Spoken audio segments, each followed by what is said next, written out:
Chapter 1. The Worst Birthday.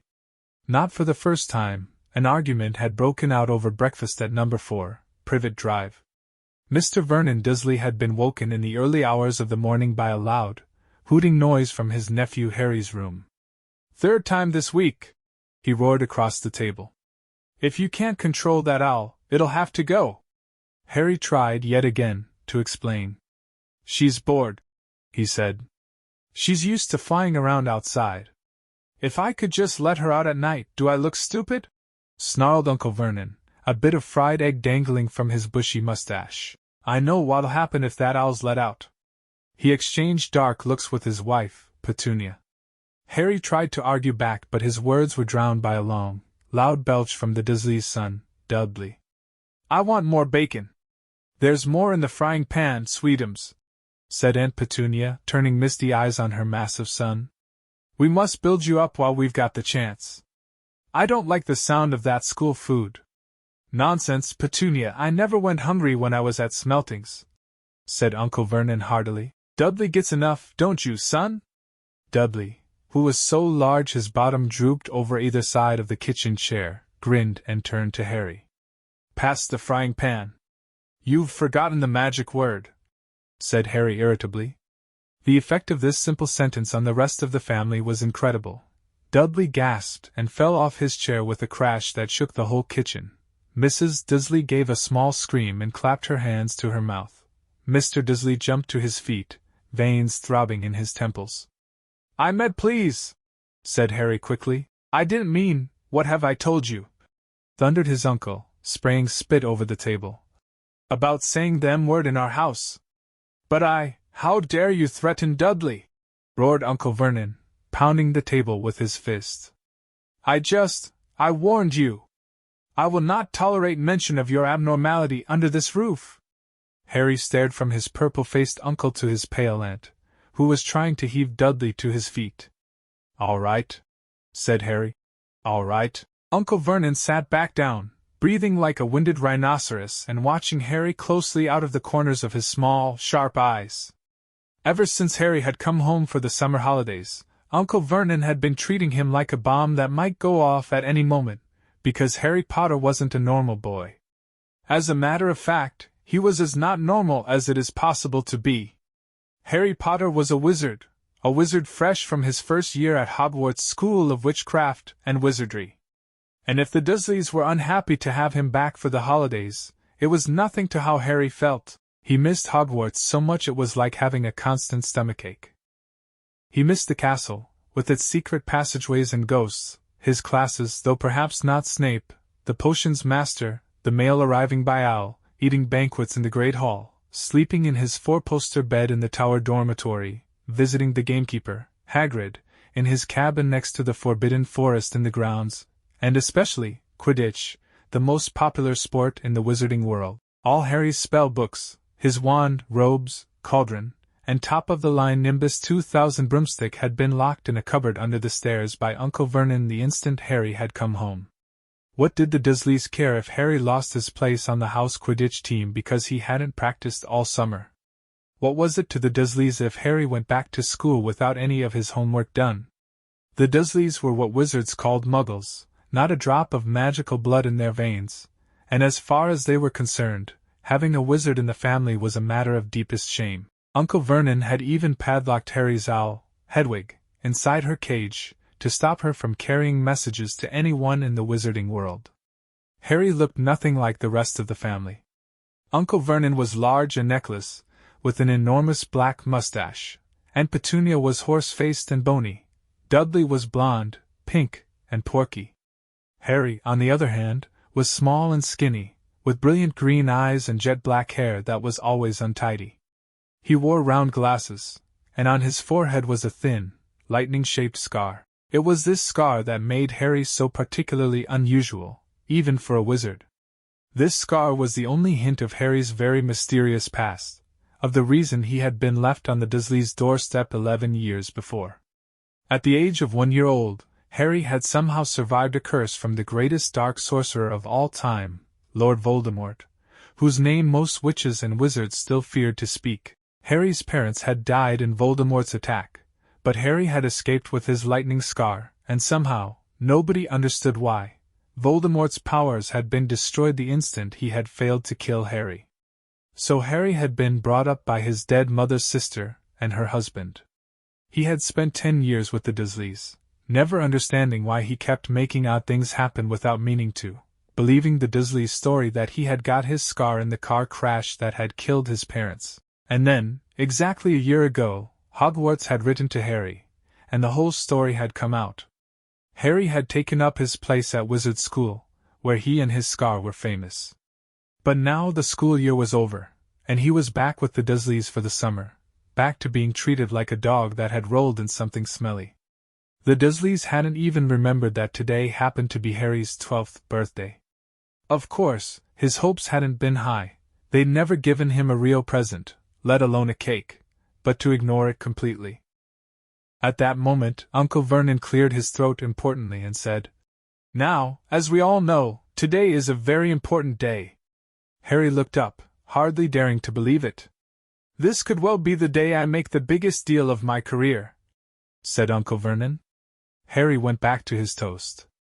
Of course, he thought bitterly, Uncle Vernon was talking about the stupid dinner party. He'd been talking of nothing else for 2 weeks. Some rich builder and his wife were coming to dinner, and Uncle Vernon was hoping to get a huge order from him. Uncle Vernon's company made drills. "I think we should run through the schedule one more time," said Uncle Vernon. "We should all be in position at 8 o'clock. Petunia, you will be?" "In the lounge," said Aunt Petunia promptly, "waiting to welcome them graciously to our home." "Good, good. And Dudley?" "I'll be waiting to open the door." Dudley put on a foul, simpering smile. "May I take your coats, Mr. and Mrs. Mason? They'll love him!" cried Aunt Petunia rapturously. "Excellent, Dudley," said Uncle Vernon. Then he rounded on Harry. "And you?" "I'll be in my bedroom, making no noise and pretending I'm not there," said Harry tonelessly. "Exactly," said Uncle Vernon nastily. "I will lead them into the lounge, introduce you, Petunia, and pour them drinks. At 8:15, I'll announce dinner," said Aunt Petunia. "And Dudley, you'll say, 'May I take you through to the dining room, Mrs. Mason?'" said Dudley, offering his fat arm to an invisible woman. "My perfect little gentleman," sniffed Aunt Petunia. "And you?" said Uncle Vernon viciously to Harry. "I'll be in my room, making no noise and pretending I'm not there," said Harry dully. "Precisely. Now we should aim to get in a few good compliments at dinner. Petunia, any ideas? Vernon tells me you're a wonderful golfer, Mr. Mason. Do tell me where you bought your dress, Mrs. Mason. Perfect. Dudley? How about, we had to write an essay about our hero at school, Mr. Mason, and I wrote about you." This was too much for both Aunt Petunia and Harry. Aunt Petunia burst into tears and hugged her son, while Harry ducked under the table so they wouldn't see him laughing. "And you, boy?" Harry fought to keep his face straight as he emerged. "I'll be in my room, making no noise and pretending I'm not there," he said. "Too right you will," said Uncle Vernon forcefully. "The Masons don't know anything about you, and it's going to stay that way. When dinner's over, you take Mrs. Mason back to the lounge for coffee, Petunia, and I'll bring the subject around to drills. With any luck, I'll have the deal signed and sealed before the news at 10. We'll be shopping for a vacation home in Majorca this time tomorrow." Harry couldn't feel too excited about this. He didn't think the Dursleys would like him any better in Majorca than they did on Privet Drive. "Right, I'm off into town to pick up the dinner jackets for Dudley and me. And you," he snarled at Harry. "You stay out of your aunt's way while she's cleaning." Harry left through the back door. It was a brilliant, sunny day. He crossed the lawn, slumped down on the garden bench, and sang under his breath, "Happy birthday to me! Happy birthday to me!" No cards, no presents, and he would be spending the evening pretending not to exist. He gazed miserably into the hedge. He had never felt so lonely. More than anything else at Hogwarts, more even than playing Quidditch, Harry missed his best friends, Ron Weasley and Hermione Granger. They, however, didn't seem to be missing him at all. Neither of them had written to him all summer, even though Ron had said he was going to ask Harry to come and stay. Countless times, Harry had been on the point of unlocking Hedwig's cage by magic and sending her to Ron and Hermione with a letter, but it wasn't worth the risk. Underage wizards weren't allowed to use magic outside of school. Harry hadn't told the Dursleys this. He knew it was only their terror that he might turn them all into dung beetles that stopped them from locking him in the cupboard under the stairs with his wand and broomstick. For the first couple of weeks back, Harry had enjoyed muttering nonsense words under his breath, and watching Dudley tearing out of the room as fast as his fat legs would carry him. But the long silence from Ron and Hermione had made Harry feel so cut off from the magical world that even taunting Dudley had lost its appeal. And now Ron and Hermione had forgotten his birthday. What wouldn't he give now for a message from Hogwarts? From any witch or wizard? He'd almost be glad of a sight of his archenemy, Draco Malfoy, just to be sure it hadn't all been a dream. Not that his whole year at Hogwarts had been fun.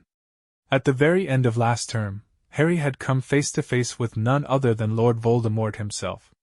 Voldemort might be a ruin of his former self, but he was still terrifying, still cunning, still determined to regain power. Harry had slipped through Voldemort's clutches for a second time, but it had been a narrow escape, and even now, weeks later, Harry kept waking in the night, drenched in cold sweat, wondering where Voldemort was now, remembering his livid face, his wide, mad eyes.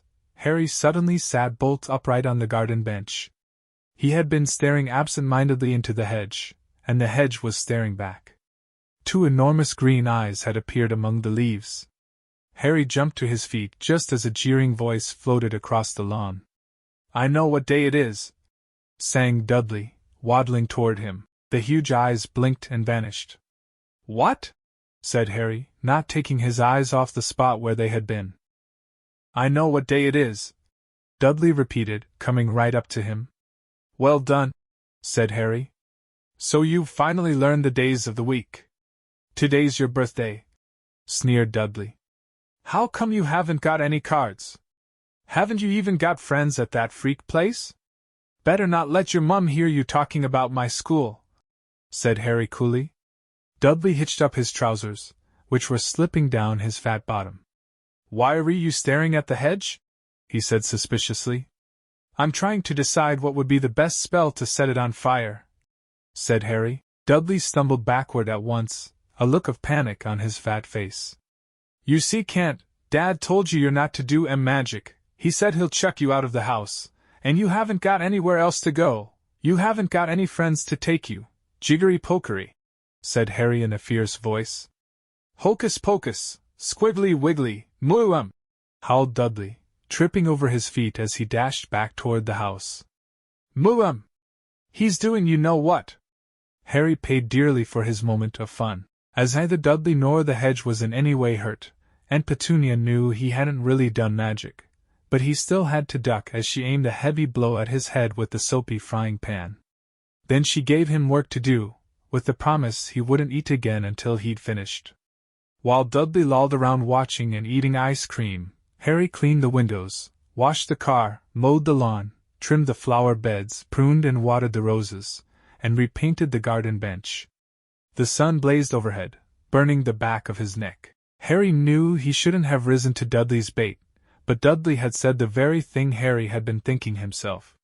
Maybe he didn't have any friends at Hogwarts. Wish they could see famous Harry Potter now, he thought savagely as he spread manure on the flower beds, his back aching, sweat running down his face. It was 7:30 in the evening when at last, exhausted, he heard Aunt Petunia calling him. "Get in here! And walk on the newspaper!" Harry moved gladly into the shade of the gleaming kitchen. On top of the fridge stood tonight's pudding, a huge mound of whipped cream and sugared violets. A loin of roast pork was sizzling in the oven. "Eat quickly! The Masons will be here soon!" snapped Aunt Petunia, pointing to 2 slices of bread and a lump of cheese on the kitchen table. She was already wearing a salmon-pink cocktail dress. Harry washed his hands and bolted down his pitiful supper. The moment he had finished, Aunt Petunia whisked away his plate. "Upstairs! Hurry!" As he passed the door to the living room, Harry caught a glimpse of Uncle Vernon and Dudley in bow ties and dinner jackets. He had only just reached the upstairs landing when the doorbell rang and Uncle Vernon's furious face appeared at the foot of the stairs. "Remember, boy, one sound." Harry crossed to his bedroom on tiptoe, slipped inside, closed the door, and turned to collapse on his bed. The trouble was, there was already someone sitting on it. Chapter 2. Dobby's Warning. Harry managed not to shout out, but it was a close thing. The little creature on the bed had large, bat-like ears and bulging green eyes the size of tennis balls. Harry knew instantly that this was what had been watching him out of the garden hedge that morning. As they stared at each other, Harry heard Dudley's voice from the hall. "May I take your coats, Mr. and Mrs. Mason?" The creature slipped off the bed and bowed so low that the end of its long, thin nose touched the carpet. Harry noticed that it was wearing what looked like an old pillowcase, with rips for arm and leg holes. Hello," said Harry nervously. "Harry Potter," said the creature in a high-pitched voice Harry was sure would carry down the stairs. "So long has Dobby wanted to meet you, sir. Such an honor it is." Thank you," said Harry, edging along the wall and sinking into his desk chair, next to Hedwig, who was asleep in her large cage. He wanted to ask, "What are you?" but thought it would sound too rude, so instead he said, "Who are you?"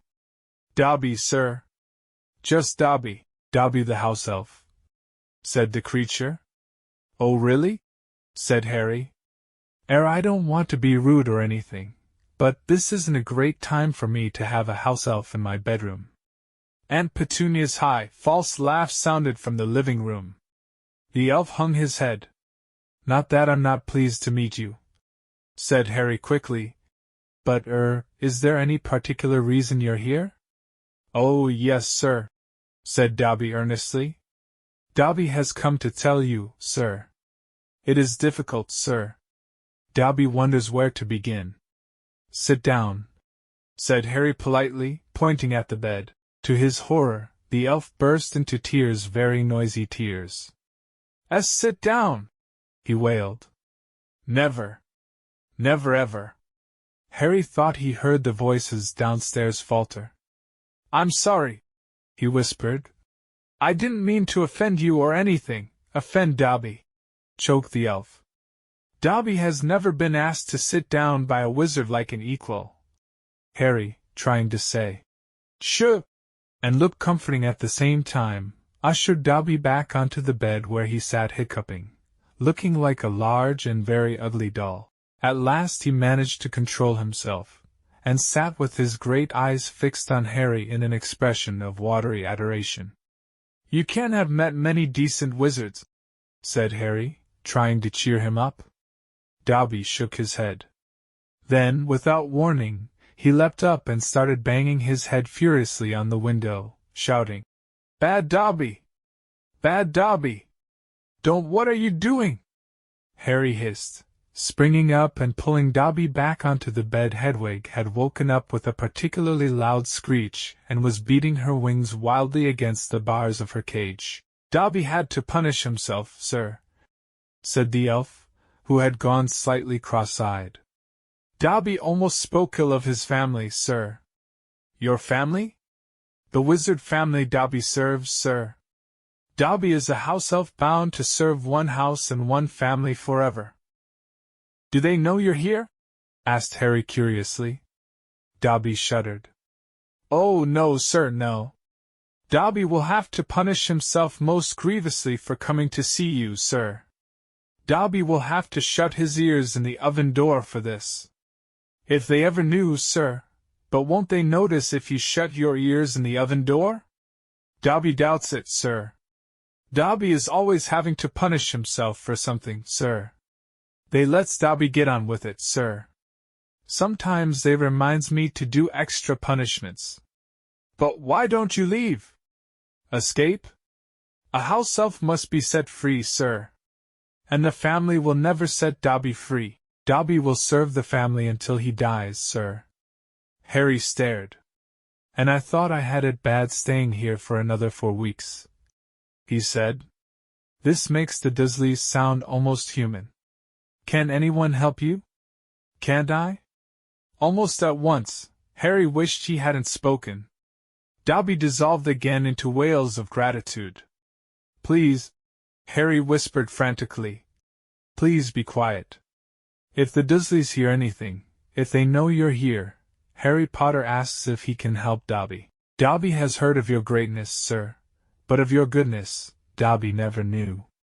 Harry, who was feeling distinctly hot in the face, said, Whatever you've heard about my greatness is a load of rubbish.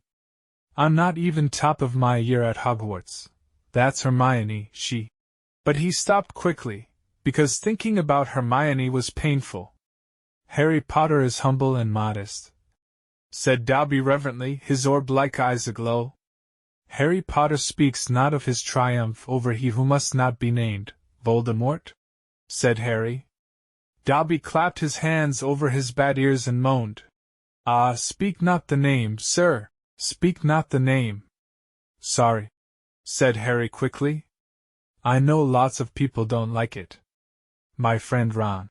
He stopped again. Thinking about Ron was painful, too. Dobby leaned toward Harry, his eyes wide as headlights. Dobby heard tell, he said hoarsely, that Harry Potter met the Dark Lord for a second time, just weeks ago. That Harry Potter escaped yet again. Harry nodded and Dobby's eyes suddenly shone with tears.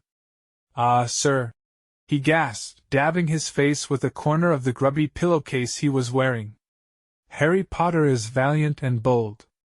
He has braved so many dangers already, but Dobby has come to protect Harry Potter, to warn him, even if he does have to shut his ears in the oven door later. Harry Potter must not go back to Hogwarts. There was a silence broken only by the chink of knives and forks from downstairs and the distant rumble of Uncle Vernon's voice. What? Harry stammered. But I've got to go back. Term starts on September 1st. It's all that's keeping me going. You don't know what it's like here. I don't belong here. I belong in your world at Hogwarts. No, no, no, squeaked Dobby, shaking his head so hard his ears flapped. Harry Potter must stay where he is safe. He is too great, too good to lose. If Harry Potter goes back to Hogwarts, he will be in mortal danger. Why? Said Harry in surprise. There is a plot, Harry Potter. A plot to make most terrible things happen at Hogwarts School of Witchcraft and Wizardry this year, whispered Dobby, suddenly trembling all over. Dobby has known it for months, sir. Harry Potter must not put himself in peril. He is too important, sir. What terrible things? Said Harry at once. Who's plotting them? Dobby made a funny choking noise and then banged his head frantically against the wall. All right, cried Harry, grabbing the elf's arm to stop him. You can't tell me. I understand. But why are you warning me? A sudden, unpleasant thought struck him. Hang on, this hasn't got anything to do with Valsari with you-know-who, has it? You could just shake or nod, he added hastily as Dobby's head tilted worryingly close to the wall again. Slowly, Dobby shook his head. Not he who must not be named, sir. But Dobby's eyes were wide and he seemed to be trying to give Harry a hint. Harry, however, was completely lost. He hasn't got a brother, has he? Dobby shook his head, his eyes wider than ever. Well then, I can't think who else would have a chance of making horrible things happen at Hogwarts, said Harry. I mean, there's Dumbledore. For one thing, you know who Dumbledore is, don't you? Dobby bowed his head. Albus Dumbledore is the greatest headmaster Hogwarts has ever had. Dobby knows it, sir. Dobby has heard Dumbledore's powers rival those of he who must not be named at the height of his strength. But, sir, Dobby's voice dropped to an urgent whisper, there are powers Dumbledore doesn't, powers no decent wizard. And before Harry could stop him, Dobby bounded off the bed, seized Harry's desk lamp, and started beating himself around the head with ear-splitting yelps. A sudden silence fell downstairs. 2 seconds later Harry, heart thudding madly, heard Uncle Vernon coming into the hall, calling. Dudley must have left his television on again, the little tyke. Quick! In the closet! Hissed Harry, stuffing Dobby in, shutting the door, and flinging himself onto the bed just as the door handle turned. What the devil are you doing? Said Uncle Vernon through gritted teeth, his face horribly close to Harry's. You've just ruined the punch-line of my Japanese golfer joke. One more sound and you'll wish you'd never been born, boy. He stomped flat-footed from the room. Shaking, Harry let Dobby out of the closet. See what it's like here, he said. See why I've got to go back to Hogwarts. It's the only place I've got, well, I think I've got friends. Friends who don't even write to Harry Potter, said Dobby slyly. I expect they've just been. Wait a minute, said Harry, frowning. How do you know my friends haven't been writing to me? Dobby shuffled his feet. Harry Potter mustn't be angry with Dobby. Dobby did it for the best. Have you been stopping my letters? Dobby has them here, sir, said the elf. Stepping nimbly out of Harry's reach, he pulled a thick wad of envelopes from the inside of the pillowcase he was wearing. Harry could make out Hermione's neat writing, Ron's untidy scrawl, and even a scribble that looked as though it was from the Hogwarts gamekeeper, Hagrid. Dobby blinked anxiously up at Harry. Harry Potter mustn't be angry, Dobby hoped. If Harry Potter thought his friends had forgotten him, Harry Potter might not want to go back to school, sir. Harry wasn't listening. He made a grab for the letters, but Dobby jumped out of reach. Harry Potter will have them, sir, if he gives Dobby his word that he will not return to Hogwarts. Ah, sir, this is a danger you must not face. Say you won't go back, sir. No, said Harry angrily.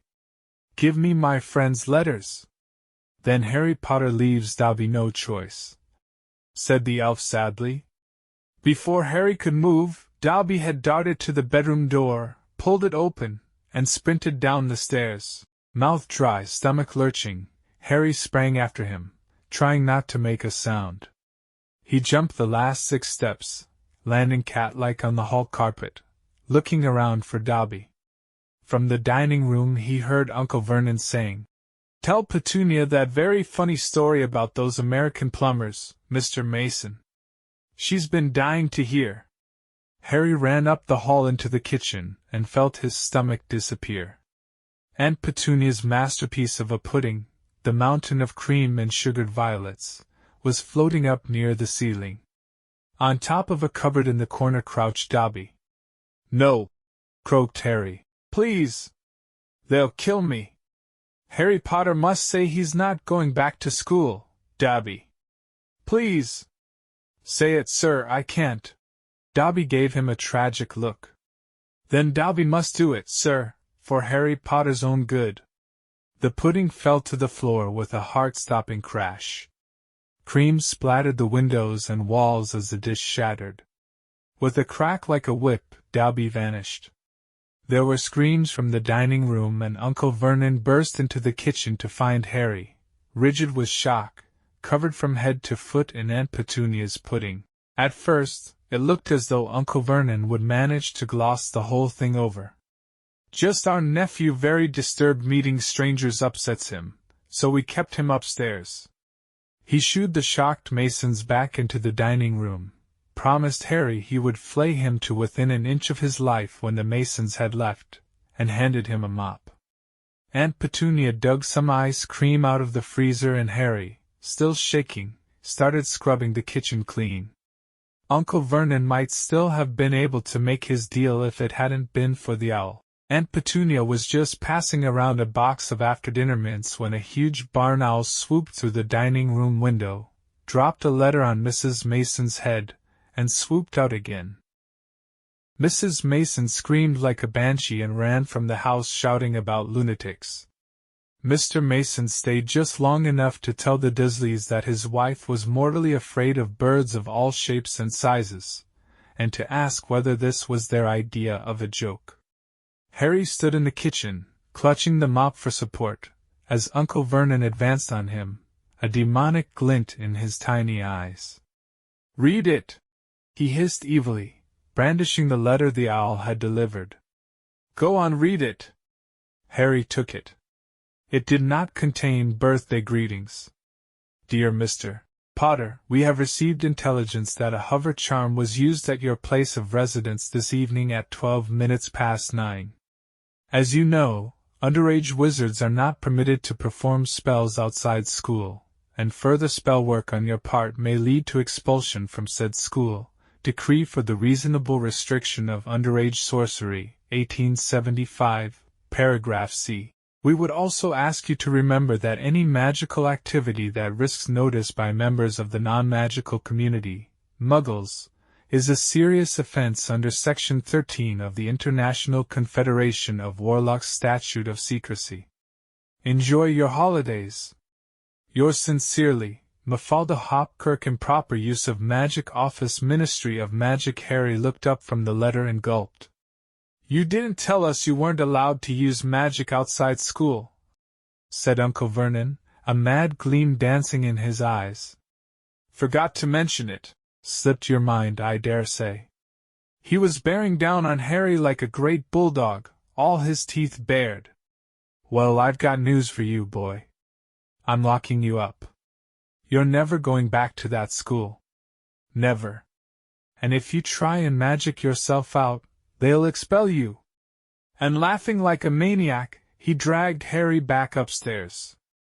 Uncle Vernon was as bad as his word. The following morning, he paid a man to fit bars on Harry's window. He himself fitted a cat flap in the bedroom door, so that small amounts of food could be pushed inside 3 times a day. They let Harry out to use the bathroom morning and evening. Otherwise, he was locked in his room around the clock. 3 days later, the Dursleys were showing no sign of relenting, and Harry couldn't see any way out of his situation.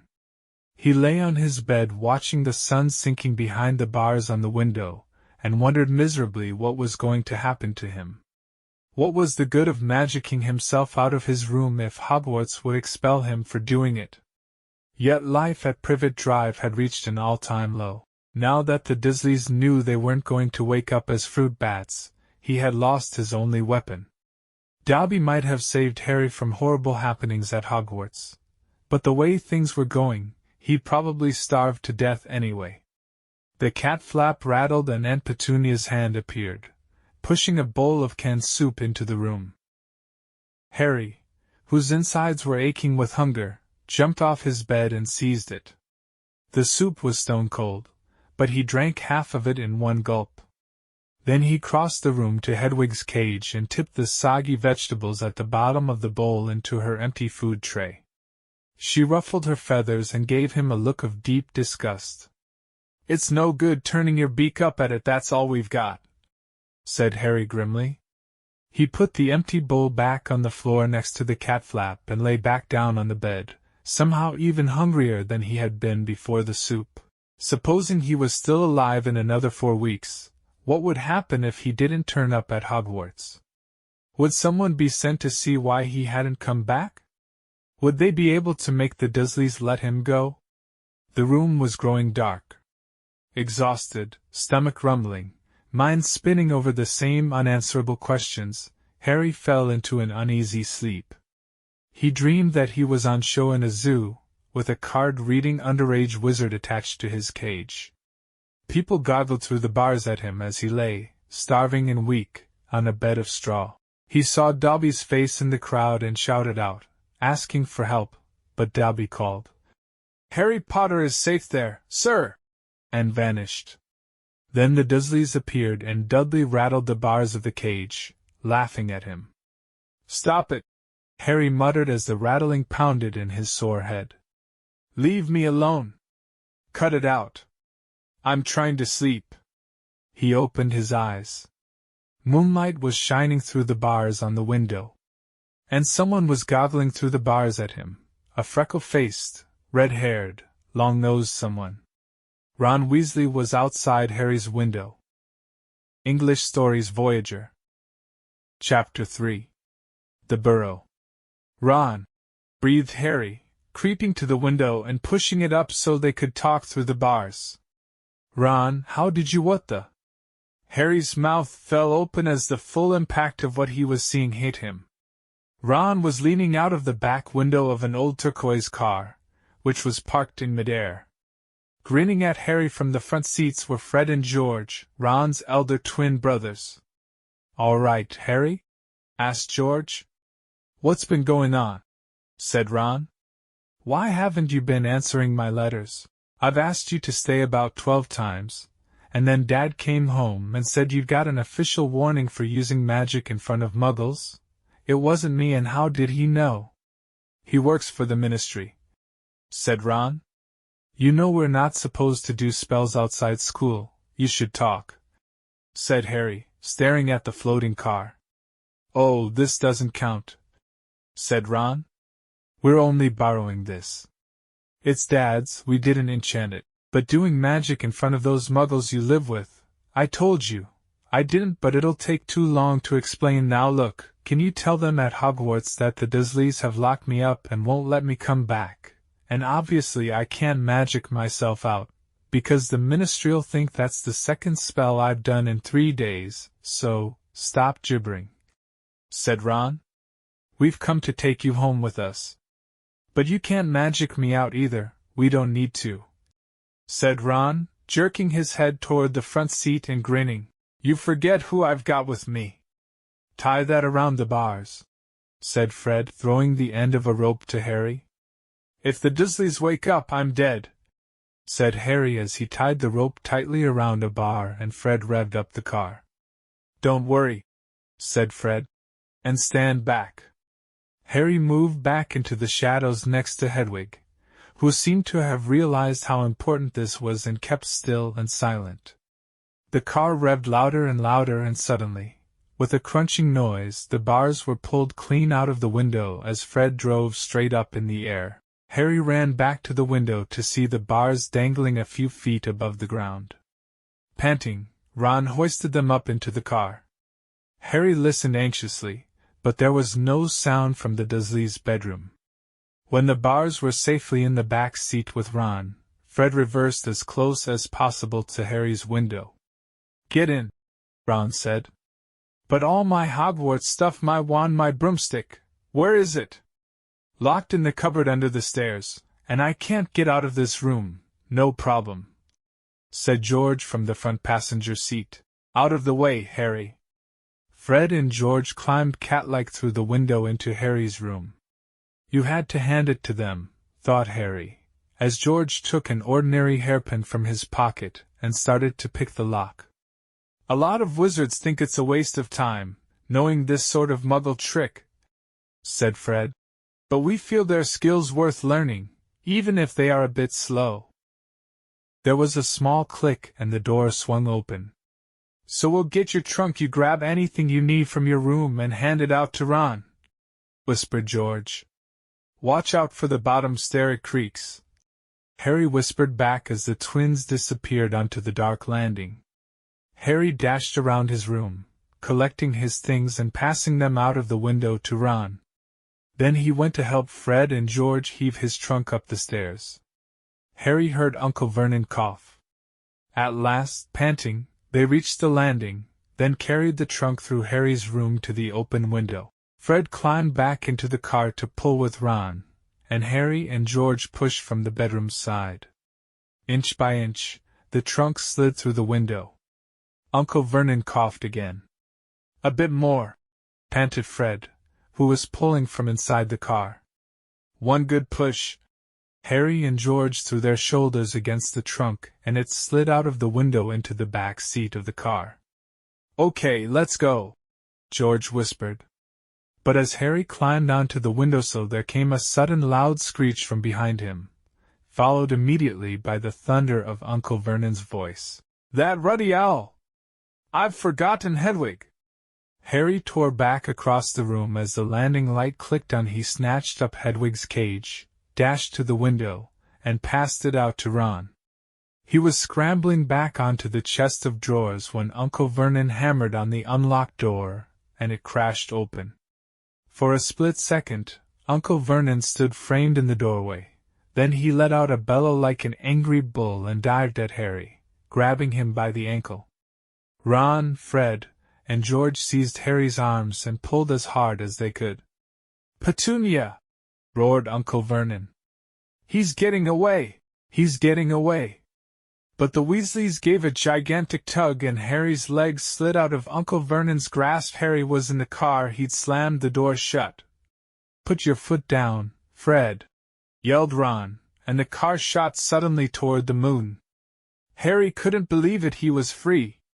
He rolled down the window, the night air whipping his hair, and looked back at the shrinking rooftops of Privet Drive. Uncle Vernon, Aunt Petunia, and Dudley were all hanging, dumbstruck, out of Harry's window. "See you next summer!" Harry yelled. The Weasleys roared with laughter, and Harry settled back in his seat, grinning from ear to ear. "Let Hedwig out," he told Ron. "She can fly behind us. She hasn't had a chance to stretch her wings for ages." George handed the hairpin to Ron, and, a moment later, Hedwig soared joyfully out of the window to glide alongside them like a ghost. "So what's the story, Harry?" said Ron impatiently. "What's been happening?" Harry told them all about Dobby, the warning he'd given Harry, and the fiasco of the violet pudding. There was a long, shocked silence when he had finished. There was a small click and the door swung open. "So we'll get your trunk. You grab anything you need from your room and hand it out to Ron," whispered George. "Watch out for the bottom stair, it creaks." Harry whispered back as the twins disappeared onto the dark landing. Harry dashed around his room, collecting his things and passing them out of the window to Ron. Then he went to help Fred and George heave his trunk up the stairs. Harry heard Uncle Vernon cough.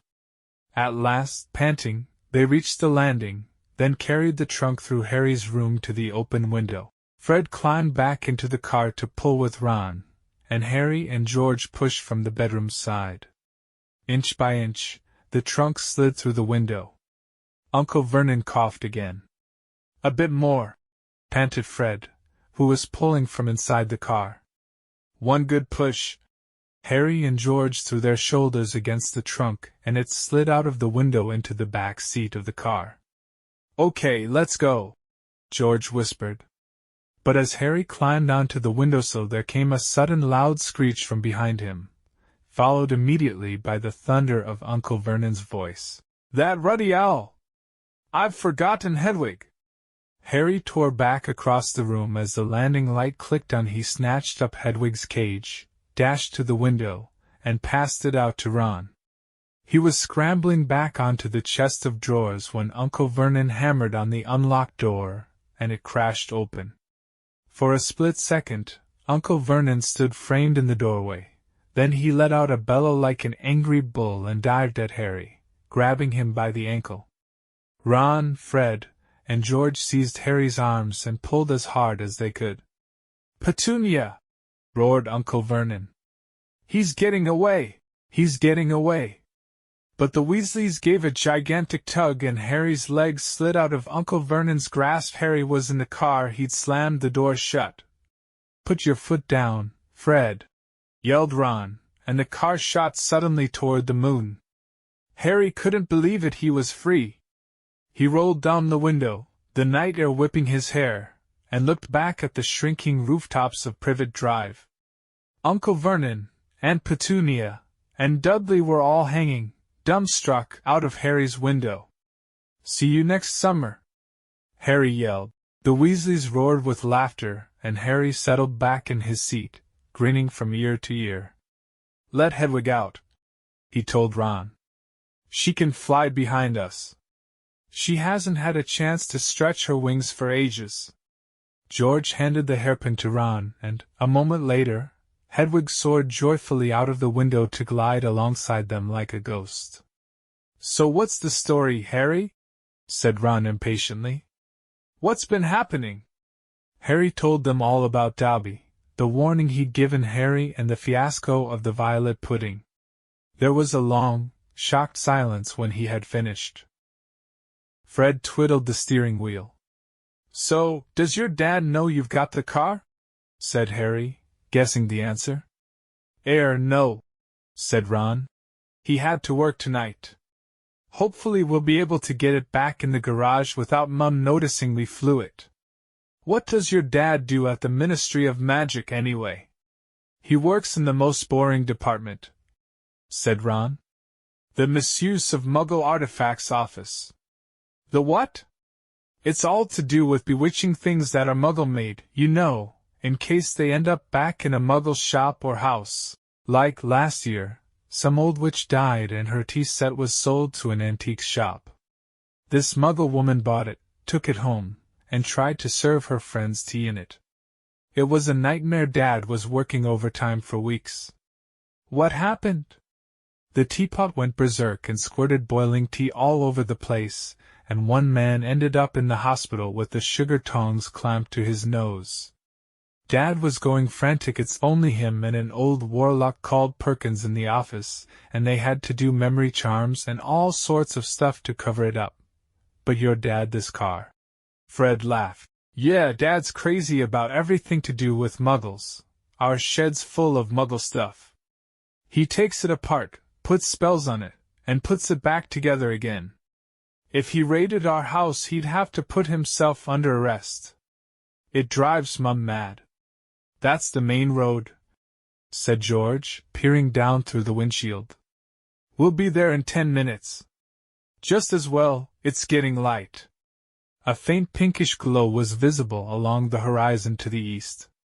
Fred brought the car lower, and Harry saw a dark patchwork of fields and clumps of trees. We're a little way outside the village, said George. Ottery St. Catchpole. Lower and lower went the flying car. The edge of a brilliant red sun was now gleaming through the trees. Touchdown, said Fred as, with a slight bump, they hit the ground. They had landed next to a tumble-down garage in a small yard, and Harry looked out for the first time at Ron's house. It looked as though it had once been a large stone pigpen, but extra rooms had been added here and there until it was several stories high, and so crooked it looked as though it were held up by magic, which, Harry reminded himself, it probably was. 4 or 5 chimneys were perched on top of the red roof. A lopsided sign stuck in the ground near the entrance read, "The Burrow." Around the front door lay a jumble of rubber boots and a very rusty cauldron. Several fat brown chickens were pecking their way around the yard. It's not much, said Ron. It's wonderful, said Harry happily, thinking of Privet Drive. They got out of the car. Now we'll go upstairs really quietly, said Fred, and wait for Mum to call us for breakfast. Then, Ron, you come bounding downstairs going, Mum, look who turned up in the night, and she'll be all pleased to see Harry and no one need ever know we flew the car. Fred twiddled the steering wheel. So, does your dad know you've got the car? Said Harry, guessing the answer. No, said Ron. He had to work tonight. Hopefully we'll be able to get it back in the garage without Mum noticing we flew it. What does your dad do at the Ministry of Magic anyway? He works in the most boring department, said Ron. The Misuse of Muggle Artifacts office. The what? It's all to do with bewitching things that are Muggle-made, you know, in case they end up back in a Muggle shop or house. Like last year, some old witch died and her tea set was sold to an antique shop. This Muggle woman bought it, took it home, and tried to serve her friends tea in it. It was a nightmare. Dad was working overtime for weeks. What happened?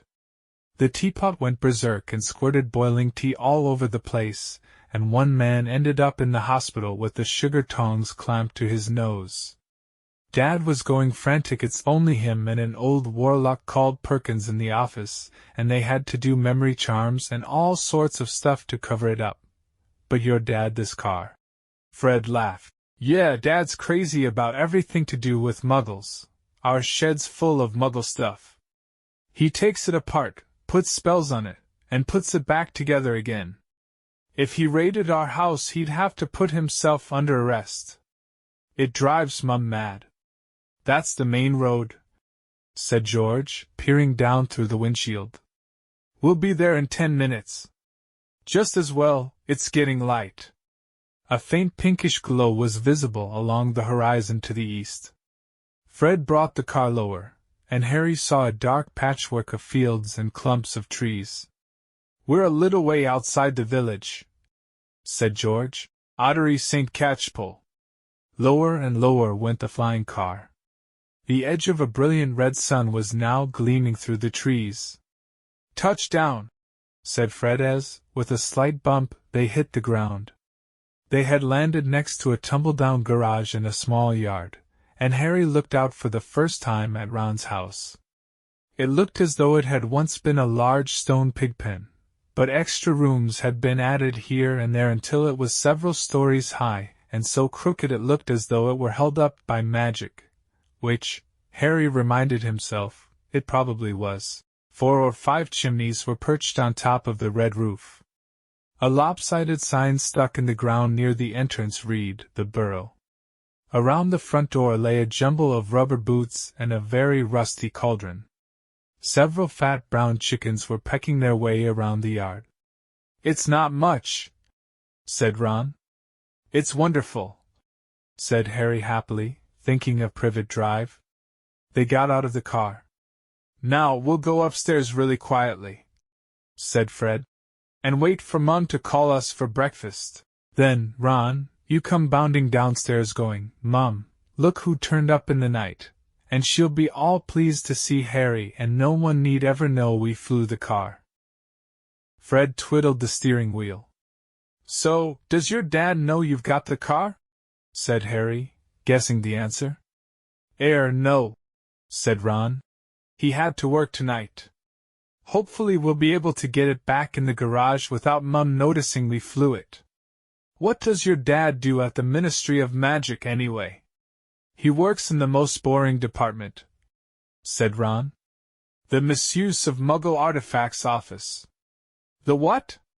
"It's all to do with bewitching things that are Muggle-made, you know, in case they end up back in a Muggle shop or house. Like last year, some old witch died and her tea set was sold to an antique shop. This Muggle woman bought it, took it home, and tried to serve her friends tea in it. It was a nightmare. Dad was working overtime for weeks." "What happened?" "The teapot went berserk and squirted boiling tea all over the place, and one man ended up in the hospital with the sugar tongs clamped to his nose. Dad was going frantic. It's only him and an old warlock called Perkins in the office, and they had to do memory charms and all sorts of stuff to cover it up. But your dad, this car." Fred laughed. "Yeah, Dad's crazy about everything to do with Muggles. Our shed's full of Muggle stuff. He takes it apart, puts spells on it, and puts it back together again. If he raided our house he'd have to put himself under arrest.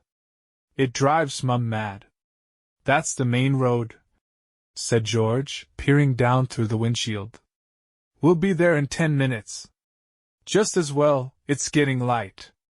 A faint pinkish glow was visible along the horizon to the east. Fred brought the car lower, and Harry saw a dark patchwork of fields and clumps of trees. "We're a little way outside the village," said George. "Ottery St. Catchpole." Lower and lower went the flying car. The edge of a brilliant red sun was now gleaming through the trees. "Touchdown," said Fred as, with a slight bump, they hit the ground. They had landed next to a tumble-down garage in a small yard, and Harry looked out for the first time at Ron's house. It looked as though it had once been a large stone pigpen, but extra rooms had been added here and there until it was several stories high, and so crooked it looked as though it were held up by magic, which, Harry reminded himself, it probably was. 4 or 5 chimneys were perched on top of the red roof. A lopsided sign stuck in the ground near the entrance read, "The Burrow." Around the front door lay a jumble of rubber boots and a very rusty cauldron. Several fat brown chickens were pecking their way around the yard. "It's not much," said Ron. "It's wonderful," said Harry happily, thinking of Privet Drive. They got out of the car. Now we'll go upstairs really quietly, said Fred, and wait for Mum to call us for breakfast. Then, Ron, you come bounding downstairs going, Mum, look who turned up in the night, and she'll be all pleased to see Harry and no one need ever know we flew the car. The garden was large, and in Harry's eyes, exactly what a garden should be.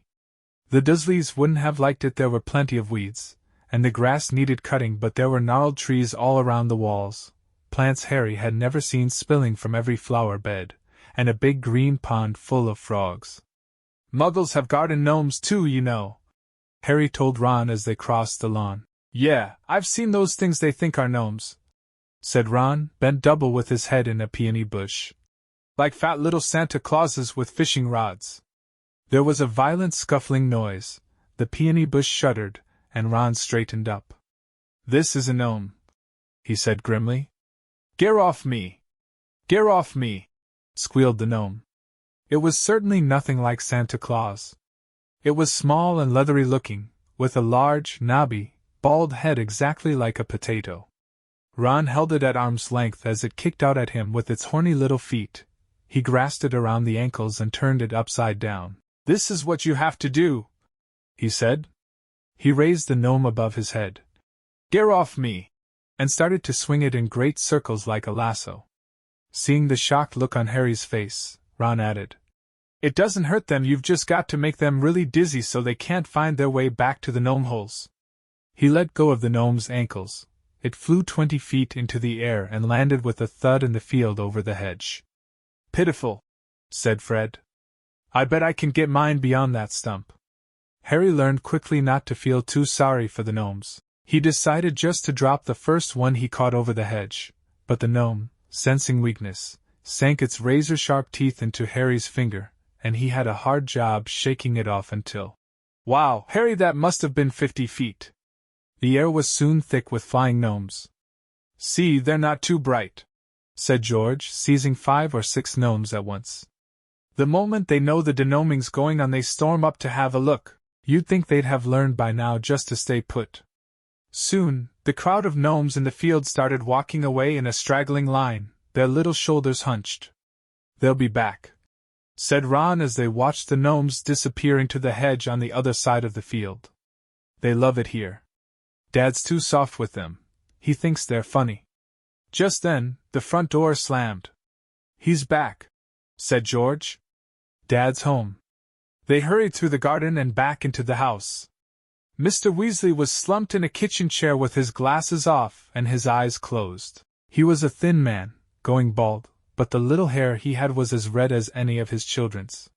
He was wearing long green robes, which were dusty and travel-worn. What a night! He mumbled, groping for the teapot as they all sat down around him. 9 raids. 9! And old Mundungus Fletcher tried to put a hex on me when I had my back turned. Mr. Weasley took a long gulp of tea and sighed. Find anything, Dad? Said Fred eagerly. All I got were a few shrinking door keys and a biting kettle, yawned Mr. Weasley. There was some pretty nasty stuff that wasn't my department, though. Mortlake was taken away for questioning about some extremely odd ferrets, but that's the Committee on Experimental Charms, thank goodness. Why would anyone bother making door keys shrink? Said George. Just muggle baiting, sighed Mr. Weasley. Sell them a key that keeps shrinking to nothing so they can never find it when they need it. Of course, it's very hard to convict anyone because no muggle would admit their key keeps shrinking. They'll insist they just keep losing it. Bless them, they'll go to any lengths to ignore magic, even if it's staring them in the face. But the things our lot have taken to enchanting, you wouldn't believe, like cars, for instance. Mrs. Weasley had appeared, holding a long poker like a sword. Mr. Weasley's eyes jerked open. He stared guiltily at his wife. See cars, Molly, dear? Yes, Arthur, cars, said Mrs. Weasley, her eyes flashing. Imagine a wizard buying a rusty old car and telling his wife all he wanted to do with it was take it apart to see how it worked, while really he was enchanting it to make it fly. Mr. Weasley blinked. Well, dear, I think you'll find that he would be quite within the law to do that, even if he maybe would have done better to, tell his wife the truth. There's a loophole in the law, you'll find.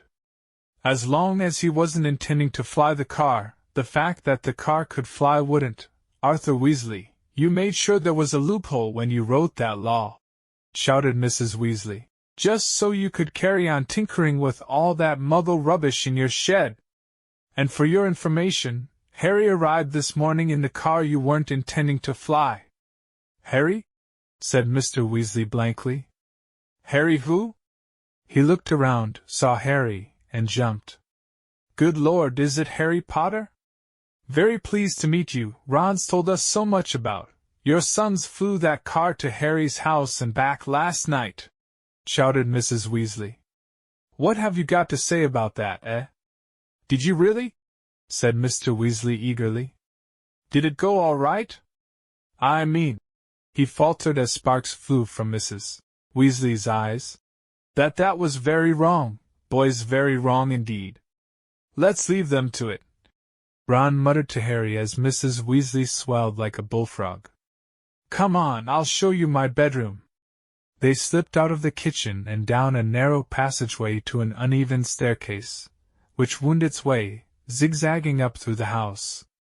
On the third landing, a door stood ajar. Harry just caught sight of a pair of bright brown eyes staring at him before it closed with a snap. Ginny, said Ron, you don't know how weird it is for her to be this shy. She never shuts up normally. They climbed 2 more flights until they reached a door with peeling paint and a small plaque on it, saying Ronald's room. Harry stepped in, his head almost touching the sloping ceiling, and blinked. It was like walking into a furnace. Nearly everything in Ron's room seemed to be a violent shade of orange. The bedspread, the walls, even the ceiling. Then Harry realized that Ron had covered nearly every inch of the shabby wallpaper with posters of the same 7 witches and wizards, all wearing bright orange robes, carrying broomsticks, and waving energetically. Your Quidditch team? Said Harry. The Chudley Cannons, said Ron, pointing at the orange bedspread, which was emblazoned with 2 giant black C's and a speeding cannonball. 9th in the league. Ron's school spell books were stacked untidily in a corner, next to a pile of comics that all seemed to feature the adventures of Martin Miggs, the Mad Muggle. Ron's magic wand was lying on top of a fish tank full of frog spawn on the windowsill, next to his fat gray rat, Scabbers, who was snoozing in a patch of sun. Harry stepped over a pack of self-shuffling playing cards on the floor and looked out of the tiny window. In the field far below he could see a gang of gnomes sneaking one by one back through the Weasleys' hedge. Then he turned to look at Ron, who was watching him almost nervously, as though waiting for his opinion. It's a bit small, said Ron quickly. Not like that room you had with the Muggles. And I'm right underneath the ghoul in the attic. He's always banging on the pipes and groaning. But Harry, grinning widely, said, This is the best house I've ever been in. Ron's ears went pink. English Stories Voyager. Chapter 4. At Flourish and Blots. Life at the Burrow was as different as possible from life on Privet Drive. The Dursleys liked everything neat and ordered. The Weasleys' house burst with the strange and unexpected. Harry got a shock the first time he looked in the mirror over the kitchen mantelpiece, and it shouted, "Tuck your shirt in, Scruffy!" The ghoul in the attic howled and dropped pipes whenever he felt things were getting too quiet, and small explosions from Fred and George's bedroom were considered perfectly normal. What Harry found most unusual about life at Ron's, however, wasn't the talking mirror or the clanking ghoul. It was the fact that everybody there seemed to like him. Mrs. Weasley fussed over the state of his socks, and tried to force him to eat 4th helpings at every meal. Mr. Weasley liked Harry to sit next to him at the dinner table so that he could bombard him with questions about life with Muggles, asking him to explain how things like plugs and the postal service worked. "Fascinating," he would say as Harry talked him through using a telephone. "Ingenious, really, how many ways Muggles have found of getting along without magic." Harry heard from Hogwarts one sunny morning about a week after he had arrived at the Burrow. He and Ron went down to breakfast to find Mr. and Mrs. Weasley and Ginny already sitting at the kitchen table. The moment she saw Harry, Ginny accidentally knocked her porridge bowl to the floor with a loud clatter. Ginny seemed very prone to knocking things over whenever Harry entered a room. She dived under the table to retrieve the bowl and emerged with her face glowing like the setting sun. Pretending he hadn't noticed this, Harry sat down and took the toast Mrs. Weasley offered him. "Letters from school," said Mr. Weasley, passing Harry and Ron identical envelopes of yellowish parchment, addressed in green ink. "Dumbledore already knows you're here. Harry doesn't miss a trick, that man. You 2v got them, too," he added, as Fred and George ambled in, still in their pajamas. For a few minutes there was silence as they all read their letters. Harry's told him to catch the Hogwarts Express as usual from King's Cross Station on September 1st. There was also a list of the new books he'd need for the coming year. Second-year students will require The Standard Book of Spells, Grade 2 by Miranda Goshawk, Break with a Banshee by Gilderoy Lockhart, Gaddying with Ghouls by Gilderoy Lockhart, Holidays with Hags by Gilderoy Lockhart, Travels with Trolls by Gilderoy Lockhart, Voyages with Vampires by Gilderoy Lockhart, Wanderings with Werewolves by Gilderoy Lockhart, Year with the Yeti by Gilderoy Lockhart. Fred, who had finished his own list, peered over at Harry's. "You've been told to get all Lockhart's books, too," he said. "The new Defense Against the Dark Arts teacher must be a fan, bet it's a witch." At this point, Fred caught his mother's eye and quickly busied himself with the marmalade. "That lot won't come cheap," said George, with a quick look at his parents. "Lockhart's books are really expensive." "Well, we'll manage," said Mrs. Weasley, but she looked worried. "I expect we'll be able to pick up a lot of Ginny's things second-hand." "Oh, are you starting at Hogwarts this year?" Harry asked Ginny. She nodded, blushing to the roots of her flaming hair, and put her elbow in the butter dish. Fortunately no one saw this except Harry, because just then Ron's elder brother Percy walked in. He was already dressed, his Hogwarts prefect badge pinned to his sweater vest. "Morning, all," said Percy briskly. "Lovely day." He sat down in the only remaining chair but leapt up again almost immediately, pulling from underneath him a molting, grey feather duster. At least, that was what Harry thought it was, until he saw that it was breathing. "Errol," said Ron, taking the limp owl from Percy and extracting a letter from under its wing. "Finally he's got Hermione's answer. I wrote to her saying we were going to try and rescue you from the Dursleys." He carried Errol to a perch just inside the back door and tried to stand him on it, but Errol flopped straight off again, so Ron laid him on the draining board instead, muttering, "Pathetic." Then he ripped open Hermione's letter and read it out loud. "Dear Ron and Harry, if you're there. I hope everything went all right and that Harry is okay and that you didn't do anything illegal to get him out, Ron, because that would get Harry into trouble, too. I've been really worried, and if Harry is all right, will you please let me know at once? But perhaps it would be better if you used a different owl, because I think another delivery might finish your one off." "I'm very busy with schoolwork, of course. How can she be?" said Ron in horror. "We're on vacation. And we're going to London next Wednesday to buy my new books. Why don't we meet in Diagon Alley? Let me know what's happening as soon as you can.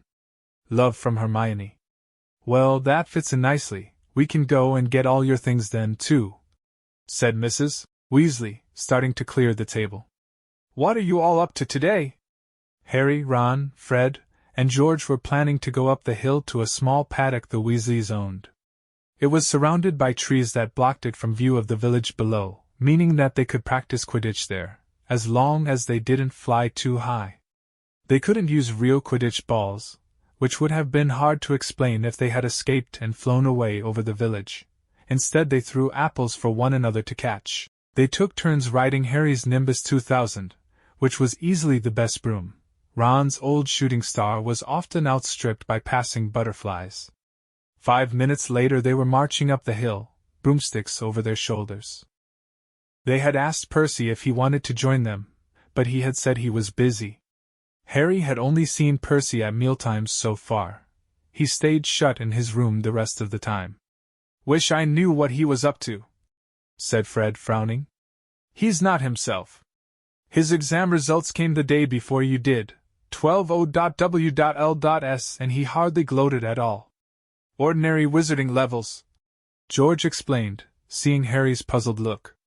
Bill got 12 too. If we're not careful, we'll have another head boy in the family. I don't think I could stand the shame.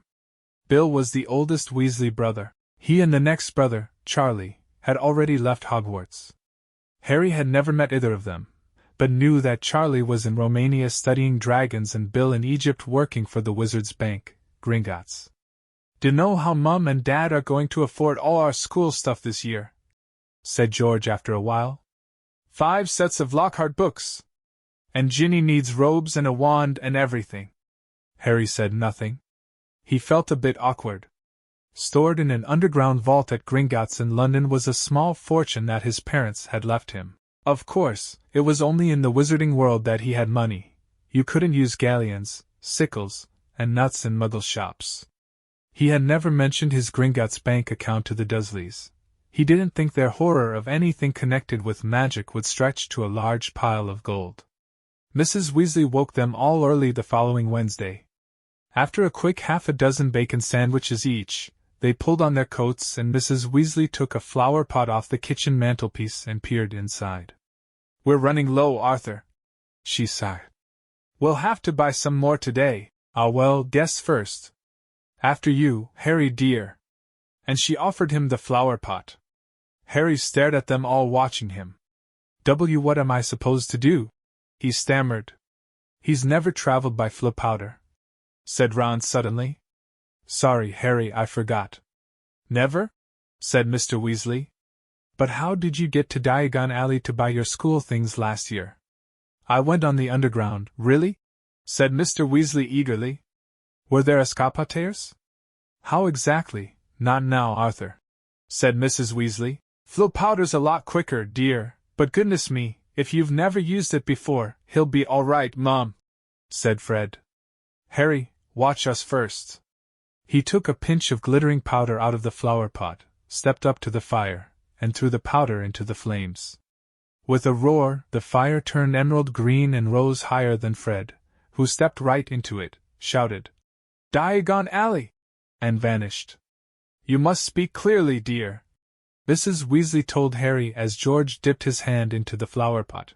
"And be sure to get out at the right grate." "The right what?" said Harry nervously as the fire roared and whipped George out of sight, too. "Well, there are an awful lot of wizard fires to choose from, you know, but as long as you've spoken clearly, he'll be fine. Molly, don't fuss," said Mr. Weasley, helping himself to Flopowder too. "But dear, if he got lost, how would we ever explain to his aunt and uncle?" "They wouldn't mind," Harry reassured her. "Dudley would think it was a brilliant joke if I got lost up a chimney. Don't worry about that." "Well, all right. You go after Arthur," said Mrs. Weasley. "Now, when you get into the fire, say where you're going, and keep your elbows tucked in," Ron advised. "And your eyes shut," said Mrs. Weasley. "The soot. Don't fidget," said Ron. "Or you might well fall out of the wrong fireplace. But don't panic and get out too early. Wait until you see Fred and George." Trying hard to bear all this in mind, Harry took a pinch of Flopowder and walked to the edge of the fire.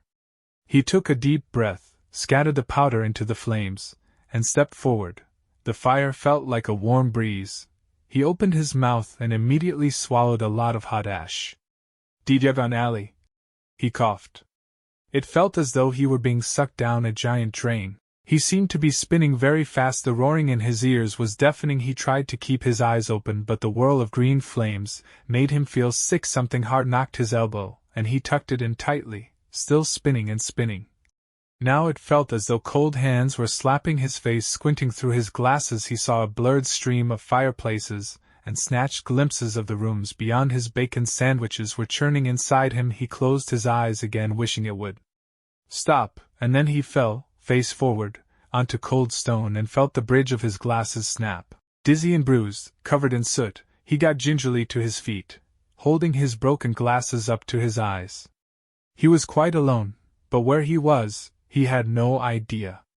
All he could tell was that he was standing in the stone fireplace of what looked like a large, dimly lit wizard shop, but nothing in here was ever likely to be on a Hogwarts school list. A glass case nearby held a withered hand on a cushion, a blood-stained pack of cards, and a staring glass eye. Evil-looking masks stared down from the walls, an assortment of human bones lay upon the counter, and rusty, spiked instruments hung from the ceiling. Even worse, the dark, narrow street Harry could see through the dusty shop window was definitely not Diagon Alley. The sooner he got out of here, the better. Nose still stinging where it had hit the hearth, Harry made his way swiftly and silently toward the door, but before he'd got halfway toward it, two people appeared on the other side of the glass, and one of them was the very last person Harry wanted to meet when he was lost, covered in soot, and wearing broken glasses, Draco Malfoy. Harry looked quickly around and spotted a large black cabinet to his left. He shot inside it, and pulled the doors closed, leaving a small crack to peer through. Seconds later, a bell clanged, and Malfoy stepped into the shop. The man who followed could only be Draco's father. He had the same pale, pointed face and identical cold, gray eyes. Mr. Malfoy crossed the shop, looking lazily at the items on display, and rang a bell on the counter before turning to his son and saying, "Touch nothing, Draco." Malfoy, who had reached for the glass eye, said, "I thought you were going to buy me a present." "I said I would buy you a racing broom," said his father, drumming his fingers on the counter. "What's the good of that if I'm not on the house team?" said Malfoy, looking sulky and bad-tempered. "Harry Potter got a Nimbus 2000 last year. Special permission from Dumbledore so he could play for Gryffindor. He's not even that good, it's just because he's famous. Famous for having a stupid scar on his forehead." Malfoy bent down to examine a shelf full of skulls. "Everyone thinks he's so smart, wonderful Potter with his scar and his broomstick. You have told me this at least a dozen times already," said Mr. Malfoy, with a quelling look at his son. "And I would remind you that it is not prudent to appear less than fond of Harry Potter, not when most of our kind regard him as the hero who made the Dark Lord disappear." Mr. Borgin. A stooping man had appeared behind the counter, smoothing his greasy hair back from his face. "Mr. Malfoy, what a pleasure to see you again," said Mr. Borgin in a voice as oily as his hair. "Delighted, and young Master Malfoy, too charmed. How may I be of assistance?" "I must show you, just in today, and very reasonably priced. I'm not buying today, Mr. Borgin, but selling," said Mr. Malfoy. "Selling?" The smile faded slightly from Mr. Borgin's face. "You have heard, of course, that the Ministry is conducting more raids," said Mr. Malfoy, taking a roll of parchment from his inside pocket and unraveling it for Mr. Borgin to read. "I have a few items at home that might embarrass me if the Ministry were to call." Mr. Borgin fixed a pair of pince-nez to his nose and looked down the list. "The Ministry wouldn't presume to trouble you, sir, surely?" Mr. Malfoy's lip curled. "I have not been visited yet." The name Malfoy still commands a certain respect, yet the Ministry grows ever more meddlesome. There are rumors about a new Muggle Protection Act. No doubt that flea-bitten, Muggle-loving fool Arthur Weasley is behind it. Harry felt a hot surge of anger. "And as you see, certain of these poisons might make it appear. I understand, sir, of course," said Mr. Borgin. "Let me see." "Can I have that?" interrupted Draco, pointing at the withered hand on its cushion. "Ah, the hand of glory," said Mr. Borgin, abandoning Mr. Malfoy's list and scurrying over to Draco. Harry looked quickly around and spotted a large black cabinet to his left. He shot inside it and pulled the doors closed, leaving a small crack to peer through. Seconds later, a bell clanged, and Malfoy stepped into the shop. The man who followed could only be Draco's father. He had the same pale, pointed face and identical cold, gray eyes. Mr. Malfoy crossed the shop, looking lazily at the items on display, and rang a bell on the counter before turning to his son and saying, "Touch nothing, Draco." Malfoy, who had reached for the glass eye, said, "I thought you were going to buy me a present." "I said I would buy you a racing broom," said his father, drumming his fingers on the counter. "What's the good of that if I'm not on the house team?" said Malfoy, looking sulky and bad-tempered. "Harry Potter got a Nimbus 2000 last year. Special permission from Dumbledore so he could play for Gryffindor. He's not even that good, it's just because he's famous. Famous for having a stupid scar on his forehead. Malfoy bent down to examine a shelf full of skulls. Everyone thinks he's so smart, wonderful Potter with his scar and his broomstick. You have told me this at least a dozen times already, said Mr. Malfoy, with a quelling look at his son. And I would remind you that it is not prudent to appear less than fond of Harry Potter, not when most of our kind regard him as the hero who made the Dark Lord disappear. Mr. Borgin.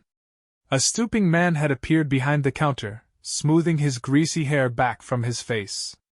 Mr. Malfoy, what a pleasure to see you again, said Mr. Borgin in a voice as oily as his hair. Delighted, and young Master Malfoy, too charmed.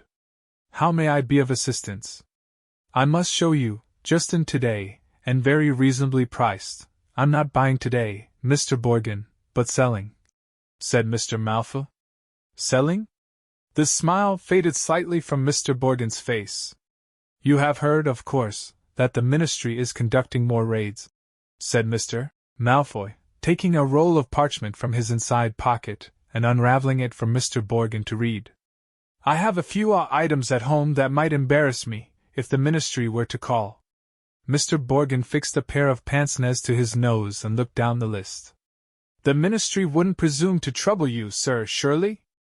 Mr. Malfoy's lip curled. I have not been visited yet. The name Malfoy still commands a certain respect, yet the Ministry grows ever more meddlesome. There are rumors about a new Muggle Protection Act. No doubt that flea-bitten, Muggle-loving fool Arthur Weasley is behind it. Harry felt a hot surge of anger. And as you see, certain of these poisons might make it appear. I understand, sir, of course, said Mr. Borgin. Let me see. Can I have that? Interrupted Draco, pointing at the withered hand on its cushion. Ah, the hand of glory, said Mr. Borgin, abandoning Mr. Malfoy's list and scurrying over to Draco. He supposed he hadn't spoken clearly enough through his mouthful of ashes back in the Weasleys' fire. Trying to stay calm, he wondered what to do.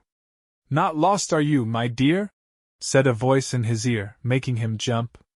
An Age Witch stood in front of him, holding a tray of what looked horribly like whole human fingernails. She leered at him, showing mossy teeth.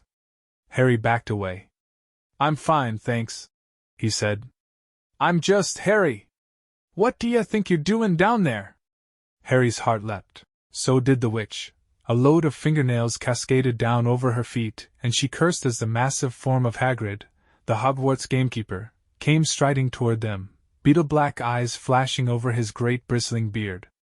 Hagrid! Harry croaked in relief. I was lost, Flip Powder. Hagrid seized Harry by the scruff of the neck and pulled him away from the witch, knocking the tray right out of her hands. Her shrieks followed them all the way along the twisting alleyway out into bright sunlight. Harry saw a familiar, snow-white marble building in the distance. Gringotts Bank. Hagrid had steered him right into Diagon Alley. You're a mess, said Hagrid gruffly, brushing soot off Harry so forcefully he nearly knocked him into a barrel of dragon dung outside an apothecary. Skulkin' around Knockturn Alley, I dunno dodgy place. Harry don't want no one ter see ya down there, I realize that, said Harry, ducking as Hagrid made to brush him off again. I told you, I was lost. What were you doing down there anyway? I was lookin' for a flesh-eatin' slug repellent, growled Hagrid. They're ruinin' the school cabbages. You're not on your own? I'm staying with the Weasleys, but we got separated, Harry explained. I've got to go and find them. They set off together down the street. How come you never wrote back to me? Said Hagrid as Harry jogged alongside him. He had to take 3 steps to every stride of Hagrid's enormous boots. Harry explained all about Dobby and the Dursleys. Lousy muggles, growled Hagrid. If I'd even known, Harry. Harry! Over here! Harry looked up and saw Hermione Granger standing at the top of the white flight of steps to Gringotts. She ran down to meet them, her bushy brown hair flying behind her. What happened to your glasses? Hello, Hagrid. Oh, it's wonderful to see you two again. Are you coming into Gringotts, Harry? As soon as I've found the Weasleys, said Harry. Ya won't have long to wait, Hagrid said with a grin. Harry and Hermione looked around. Sprinting up the crowded street were Ron, Fred, George, Percy, and Mr. Weasley. "Harry," Mr. Weasley panted. "We hoped you'd only gone one grade too far." He mopped his glistening bald patch. "Molly's frantic, she's coming now. Where did you come out?" Ron asked. "Knockturn Alley," said Hagrid grimly. "Excellent," said Fred and George together. "We've never been allowed in," said Ron enviously. "I should ruddy well think not," growled Hagrid. Mrs. Weasley now came galloping into view, her handbag swinging wildly in one hand, Ginny just clinging onto the other. "Oh, Harry, oh, my dear, you could have been anywhere!" Gasping for breath, she pulled a large clothes brush out of her bag and began sweeping off the soot Hagrid hadn't managed to beat away. Mr. Weasley took Harry's glasses, gave them a tap of his wand, and returned them, good as new. "Well, gotta be off," said Hagrid, who was having his hand wrung by Mrs. Weasley. "Knockturn Alley! If you hadn't found him, Hagrid, see ya at Hogwarts!" And he strode away, head and shoulders taller than anyone else in the packed street. "Guess who I saw in Borgin and Burke's?" Harry asked Ron and Hermione as they climbed the Gringotts steps. "Malfoy and his father." "Did Lucius Malfoy buy anything?" said Mr. Weasley sharply behind them. "No, he was selling, so he's worried," said Mr. Weasley with grim satisfaction. "Oh, I'd love to get Lucius Malfoy for something." "You be careful, Arthur," said Mrs. Weasley sharply as they were bowed into the bank by a goblin at the door. "That family's trouble. Don't go biting off more than you can chew, so you don't think I'm a match for Lucius Malfoy?" said Mr. Weasley indignantly, but he was distracted almost at once by the sight of Hermione's parents, who were standing nervously at the counter that ran all along the great marble hall, waiting for Hermione to introduce them. "But you're Muggles," said Mr. Weasley delightedly. "We must have a drink. What's that you've got there?" "Oh, you're changing Muggle money. Molly, look." He pointed excitedly at the 10-pound notes in Mr. Granger's hand. "Meet you back here," Ron said to Hermione as the Weasleys and Harry were led off to their underground vaults by another Gringotts goblin. The vaults were reached by means of small, goblin-driven carts that sped along miniature train tracks through the bank's underground tunnels. Harry enjoyed the breakneck journey down to the Weasleys' vault, but felt dreadful, far worse than he had in Knockturn Alley, when it was opened. There was a very small pile of silver sickles inside, and just one gold galleon.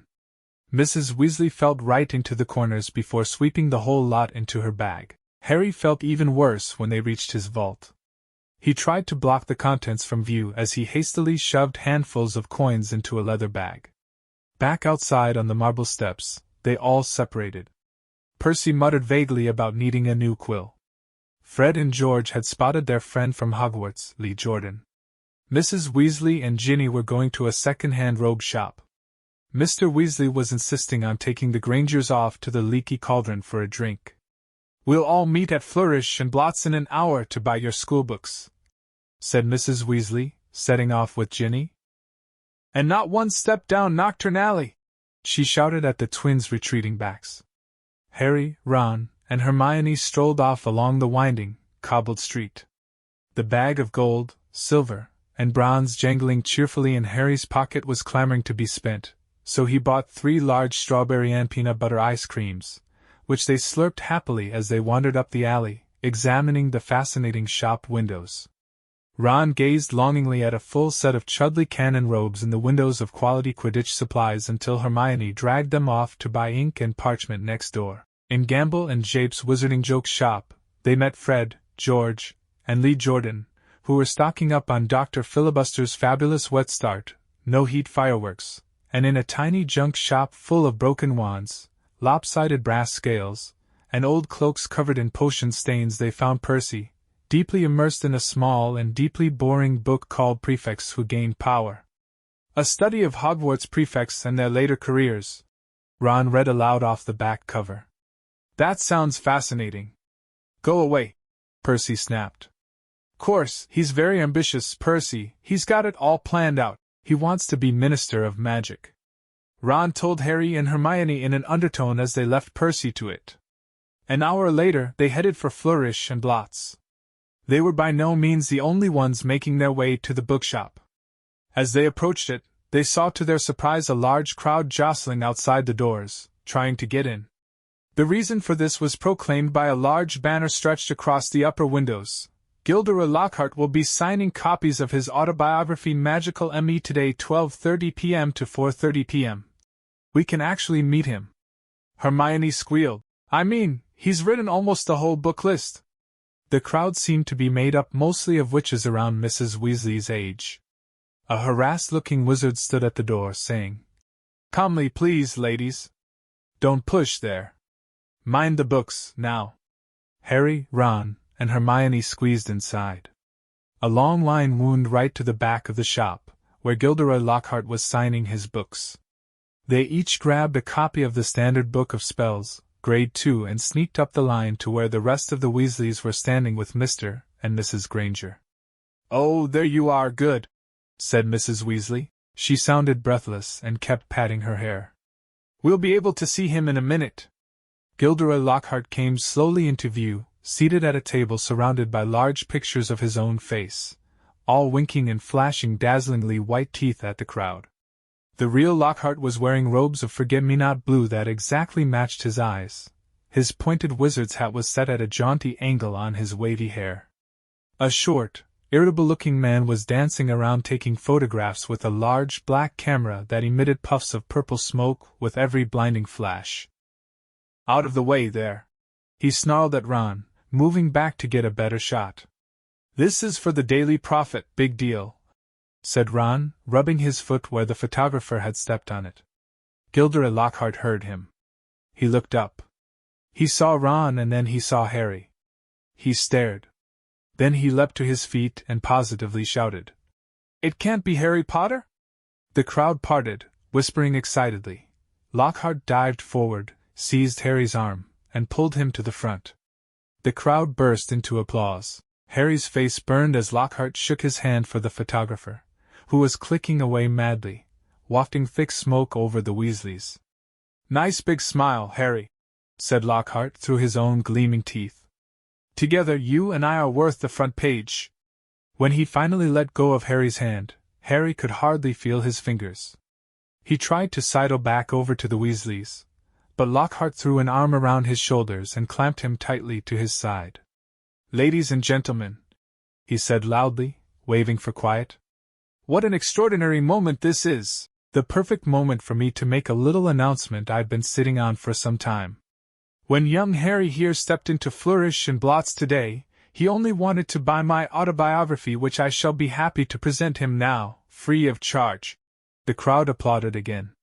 He had no idea, Lockhart continued, giving Harry a little shake that made his glasses slip to the end of his nose, that he would shortly be getting much more than my book, Magical Me.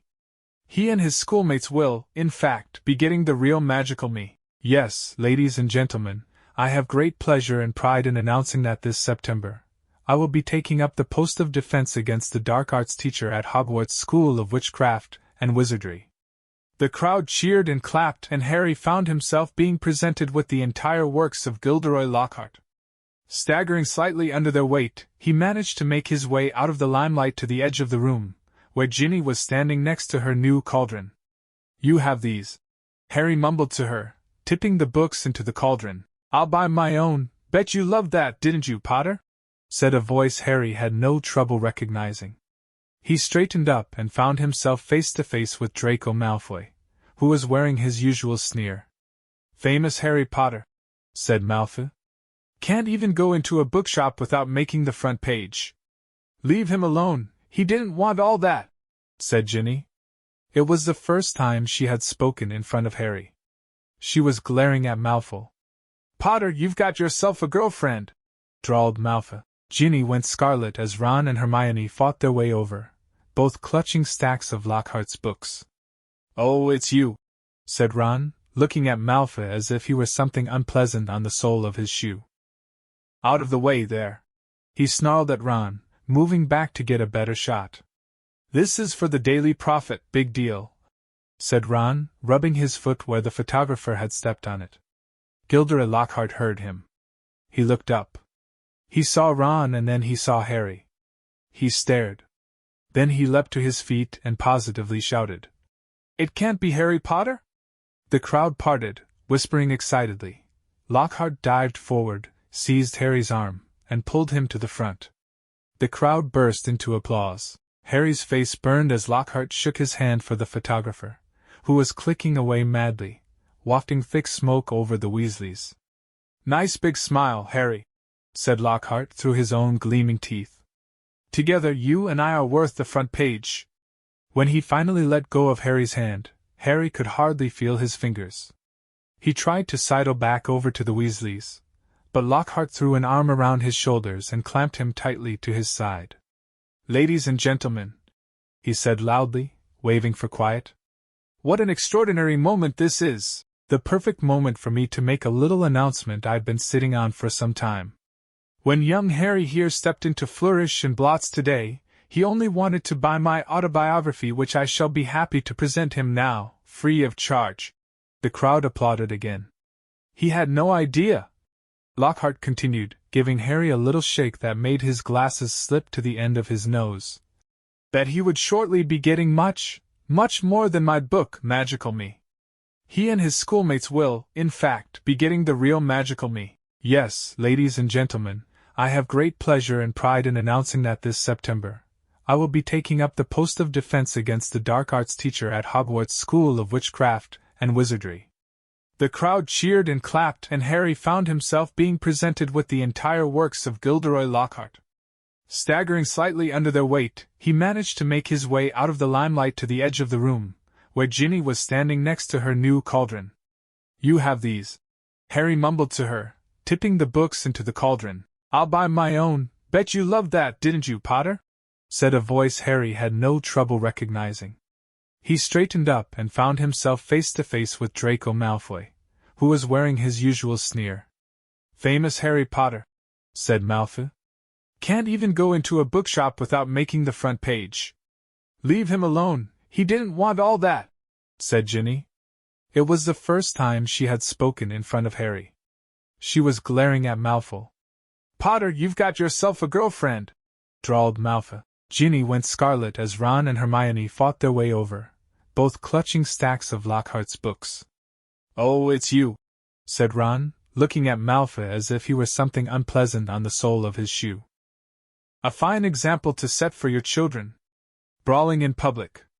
What Gilderoy Lockhart must have thought he was pleased," said Fred. "Didn't you hear him as we were leaving? He was asking that bloke from the Daily Prophet if he'd be able to work the fight into his report, said it was all publicity." But it was a subdued group that headed back to the fireside in the leaky cauldron, where Harry, the Weasleys, and all their shopping would be traveling back to the Burrow using Powder. They said goodbye to the Grangers, who were leaving the pub for the Muggle Street on the other side. Mr. Weasley started to ask them how bus stops worked, but stopped quickly at the look on Mrs. Weasley's face. Harry took off his glasses and put them safely in his pocket before helping himself to Powder. It definitely wasn't his favorite way to travel. English Stories Voyager. Chapter 5. The Whomping Willow. The end of the summer vacation came too quickly for Harry's liking. He was looking forward to getting back to Hogwarts, but his month at the Burrow had been the happiest of his life. It was difficult not to feel jealous of Ron when he thought of the Dursleys and the sort of welcome he could expect next time he turned up on Privet Drive. On their last evening, Mrs. Weasley conjured up a sumptuous dinner that included all of Harry's favorite things, ending with a mouth-watering treacle pudding. Fred and George rounded off the evening with a display of filibuster fireworks. They filled the kitchen with red and blue stars that bounced from ceiling to wall for at least half an hour. Then it was time for a last mug of hot chocolate and bed. It took a long while to get started next morning. They were up at dawn, but somehow they still seemed to have a great deal to do. Mrs. Weasley dashed about in a bad mood looking for spare socks and quills. People kept colliding on the stairs, half-dressed with bits of toast in their hands, and Mr. Weasley nearly broke his neck, tripping over a stray chicken as he crossed the yard carrying Ginny's trunk to the car. Harry couldn't see how 8 people, 6 large trunks, 2 owls, and a rat were going to fit into one small Ford Anglia. He had reckoned, of course, without the special features that Mr. Weasley had added. Not a word to Molly, he whispered to Harry as he opened the trunk and showed him how it had been magically expanded so that the luggage fitted easily. When at last they were all in the car, Mrs. Weasley glanced into the back seat, where Harry, Ron, Fred, George, and Percy were all sitting comfortably side by side, and said, "Muggles do no more than we give them credit for, don't they?" She and Ginny got into the front seat, which had been stretched so that it resembled a park bench. "I mean, you'd never know it was this roomy from the outside, would you?" Mr. Weasley started up the engine and they trundled out of the yard, Harry turning back for a last look at the house. He barely had time to wonder when he'd see it again. When they were back, George had forgotten his box of filibuster fireworks. 5 minutes after that, they skidded to a halt in the yard so that Fred could run in for his broomstick. They had almost reached the highway when Ginny shrieked that she'd left her diary. By the time she had clambered back into the car, they were running very late, and tempers were running high. Mr. Weasley glanced at his watch, and then at his wife. "Molly, dear, no, Arthur, no one would see this little button here is an invisibility booster I installed that'd get us up in the air, then we fly above the clouds. We'd be there in 10 minutes and no one would be any the wiser." I said, "No, Arthur, not in broad daylight." They reached King's Cross at 11:15. Mr. Weasley dashed across the road to get trolleys for their trunks, and they all hurried into the station. Harry had caught the Hogwarts Express the previous year. The tricky part was getting onto platform 9 3/4, which wasn't visible to the Muggle eye. What you had to do was walk through the solid barrier dividing platforms 9 and 10. It didn't hurt, but it had to be done carefully so that none of the Muggles noticed you vanishing. "Percy first," said Mrs. Weasley, looking nervously at the clock overhead, which showed they had only 5 minutes to disappear casually through the barrier. Percy strode briskly forward and vanished. Mr. Weasley went next. Fred and George followed. "I'll take Ginny and you two come right after us," Mrs. Weasley told Harry and Ron, grabbing Ginny's hand and setting off. In the blink of an eye they were gone. "Let's go together, we've only got a minute," Ron said to Harry. Harry made sure that Hedwig's cage was safely wedged on top of his trunk, and wheeled his trolley around to face the barrier. He felt perfectly confident. This wasn't nearly as uncomfortable as using flip powder. Both of them bent low over the handles of their trolleys and walked purposefully toward the barrier, gathering speed. A few feet away from it, they broke into a run-in crash. Both trolleys hit the barrier and bounced backward. Ron's trunk fell off with a loud thump, Harry was knocked off his feet, and Hedwig's cage bounced onto the shiny floor, and she rolled away, shrieking indignantly. People all around them stared and a guard nearby yelled, "What in blazes do you think you're doing?" "Lost control of the trolley," Harry gasped, clutching his ribs as he got up. Ron ran to pick up Hedwig, who was causing such a scene that there was a lot of muttering about cruelty to animals from the surrounding crowd. "Why can't we get through?" Harry hissed to Ron. "I dunno." Ron looked wildly around. A dozen curious people were still watching them. "We're going to miss the train," Ron whispered. "I don't understand why the gateway sealed itself." Harry looked up at the giant clock with a sickening feeling in the pit of his stomach. 10 seconds. 9 seconds. He wheeled his trolley forward cautiously until it was right against the barrier and pushed with all his might. The metal remained solid. 3 seconds. 2 seconds. 1 second. "It's gone," said Ron, sounding stunned. "The train's left. What if Mum and Dad can't get back through to us? Have you got any Muggle money?" Harry gave a hollow laugh. "The Dursleys haven't given me pocket money for about 6 years. Ron pressed his ear to the cold barrier. "Can't hear a thing," he said tensely. "What are we going to do? I don't know how long it'll take Mum and Dad to get back to us." They looked around. People were still watching them, mainly because of Hedwig's continuing screeches. "I think we'd better go and wait by the car," said Harry. "We're attracting too much attention." "Harry," said Ron, his eyes gleaming. "The car. What about it? We can fly the car to Hogwarts." "But I thought we're stuck, right? And we've got to get to school, haven't we?" And even underage wizards are allowed to use magic if it's a real emergency. Section 19 or something of the restriction of thingy. But your mom and dad, said Harry, pushing against the barrier again in the vain hope that it would give way. How will they get home? They don't need the car, said Ron impatiently. They know how to apparate.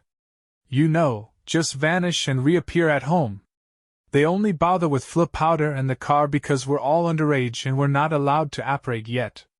Harry's feeling of panic turned suddenly to excitement. Can you fly it? No problem, said Ron, wheeling his trolley around to face the exit. Come on, let's go. If we hurry, we'll be able to follow the Hogwarts Express. And they marched off through the crowd of curious muggles, out of the station and back onto the side road where the old Ford Anglia was parked. Ron unlocked the cavernous trunk with a series of taps from his wand. They heaved their luggage back in, put Hedwig on the back seat, and got into the front. Check that no one's watching, said Ron, starting the ignition with another tap of his wand. Harry stuck his head out of the window. Traffic was rumbling along the main road ahead, but their street was empty. Okay, he said. Ron pressed a tiny silver button on the dashboard. The car around them vanished, and so did they. Harry could feel the seat vibrating beneath him, hear the engine, feel his hands on his knees and his glasses on his nose, but for all he could see, he had become a pair of eyeballs, floating a few feet above the ground in a dingy street full of parked cars. Let's go, said Ron's voice from his right. And the ground and the dirty buildings on either side fell away, dropping out of sight as the car rose. In seconds, the whole of London lay, smoky and glittering, below them. Then there was a popping noise and the car, Harry, and Ron reappeared. Oh, said Ron, jabbing at the invisibility booster. It's faulty. Both of them pummeled it. The car vanished. Then it flickered back again. Hold on! Ron yelled, and he slammed his foot on the accelerator. They shot straight into the low, woolly clouds and everything turned dull and foggy. Now what? Said Harry, blinking at the solid mass of cloud pressing in on them from all sides. We need to see the train to know what direction to go in, said Ron. Dip back down again quickly. They dropped back beneath the clouds and twisted around in their seats, squinting at the ground. I can see it, Harry yelled. Right ahead there. The Hogwarts Express was streaking along below them like a scarlet snake. I think we'd better go and wait by the car, said Harry. We're attracting too much attention, Harry, said Ron, his eyes gleaming. The car. What about it? We can fly the car to Hogwarts. But I thought we're stuck, right? And we've got to get to school, haven't we? And even underage wizards are allowed to use magic if it's a real emergency. Section 19 or something of the restriction of thingy. But your mom and dad, said Harry, pushing against the barrier again in the vain hope that it would give way. How will they get home? They don't need the car, said Ron impatiently. They know how to apparate. You know, just vanish and reappear at home. They only bother with flip powder and the car because we're all underage and we're not allowed to apparate yet. Harry's feeling of panic turned suddenly to excitement. Can you fly it? No problem, said Ron, wheeling his trolley around to face the exit. Come on, let's go. If we hurry, we'll be able to follow the Hogwarts Express. And they marched off through the crowd of curious muggles, out of the station and back onto the side road where the old Ford Anglia was parked. Ron unlocked the cavernous trunk with a series of taps from his wand. They heaved their luggage back in, put Hedwig on the back seat, and got into the front. Check that no one's watching, said Ron, starting the ignition with another tap of his wand. Harry stuck his head out of the window. Traffic was rumbling along the main road ahead, but their street was empty. Okay, he said. Ron pressed a tiny silver button on the dashboard. The car around them vanished, and so did they. Harry could feel the seat vibrating beneath him, hear the engine, feel his hands on his knees and his glasses on his nose, but for all he could see, he had become a pair of eyeballs, floating a few feet above the ground in a dingy street full of parked cars. Let's go, said Ron's voice from his right. And the ground and the dirty buildings on either side fell away, dropping out of sight as the car rose. In seconds, the whole of London lay, smoky and glittering, below them. Then there was a popping noise and the car, Harry, and Ron reappeared. "Oh," said Ron, jabbing at the invisibility booster. "It's faulty." Both of them pummeled it. The car vanished. Then it flickered back again. "Hold on!" Ron yelled, and he slammed his foot on the accelerator. They shot straight into the low, woolly clouds and everything turned dull and foggy. "Now what?" said Harry, blinking at the solid mass of cloud pressing in on them from all sides. "We need to see the train to know what direction to go in," said Ron. "Dip back down again quickly." They dropped back beneath the clouds and twisted around in their seats, squinting at the ground. "I can see it!" Harry yelled. "Right ahead there!" The Hogwarts Express was streaking along below them like a scarlet snake. "There!" Harry shouted, making Ron and Hedwig jump. "Straight ahead!" Silhouetted on the dark horizon, high on the cliff over the lake, stood the many turrets and towers of Hogwarts Castle. But the car had begun to shudder and was losing speed.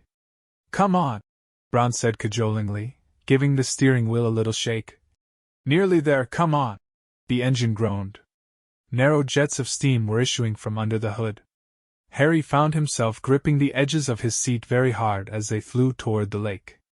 The car gave a nasty wobble. Glancing out of his window, Harry saw the smooth, black, glassy surface of the water, a mile below. Ron's knuckles were white on the steering wheel. The car wobbled again. "Come on," Ron muttered. They were over the lake. The castle was right ahead. Ron put his foot down. There was a loud clunk, a splutter, and the engine died completely. "Oh," said Ron, into the silence. The nose of the car dropped. They were falling, gathering speed, heading straight for the solid castle wall. "Nuh!"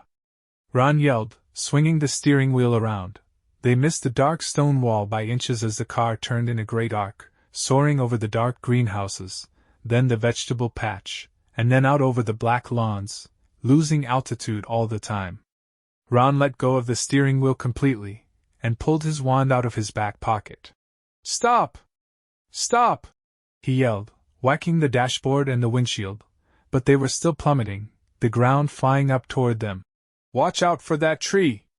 Harry bellowed, lunging for the steering wheel, but too late. Crunch! With an ear-splitting bang of metal on wood, they hit the thick tree trunk and dropped to the ground with a heavy jolt. Steam was billowing from under the crumpled hood. Hedwig was shrieking in terror. A golf ball-sized lump was throbbing on Harry's head where he had hit the windshield, and to his right, Ron let out a low, despairing groan. "Are you okay?" Harry said urgently. "My wand," said Ron, in a shaky voice. "Look at my wand." It had snapped, almost in two. The tip was dangling limply, held on by a few splinters. Harry opened his mouth to say he was sure they'd be able to mend it up at the school, but he never even got started.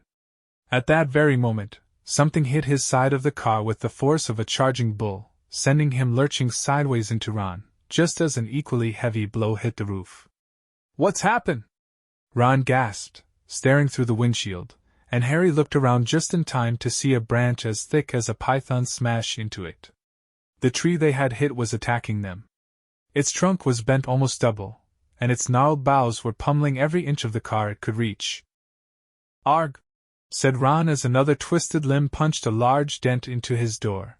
The windshield was now trembling under a hail of blows from knuckle-like twigs, and a branch as thick as a battering ram was pounding furiously on the roof, which seemed to be caving. "Run for it!" Ron shouted, throwing his full weight against his door, but next second he had been knocked backward into Harry's lap by a vicious uppercut from another branch. "We're done for!" he moaned as the ceiling sagged, but suddenly the floor of the car was vibrating. The engine had restarted. "Reverse!" Harry yelled, and the car shot backward. The tree was still trying to hit them.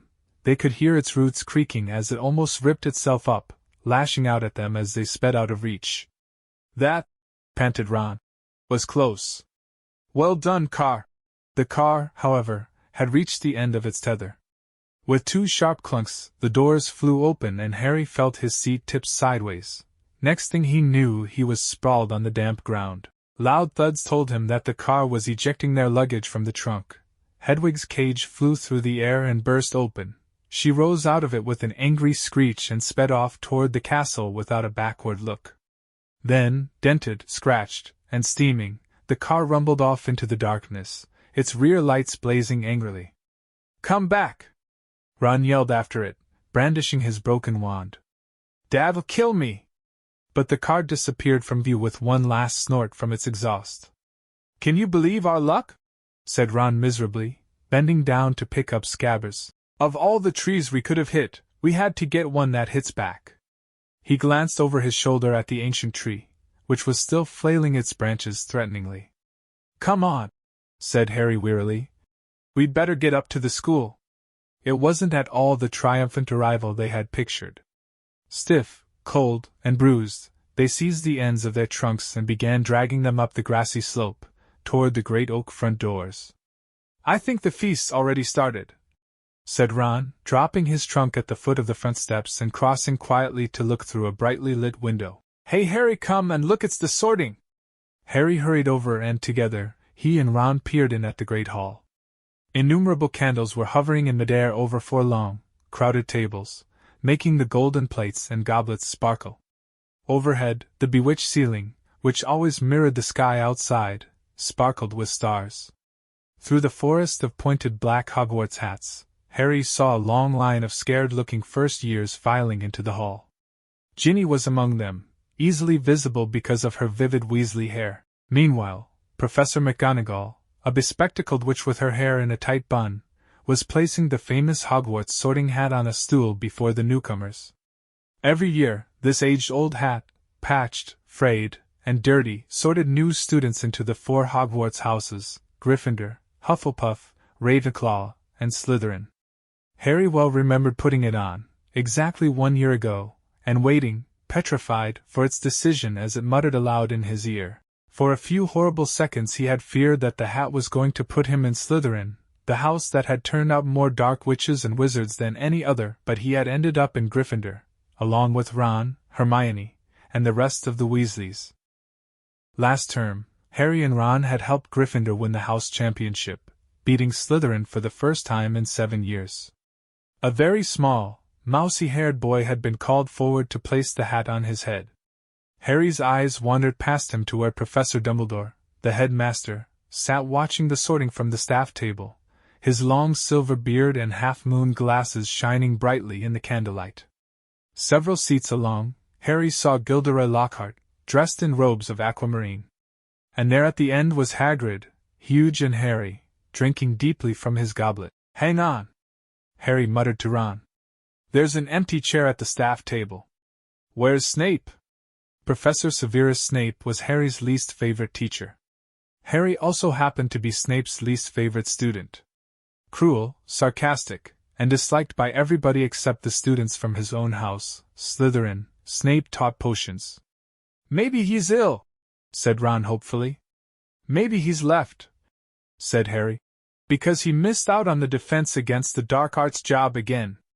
Or he might have been sacked," said Ron enthusiastically. "I mean, everyone hates him, or maybe," said a very cold voice right behind them, "he's waiting to hear why you two didn't arrive on the school train." Harry spun around. There, his black robes rippling in a cold breeze, stood Severus Snape. He was a thin man with sallow skin, a hooked nose, and greasy, shoulder-length black hair, and at this moment, he was smiling in a way that told Harry he and Ron were in very deep trouble. "Follow me," said Snape. Not daring even to look at each other, Harry and Ron followed Snape up the steps into the vast, echoing entrance hall, which was lit with flaming torches. A delicious smell of food was wafting from the great hall, but Snape led them away from the warmth and light, down a narrow stone staircase that led into the dungeons. "In," he said, opening a door halfway down the cold passageway and pointing. They entered Snape's office, shivering. The shadowy walls were lined with shelves of large glass jars, in which floated all manner of revolting things Harry didn't really want to know the name of at the moment. The fireplace was dark and empty. Snape closed the door and turned to look at them. "So," he said softly, "the train isn't good enough for the famous Harry Potter and his faithful sidekick Weasley. Wanted to arrive with a bang, did we, boys?" No, sir, it was the barrier at King's Cross. It's silence, said Snape coldly. What have you done with the car? Ron gulped. This wasn't the first time Snape had given Harry the impression of being able to read minds. But a moment later, he understood, as Snape unrolled today's issue of the Evening Prophet. You were seen, he hissed, showing them the headline, Flying Ford Anglia Mystifies Muggles. He began to read aloud. 2 Muggles in London, convinced they saw an old car flying over the post office tower. Last term, Harry and Ron had helped Gryffindor win the house championship, beating Slytherin for the first time in 7 years. A very small, mousy-haired boy had been called forward to place the hat on his head. Harry's eyes wandered past him to where Professor Dumbledore, the headmaster, sat watching the sorting from the staff table, his long silver beard and half-moon glasses shining brightly in the candlelight. Several seats along, Harry saw Gilderoy Lockhart, dressed in robes of aquamarine. And there at the end was Hagrid, huge and hairy, drinking deeply from his goblet. Hang on, Harry muttered to Ron. There's an empty chair at the staff table. Where's Snape? Professor Severus Snape was Harry's least favorite teacher. Harry also happened to be Snape's least favorite student. Cruel, sarcastic, and disliked by everybody except the students from his own house, Slytherin, Snape taught potions. Maybe he's ill, said Ron hopefully. Maybe he's left, said Harry, because he missed out on the defense against the dark arts job again. Or he might have been sacked, said Ron enthusiastically. I mean, everyone hates him, or maybe, said a very cold voice right behind them. He's waiting to hear why you two didn't arrive on the school train. Harry spun around. There, his black robes rippling in a cold breeze, stood Severus Snape. He was a thin man with sallow skin, a hooked nose, and greasy, shoulder-length black hair, and at this moment, he was smiling in a way that told Harry he and Ron were in very deep trouble. Follow me, said Snape. Not daring even to look at each other, Harry and Ron followed Snape up the steps into the vast, echoing entrance hall, which was lit with flaming torches. A delicious smell of food was wafting from the great hall, but Snape led them away from the warmth and light, down a narrow stone staircase that led into the dungeons. In, he said, opening a door halfway down the cold passageway and pointing. They entered Snape's office, shivering. The shadowy walls were lined with shelves of large glass jars, in which floated all manner of revolting things Harry didn't really want to know the name of at the moment. The fireplace was dark and empty. Snape closed the door and turned to look at them. So, he said softly, the train isn't good enough for the famous Harry Potter and his faithful sidekick Weasley. Wanted to arrive with a bang, did we, boys? No, sir, it was the barrier at King's Cross. It's silence, said Snape coldly. What have you done with the car?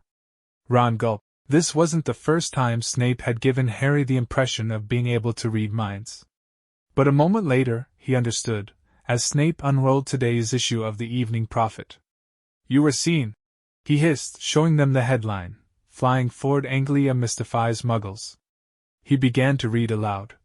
2 Muggles in London, convinced they saw an old car flying over the post office tower.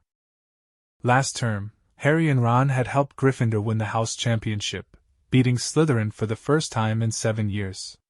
A very small, mousy-haired boy had been called forward to place the hat on his head. Harry's eyes wandered past him to where Professor Dumbledore, the headmaster, sat watching the sorting from the staff table, his long silver beard and half-moon glasses shining brightly in the candlelight. Several seats along, Harry saw Gilderoy Lockhart, dressed in robes of aquamarine. And there at the end was Hagrid, huge and hairy, drinking deeply from his goblet. Hang on, Harry muttered to Ron. There's an empty chair at the staff table. Where's Snape? Professor Severus Snape was Harry's least favorite teacher. Harry also happened to be Snape's least favorite student. Cruel, sarcastic, and disliked by everybody except the students from his own house, Slytherin, Snape taught potions. Maybe he's ill, said Ron hopefully. Maybe he's left, said Harry, because he missed out on the defense against the dark arts job again. Or he might have been sacked, said Ron enthusiastically. I mean, everyone hates him, or maybe, said a very cold voice right behind them. He's waiting to hear why you two didn't arrive on the school train. Harry spun around. There, his black robes rippling in a cold breeze, stood Severus Snape. He was a thin man with sallow skin, a hooked nose, and greasy, shoulder-length black hair, and at this moment, he was smiling in a way that told Harry he and Ron were in very deep trouble. "Follow me," said Snape. Not daring even to look at each other, Harry and Ron followed Snape up the steps into the vast, echoing entrance hall, which was lit with flaming torches. A delicious smell of food was wafting from the great hall, but Snape led them away from the warmth and light, down a narrow stone staircase that led into the dungeons. "In," he said, opening a door halfway down the cold passageway and pointing. They entered Snape's office, shivering. The shadowy walls were lined with shelves of large glass jars, in which floated all manner of revolting things Harry didn't really want to know the name of at the moment. The fireplace was dark and empty. Snape closed the door and turned to look at them. "So," he said softly, "the train isn't good enough for the famous Harry Potter and his faithful sidekick Weasley. Wanted to arrive with a bang, did we, boys?" "No, sir, it was the barrier at King's Cross." "Silence," said Snape coldly. "What have you done with the car?" Ron gulped. This wasn't the first time Snape had given Harry the impression of being able to read minds. But a moment later, he understood, as Snape unrolled today's issue of the Evening Prophet. "You were seen," he hissed, showing them the headline, "Flying Ford Anglia Mystifies Muggles." He began to read aloud. "2 Muggles in London, convinced they saw an old car flying over the post office tower. I must also return to the feast." When the door had closed behind her, Ron let out a long, low whistle. "I thought we'd had it," he said, grabbing a sandwich. "So did I," said Harry, taking one too. "Can you believe our luck, though?" said Ron thickly through a mouthful of chicken and ham. "Fred and George must have flown that car 5 or 6 times and no Muggle ever saw them." He swallowed and took another huge bite. "Why couldn't we get through the barrier?" Harry shrugged. "We'll have to watch our step from now on, though," he said, taking a grateful swig of pumpkin juice. "Wish we could have gone up to the feast." "She didn't want us showing off," said Ron sagely. "Doesn't want people to think it's clever, arriving by flying car." When they had eaten as many sandwiches as they could, the plate kept refilling itself, they rose and left the office, treading the familiar path to Gryffindor Tower. The castle was quiet. It seemed that the feast was over. They walked past muttering portraits and creaking suits of armor, and climbed narrow flights of stone stairs, until at last they reached the passage where the secret entrance to Gryffindor Tower was hidden, behind an oil painting of a very fat woman in a pink silk dress. "Password?" she said as they approached. Said Harry. They didn't know the New Year's password, not having met a Gryffindor prefect yet, but help came almost immediately. They heard hurrying feet behind them and turned to see Hermione dashing toward them. "There you are! Where have you been?" "The most ridiculous rumors. Someone said you'd been expelled for crashing a flying car." "Well, we haven't been expelled," Harry assured her. "You're not telling me you did fly here?" said Hermione, sounding almost as severe as Professor McGonagall. "Skip the lecture," said Ron impatiently, "and tell us the new password." "It's Wuddlebird," said Hermione impatiently. "But that's not the point." Her words were cut short, however, as the portrait of the fat lady swung open and there was a sudden storm of clapping. It looked as though the whole of Gryffindor House was still awake, packed into the circular common room, standing on the lopsided tables and squashy armchairs, waiting for them to arrive. Arms reached through the portrait hole to pull Harry and Ron inside, leaving Hermione to scramble in after them. "Brilliant!" yelled Lee Jordan. "Inspired!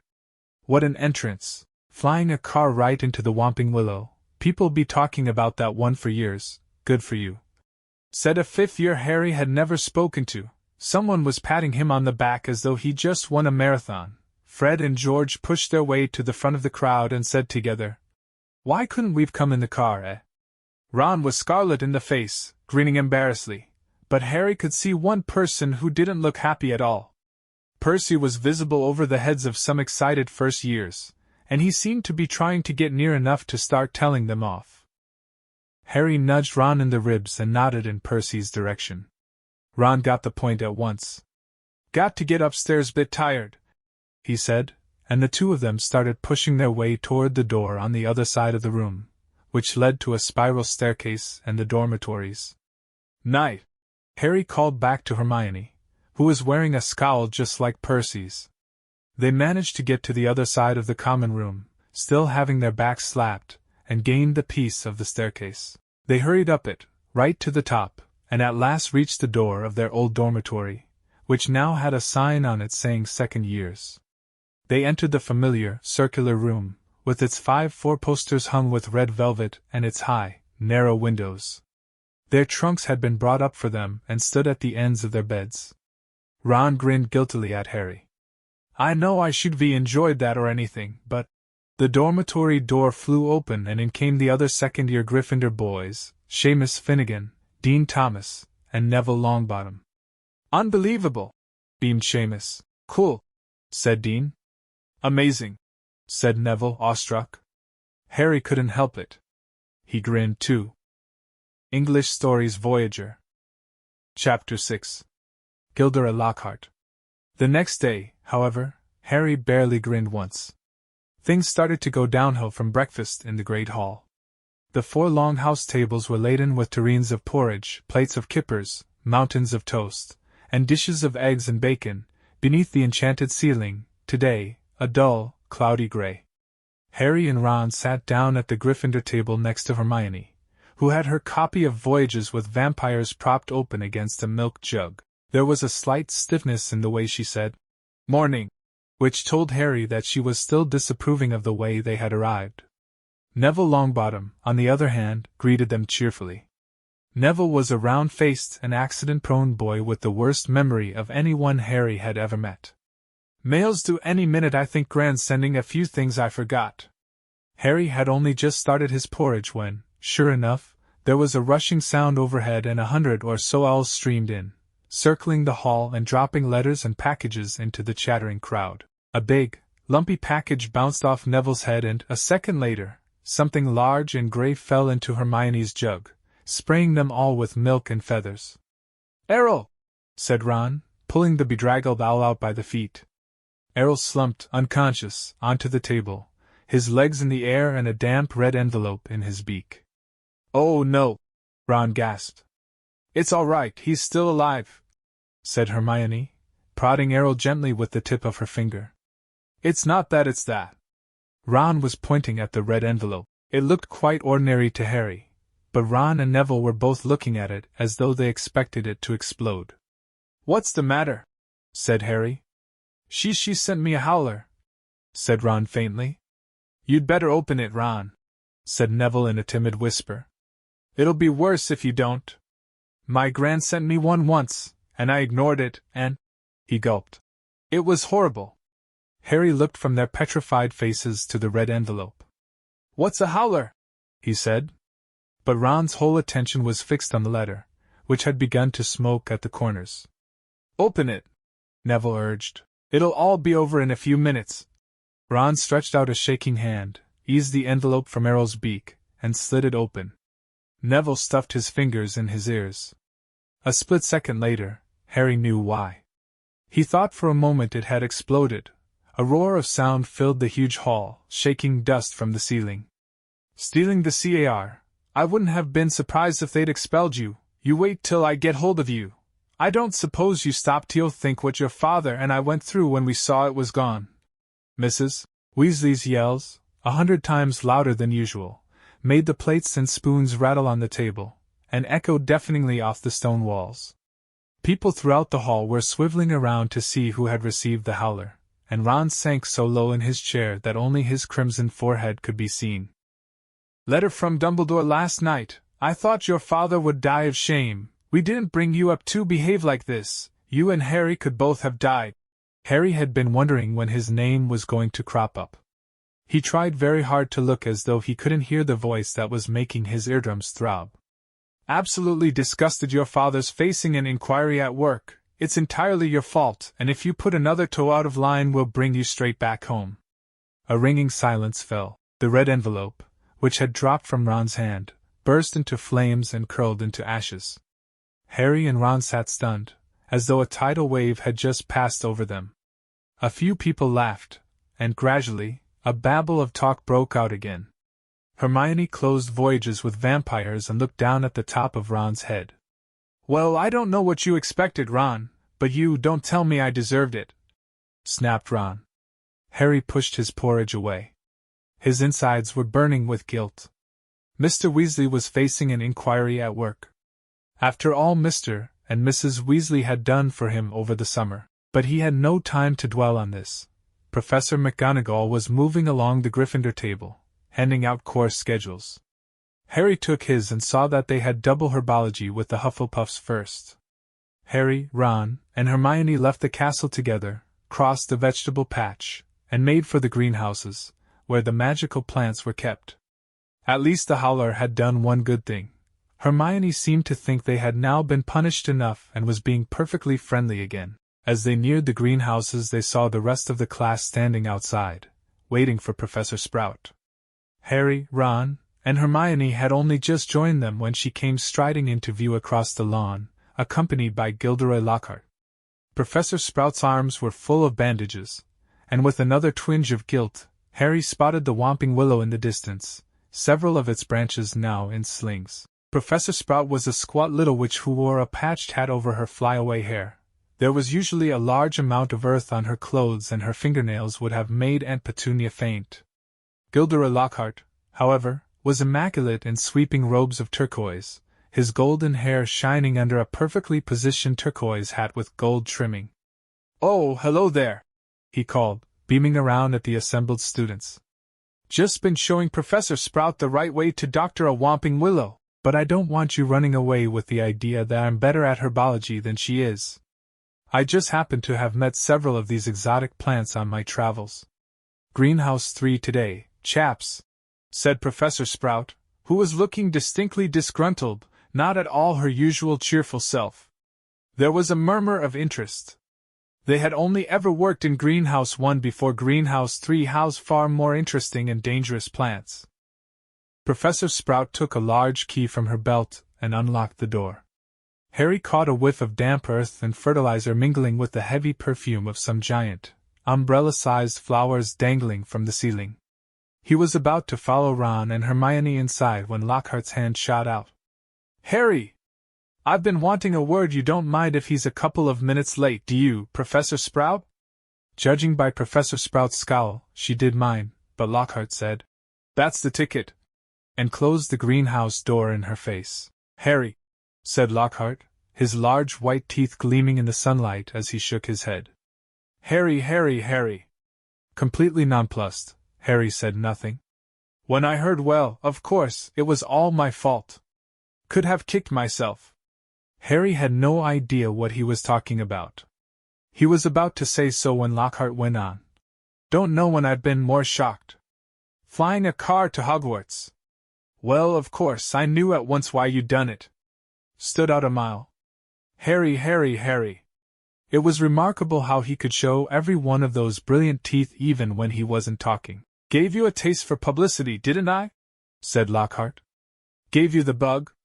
You got onto the front page of the paper with me and you couldn't wait to do it again." "Oh no, Professor, see, Harry, said Lockhart, reaching out and grasping his shoulder. "I understand. Natural to want a bit more once you've had that first taste, and I blame myself for giving you that, because it was bound to go to your head. But see here, young man, you can't start flying cars to try and get yourself noticed. Just calm down, all right? Plenty of time for all that when you're older. Yes, I know what you're thinking. It's all right for him, he's an internationally famous wizard already. But when I was 12, I was just as much of a nobody as you are now. In fact, I'd say I was even more of a nobody. I mean, a few people have heard of you, haven't they? All that business with he who must not be named." He glanced at the lightning scar on Harry's forehead. I know it's not quite as good as winning Witch Weekly's Most Charming Smile award 5 times in a row, as I have, but it's a start, Harry, it's a start."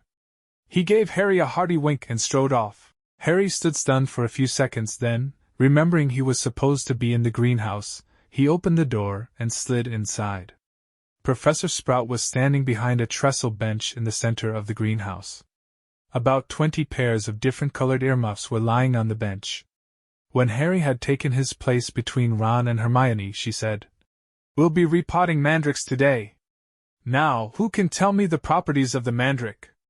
To nobody's surprise, Hermione's hand was first into the air. "Mandrake, or mandragora, is a powerful restorative," said Hermione, sounding as usual as though she had swallowed the textbook. "It is used to return people who have been transfigured or cursed to their original state." "Excellent. 10 points to Gryffindor," said Professor Sprout.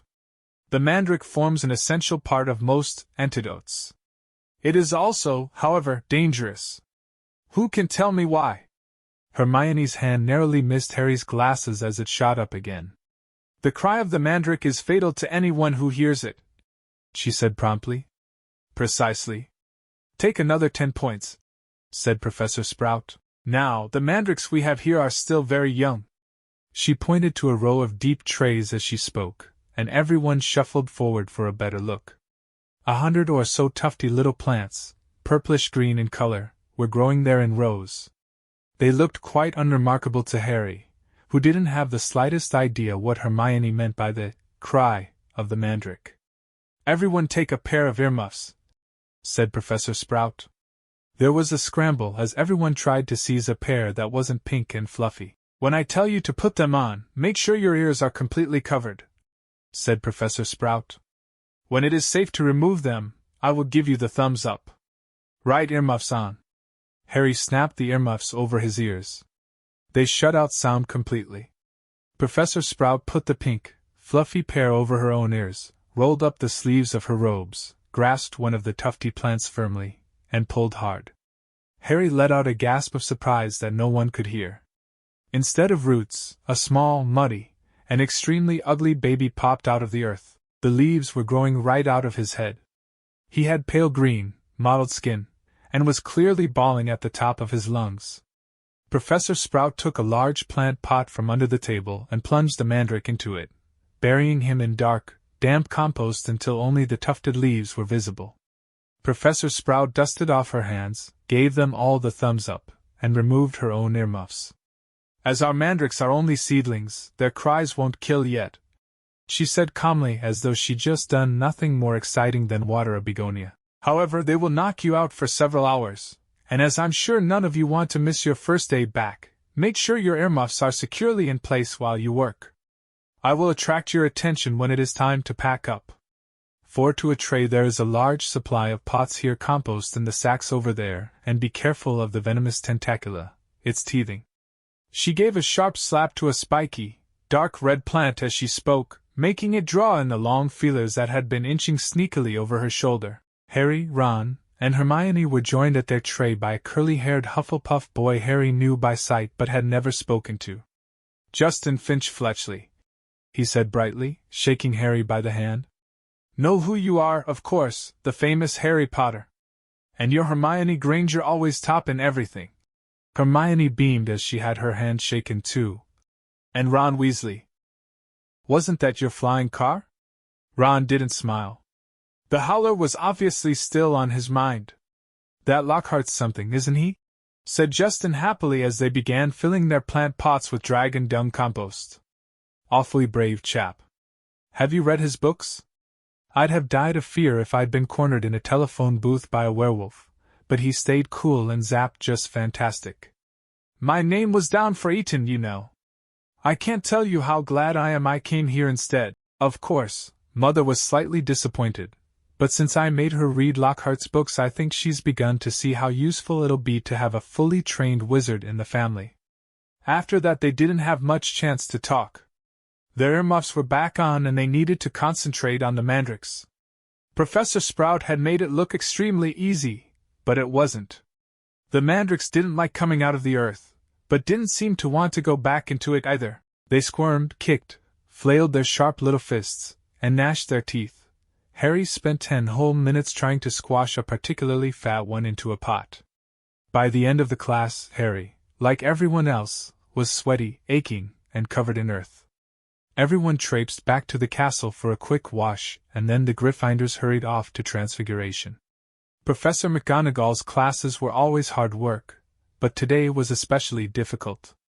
Everything Harry had learned last year seemed to have leaked out of his head during the summer. He was supposed to be turning a beetle into a button, but all he managed to do was give his beetle a lot of exercise as it scuttled over the desktop avoiding his wand.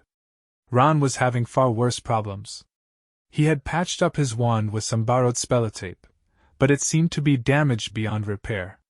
It kept crackling and sparking at odd moments, and every time Ron tried to transfigure his beetle it engulfed him in thick gray smoke that smelled of rotten eggs. Unable to see what he was doing, Ron accidentally squashed his beetle with his elbow, and had to ask for a new one. Professor McGonagall wasn't pleased. Harry was relieved to hear the lunch bell. His brain felt like a wrung sponge. Everyone filed out of the classroom except him and Ron, who was whacking his wand furiously on the desk. "Stupid useless thing, write home for another one," Harry suggested as the wand let off a volley of bangs like a firecracker. "Oh yeah, and get another howler back," said Ron, stuffing the now hissing wand into his bag. "It's your own fault your wand got snapped." They went down to lunch, where Ron's mood was not improved by Hermione's showing them the handful of perfect coat buttons she had produced in Transfiguration. "What we got this afternoon?" said Harry, hastily changing the subject. "Defense against the dark arts," said Hermione at once. "Why?" demanded Ron, seizing her schedule. "Have you outlined all Lockhart's lessons in Little Hearts?" Hermione snatched the schedule back, blushing furiously. They finished lunch and went outside into the overcast courtyard. Hermione sat down on a stone step and buried her nose in Voyages with Vampires again. Harry and Ron stood talking about Quidditch for several minutes before Harry became aware that he was being closely watched. Looking up, he saw the very small, mousy-haired boy he'd seen trying on the Sorting Hat last night staring at Harry as though transfixed. He was clutching what looked like an ordinary Muggle camera, and the moment Harry looked at him, he went bright red. "All right, Harry? I'm Colin Creevey," he said breathlessly, taking a tentative step forward. "I'm in Gryffindor, too. "'J'you think would it be all right if can I have a picture?" he said, raising the camera hopefully. "A picture?" Harry repeated blankly. "So I can prove I've met you," said Colin Creevey eagerly, edging further forward. "I know all about you. Everyone's told me about how you survived when you know who tried to kill you and how he disappeared and everything and how you've still got a lightning scar on your forehead." His eyes raked Harry's hairline. "And a boy in my dormitory said if I develop the film in the right potion, the pictures will move." Colin drew a great shuddering breath of excitement and said, "It's amazing here, isn't it? I never knew all the odd stuff I could do was magic till I got the letter from Hogwarts. My dad's a milkman, he couldn't believe it either. So I'm taking loads of pictures to send home to him, and it'd be really good if I had one of you." He looked imploringly at Harry. "Maybe your friend could take it, and I could stand next to you? And then, could you sign it? Signed photos? You're giving out signed photos, Potter?" Loud and scathing, Draco Malfoy's voice echoed around the courtyard. He had stopped right behind Colin, flanked, as he always was at Hogwarts, by his large and thuggish cronies, Crabbe and Goyle. "Everyone line up!" Malfoy roared to the crowd. "Harry Potter's giving out signed photos." "No, I'm not," said Harry angrily, his fists clenching. "Shut up, Malfoy. You're just jealous," piped up Colin, whose entire body was about as thick as Crabbe's neck. "Jealous?" said Malfoy, who didn't need to shout anymore. Half the courtyard was listening in. "Of what? I don't want a foul scar right across my head, thanks. I don't think getting your head cut open makes you that special, myself." Crabbe and Goyle were sniggering stupidly. "Eat slugs, Malfoy," said Ron angrily.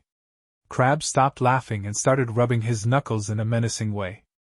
"Be careful, Weasley," sneered Malfoy. "You don't want to start any trouble, or your mummy'll have to come and take you away from school." He put on a shrill, piercing voice. "If you put another toe out of line." A knot of Slytherin fifth years nearby laughed loudly at this. Weasley would like a signed photo, Potter, smirked Malfoy. It'd be worth more than his family's whole house. Ron whipped out his spellotaped wand, but Hermione shut Voyages with Vampires with a snap and whispered, "Look out! What's all this? What's all this?" Gilderoy Lockhart was striding toward them, his turquoise robes swirling behind him. "Who's giving out signed photos?" Harry started to speak, but he was cut short as Lockhart flung an arm around his shoulders and thundered jovially, "Shouldn't have asked? We meet again, Harry!" Pinned to Lockhart's side and burning with humiliation, Harry saw Malfoy slide smirking back into the crowd. "Come on then, Mr. Creevey," said Lockhart, beaming at Colin. "A double portrait, can't do better than that, and we'll both sign it for you." Colin fumbled for his camera and took the picture as the bell rang behind them, signaling the start of afternoon classes. "Off you go, move along there," Lockhart called to the crowd, and he set off back to the castle with Harry, who was wishing he knew a good vanishing spell, still clasped to his side. "A word to the wise, Harry," said Lockhart paternally as they entered the building through a side door. "I covered up for you back there with young Creevey if he was photographing me, too. Your schoolmates won't think you're setting yourself up so much." Deaf to Harry's stammers, Lockhart swept him down a corridor lined with staring students and up a staircase. "Let me just say that handing out signed pictures at this stage of your career isn't sensible. Looks a tad big-head, Harry, to be frank. There may well come a time when, like me, you'll need to keep a stack handy wherever you go, but—" He gave a little chortle. "I don't think you're quite there yet." They had reached Lockhart's classroom and he let Harry go at last. Harry yanked his robe straight and headed for a seat at the very back of the class, where he busied himself with piling all 7 of Lockhart's books in front of him, so that he could avoid looking at the real thing. The rest of the class came clattering in, and Ron and Hermione sat down on either side of Harry. "You could have fried an egg on your face," said Ron. "You'd better hope Creevey doesn't meet Ginny, or they'll be starting a Harry Potter fan club." "Shut up," snapped Harry. The last thing he needed was for Lockhart to hear the phrase, Harry Potter fan club. When the whole class was seated, Lockhart cleared his throat loudly and silence fell. He reached forward, picked up Neville Longbottom's copy of Travels with Trolls, and held it up to show his own, winking portrait on the front. "Me," he said, pointing at it and winking as well. "Gilderoy Lockhart, Order of Merlin, 3rd class, honorary member of the Dark Force Defense League, and 5-time winner of Witch Weekly's Most Charming Smile Award, but I don't talk about that. I didn't get rid of the Banded Banshee by smiling at her." He waited for them to laugh. A few people smiled weakly. "I see you've all bought a complete set of my books. Well done. I thought we'd start today with a little quiz. Nothing to worry about, just to check how well you've read them, how much you've taken in." When he had handed out the test papers, he returned to the front of the class and said, "You have 30 minutes start now." Harry looked down at his paper and read 1. What is Gilderoy Lockhart's favorite color? 2. What is Gilderoy Lockhart's secret ambition? 3. What, in your opinion, is Gilderoy Lockhart's greatest achievement to date? On and on it went, over 3 sides of paper, right down to 54. When is Gilderoy Lockhart's birthday, and what would his ideal gift be? Half an hour later, Lockhart collected the papers and rifled through them in front of the class. Tut, hardly any of you remembered that my favorite color is lilac. I say so in Year with the Yeti, and a few of you need to read Wanderings with Werewolves more carefully. I clearly state in Chapter 12 that my ideal birthday gift would be harmony between all magic and non-magic peoples, though I wouldn't say no to a large bottle of Ogden's Old Fire whiskey. He gave them another roguish wink.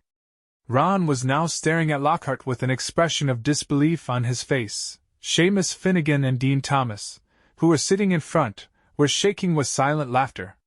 Hermione, on the other hand, was listening to Lockhart with rapt attention and gave a start when he mentioned her name. But Miss Hermione Granger knew my secret ambition is to rid the world of evil and market my own range of haircare potions. Good girl. In fact, he flipped her paper over. Full marks. Where is Miss Hermione Granger? Hermione raised a trembling hand. Excellent, beamed Lockhart. Quite excellent. Take 10 points for Gryffindor. And so to business. He bent down behind his desk and lifted a large, covered cage onto it. "Now be warned! It is my job to arm you against the foulest creatures known to wizardkind. You may find yourselves facing your worst fears in this room. Know only that no harm can befall you whilst I am here. All I ask is that you remain calm." In spite of himself, Harry leaned around his pile of books for a better look at the cage. Lockhart placed a hand on the cover. Dean and Seamus had stopped laughing now. Neville was cowering in his front row seat.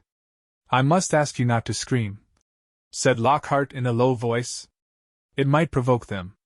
As the whole class held its breath, Lockhart whipped off the cover. "Yes," he said dramatically. "Freshly caught Cornish pixies." Seamus Finnegan couldn't control himself. He let out a snort of laughter that even Lockhart couldn't mistake for a scream of terror. "Yes?" He smiled at Seamus. "Well, they're not very dangerous, are they?" Seamus choked. "Don't be so sure," said Lockhart, waggling a finger annoyingly at Seamus. "Devilish tricky little blighters they can be." The pixies were electric blue and about 8 inches high, with pointed faces and voices so shrill it was like listening to a lot of budgies arguing. The moment the cover had been removed, they had started jabbering and rocketing around, rattling the bars and making bizarre faces at the people nearest them. "Right then," Lockhart said loudly. "Let's see what you make of them." And he opened the cage. It was pandemonium. The pixies shot in every direction like rockets. 2 of them seized Neville by the ears and lifted him into the air. Several shot straight through the window, showering the back row with broken glass. The rest proceeded to wreck the classroom more effectively than a rampaging rhino. They grabbed ink bottles and sprayed the class with them, shredded books and papers, tore pictures from the walls, upended the wastebasket, grabbed bags and books and threw them out of the smashed window. Within minutes, half the class was sheltering under desks and Neville was swinging from the iron chandelier in the ceiling. "Come on now, round them up, they're only pixies," Lockhart shouted. He rolled up his sleeves, brandished his wand, and bellowed, "Pesky pixie pesternemy!" It had absolutely no effect. One of the pixies seized his wand and threw it out of the window, too. Lockhart gulped and dived under his own desk, narrowly avoiding being squashed by Neville, who fell a second later as the chandelier gave way. The bell rang and there was a mad rush toward the exit. In the relative calm that followed, Lockhart straightened up, caught sight of Harry, Ron, and Hermione, who were almost at the door, and said, "Well, I'll ask you 3 to just nip the rest of them back into their cage." He swept past them and shut the door quickly behind him. "Can you believe him?" roared Ron as one of the remaining pixies bit him painfully on the ear. "He just wants to give us some hands-on experience," said Hermione, immobilizing 2 pixies at once with a clever freezing charm and stuffing them back into their cage. "Hands-on?" said Harry, who was trying to grab a pixie dancing out of reach with its tongue out. "Hermione, he didn't have a clue what he was doing, rubbish," said Hermione. "You've read his books, look at all those amazing things he's done, he says he's done," Ron muttered. English Stories Voyager. Chapter 7. Mudbloods and Murmurs. Harry spent a lot of time over the next few days dodging out of sight whenever he saw Gilderoy Lockhart coming down a corridor. Harder to avoid was Colin Creevey, who seemed to have memorized Harry's schedule. Nothing seemed to give Colin a bigger thrill than to say, "All right, Harry? 6 or 7 times a day in here." "Hello, Colin." Back, however exasperated Harry sounded when he said it. Hedwig was still angry with Harry about the disastrous car journey and Ron's wand was still malfunctioning, surpassing itself on Friday morning by shooting out of Ron's hand in charms and hitting tiny old Professor Flitwick squarely between the eyes, creating a large, throbbing green boil where it had struck. So with one thing and another, Harry was quite glad to reach the weekend. He, Ron, and Hermione were planning to visit Hagrid on Saturday morning. Harry, however, was shaken awake several hours earlier than he would have liked by Oliver Wood, captain of the Gryffindor Quidditch team. "What's the matter?" said Harry groggily. "Quidditch practice," said Wood. "Come on." Harry squinted at the window. There was a thin mist hanging across the pink and gold sky. Now that he was awake, he couldn't understand how he could have slept through the racket the birds were making. Oliver, Harry croaked. It's the crack of dawn. Exactly, said Wood. He was a tall and burly sixth year and, at the moment, his eyes were gleaming with a crazed enthusiasm. It's part of our new training program. Come on, grab your broom, and let's go, said Wood heartily. None of the other teams have started training yet. We're going to be first off the mark this year. Yawning and shivering slightly, Harry climbed out of bed and tried to find his Quidditch robes. Good man, said Wood. Meet you on the field in 15 minutes. When he'd found his scarlet team robes and pulled on his cloak for warmth, Harry scribbled a note to Ron explaining where he'd gone, and went down the spiral staircase to the common room, his Nimbus 2000 on his shoulder. He had just reached the portrait hole when there was a clatter behind him and Colin Creevey came dashing down the spiral staircase, his camera swinging madly around his neck and something clutched in his hand. I heard someone saying your name on the stairs, Harry. Look what I've got here. I've had it developed, I wanted to show you. Harry looked bemusedly at the photograph Colin was brandishing under his nose. A moving, black and white Lockhart was tugging hard on an arm Harry recognized as his own. He was pleased to see that his photographic self was putting up a good fight, and refusing to be dragged into view. As Harry watched, Lockhart gave up and slumped, panting, against the white edge of the picture. Will you sign it? Said Colin eagerly. No, said Harry flatly, glancing around to check that the room was really deserted. Sorry, Colin, I'm in a hurry. Quidditch practice. He climbed through the portrait hole. Oh, wow. Wait for me. I've never watched a Quidditch game before. Colin scrambled through the hole after him. It'll be really boring, Harry said quickly, but Colin ignored him, his face shining with excitement. You were the youngest house player in 100 years, weren't you, Harry? Weren't you? Said Colin, trotting alongside him. You must be brilliant. I've never flown. Is it easy? Is that your own broom? Is that the best one there is? Harry didn't know how to get rid of him. It was like having an extremely talkative shadow. I don't really understand Quidditch, said Colin breathlessly. Is it true there are 4 balls? And 2 of them fly around trying to knock people off their brooms? Yes, said Harry heavily, resigned to explaining the complicated rules of Quidditch. They're called bludgers. There are 2 beaters on each team who carry clubs to beat the bludgers away from their side. Fred and George Weasley are the Gryffindor beaters. And what are the other balls for? Colin asked, tripping down a couple of steps because he was gazing open-mouthed at Harry. Well, the quaffle that's the biggish red one is the one that scores goals. 3 chasers on each team throw the quaffle to each other, and try and get it through the goalposts at the end of the pitch. They're 3 long poles with hoops on the end. And the 4th ball is the golden snitch, said Harry. And it's very small, very fast, and difficult to catch, but that's what the Seekers got to do, because a game of Quidditch doesn't end until the snitch has been caught. And whichever team's Seeker gets the snitch earns his team an extra 150 points. And you're the Gryffindor Seeker, aren't you? Said Colin in awe.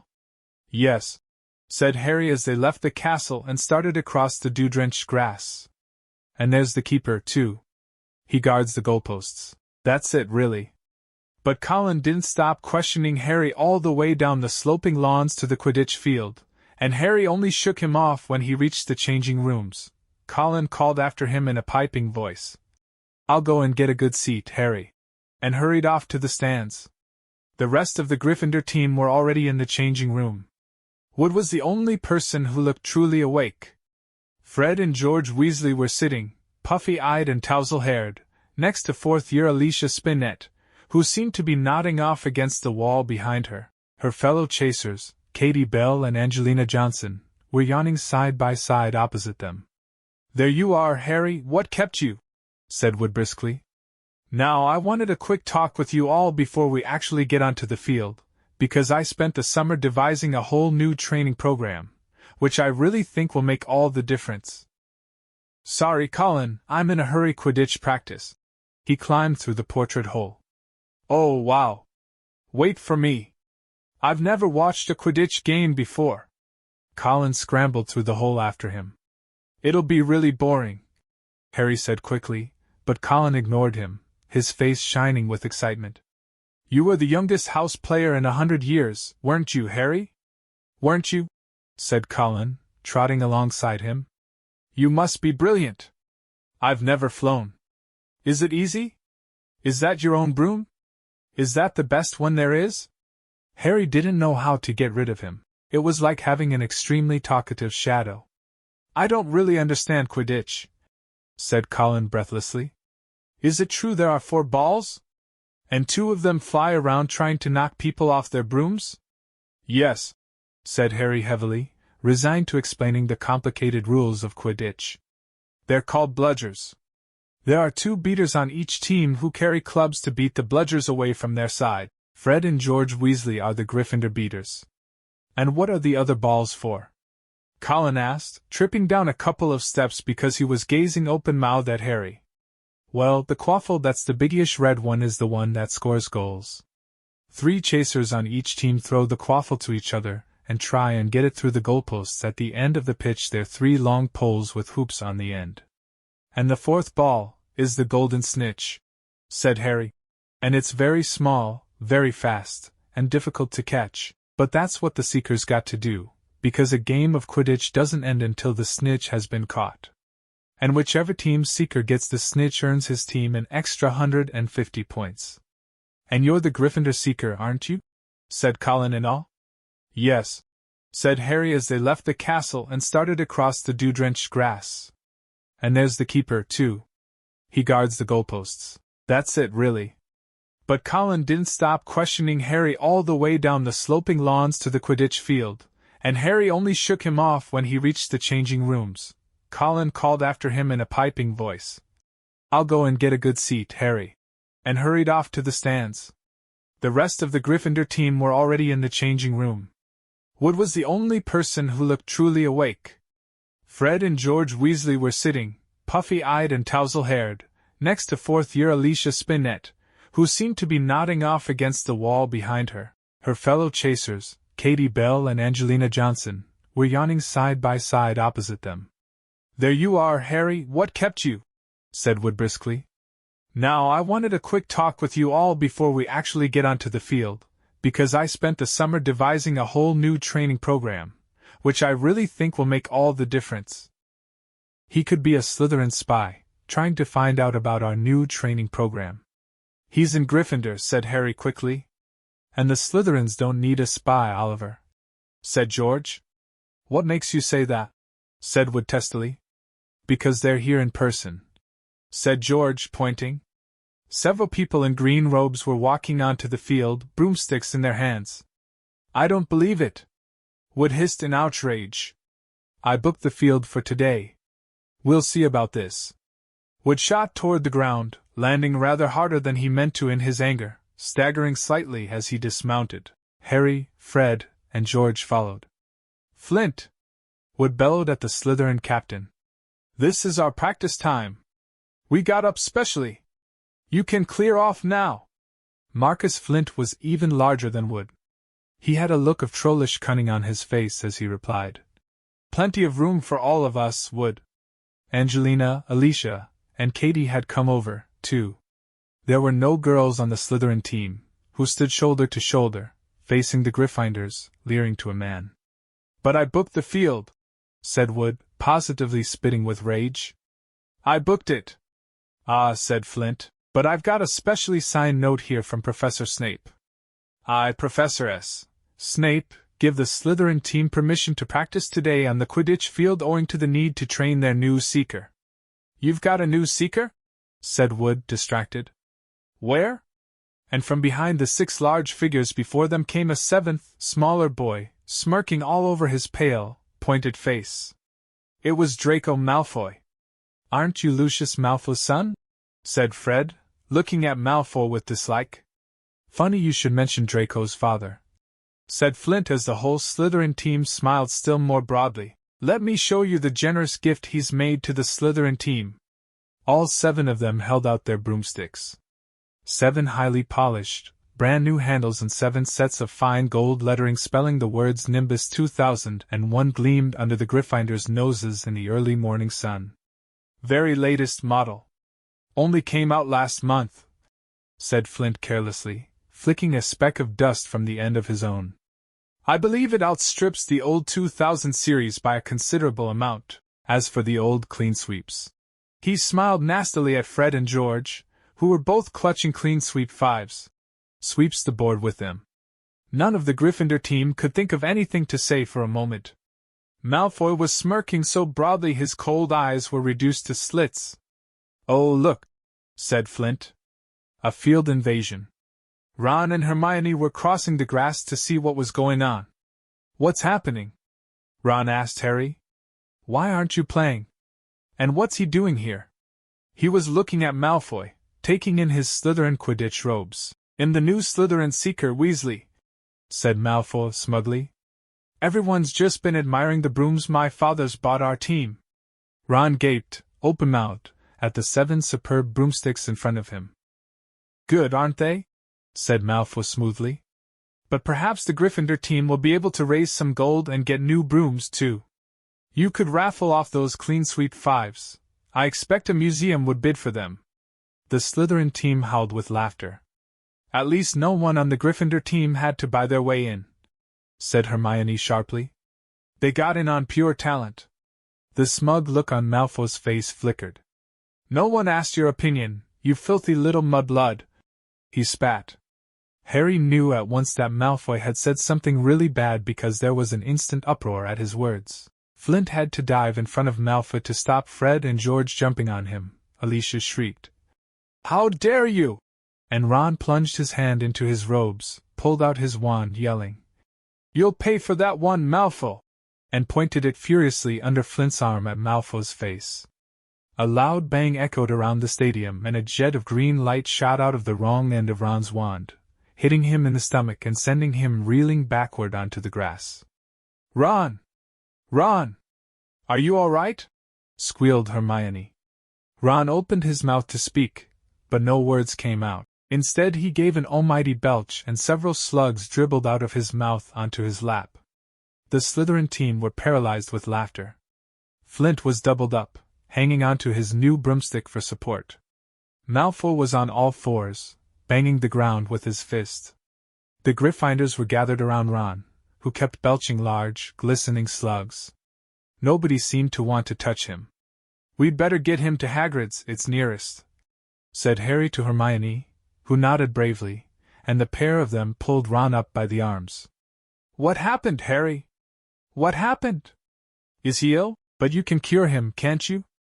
Colin had run down from his seat and was now dancing alongside them as they left the field. Ron gave a huge heave and more slugs dribbled down his front. "Oh," said Colin, fascinated and raising his camera. "Can you hold him still, Harry?" "Get out of the way, Colin," said Harry angrily. He and Hermione supported Ron out of the stadium and across the grounds toward the edge of the forest. "Nearly there, Ron," said Hermione as the gamekeeper's cabin came into view. "You'll be all right in a minute, almost there." They were within 20 feet of Hagrid's house when the front door opened, but it wasn't Hagrid who emerged. Gilderoy Lockhart, wearing robes of palest mauve today, came striding out. "Quick, behind here," Harry hissed, dragging Ron behind a nearby bush. Hermione followed, somewhat reluctantly. "It's a simple matter if you know what you're doing," Lockhart was saying loudly to Hagrid. "If you need help, you know where I am. I'll let you have a copy of my book. I'm surprised you haven't already got one. I'll sign one tonight and send it over. Well, goodbye." And he strode away toward the castle. Harry waited until Lockhart was out of sight, then pulled Ron out of the bush and up to Hagrid's front door. They knocked urgently. Hagrid appeared at once, looking very grumpy, but his expression brightened when he saw who it was. "Been wondering when you'd come to see me. Come in, come in. Thought you might have been Professor Lockhart back again." Harry and Hermione supported Ron over the threshold into the one-roomed cabin, which had an enormous bed in one corner, a fire crackling merrily in the other. Hagrid didn't seem perturbed by Ron's slug problem, which Harry hastily explained as he lowered Ron into a chair. "Better out than in," he said cheerfully, plunking a large copper basin in front of him. "Get 'em all up, Ron." "I don't think there's anything to do except wait for it to stop," said Hermione anxiously, watching Ron bend over the basin. That's a difficult curse to work at the best of times, but with a broken wand. Hagrid was bustling around making them tea. His boarhound, Fong, was slobbering over Harry. What did Lockhart want with you, Hagrid? Harry asked, scratching Fong's ears. Givin' me advice on getting kelpies out of a well, growled Hagrid, moving a half-plucked rooster off his scrubbed table and setting down the teapot. Like I don't know. And bangin' on about some banshee he banished. If one word of it was true, I'll eat my kettle. It was most unlike Hagrid to criticize a Hogwarts teacher, and Harry looked at him in surprise. Hermione, however, said in a voice somewhat higher than usual, I think you're being a bit unfair. Professor Dumbledore obviously thought he was the best man for the job. He was the only man for the job, said Hagrid, offering them a plate of treacle toffee, while Ron coughed squelchily into his basin. And I mean the only one. Gettin' very difficult to find anyone fair the dark arts job. People aren't too keen to take it on, see? They're startin' to think it's jinxed. No one's lasted long fair a while now. So tell me, said Hagrid, jerking his head at Ron, who was he trying to curse? Malfoy called Hermione something. It must have been really bad, because everyone went wild. It was bad, said Ron hoarsely, emerging over the tabletop looking pale and sweaty. Malfoy called her mudblood, Hagrid. Ron dived out of sight again as a fresh wave of slugs made their appearance. Hagrid looked outraged. He didn't, he growled at Hermione. He did, she said. But I don't know what it means. I could tell it was really rude, of course. It's about the most insulting thing he could think of, gasped Ron, coming back up. Mudblood's a really foul name for someone who is muggle-born, you know, non-magic parents. There are some wizards like Malfoy's family who think they're better than everyone else because they're what people call pure blood. He gave a small burp, and a single slug fell into his outstretched hand. He threw it into the basin and continued, I mean, the rest of us know it doesn't make any difference at all. Look at Neville Longbottom. He's pure blood and he can hardly stand a cauldron the right way up. And they haven't invented a spell our Hermione can do, said Hagrid proudly, making Hermione go a brilliant shade of magenta. It's a disgusting thing to call someone, said Ron, wiping his sweaty brow with a shaking hand. Dirty blood, see? Common blood. It's ridiculous. Most wizards these days are half-blood anyway. If we hadn't married muggles we'd died out. He retched and ducked out of sight again. Well, I don't blame ye fair trying to curse him, Ron, said Hagrid loudly over the thuds of more slugs hitting the basin. But maybe it was a good thing your wand backfired. Spect Lucius Malfoy would have come marching up to school if yet cursed his son. Least you're not in trouble. Harry would have pointed out that trouble didn't come much worse than having slugs pouring out of your mouth, but he couldn't. Hagrid's treacle toffee had cemented his jaws together. Harry, said Hagrid abruptly as though struck by a sudden thought. Got a bone to pick with ye. I've heard you've been giving out signed photos. How come I haven't got one? Furious, Harry wrenched his teeth apart. I have not been giving out signed photos, he said hotly. If Lockhart's still spreading that around. But then he saw that Hagrid was laughing. I'm only jokin', he said, patting Harry genially on the back and sending him face first into the table. I knew ye hadn't really. I told Lockhart ye didn't need to. You're more famous than him without tryin'. Bet he didn't like that, said Harry, sitting up and rubbing his chin. Don't think he did, said Hagrid, his eyes twinkling. And then I told him I'd never read one o' his books and he decided to go. Treacle toffee, Ron? He added as Ron reappeared. No thanks, said Ron weakly. Better not risk it.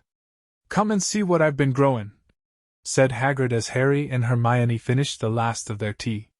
In the small vegetable patch behind Hagrid's house were a dozen of the largest pumpkins Harry had ever seen. Each was the size of a large boulder.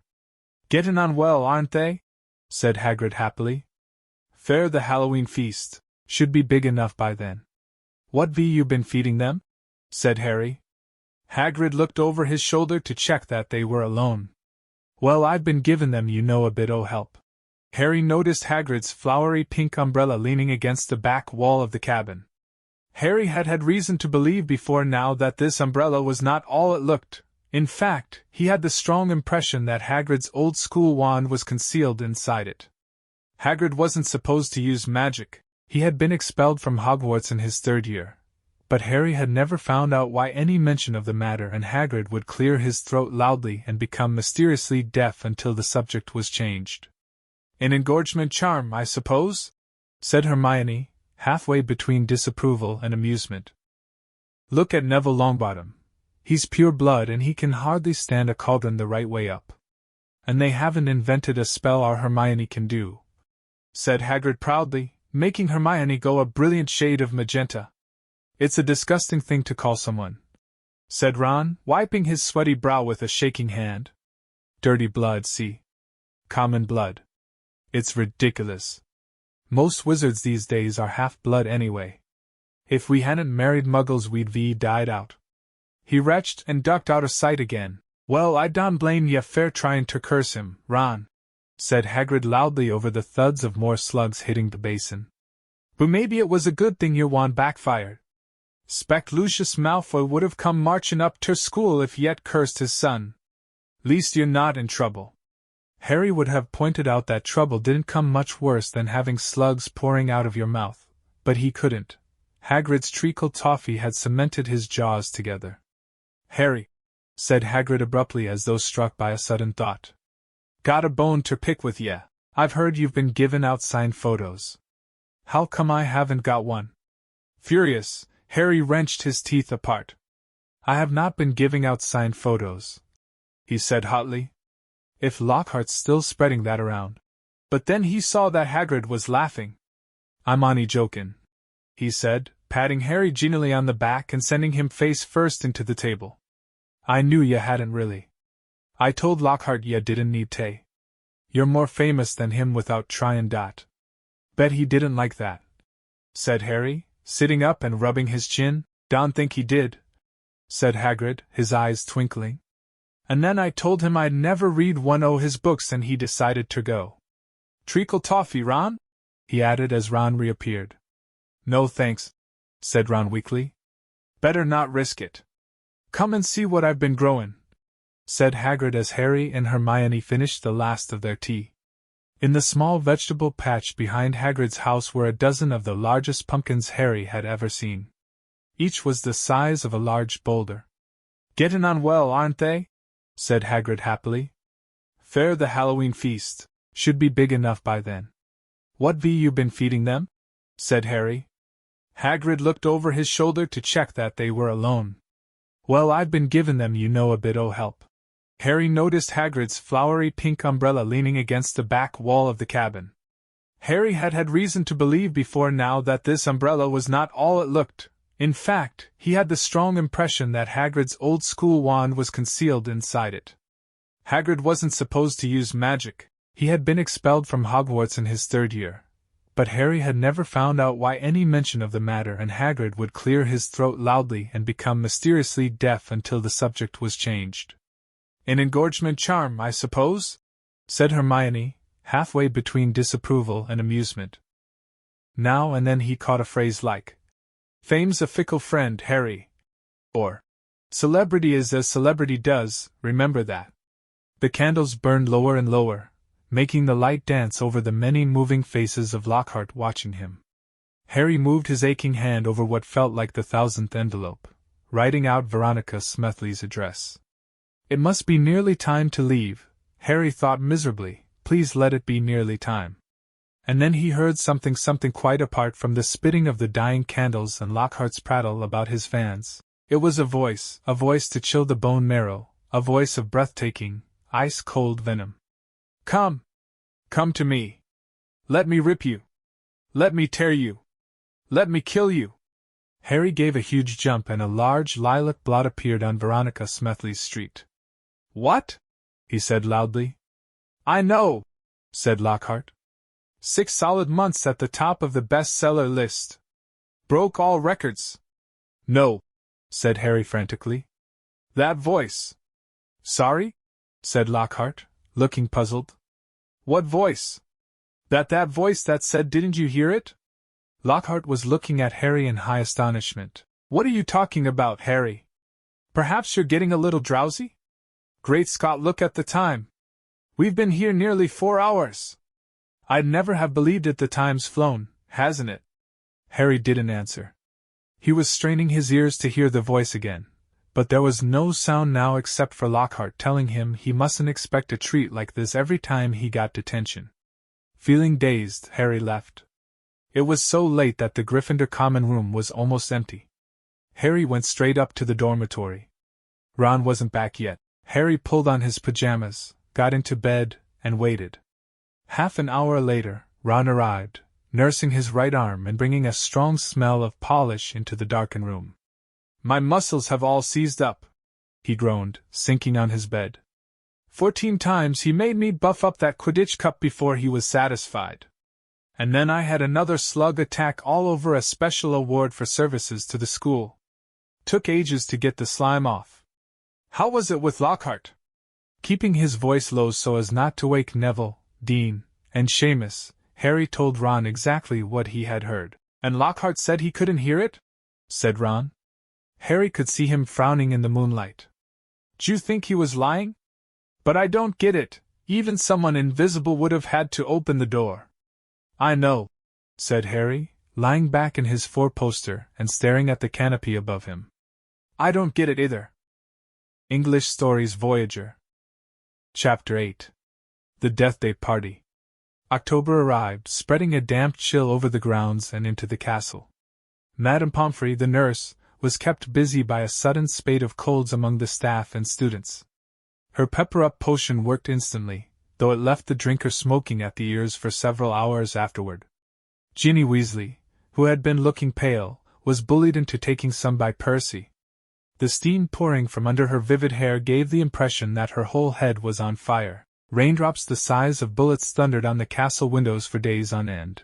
The lake rose, the flower beds turned into muddy streams, and Hagrid's pumpkins swelled to the size of garden sheds.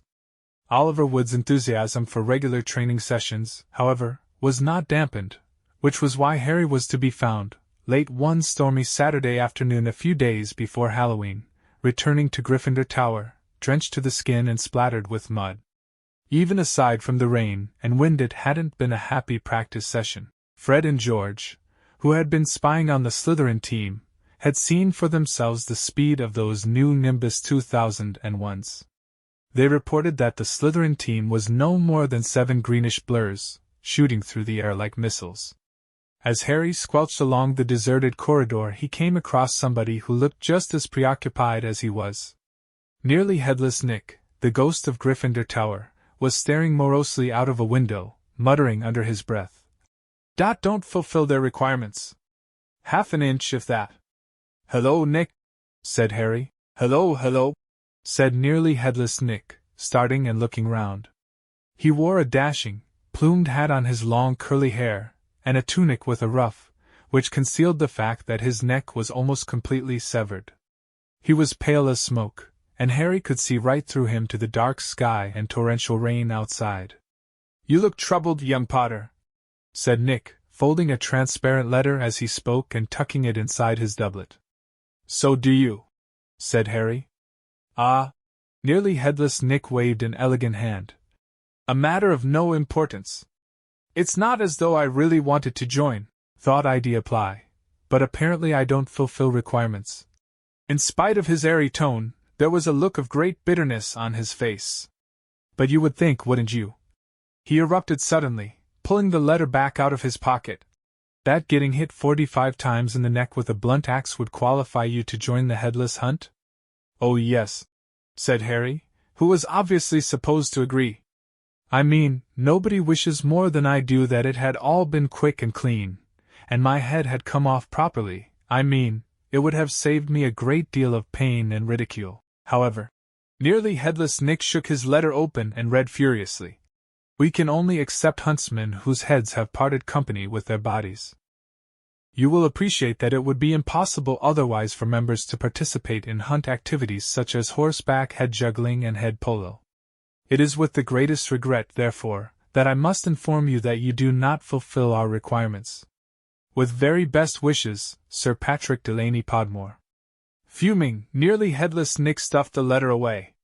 Half an inch of skin and sinew holding my neck on, Harry. Most people would think that's good and beheaded, but oh, no, it's not enough for Sir Properly Decapitated Podmore. Nearly headless Nick took several deep breaths and then said, in a far calmer tone, "So what's bothering you? Anything I can do?" "No," said Harry. "Not unless you know where we can get 7 free Nimbus 2001s for our match against Sly." The rest of Harry's sentence was drowned out by a high-pitched mewling from somewhere near his ankles. He looked down and found himself gazing into a pair of lamp-like yellow eyes. It was Mrs. Norris, the skeletal grey cat who was used by the caretaker, Argus Filch, as a sort of deputy in his endless battle against students. "You'd better get out of here, Harry," said Nick quickly. "Filch isn't in a good mood. He's got the flu and some third years accidentally plastered frog brains all over the ceiling in Dungeon 5. He's been cleaning all morning, and if he sees you dripping mud all over the place..." "Right," said Harry, backing away from the accusing stare of Mrs. Norris, but not quickly enough. Drawn to the spot by the mysterious power that seemed to connect him with his foul cat, Argus Filch burst suddenly through a tapestry to Harry's right, wheezing and looking wildly about for the rule-breaker. There was a thick tartan scarf bound around his head, and his nose was unusually purple. "Filth!" he shouted, his jowls a-quiver, his eyes popping alarmingly as he pointed at the muddy puddle that had dripped from Harry's Quidditch robes. "Mess and muck everywhere! I've had enough of it, I tell you! Follow me, Potter!" So Harry waved a gloomy goodbye to nearly headless Nick and followed Filch back downstairs, doubling the number of muddy footprints on the floor. Harry had never been inside Filch's office before. It was a place most students avoided. The room was dingy and windowless, lit by a single oil lamp dangling from the low ceiling. A faint smell of fried fish lingered about the place. Wooden filing cabinets stood around the walls. From their labels, Harry could see that they contained details of every pupil Filch had ever punished. Fred and George Weasley had an entire drawer to themselves. A highly polished collection of chains and manacles hung on the wall behind Filch's desk. It was common knowledge that he was always begging Dumbledore to let him suspend students by their ankles from the ceiling. Filch grabbed a quill from a pot on his desk and began shuffling around looking for parchment. "Dump!" he muttered furiously. "Great sizzling dragon bogies. Frog brains. Rat intestines. I've had enough of it. Make an example. Where's the form?" "Yes." He retrieved a large roll of parchment from his desk drawer and stretched it out in front of him, dipping his long black quill into the ink pot. "Name? Harry Potter. Crime? It was only a bit of mud," said Harry. "It's only a bit of mud to you, boy, but to me it's an extra hour scrubbing," shouted Filch, a drip shivering unpleasantly at the end of his bulbous nose. "Crime? Befouling the castle," suggested Sentence.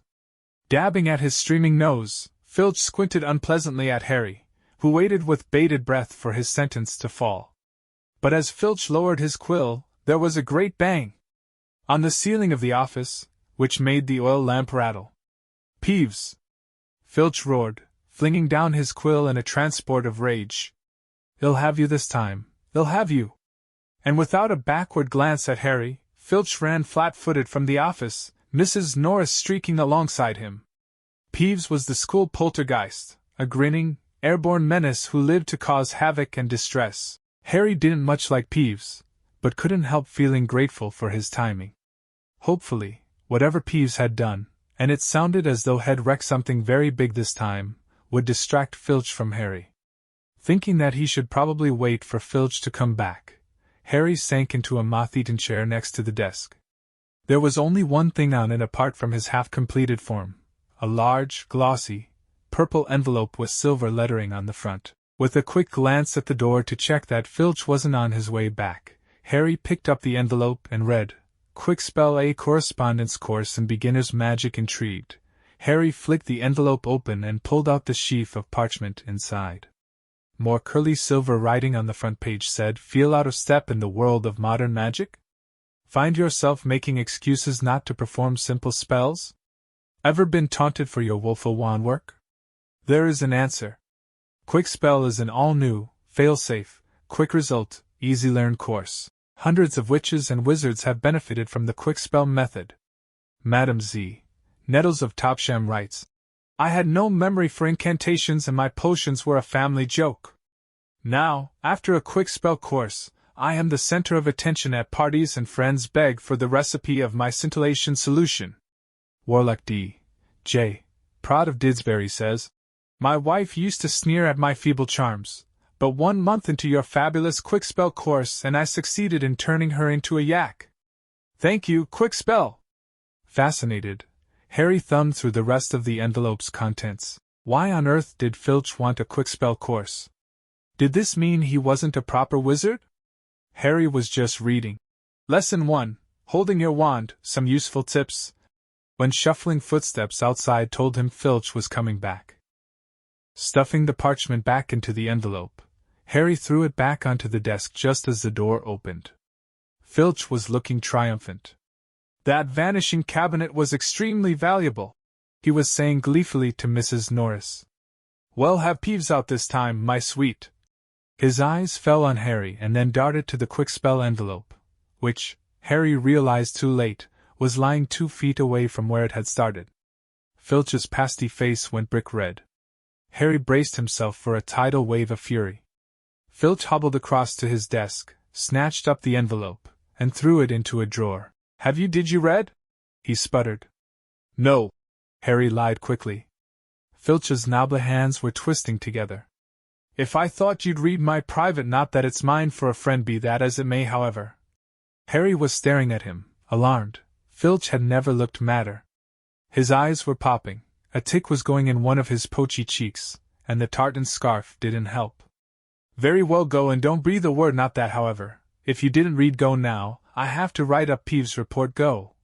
Amazed at his luck, Harry sped out of the office, up the corridor, and back upstairs. To escape from Filch's office without punishment was probably some kind of school record. Harry! Harry! Did it work? Nearly headless Nick came gliding out of a classroom. Behind him, Harry could see the wreckage of a large black and gold cabinet that appeared to have been dropped from a great height. I persuaded Peeves to crash it right over Filch's office, said Nick eagerly. Thought it might distract him. Was that you? Said Harry gratefully. Yeah, it worked. I didn't even get detention. Thanks, Nick. They set off up the corridor together. Nearly headless Nick, Harry noticed, was still holding Sir Patrick's rejection letter. I wish there was something I could do for you about the headless hunt, Harry said. Nearly headless Nick stopped in his tracks and Harry walked right through him. He wished he hadn't. It was like stepping through an icy shower. But there is something you could do for me, said Nick excitedly. Harry, would I be asking too much? But no, you wouldn't want. What is it? Said Harry. Well, this Halloween will be my 500th death day, said nearly headless Nick, drawing himself up and looking dignified. Oh, said Harry, not sure whether he should look sorry or happy about this. Right. Am holding a party down in one of the roomier dungeons. Friends will be coming from all over the country. It would be such an honor if you would attend. Mr. Weasley and Miss Granger would be most welcome, too, of course, but I dare say you'd rather go to the school feast? He watched Harry on tenterhooks. No, said Harry quickly. You'll come, my dear boy. Harry Potter, at my death day party, and... He hesitated, looking excited. Do you think you could possibly mention to Sir Patrick how very frightening and impressive you find me? Of course, said Harry. Nearly headless Nick beamed at him. A death day party? Said Hermione keenly when Harry had changed at last and joined her and Ron in the common room. I bet there aren't many living people who can say they've been to one of those. It'll be fascinating. Why would anyone want to celebrate the day they died?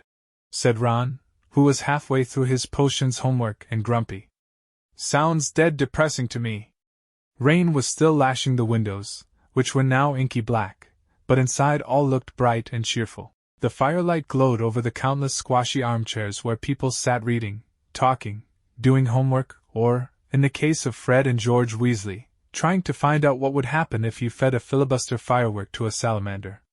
Fred had rescued the brilliant orange, fire-dwelling lizard from a care of magical creatures class, and it was now smoldering gently on a table surrounded by a knot of curious people. Harry was at the point of telling Ron and Hermione about Filch and the Quickspell course when the salamander suddenly whizzed into the air, emitting loud sparks and bangs as it whirled wildly round the room. The sight of Percy bellowing himself hoarse at Fred and George, the spectacular display of tangerine stars showering from the salamander's mouth, and its escape into the fire, with accompanying explosions, drove both Filch and the Quickspell envelope from Harry's mind. By the time Halloween arrived, Harry was regretting his rash promise to go to the Death Day party. The rest of the school was happily anticipating their Halloween feast. The Great Hall had been decorated with the usual live bats. Hagrid's vast pumpkins had been carved into lanterns large enough for 3 men to sit in, and there were rumors that Dumbledore had booked a troupe of dancing skeletons for the entertainment. "A promise is a promise," Hermione reminded Harry bossily. "You said you'd go to the Death Day party?" So at 7 o'clock Harry, Ron, and Hermione walked straight past the doorway to the packed Great Hall, which was glittering invitingly with gold plates and candles, and directed their steps instead toward the dungeons. The passageway leading to nearly headless Nick's party had been lined with candles, too, though the effect was far from cheerful. These were long, thin, jet-black tapers, all burning bright blue, casting a dim, ghostly light even over their own living faces. The temperature dropped with every step they took. As Harry shivered and drew his robes tightly around him, he heard what sounded like 1,000 fingernails scraping an enormous blackboard. "Is that supposed to be music?" Ron whispered. They turned a corner and saw nearly headless Nick standing at a doorway hung with black velvet drapes. "My dear friends," he said mournfully. "Welcome, welcome. So pleased you could come." He swept off his plumed hat and bowed them inside. Nearly headless Nick beamed at him. "A Death Day party?" said Hermione keenly when Harry had changed at last and joined her and Ron in the common room. "I bet there aren't many living people who can say they've been to one of those. It'll be fascinating. Why would anyone want to celebrate the day they died?" said Ron, who was halfway through his potions homework and grumpy. "Sounds dead depressing to me." Rain was still lashing the windows, which were now inky black, but inside all looked bright and cheerful. The firelight glowed over the countless squashy armchairs where people sat reading, talking, doing homework, or, in the case of Fred and George Weasley, trying to find out what would happen if you fed a filibuster firework to a salamander. Fred had rescued the brilliant orange, fire-dwelling lizard from a care of magical creatures class, and it was now smoldering gently on a table surrounded by a knot of curious people. Harry was at the point of telling Ron and Hermione about Filch and the Quickspell course when the salamander suddenly whizzed into the air, emitting loud sparks and bangs as it whirled wildly round the room. The sight of Percy bellowing himself hoarse at Fred and George, the spectacular display of tangerine stars showering from the salamander's mouth, and its escape into the fire, with accompanying explosions, drove both Filch and the Quickspell envelope from Harry's mind. By the time Halloween arrived, Harry was regretting his rash promise to go to the Death Day party. The rest of the school was happily anticipating their Halloween feast.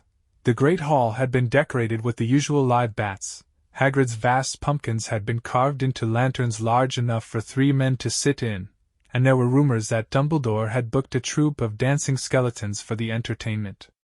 "A promise is a promise," Hermione reminded Harry bossily. "You said you'd go to the Death Day party?" So at 7 o'clock Harry, Ron, and Hermione walked straight past the doorway to the packed Great Hall, which was glittering invitingly with gold plates and candles, and directed their steps instead toward the dungeons.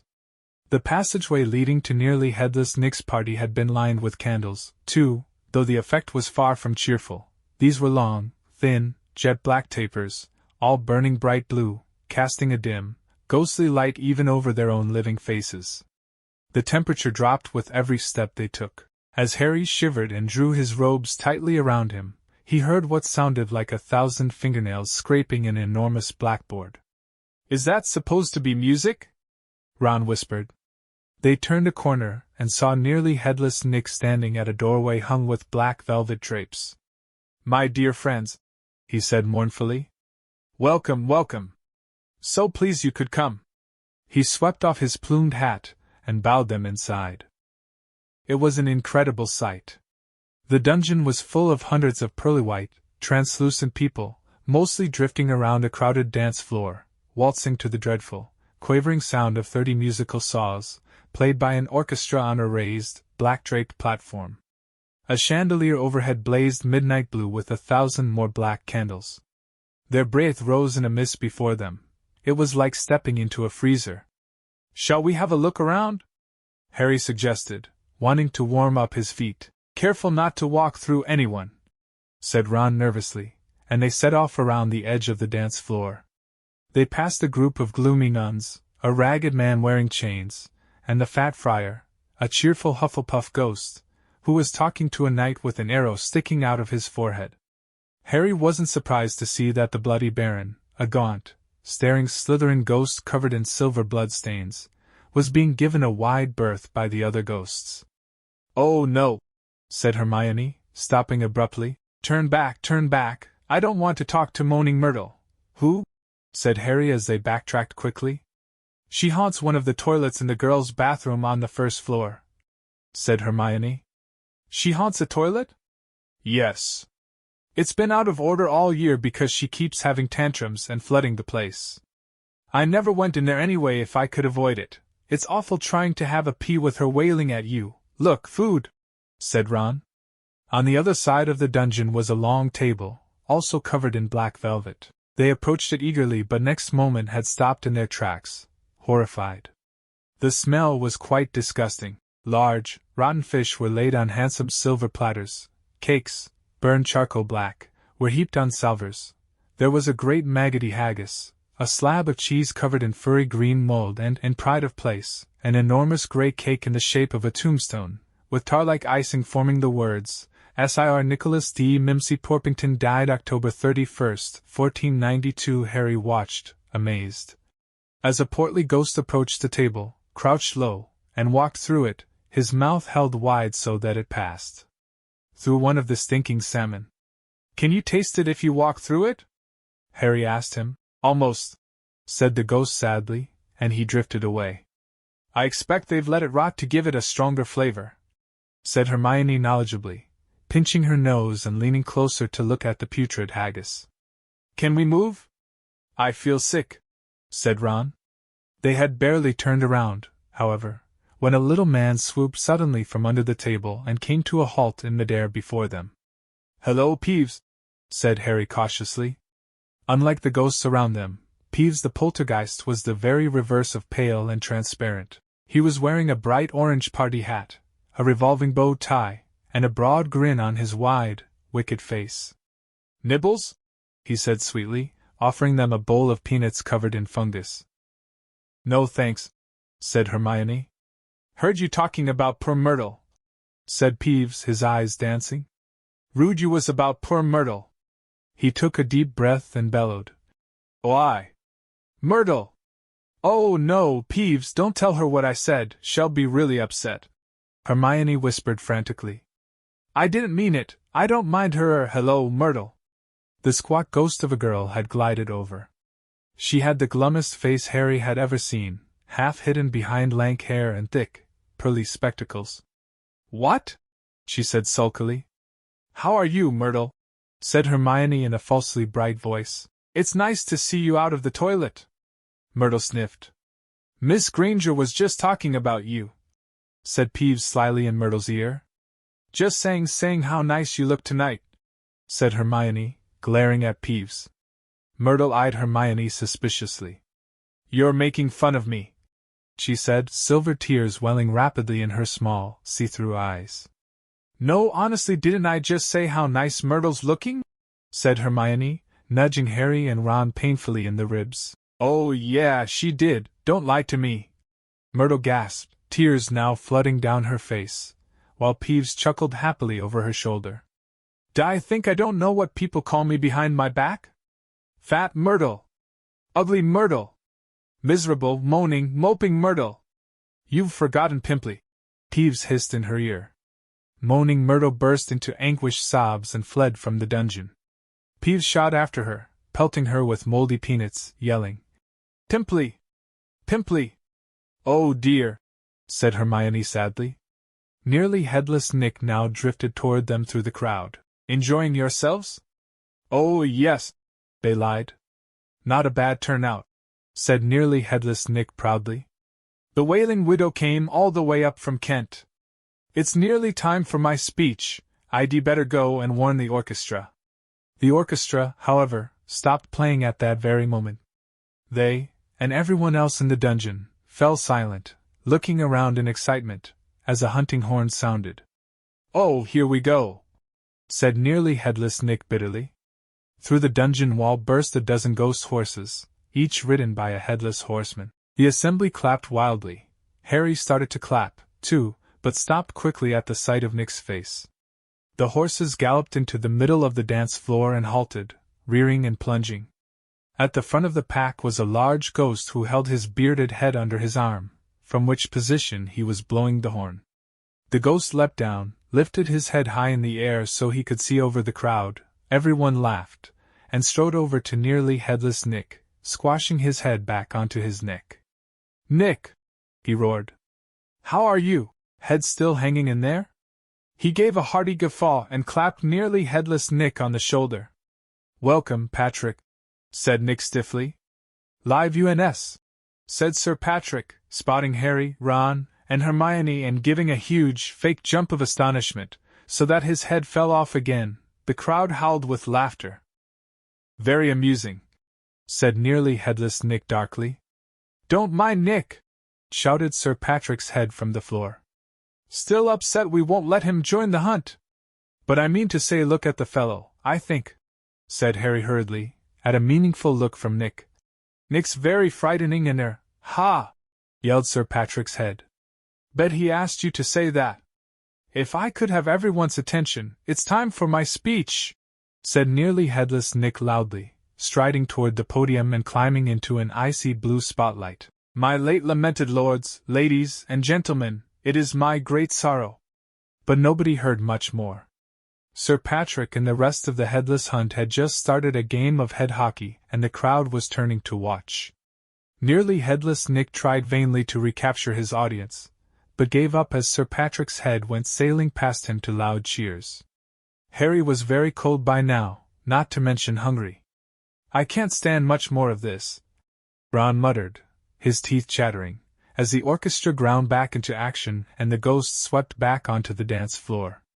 "Let's go," Harry agreed. They backed toward the door, nodding and beaming at anyone who looked at them, and a minute later were hurrying back up the passageway full of black candles.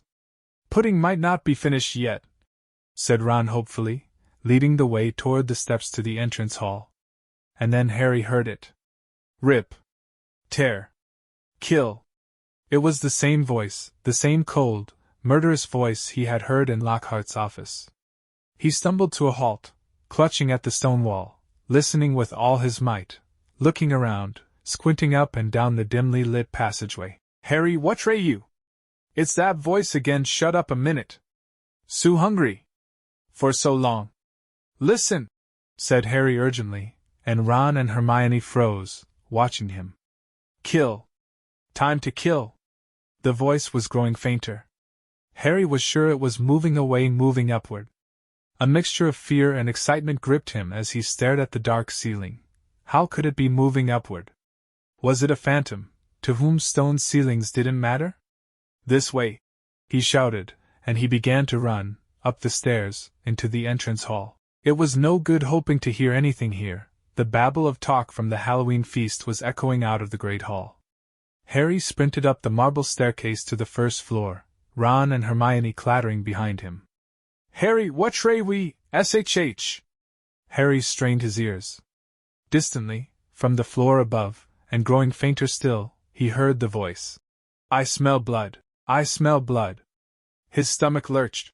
"It's going to kill someone," he shouted, and ignoring Ron's and Hermione's bewildered faces, he ran up the next flight of steps 3 at a time. Trying to listen over his own pounding footsteps, Harry hurtled around the whole of the second floor, Ron and Hermione panting behind him, not stopping until they turned a corner into the last, deserted passage.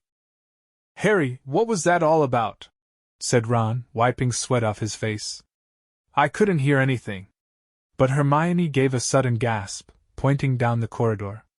"Look!" Something was shining on the wall ahead. They approached slowly, squinting through the darkness. Foot-high words had been daubed on the wall between two windows, shimmering in the light cast by the flaming torches. "The Chamber of Secrets has been opened. Enemies of the air, beware." "What's that thing hanging underneath?" said Ron, a slight quiver in his voice. As they edged nearer, Harry almost slipped. There was a large puddle of water on the floor. Ron and Hermione grabbed him, and they inched toward the message, eyes fixed on a dark shadow beneath it. All three of them realized what it was at once, and leapt backward with a splash. Mrs. Norris, the caretaker's cat, was hanging by her tail from the torch bracket. She was stiff as a board, her eyes wide and staring. For a few seconds they didn't move. Then Ron said, "Let's get out of here." "Shouldn't we try and help?" Harry began awkwardly. "Trust me," said Ron. "We don't want to be found here." But it was too late. A rumble, as though of distant thunder, told them that the feast had just ended. From either end of the corridor where they stood came the sound of hundreds of feet climbing the stairs, and the loud, happy talk of well-fed people. Next moment, students were crashing into the passage from both ends. The chatter, the bustle, the noise died suddenly as the people in front spotted the hanging cat. Harry, Ron, and Hermione stood alone, in the middle of the corridor, as silence fell among the mass of students pressing forward to see the grisly sight. Then someone shouted through the quiet. "Enemies of the air, beware! You'll be next, mudbloods!" It was Draco Malfoy. He had pushed to the front of the crowd, his cold eyes alive, his usually bloodless face flushed, as he grinned at the sight of the hanging, immobile cat. English Stories Voyager. Chapter 9. The Writing on the Wall.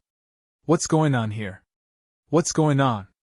Attracted no doubt by Malfoy's shout, Argus Filch came shouldering his way through the crowd.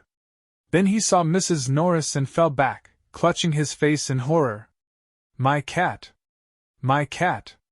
What's happened to Mrs. Norris?" he shrieked. And his popping eyes fell on Harry. "You!" he screeched. You've murdered my cat. You've killed her! I'll kill you! I'll Argus!" Dumbledore had arrived on the scene, followed by a number of other teachers. In seconds he had swept past Harry, Ron, and Hermione and detached Mrs. Norris from the torch bracket. "Come with me, Argus," he said to Filch. "You too, Mr. Potter, Mr. Weasley, Miss Granger." Lockhart stepped forward eagerly. "My office is nearest, Headmaster, just upstairs. Please feel free, thank you, Gilderoy," said Dumbledore. The silent crowd parted to let them pass. Lockhart, looking excited and important, hurried after Dumbledore. So did Professors McGonagall and Snape. As they entered Lockhart's darkened office there was a flurry of movement across the walls. Harry saw several of the Lockharts in the pictures dodging out of sight, their hair in rollers. The real Lockhart lit the candles on his desk and stood back. Dumbledore laid Mrs. Norris on the polished surface and began to examine her. Harry, Ron, and Hermione exchanged tense looks and sank into chairs outside the pool of candlelight, watching. The tip of Dumbledore's long, crooked nose was barely an inch from Mrs. Norris's fur. He was looking at her closely through his half-moon spectacles, his long fingers gently prodding and poking. Professor McGonagall was bent almost as close, her eyes narrowed.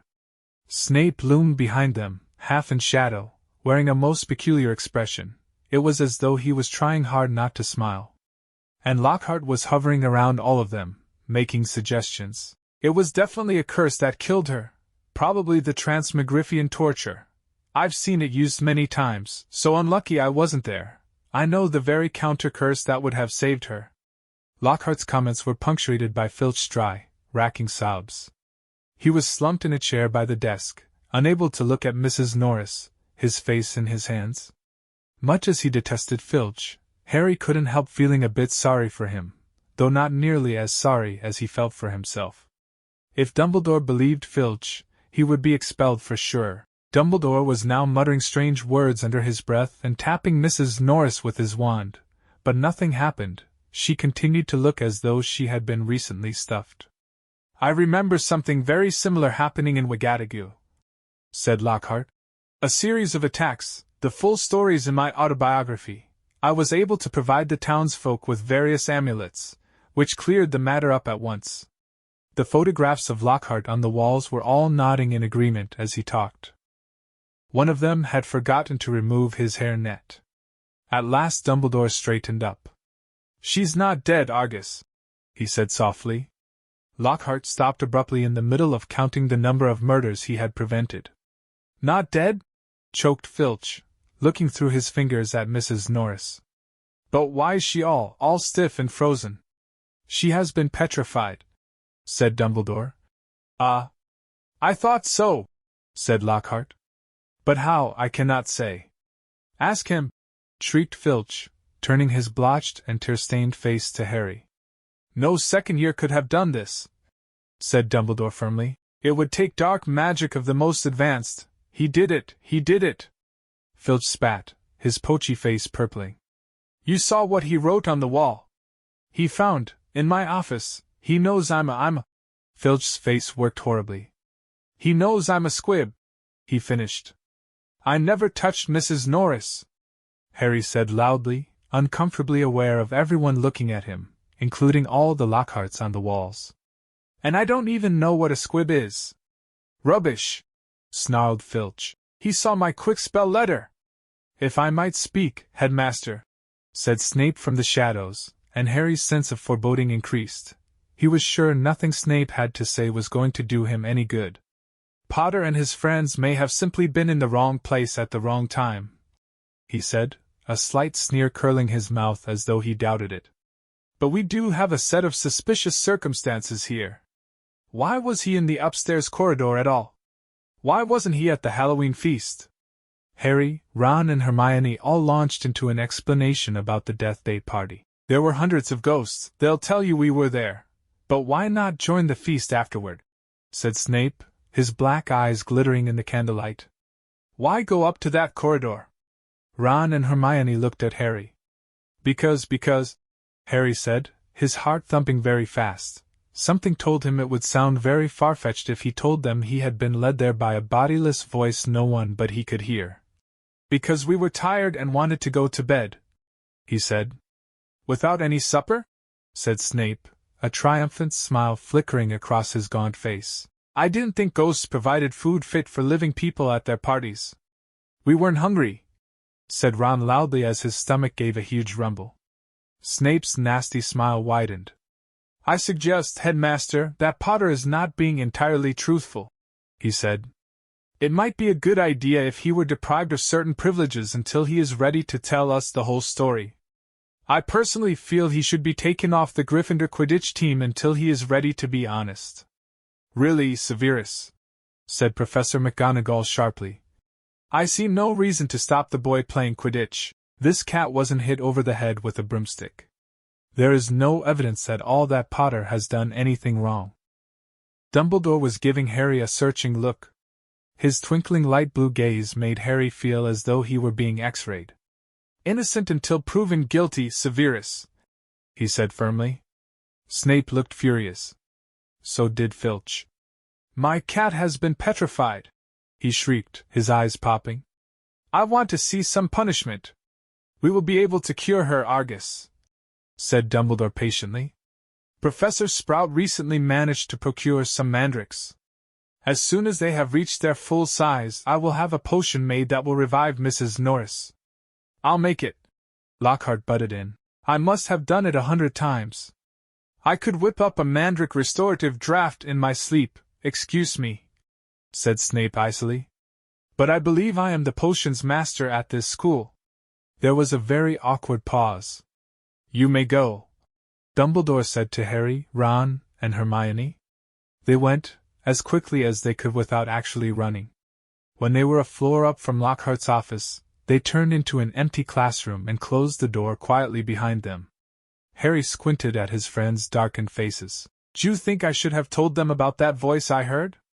"No," said Ron, without hesitation. Hearing voices no one else can hear isn't a good sign, even in the wizarding world.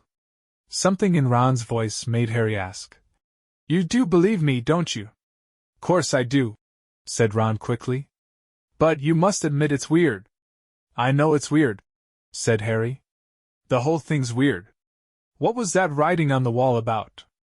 The chamber has been opened. What's that supposed to mean?" "You know, it rings a sort of bell," said Ron slowly. "I think someone told me a story about a secret chamber at Hogwarts once. Might have been Bill." "And what on earth's a squib?" said Harry. To his surprise, Ron stifled a snigger. "Well, it's not funny really, but as it's Filch," he said. "A squib is someone who was born into a wizarding family but hasn't got any magic powers. Kind of the opposite of muggle-born wizards, but squibs are quite unusual. If Filch trying to learn magic from a quick spell course, I reckon he must be a squib. It would explain a lot. Like why he hates students so much." Ron gave a satisfied smile. "He's bitter." A clock chimed somewhere. "Midnight," said Harry. "We'd better get to bed before Snape comes along and tries to frame us for something else." For a few days, the school could talk of little else but the attack on Mrs. Norris. Filch kept it fresh in everyone's minds by pacing the spot where she had been attacked, as though he thought the attacker might come back. Harry had seen him scrubbing the message on the wall with Mrs. Scour's all-purpose magical mess remover, but to no effect.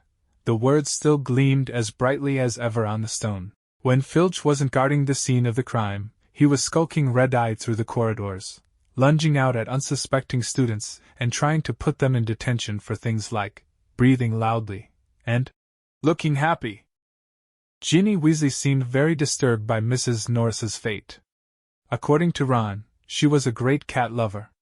"But you haven't really got to know Mrs. Norris," Ron told her bracingly.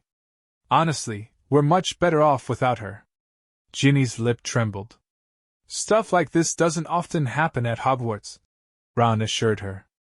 "They'll catch the maniac who did it and have him out of here in no time. I just hope he's got time to petrify Filch before he's expelled." "I'm only joking," Ron added hastily as Ginny blanched. The attack had also had an effect on Hermione. It was quite usual for Hermione to spend a lot of time reading, but she was now doing almost nothing else. Nor could Harry and Ron get much response from her when they asked what she was up to, and not until the following Wednesday did they find out. Harry had been held back in potions, where Snape had made him stay behind to scrape 2 worms off the desks.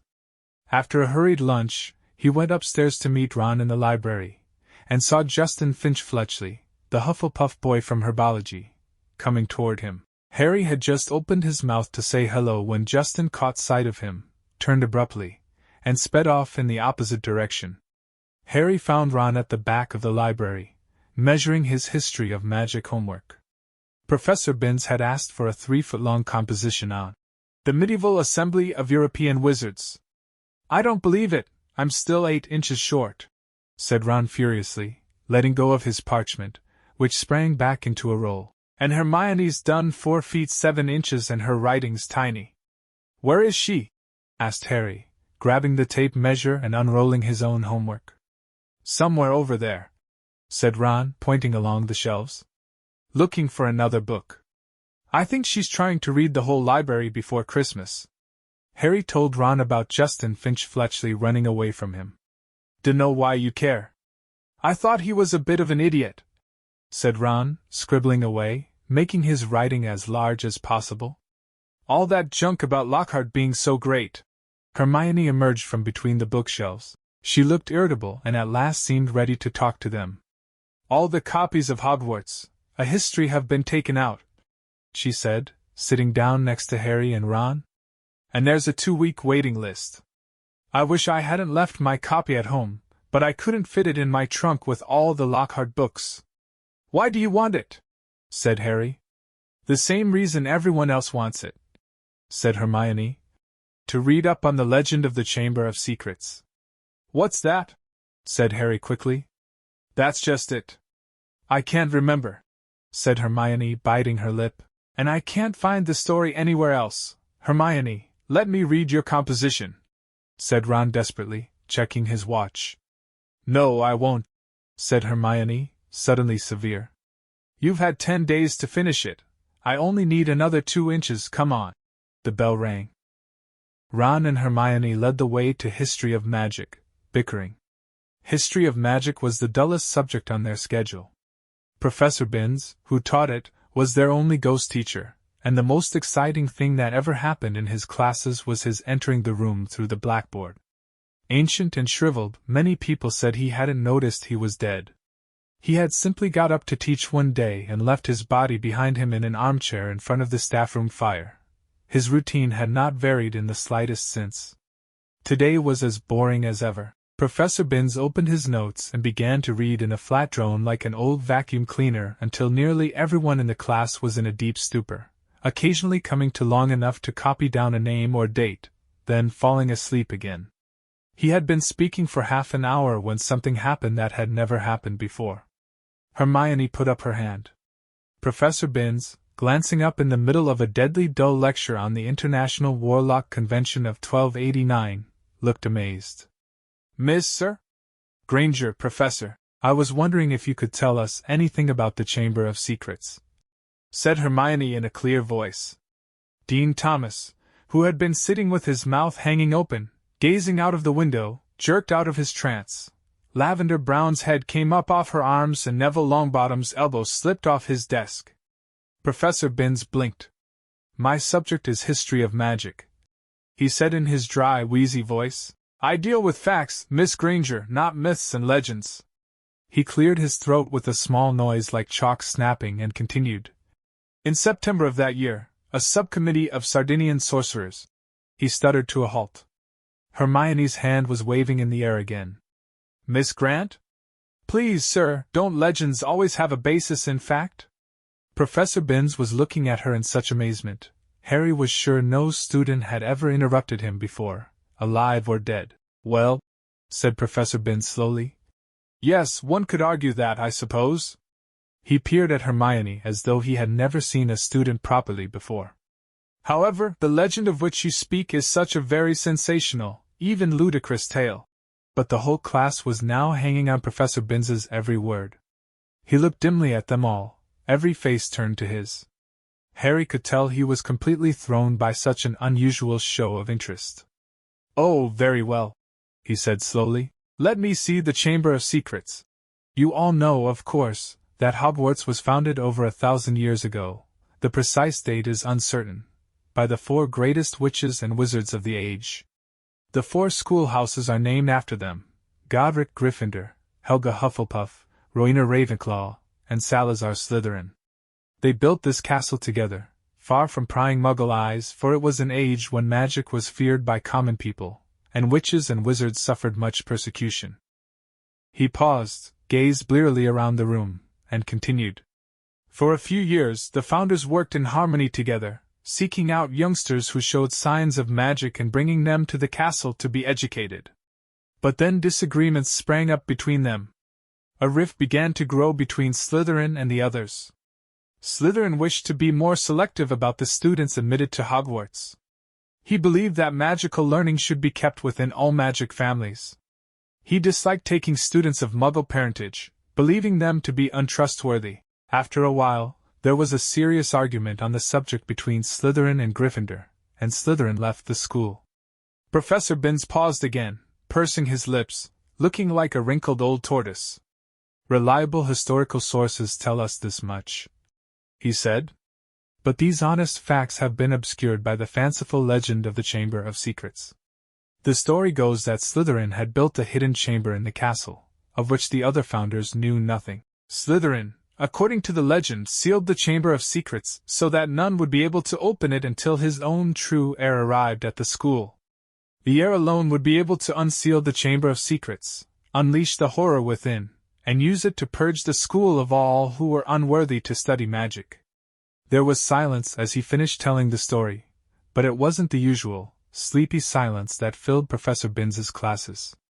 There was unease in the air as everyone continued to watch him, hoping for more. Professor Binns looked faintly annoyed. The whole thing is arrant nonsense, of course, he said.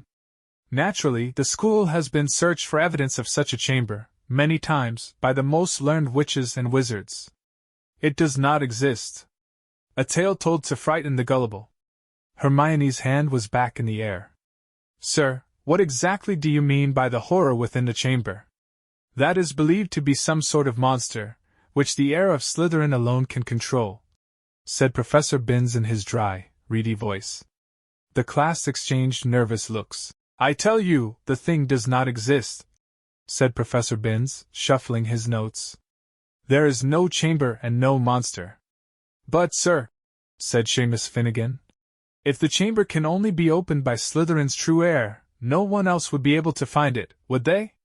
Nonsense, O'Flaherty, said Professor Binns in an aggravated tone. If a long succession of Hogwarts headmasters and headmistresses haven't found the thing, but, Professor, piped up Parvati Patil, you'd probably have to use dark magic to open it. Just because a wizard doesn't use dark magic doesn't mean he can't, Miss Pennyfeather, snapped Professor Binns. I repeat, if the likes of Dumbledore, but maybe you've got to be related to Slytherin, so Dumbledore couldn't, began Dean Thomas, but Professor Binns had had enough. That will do, he said sharply. It is a myth. It does not exist. There is not a shred of evidence that Slytherin ever built so much as a secret broom cupboard. I regret telling you such a foolish story. We will return, if you please, to history, to solid, believable, verifiable fact. And within 5 minutes the class had sunk back into its usual torpor.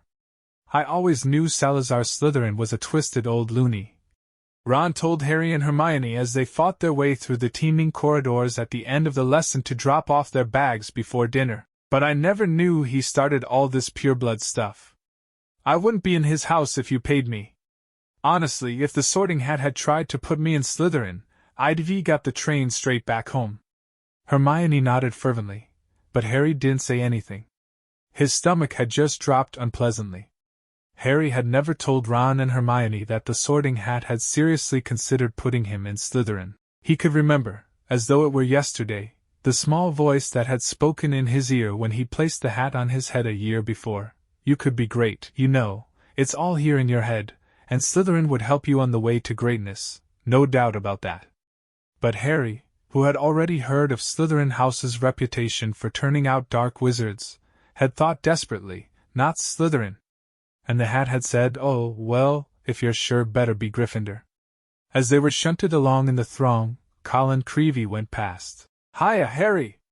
Hello, Colin, said Harry automatically. Harry, a boy in my class has been saying you're... But Colin was so small he couldn't fight against the tide of people bearing him toward the great hall. They heard him squeak, See you, Harry! And he was gone. What's a boy in his class saying about you? Hermione wondered. That I'm Slytherin's heir, I expect, said Harry, his stomach dropping another inch or so as he suddenly remembered the way Justin Finch-Fletchley had run away from him at lunchtime. People here'll believe anything, said Ron in disgust. The crowd thinned and they were able to climb the next staircase without difficulty. Do you really think there's a chamber of secrets? Ron asked Hermione. I don't know, she said, frowning. Dumbledore couldn't cure Mrs. Norris, and that makes me think that whatever attacked her might not be, well, human. As she spoke, they turned a corner and found themselves at the end of the very corridor where the attack had happened. They stopped and looked.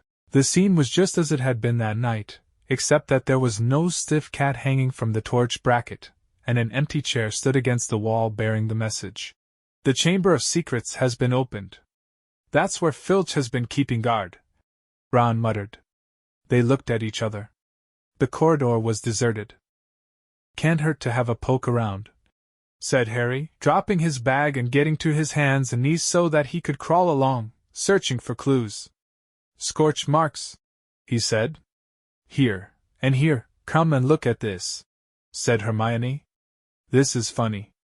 Harry got up and crossed to the window next to the message on the wall.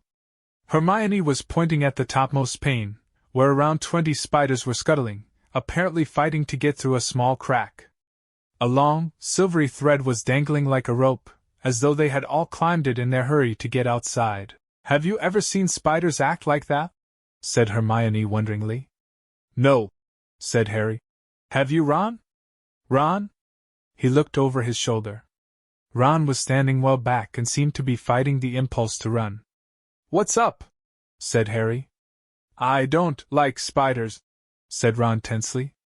I never knew that, said Hermione, looking at Ron in surprise. You've used spiders and potions loads of times. I don't mind them dead, said Ron, who was carefully looking anywhere but at the window. I just don't like the way they move. Hermione giggled. It's not funny, said Ron fiercely. If you must know, when I was 3, Fred turned my teddy bear into a great big filthy spider because I broke his toy broomstick. You wouldn't like them either if you'd been holding your bear and suddenly it had too many legs and... He broke off, shuddering. Hermione was obviously still trying not to laugh. Feeling they had better get off the subject, Harry said, Remember all that water on the floor? Where did that come from? Someone's mopped it up. It was about here, said Ron, recovering himself to walk a few paces past Filch's chair and pointing, level with this door. He reached for the brass doorknob but suddenly withdrew his hand as though he'd been burned. What's the matter? Said Harry. Can't go in there, said Ron gruffly. That's a girl's toilet. Oh, Ron, there won't be anyone in there, said Hermione, standing up and coming over. That's Moaning Myrtle's place. Come on, let's have a look. And ignoring the large out-of-order sign, she opened the door. It was the gloomiest, most depressing bathroom Harry had ever set foot in. Under a large, cracked, and spotted mirror were a row of chipped sinks. The floor was damp and reflected the dull light given off by the stubs of a few candles, burning low in their holders. The wooden doors to the stalls were flaking and scratched, and one of them was dangling off its hinges. Hermione put her fingers to her lips and set off toward the end stall. When she reached it she said, Hello, Myrtle, how are you? Harry and Ron went to look. Moaning Myrtle was floating above the tank of the toilet, picking a spot on her chin. This is a girl's bathroom, she said, eyeing Ron and Harry suspiciously. They're not girls. No, Hermione agreed. I just wanted to show them how, nice it is in here. She waved vaguely at the dirty old mirror and the damp floor. Ask her if she saw anything. Harry mouthed at Hermione. What are you whispering? Said Myrtle, staring at him. Nothing, said Harry quickly. We wanted to ask. I wish people would stop talking behind my back, said Myrtle, in a voice choked with tears. I do have feelings, you know, even if I am dead, Myrtle. No one wants to upset you, said Hermione. Harry only, no one wants to upset me. That's a good one, howled Myrtle. My life was nothing but misery at this place, and now people come along ruining my death. We wanted to ask you if you've seen anything funny lately, said Hermione quickly. Because a cat was attacked right outside your front door on Halloween. Did you see anyone near here that night? Said Harry. I wasn't paying attention, said Myrtle dramatically. Peeves upset me so much I came in here and tried to kill myself. Then, of course, I remembered that I'm already dead, said Ron helpfully. Myrtle gave a tragic sob, rose up in the air, turned over, and dived headfirst into the toilet, splashing water all over them and vanishing from sight, although from the direction of her muffled sobs, she had come to rest somewhere in the U-bend. Harry and Ron stood with their mouths open, but Hermione shrugged wearily and said, Honestly, that was almost cheerful for Myrtle. Come on, let's go. Harry had barely closed the door on Myrtle's gurgling sobs when a loud voice made all three of them jump. Ron! Percy Weasley had stopped dead at the head of the stairs, Prefect Badge agleam, an expression of complete shock on his face. That's a girl's bathroom, he gasped. What were you? Just having a look around. Ron shrugged. Clues, you know. Percy swelled in a manner that reminded Harry forcefully of Mrs. Weasley. Get away from there, Percy said, striding toward them and starting to bustle them along, flapping his arms. Don't you care what this looks like, coming back here while everyone's at dinner? Why shouldn't we be here? Said Ron hotly, stopping short and glaring at Percy. Listen, we never laid a finger on that cat. That's what I told Ginny, said Percy fiercely. But she still seems to think you're going to be expelled. I've never seen her so upset, crying her eyes out. You might think of her. All the first years are thoroughly overexcited by this business. You don't care about Ginny, said Ron, whose ears were now reddening. You're just worried I'm going to mess up your chances of being head boy. 5 points from Gryffindor, Percy said tersely, fingering his prefect badge. And I hope it teaches you a lesson. No more detective work, or I'll write to Mom. And he strode off, the back of his neck as red as Ron's ears. Harry, Ron, and Hermione chose seats as far as possible from Percy in the common room that night. I just wanted to show them how, nice it is in here. She waved vaguely at the dirty old mirror and the damp floor. Ask her if she saw anything. Harry mouthed at Hermione. What are you whispering? Said Myrtle, staring at him. Nothing, said Harry quickly. We wanted to ask. I wish people would stop talking behind my back, said Myrtle, in a voice choked with tears. I do have feelings, you know, even if I am dead. Myrtle, no one wants to upset you, said Hermione. Harry only, no one wants to upset me. That's a good one, howled Myrtle. My life was nothing but misery at this place, and now people come along ruining my death. We wanted to ask you if you've seen anything funny lately, said Hermione quickly. Because a cat was attacked right outside your front door on Halloween. Did you see anyone near here that night? Said Harry. I wasn't paying attention, said Myrtle dramatically. Peeves upset me so much I came in here and tried to kill myself. Then, of course, I remembered that I'm already dead, said Ron helpfully. Myrtle gave a tragic sob, rose up in the air, turned over, and dived headfirst into the toilet, splashing water all over them and vanishing from sight, although from the direction of her muffled sobs, she had come to rest somewhere in the U-bend. Harry and Ron stood with their mouths open, but Hermione shrugged wearily and said, Honestly, that was almost cheerful for Myrtle. Come on, let's go. Harry had barely closed the door on Myrtle's gurgling sobs when a loud voice made all three of them jump. Ron!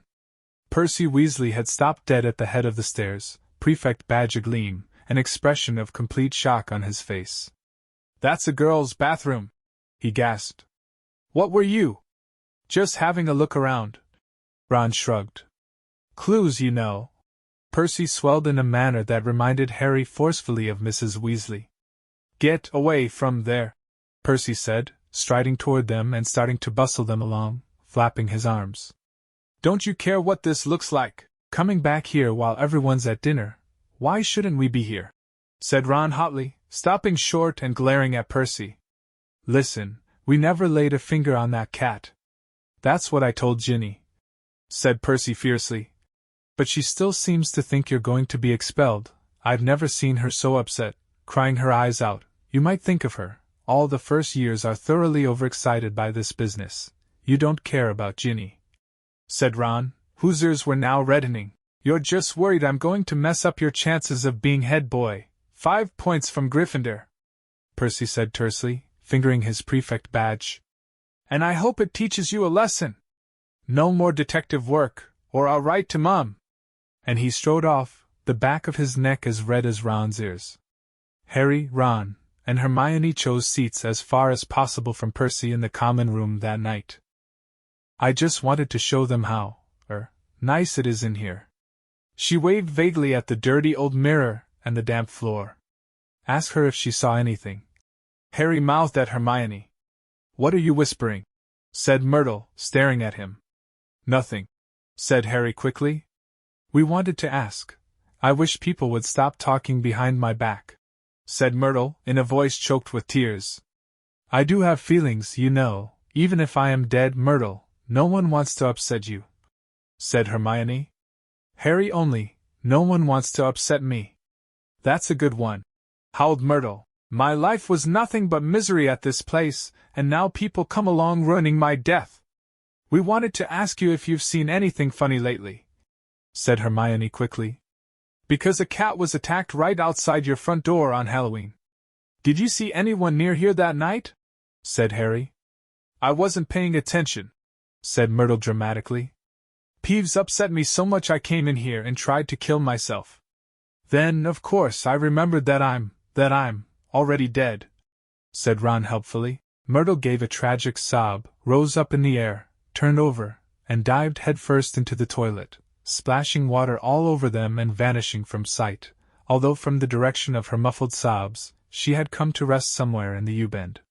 Harry and Ron stood with their mouths open, but Hermione shrugged wearily and said, "Honestly, that was almost cheerful for Myrtle. Come on, let's go." Harry had barely closed the door on Myrtle's gurgling sobs when a loud voice made all three of them jump. "Ron!" Percy Weasley had stopped dead at the head of the stairs, prefect badge agleam, an expression of complete shock on his face. "That's a girl's bathroom," he gasped. "What were you?" "Just having a look around." Ron shrugged. "Clues, you know." Percy swelled in a manner that reminded Harry forcefully of Mrs. Weasley. "Get away from there," Percy said, striding toward them and starting to bustle them along, flapping his arms. "Don't you care what this looks like, coming back here while everyone's at dinner? Why shouldn't we be here?" said Ron hotly, stopping short and glaring at Percy. "Listen, we never laid a finger on that cat." "That's what I told Ginny," said Percy fiercely. "But she still seems to think you're going to be expelled. I've never seen her so upset, crying her eyes out. You might think of her. All the first years are thoroughly overexcited by this business. You don't care about Ginny," said Ron, whose ears were now reddening. "You're just worried I'm going to mess up your chances of being head boy. 5 points from Gryffindor," Percy said tersely, fingering his prefect badge. "And I hope it teaches you a lesson. No more detective work, or I'll write to Mom." And he strode off, the back of his neck as red as Ron's ears. Harry, Ron, and Hermione chose seats as far as possible from Percy in the common room that night. English Stories Voyager. Chapter 10. The Rogue Bludger. Since the disastrous episode of the Pixies, Professor Lockhart had not brought live creatures to class. Instead, he read passages from his books to them, and sometimes reenacted some of the more dramatic bits. He usually picked Harry to help him with these reconstructions. So far, Harry had been forced to play a simple Transylvanian villager whom Lockhart had cured of a babbling curse, a yeti with a head cold, and a vampire who had been unable to eat anything except lettuce since Lockhart had dealt with him. Harry was hauled to the front of the class during their very next defense against the dark arts lesson, this time acting a werewolf. If he hadn't had a very good reason for keeping Lockhart in a good mood, he would have refused to do it. "Nice loud howl, Harry, exactly," and then, if you'll believe it, I pounced like this, slammed him to the floor thus with one hand, I managed to hold him down with my other, I put my wand to his throat, I then screwed up my remaining strength and performed the immensely complex homorphous charm. He let out a piteous moan. "Go on, Harry, higher than that." Good. The fur vanished, the fangs shrank, and he turned back into a man. Simple, yet effective, and another village will remember me forever as the hero who delivered them from the monthly terror of werewolf attacks. The bell rang and Lockhart got to his feet. "Homework: compose a poem about my defeat of the Wagga Wagga werewolf. Signed copies of Magical Me to the author of the best one." The class began to leave. Harry returned to the back of the room, where Ron and Hermione were waiting. "Ready?" Harry muttered. "Wait till everyone's gone," said Hermione nervously. "All right." She approached Lockhart's desk, a piece of paper clutched tightly in her hand, Harry and Ron right behind her. Professor Lockhart?" Hermione stammered. "I wanted to get this book out of the library. Just for background reading." She held out the piece of paper, her hand shaking slightly. "But the thing is, it's in the restricted section of the library, so I need a teacher to sign for it. I'm sure it would help me understand what you say in Gaddying with Ghouls about slow-acting venoms." "Ah, Gaddying with Ghouls," said Lockhart, taking the note from Hermione and smiling widely at her. "Possibly my very favorite book. You enjoyed it?" "Oh, yes," said Hermione eagerly. "So clever, the way you trapped that last one with the tea strainer. Well, I'm sure no one will mind me giving the best student of the year a little extra help," said Lockhart warmly, and he pulled out an enormous peacock quill. "Yes, nice, isn't it?" he said, misreading the revolted look on Ron's face. "I usually save it for book signings." He scrawled an enormous loopy signature on the note, and handed it back to Hermione. "So, Harry," said Lockhart, while Hermione folded the note with fumbling fingers and slipped it into her bag. "Tomorrow's the first Quidditch match of the season, I believe? Gryffindor against Slytherin, is it not? I hear you're a useful player. I was a seeker, too. I was asked to try for the national squad, but preferred to dedicate my life to the eradication of the dark forces. Still, if ever you feel the need for a little private training, don't hesitate to ask. Always happy to pass on my expertise to less able players." Harry made an indistinct noise in his throat, and then hurried off after Ron and Hermione. "I don't believe it," he said as the three of them examined the signature on the note. "He didn't even look at the book we wanted." "That's because he's a brainless git," said Ron. "But who cares, we've got what we needed. He is not a brainless git," said Hermione shrilly as they half ran toward the library. "Just because he said you were the best student of the year." They dropped their voices as they entered the muffled stillness of the library. Madame Pants, the librarian, was a thin, irritable woman who looked like an underfed vulture. "Most patenti potions?" she repeated suspiciously, trying to take the note from Hermione. But Hermione wouldn't let go. "I was wondering if I could keep it," she said breathlessly. "Oh, come on," said Ron, wrenching it from her grasp and thrusting it at Madame Pants. "We'll get you another autograph. Lockhart'll sign anything if it stands still long enough." Madame Pants held the note up to the light, as though determined to detect a forgery, but it passed the test. She stalked away between the lofty shelves and returned several minutes later carrying a large and moldy-looking book. Hermione put it carefully into her bag and they left, trying not to walk too quickly or look too guilty. 5 minutes later, they were barricaded in Moaning Myrtle's out-of-order bathroom once again. Hermione had overridden Ron's objections by pointing out that it was the last place anyone in their right minds would go, so they were guaranteed some privacy. Moaning Myrtle was crying noisily in her stall, but they were ignoring her, and she them. Hermione opened most patenti potions carefully, and the three of them bent over the damp-spotted pages. It was clear from a glance why it belonged in the restricted section. Some of the potions had effects almost too gruesome to think about, and there were some very unpleasant illustrations, which included a man who seemed to have been turned inside out, and a witch sprouting several extra pairs of arms out of her head. "Here it is," said Hermione excitedly as she found the page headed the Polyjuice Potion. It was decorated with drawings of people halfway through transforming into other people. Harry sincerely hoped the artist had imagined the looks of intense pain on their faces. "This is the most complicated potion I've ever seen," said Hermione as they scanned the recipe. "Lacewing flies, leeches, fluxweed, and knotgrass," she murmured, running her finger down the list of ingredients. "Well, they're easy enough. They're in the student store cupboard. We can help ourselves." "Oh, look, powdered horn of a bicorn. Don't know where we're going to get that shredded skin of a boomslang. That'll be tricky, too, and of course a bit of whoever we want to change into." "Excuse me?" said Ron sharply. "What do you mean, a bit of whoever we're changing into? I'm drinking nothing with crab's toenails in it," Hermione continued as though she hadn't heard him. "We don't have to worry about that yet, though, because we had those bits last."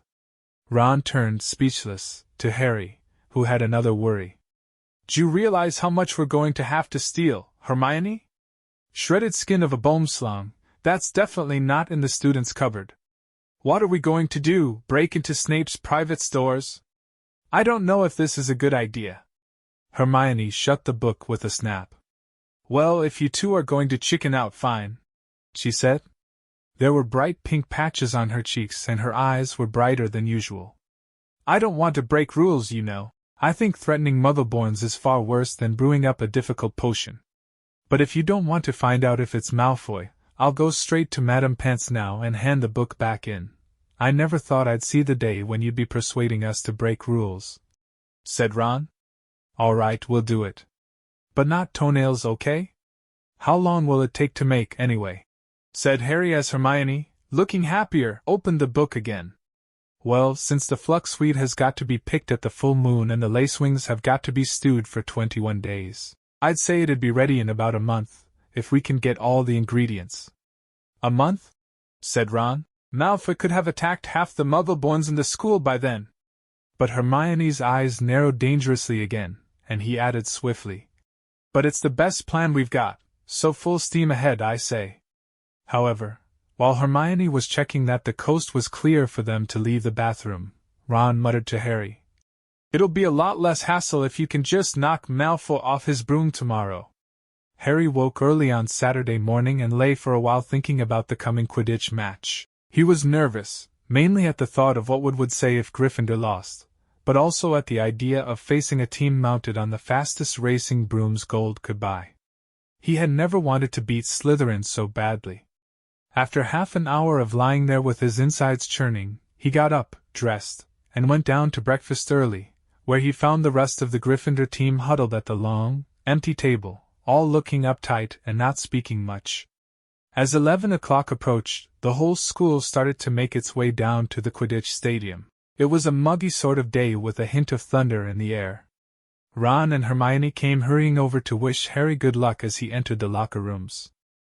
The team pulled on their scarlet Gryffindor robes, then sat down to listen to Wood's usual pre-match pep talk. "Slytherin has better brooms than us," he began. "No point denying it. But we've got better people on our brooms. We've trained harder than they have, we've been flying in all weathers, too true," muttered George Weasley. "I haven't been properly dry since August, and we're going to make them rue the day they let that little bit of slime, Malfoy, buy his way onto their team." Chest heaving with emotion, Wood turned to Harry. "It'll be down to you, Harry, to show them that a seeker has to have something more than a rich father. Get to that snitch before Malfoy or die trying, Harry, because we've got to win today, we've got to." "So no pressure, Harry," said Fred, winking at him. As they walked out onto the pitch, a roar of noise greeted them, mainly cheers, because Ravenclaw and Hufflepuff were anxious to see Slytherin beaten, but the Slytherins in the crowd made their boos and hisses heard, too. Madam Hooch, the Quidditch teacher, asked Flint and Wood to shake hands, which they did, giving each other threatening stares and gripping rather harder than was necessary. "On my whistle," said Madam Hooch. 3, 2, 1.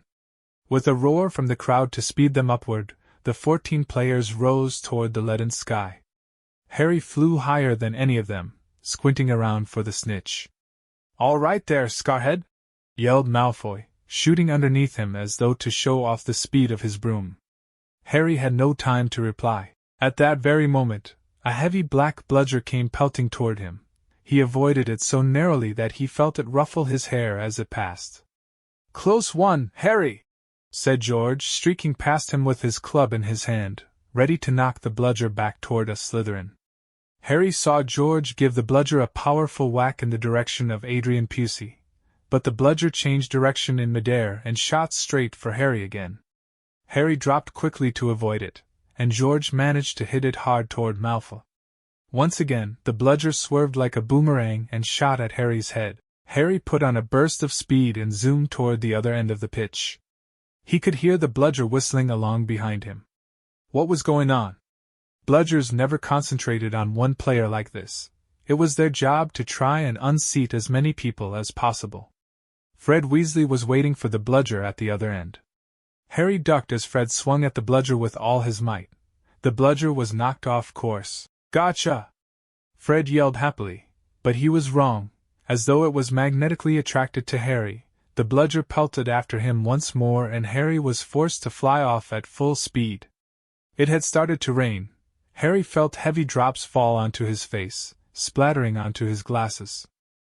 He didn't have a clue what was going on in the rest of the game until he heard Lee Jordan, who was commentating, say, "Slytherin lead, 60 points to 0. The Slytherin's superior brooms were clearly doing their jobs, and meanwhile the mad bludger was doing all it could to knock Harry out of the air.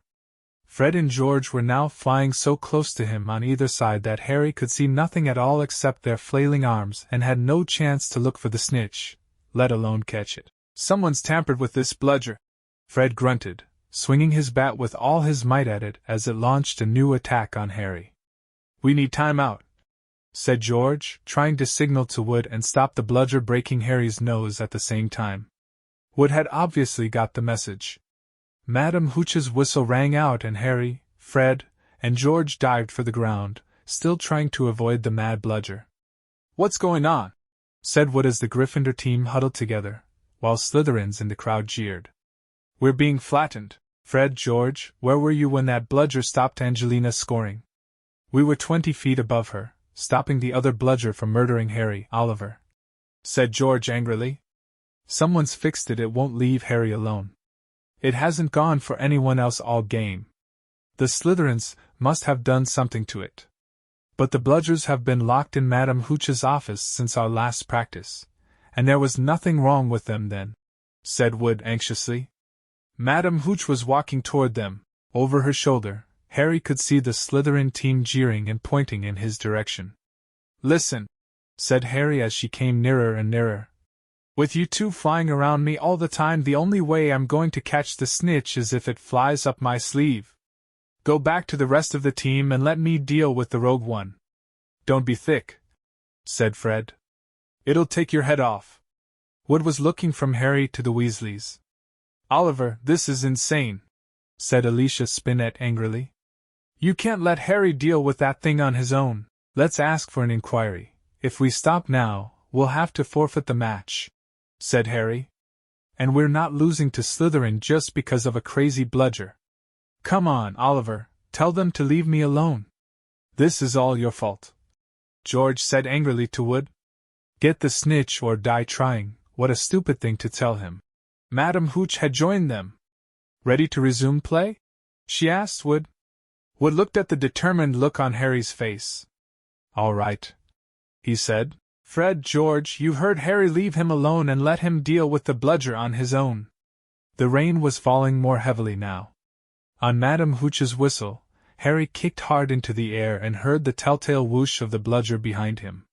Higher and higher Harry climbed. He looped and swooped, spiraled, zigzagged, and rolled. Slightly dizzy, he nevertheless kept his eyes wide open. Rain was speckling his glasses and ran up his nostrils as he hung upside down, avoiding another fierce dive from the bludger. He could hear laughter from the crowd. He knew he must look very stupid, but the rogue bludger was heavy and couldn't change direction as quickly as Harry could. He began a kind of roller coaster ride around the edges of the stadium, squinting through the silver sheets of rain to the Gryffindor goalposts, where Adrian Pusey was trying to get past what a whistling in Harry's ear told him the bludger had just missed him again.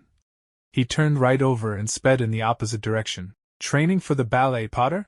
yelled Malfoy as Harry was forced to do a stupid kind of twirl in midair to dodge the bludger, and he fled, the bludger trailing a few feet behind him.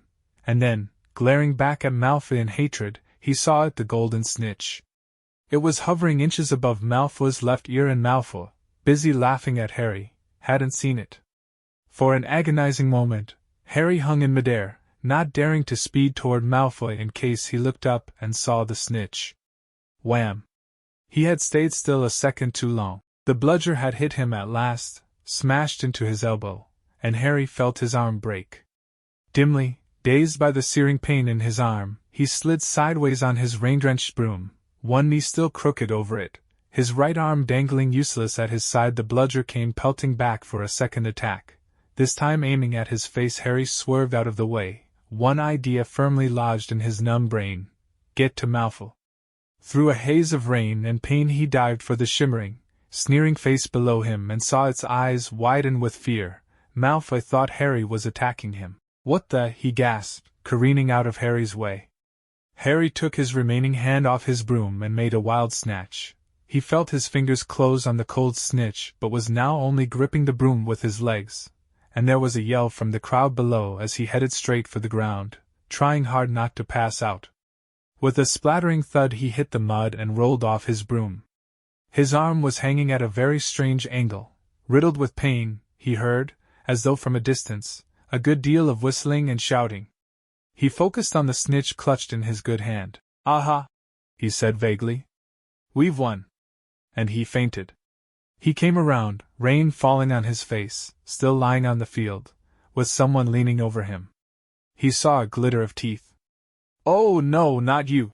he moaned. "Doesn't know what he's saying," said Lockhart loudly to the anxious crowd of Gryffindors pressing around them. "Not to worry, Harry," I'm about to fix your arm. No, said Harry. I'll keep it like this, thanks. He tried to sit up, but the pain was terrible. He heard a familiar clicking noise nearby. I don't want a photo of this, Colin, he said loudly. Lie back, Harry, said Lockhart soothingly. It's a simple charm I've used countless times. Why can't I just go to the hospital wing? Said Harry through clenched teeth. He should really, Professor, said a muddy Wood, who couldn't help grinning even though his seeker was injured. Great capture, Harry, really spectacular, your best yet, I'd say. Through the thicket of legs around him, Harry spotted Fred and George Weasley, wrestling the rogue bludger into a box. It was still putting up a terrific fight. Stand back, said Lockhart, who was rolling up his jade-green sleeves. No, don't, said Harry weakly, but Lockhart was twirling his wand and a second later had directed it straight at Harry's arm. A strange and unpleasant sensation started at Harry's shoulder and spread all the way down to his fingertips. It felt as though his arm was being deflated. He didn't dare look at what was happening. He had shut his eyes, his face turned away from his arm, but his worst fears were realized as the people above him gasped and Colin Creevey began clicking away madly. His arm didn't hurt anymore, nor did it feel remotely like an arm. Ah, said Lockhart. Yes. Well, that can sometimes happen. But the point is, the bones are no longer broken. That's the thing to bear in mind. So, Harry, just toddle up to the hospital wing. Mr. Weasley, Miss Granger, would you escort him? And Madame Pomfrey will be able to tidy you up a bit. As Harry got to his feet, he felt strangely lopsided. Taking a deep breath, he looked down at his right side. What he saw nearly made him pass out again. Poking out of the end of his robes was what looked like a thick, flesh-colored rubber glove. He tried to move his fingers. Nothing happened. Lockhart hadn't mended Harry's bones. He had removed them. Madame Pomfrey wasn't at all pleased. You should have come straight to me, she raged, holding up the sad, limp remainder of what, half an hour before, had been a working arm. I can mend bones in a second, but growing them back, you will be able to, won't you? Said Harry desperately. I'll be able to, certainly, but it will be painful, said Madame Pomfrey grimly, throwing Harry a pair of pajamas. You'll have to stay the night. Hermione waited outside the curtain drawn around Harry's bed while Ron helped him into his pajamas. It took a while to stuff the rubbery, boneless arm into a sleeve. How can you stick up for Lockhart now, Hermione, eh? Ron called through the curtain as he pulled Harry's limp fingers through the cuff. If Harry had wanted deadening, he would have asked. Anyone can make a mistake, said Hermione. And it doesn't hurt any more, does it, Harry? No, said Harry, getting into bed. But it doesn't do anything else either. As he swung himself onto the bed, his arm flapped pointlessly. Hermione and Madame Pomfrey came around the curtain. Madame Pomfrey was holding a large bottle of something labeled Skeelgrow. You're in for a rough night, she said, pouring out a steaming beakerful and handing it to him. Regrowing bones is a nasty business. So was taking the Skeelgrow. It burned Harry's mouth and throat as it went down, making him cough and splutter. Still tut-tooting about dangerous sports and inept teachers, Madame Pomfrey retreated, leaving Ron and Hermione to help Harry gulp down some water. We won, though, said Ron, a grin breaking across his face. That was some catch you made. Malfoy's face. He looked ready to kill. I want to know how he fixed that bludger, said Hermione darkly. We can add that to the list of questions we'll ask him when we've taken the polyjuice potion, said Harry, sinking back onto his pillows. A strange and unpleasant sensation started at Harry's shoulder and spread all the way down to his fingertips. It felt as though his arm was being deflated. He didn't dare look at what was happening. He had shut his eyes, his face turned away from his arm, but his worst fears were realized as the people above him gasped and Colin Creevey began clicking away madly. His arm didn't hurt anymore, nor did it feel remotely like an arm. Ah, said Lockhart. Yes. Well, that can sometimes happen. But the point is, the bones are no longer broken. That's the thing to bear in mind. So, Harry, just toddle up to the hospital wing. Mr. Weasley, Miss Granger, would you escort him? and Madame Pomfrey will be able to tidy you up a bit." As Harry got to his feet, he felt strangely lopsided. Taking a deep breath, he looked down at his right side. What he saw nearly made him pass out again. Poking out of the end of his robes was what looked like a thick, flesh-colored rubber glove. He tried to move his fingers. Nothing happened. Lockhart hadn't mended Harry's bones. He had removed them. Madame Pomfrey wasn't at all pleased. "You should have come straight to me," she raged, holding up the sad, limp remainder of what, half an hour before, had been a working arm. "I can mend bones in a second, but growing them back, you will be able to, won't you?" said Harry desperately. "I'll be able to, certainly, but it will be painful," said Madame Pomfrey grimly, throwing Harry a pair of pajamas. "You'll have to stay the night." Hermione waited outside the curtain drawn around Harry's bed while Ron helped him into his pajamas. It took a while to stuff the rubbery, boneless arm into a sleeve. "How can you stick up for Lockhart now, Hermione, eh?" Ron called through the curtain as he pulled Harry's limp fingers through the cuff. If Harry had wanted deadening, he would have asked. "Anyone can make a mistake," said Hermione.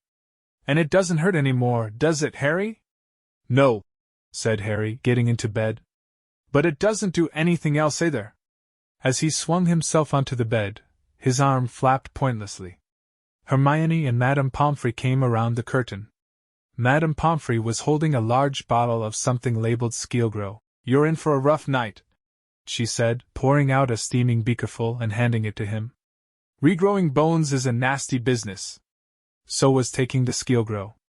It burned Harry's mouth and throat as it went down, making him cough and splutter. Still tut-tooting about dangerous sports and inept teachers, Madame Pomfrey retreated, leaving Ron and Hermione to help Harry gulp down some water. "We won, though," said Ron, a grin breaking across his face. "That was some catch you made." Malfoy's face. He looked ready to kill. "I want to know how he fixed that bludger," said Hermione darkly. "We can add that to the list of questions we'll ask him when we've taken the polyjuice potion," said Harry, sinking back onto his pillows. "'Tis a mark of the house elf's enslavement, sir.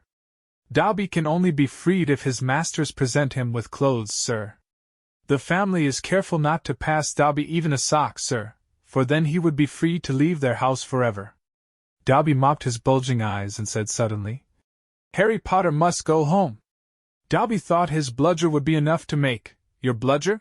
said Harry, anger rising once more. "What do you mean, your bludger? You made that bludger try and kill me?"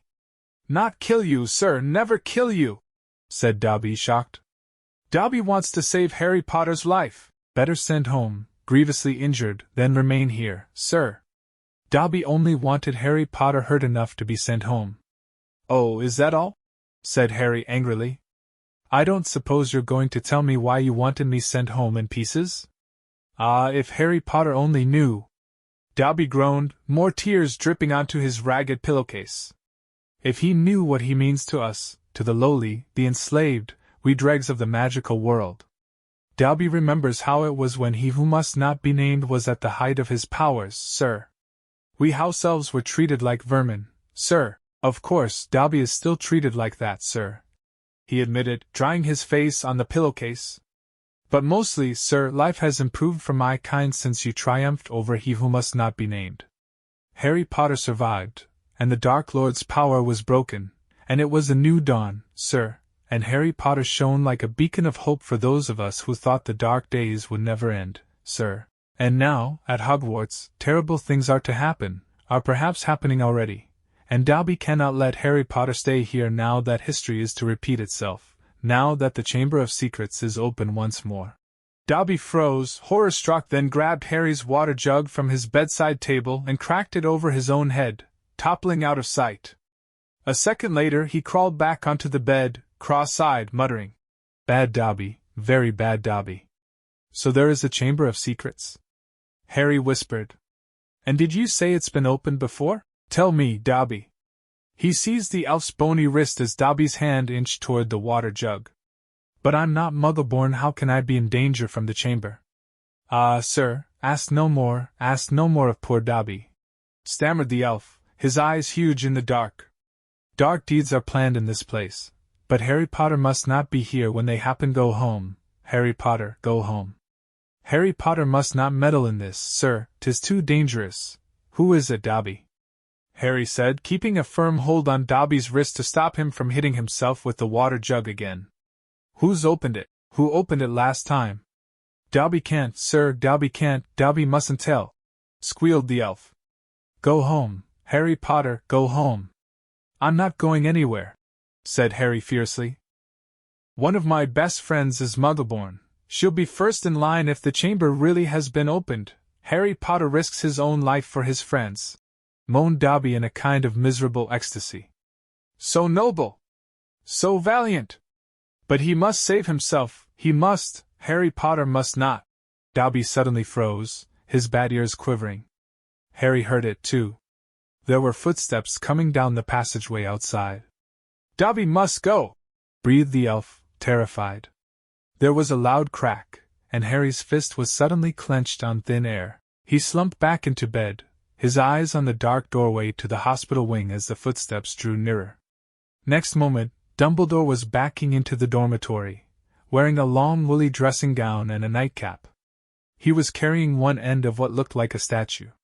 Professor McGonagall appeared a second later, carrying its feet. Together, they heaved it onto a bed. Get Madame Pomfrey, whispered Dumbledore, and Professor McGonagall hurried past the end of Harry's bed out of sight. Harry lay quite still, pretending to be asleep. He heard urgent voices, and then Professor McGonagall swept back into view, closely followed by Madame Pomfrey, who was pulling a cardigan on over her nightdress. He heard a sharp intake of breath. What happened? Madame Pomfrey whispered to Dumbledore, bending over the statue on the bed. Another attack, said Dumbledore. Minerva found him on the stairs. There was a bunch of grapes next to him, said Professor McGonagall. We think he was trying to sneak up here to visit Potter. Harry's stomach gave a horrible lurch. Slowly and carefully, he raised himself a few inches so he could look at the statue on the bed. A ray of moonlight lay across its staring face. It was Colin Creevey. His eyes were wide and his hands were stuck up in front of him, holding his camera. Petrified? Whispered Madame Pomfrey. Yes, said Professor McGonagall. But I shudder to think. If Albus hadn't been on the way downstairs for hot chocolate, who knows what might have. The three of them stared down at Colin.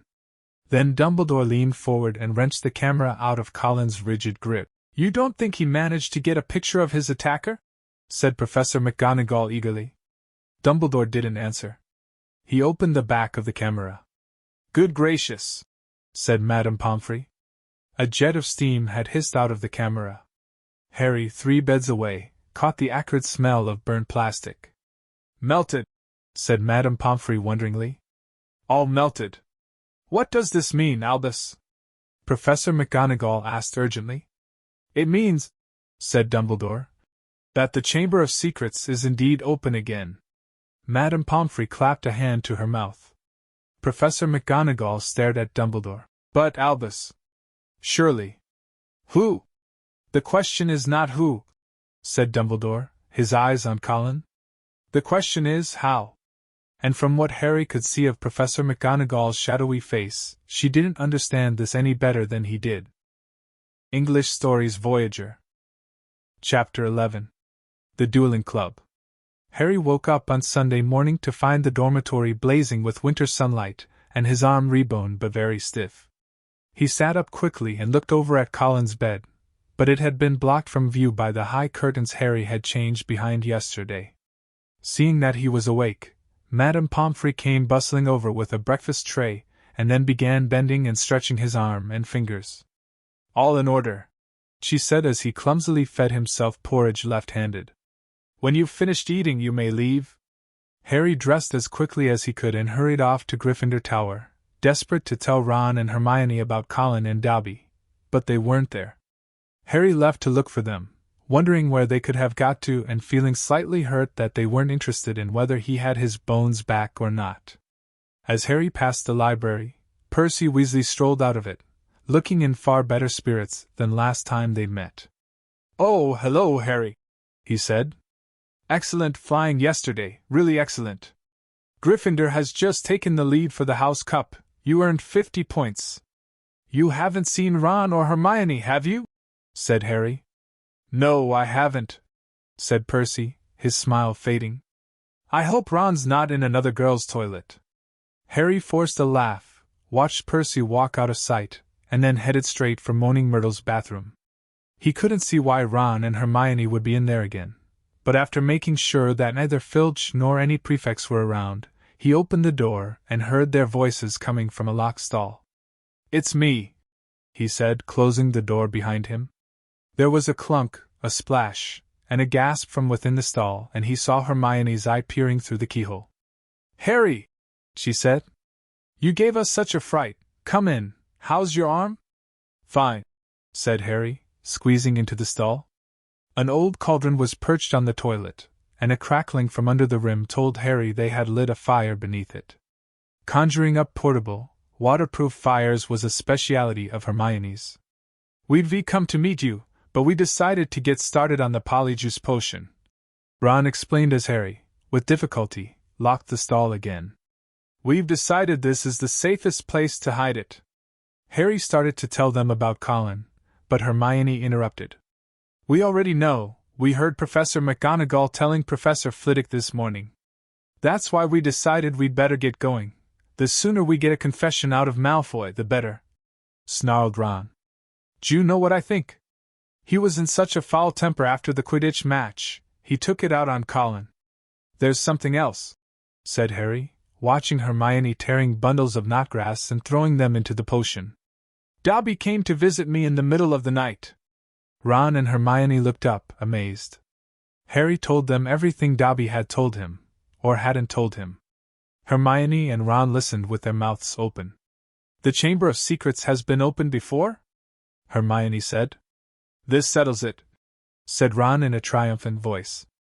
Lucius Malfoy must have opened the chamber when he was at school here, and now he's told dear old Draco how to do it. It's obvious. Wish Dobby told you what kind of monster's in there, though. I want to know how come nobody's noticed it sneaking around the school. Maybe it can make itself invisible, said Hermione, prodding leeches to the bottom of the cauldron. Or maybe it can disguise itself, pretend to be a suit of armor or something. I've read about chameleon ghouls. You read too much, Hermione, said Ron, pouring dead lacewings on top of the leeches. He crumpled up the empty lacewing bag and looked at Harry. So Dobby stopped us from getting on the train and broke your arm. He shook his head. You know what, Harry? If he doesn't stop trying to save your life, he's going to kill you. The news that Colin Creevey had been attacked and was now lying as though dead in the hospital wing had spread through the entire school by Monday morning. The air was suddenly thick with rumor and suspicion. The first years were now moving around the castle in tight-knit groups, as though scared they would be attacked if they ventured forth alone. Ginny Weasley, who sat next to Colin Creevey in Charms, was distraught, but Harry felt that Fred and George were going the wrong way about cheering her up. They were taking turns covering themselves with fur or boils and jumping out at her from behind statues. They only stopped when Percy, apoplectic with rage, told them he was going to write to Mrs. Weasley and tell her Ginny was having nightmares. Meanwhile, hidden from the teachers, a roaring trade in talismans, amulets, and other protective devices was sweeping the school. Neville Longbottom bought a large, evil-smelling green onion, a pointed purple crystal, and a rotting newt tail before the other Gryffindor boys pointed out that he was in no danger. He was a pure blood, and therefore unlikely to be attacked. They went for Filch first, Neville said, his round face fearful. And everyone knows I'm almost a squib. In the second week of December, Professor McGonagall came around as usual, collecting names of those who would be staying at school for Christmas. Harry, Ron, and Hermione signed her list. They had heard that Malfoy was staying, which struck them as very suspicious. The holidays would be the perfect time to use the polyjuice potion and try to worm a confession out of him. Unfortunately, the potion was only half finished. They still needed the bicorn horn and the boomslang skin, and the only place they were going to get them was from Snape's private stores. Harry privately felt he'd rather face Slytherin's legendary monster than let Snape catch him robbing his office. What we need, said Hermione briskly as Thursday afternoon's double potions lesson loomed nearer. Is a diversion. Then one of us can sneak into Snape's office and take what we need. Harry and Ron looked at her nervously. I think I'd better do the actual stealing, Hermione continued in a matter-of-fact tone. You two will be expelled if you get into any more trouble, and I've got a clean record. So all you need to do is cause enough mayhem to keep Snape busy for 5 minutes or so. Harry smiled feebly. Deliberately causing mayhem in Snape's potions class was about as safe as poking a sleeping dragon in the eye. Potions lessons took place in one of the large dungeons. Thursday afternoon's lesson proceeded in the usual way. 20 cauldrons stood steaming between the wooden desks, on which stood brass scales and jars of ingredients. Snape prowled through the fumes, making waspish remarks about the Gryffindor's work, while the Slytherins sniggered appreciatively. Draco Malfoy, who was Snape's favorite student, kept flicking pufferfish eyes at Ron and Harry, who knew that if they retaliated they would get detention faster than you could say. Unfair. Harry's swelling solution was far too runny, but he had his mind on more important things. He was waiting for Hermione's signal, and he hardly listened as Snape paused to sneer at his watery potion. When Snape turned and walked off to bully Neville, Hermione caught Harry's eye and nodded. Harry ducked swiftly down behind his cauldron, pulled one of Fred's filibuster fireworks out of his pocket, and gave it a quick prod with his wand. The firework began to fizz and sputter. Knowing he had only seconds, Harry straightened up, took aim, and lobbed it into the air. It landed right on target in Goyle's cauldron. Goyle's potion exploded, showering the whole class. People shrieked as splashes of the swelling solution hit them. Malfoy got a faceful and his nose began to swell like a balloon. Goyle blundered around, his hands over his eyes, which had expanded to the size of a dinner plate. Snape was trying to restore calm and find out what had happened. Through the confusion, Harry saw Hermione slip quietly into Snape's office. Silence! Silence! Snape roared. Anyone who has been splashed, come here for a deflating draft, when I find out who did this. Harry tried not to laugh as he watched Malfoy hurry forward, his head drooping with the weight of a nose like a small melon. As half the class lumbered up to Snape's desk, some weighted down with arms like clubs, others unable to talk through gigantic puffed-up lips, Harry saw Hermione slide back into the dungeon, the front of her robes bulging. When everyone had taken a swig of antidote, and the various swellings had subsided, Snape swept over to Goyle's cauldron and scooped out the twisted black remains of the firework. There was a sudden hush. If I ever find out who threw this, Snape whispered, I shall make sure that person is expelled. Harry arranged his face into what he hoped was a puzzled expression. Snape was looking right at him, and the bell that rang 10 minutes later could not have been more welcome. He knew it was me, Harry told Ron and Hermione as they hurried back to Moaning Myrtle's bathroom. I could tell. Hermione threw the new ingredients into the cauldron and began to stir feverishly. It'll be ready in 2 weeks, she said happily. Snape can't prove it was you, said Ron reassuringly to Harry. What can he do? Knowing Snape, something foul, said Harry as the potion frothed and bubbled.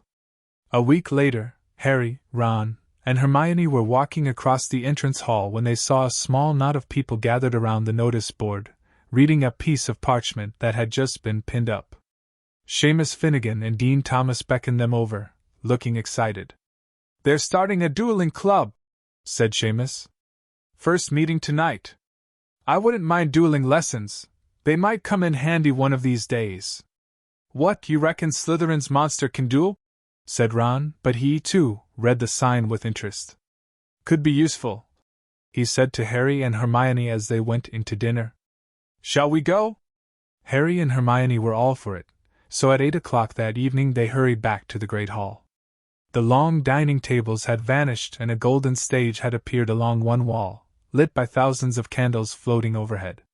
The ceiling was velvety black once more and most of the school seemed to be packed beneath it, all carrying their wands and looking excited. I wonder who'll be teaching us? Said Hermione as they edged into the chattering crowd. Someone told me Flitwick was a dueling champion when he was young. Maybe it'll be him. As long as it's not, Harry began, But he ended on a groan. Gilderoy Lockhart was walking onto the stage, resplendent in robes of deep plum and accompanied by none other than Snape, wearing his usual black. Lockhart waved an arm for silence and called, "Gather round, gather round! Can everyone see me? Can you all hear me? Excellent! Now, Professor Dumbledore has granted me permission to start this little dueling club, to train you all in case you ever need to defend yourselves as I myself have done on countless occasions. For full details, see my published works. Let me introduce my assistant, Professor Snape," said Lockhart, flashing a wide smile. "He tells me he knows a tiny little bit about dueling himself, and has sportingly agreed to help me with a short demonstration before we begin. Now, I don't want any of you youngsters to worry. You'll still have your potions master when I'm through with him, never fear. Wouldn't it be good if they finished each other off?" Ron muttered in Harry's ear. Snape's upper lip was curling. Harry wondered why Lockhart was still smiling. If Snape had been looking at him like that, he'd have been running as fast as he could in the opposite direction. Lockhart and Snape turned to face each other and bowed. At least, Lockhart did, with much twirling of his hands, whereas Snape jerked his head irritably. Then they raised their wands like swords in front of them. "As you see, we are holding our wands in the accepted combative position," Lockhart told the silent crowd. "On the count of 3, we will cast our first spells. Neither of us will be aiming to kill, of course." "I wouldn't bet on that," Harry murmured, watching Snape baring his teeth. 1, 2, 3. Both of them swung their wands above their heads and pointed them at their opponent. Snape cried, "Expelliarmus!" There was a dazzling flash of scarlet light and Lockhart was blasted off his feet. He flew backward off the stage, smashed into the wall, and slid down it to sprawl on the floor. Malfoy and some of the other Slytherins cheered. Hermione was dancing on tiptoes. "Do you think he's all right?" she squealed through her fingers. "Who cares?" said Harry and Ron together. Lockhart was getting unsteadily to his feet. His hat had fallen off and his wavy hair was standing on end. "Well, there you have it," he said, tottering back onto the platform. "That was a disarming charm. As you see, I've lost my wand. Ah, thank you, Miss Brown. Yes, an excellent idea to show them that, Professor Snape, but if you don't mind my saying so, it was very obvious what you were about to do.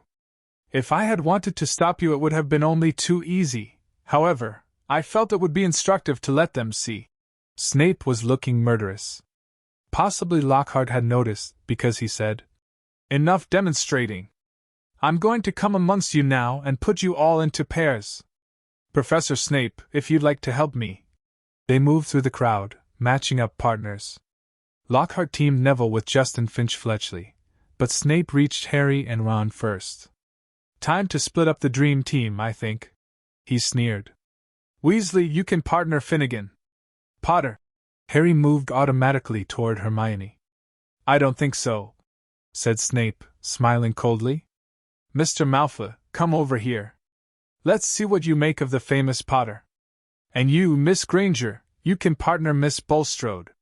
Malfoy strutted over, smirking. Behind him walked a Slytherin girl who reminded Harry of a picture he'd seen in Holidays with Hags. She was large and square, and her heavy jaw jutted aggressively. Hermione gave her a weak smile that she did not return. "Face your partners," called Lockhart, back on the platform. "And bow." Harry and Malfoy barely inclined their heads, not taking their eyes off each other. "Wands at the ready!" shouted Lockhart.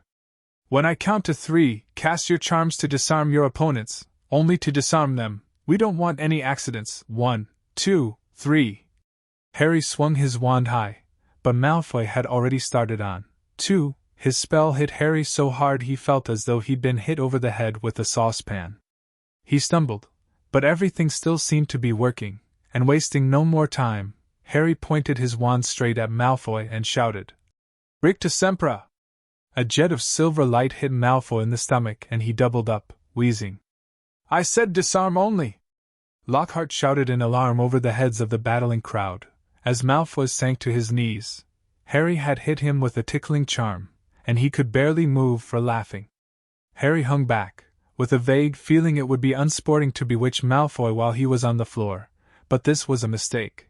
Gasping for breath, Malfoy pointed his wand at Harry's knees, choked. Tarantaligra! And the next second Harry's legs began to jerk around out of his control in a kind of quickstep. Stop! Stop! Screamed Lockhart, but Snape took charge. Finite incantatem! He shouted. Harry's feet stopped dancing, Malfoy stopped laughing, and they were able to look up. A haze of greenish smoke was hovering over the scene. Both Neville and Justin were lying on the floor, panting. Ron was holding up an ashen-faced Seamus, apologizing for whatever his broken wand had done. But Hermione and Millicent Bulstrode were still moving. Millicent had Hermione in a headlock and Hermione was whimpering in pain. Both their wands lay forgotten on the floor. Harry leapt forward and pulled Millicent off. It was difficult. She was a lot bigger than he was. Dear, dear, said Lockhart, skittering through the crowd, looking at the aftermath of the duels. Up you go, Macmillan.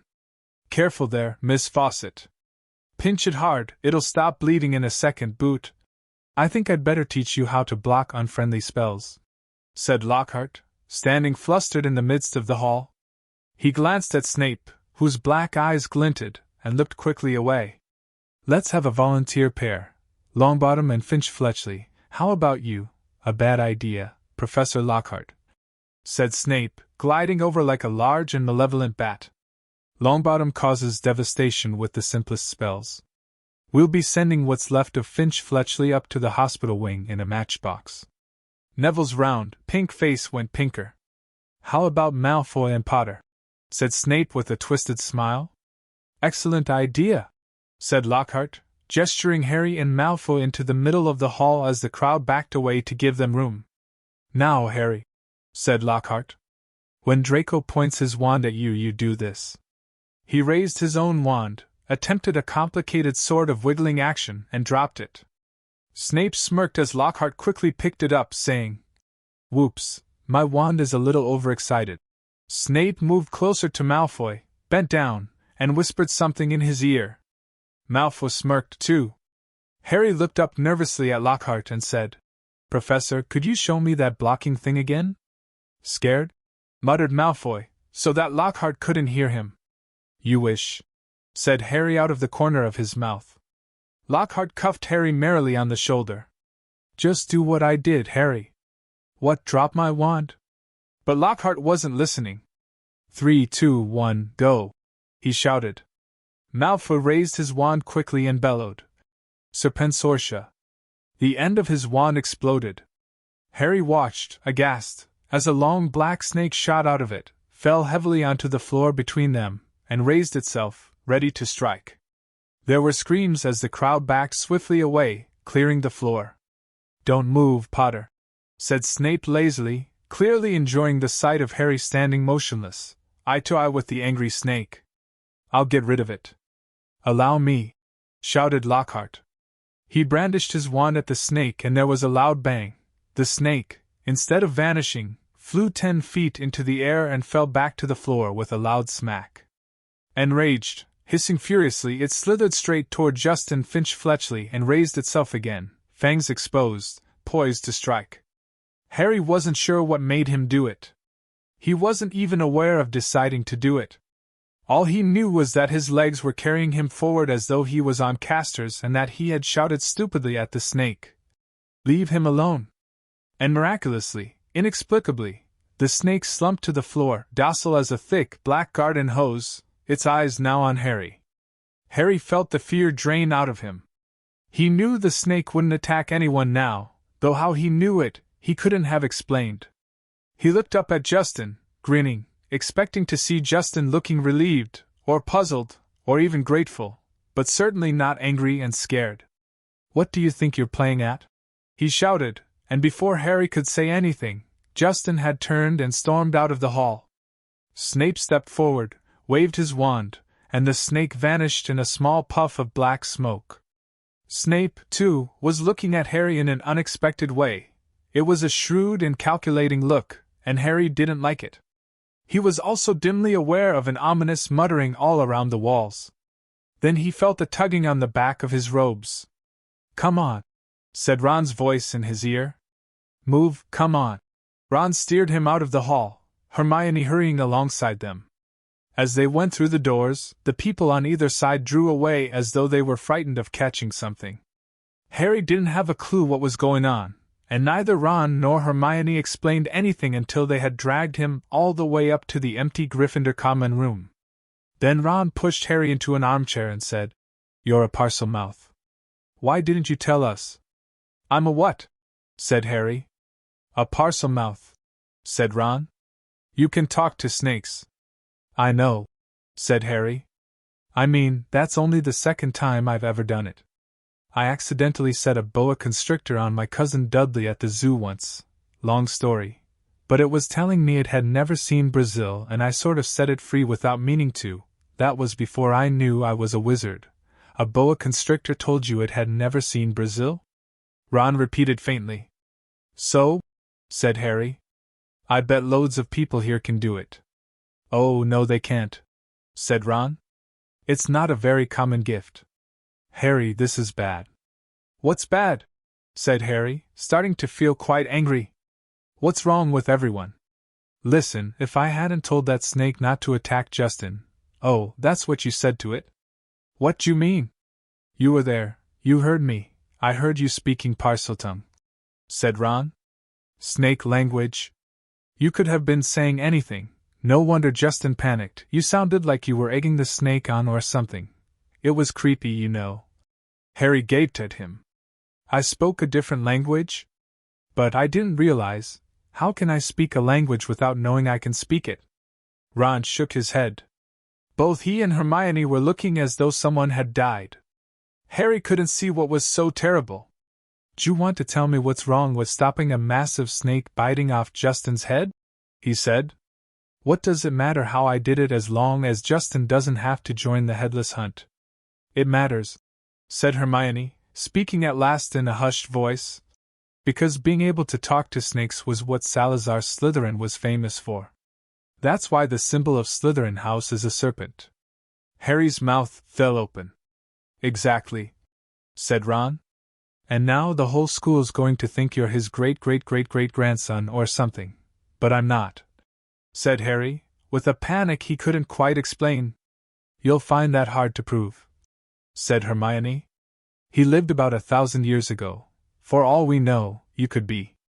Harry lay awake for hours that night. Through a gap in the curtains around his four-poster he watched snow starting to drift past the tower window and wondered. Could he be a descendant of Salazar Slytherin? He didn't know anything about his father's family, after all. The Dursleys had always forbidden questions about his wizarding relatives. Quietly, Harry tried to say something in Parseltongue. The words wouldn't come. It seemed he had to be face to face with a snake to do it. "But I'm in Gryffindor," Harry thought. "The Sorting Hat wouldn't have put me in here if I had Slytherin blood." "Ah," said a nasty little voice in his brain, "but the Sorting Hat wanted to put you in Slytherin, don't you remember?" Harry turned over. He'd see Justin the next day in herbology, and he'd explain that he'd been calling the snake off, not egging it on, which, he thought angrily, pummeling his pillow, any fool should have realized. By next morning, however, the snow that had begun in the night had turned into a blizzard so thick that the last herbology lesson of the term was cancelled. Professor Sprout wanted to fit socks and scarves on the mandrakes, a tricky operation she would entrust to no one else, now that it was so important for the mandrakes to grow quickly and revive Mrs. Norris and Colin Creevey. Harry fretted about this next to the fire in the Gryffindor common room, while Ron and Hermione used their time off to play a game of wizard chess. "For heaven's sake, Harry," said Hermione, exasperated, as one of Ron's bishops wrestled her knight off his horse and dragged him off the board. "Go and find Justin if it's so important to you." So Harry got up and left through the portrait hole, wondering where Justin might be. The castle was darker than it usually was in daytime because of the thick, swirling gray snow at every window. Shivering, Harry walked past classrooms where lessons were taking place, catching snatches of what was happening within. Professor McGonagall was shouting at someone who, by the sound of it, had turned his friend into a badger. Resisting the urge to take a look, Harry walked on by, thinking that Justin might be using his free time to catch up on some work, and deciding to check the library first. A group of the Hufflepuffs who should have been in herbology were indeed sitting at the back of the library, but they didn't seem to be working. Between the long lines of high bookshelves, Harry could see that their heads were close together, and they were having what looked like an absorbing conversation. He couldn't see whether Justin was among them. He was walking toward them when something of what they were saying met his ears, and he paused to listen, hidden in the invisibility section. So anyway, a stout boy was saying, I told Justin to hide up in our dormitory. I mean to say, if Potter's marked him down as his next victim, it's best if he keeps a low profile for a while. Of course, Justin's been waiting for something like this to happen ever since he let slip to Potter he was Muggleborn. Justin actually told him he'd been down for Eton. That's not the kind of thing you bandy about with Slytherins there on the loose, is it? You definitely think it is Potter then, Ernie?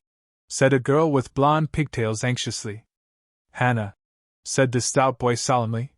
He's a Parselmouth. Everyone knows that's the mark of a dark wizard. Have you ever heard of a decent one who could talk to snakes? They called Slytherin himself Serpentum. There was some heavy murmuring at this, and Ernie went on. Remember what was written on the wall. Enemies of the air, beware. Potter had some sort of run-in with Filch. Next thing we know, Filch's cats attacked. That first year, Creevy was annoying Potter at the Quidditch match, taking pictures of him while he was lying in the mud. Next thing we know, Creevy's been attacked. He always seems so nice, though, said Hannah uncertainly. And well, he's the one who made you-know-who disappear. He can't be all bad, can he? Ernie lowered his voice mysteriously. The Hufflepuffs bent closer, and Harry edged nearer so that he could catch Ernie's words. No one knows how he survived that attack by you-know-who. I mean to say, he was only a baby when it happened. He should have been blasted into smithereens. Only a really powerful dark wizard could have survived a curse like that. He dropped his voice until it was barely more than a whisper and said, That's probably why you-know-who wanted to kill him in the first place. Didn't want another Dark Lord competing with him. I wonder what other powers Potter's been hiding? Harry couldn't take any more. Clearing his throat loudly, he stepped out from behind the bookshelves. If he hadn't been feeling so angry, he would have found the sight that greeted him funny. Every one of the Hufflepuffs looked as though they had been petrified by the sight of him, and the color was draining out of Ernie's face. Hello, said Harry. I'm looking for Justin Finch-Fletchley. The Hufflepuffs' worst fears had clearly been confirmed. They all looked fearfully at Ernie. What do you want with him? Said Ernie in a quavering voice. I wanted to tell him what really happened with that snake at the dueling club, said Harry. Ernie bit his white lips and then, taking a deep breath, said, We were all there. We saw what happened. Then you noticed that after I spoke to it, the snake backed off? Said Harry. All I saw, said Ernie stubbornly, though he was trembling as he spoke, was you speaking Parseltongue and chasing the snake toward Justin. I didn't chase it at him, Harry said, his voice shaking with anger. It didn't even touch him. It was a very near miss, said Ernie. And in case you're getting ideas, he added hastily, I might tell you that you can trace my family back through 9 generations of witches and warlocks, and my blood's as pure as anyone's, so I don't care what sort of blood you've got, said Harry fiercely. Why would I want to attack Muggleborns? I've heard you hate those Muggles you live with, said Ernie swiftly. It's not possible to live with the Dursleys and not hate them, said Harry. I'd like to see you try it.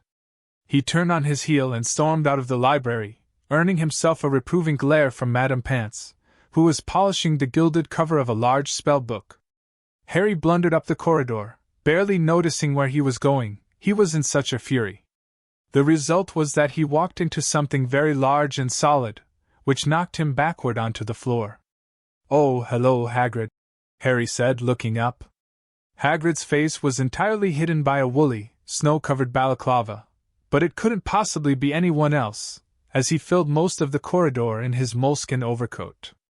A dead rooster was hanging from one of his massive, gloved hands. All right, Harry, he said, pulling up the balaclava so he could speak. Why aren't you in class? Cancelled, said Harry, getting up. What are you doing in here? Hagrid held up the limp rooster. Second one killed this term. He explained. It's either foxes or a blood-sucking bugbear, and I need the headmaster's permission to put a charm around the hen coop. He peered more closely at Harry from under his thick, snow-flecked eyebrows. Yes, sure, Yeri, all right? Ya look all hot and bothered. Harry couldn't bring himself to repeat what Ernie and the rest of the Hufflepuffs had been saying about him. It's nothing, he said.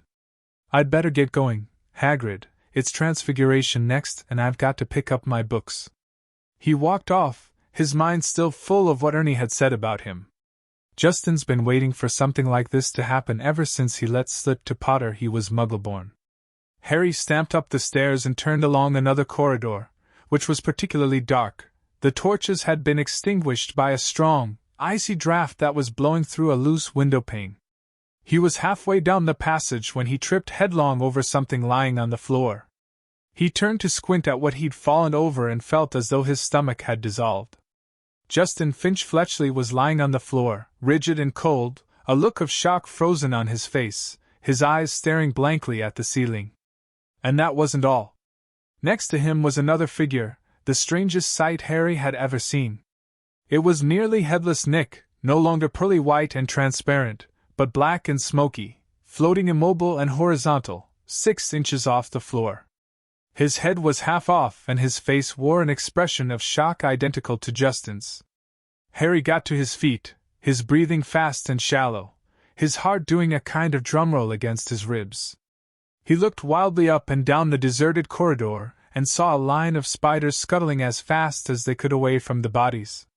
The only sounds were the muffled voices of teachers from the classes on either side. He could run, and no one would ever know he had been there. But he couldn't just leave them lying here. He had to get help.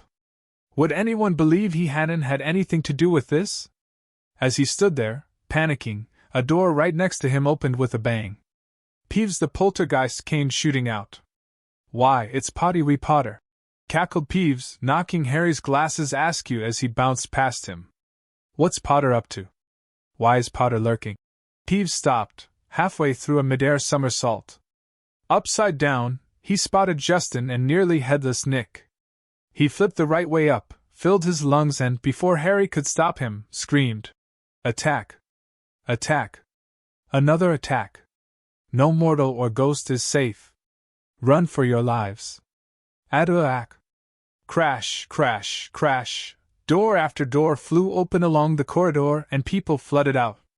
For several long minutes, there was a scene of such confusion that Justin was in danger of being squashed and people kept standing in nearly headless Nick. Harry found himself pinned against the wall as the teachers shouted for quiet. Professor McGonagall came running, followed by her own class, one of whom still had black and white striped hair. She used her wand to set off a loud bang, which restored silence, and ordered everyone back into their classes. No sooner had the scene cleared somewhat than Ernie the Hufflepuff arrived, panting, on the scene. Caught in the act.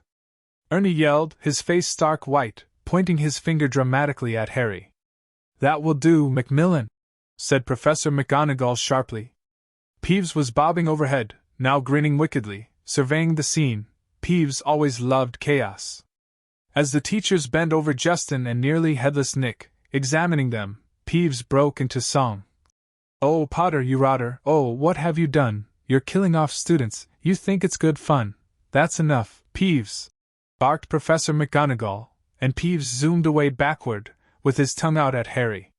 Justin was carried up to the hospital wing by Professor Flitwick and Professor Sinistra of the astronomy department, but nobody seemed to know what to do for nearly headless Nick. In the end, Professor McGonagall conjured a large fan out of thin air, which she gave to Ernie with instructions to waft nearly headless Nick up the stairs. This Ernie did, fanning Nick along like a silent black hovercraft. This left Harry and Professor McGonagall alone together. This way, Potter, she said. Professor, said Harry at once. I swear I didn't. This is out of my hands, Potter, said Professor McGonagall curtly. They marched in silence around a corner, and she stopped before a large and extremely ugly stone gargoyle. Lemon drop, she said. This was evidently a password, because the gargoyle sprang suddenly to life and hopped aside as the wall behind him split in two. Even full of dread for what was coming, Harry couldn't fail to be amazed. Behind the wall was a spiral staircase that was moving smoothly upward, like an escalator. As he and Professor McGonagall stepped onto it, Harry heard the wall thud close behind them. They rose upward in circles, higher and higher, until at last, slightly dizzy, Harry saw a gleaming oak door ahead, with a brass knocker in the shape of a griffin. He knew now where he was being taken.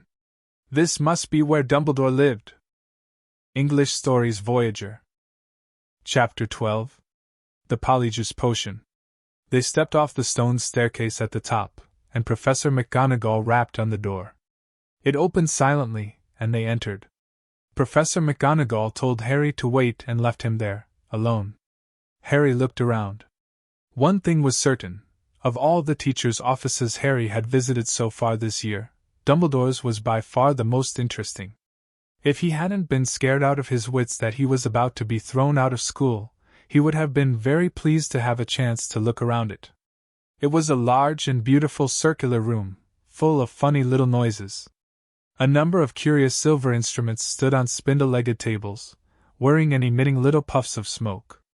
The walls were covered with portraits of old headmasters and headmistresses, all of whom were snoozing gently in their frames. There was also an enormous, claw-footed desk, and sitting on a shelf behind it, a shabby, tattered wizard's hat, the Sorting Hat. Harry hesitated.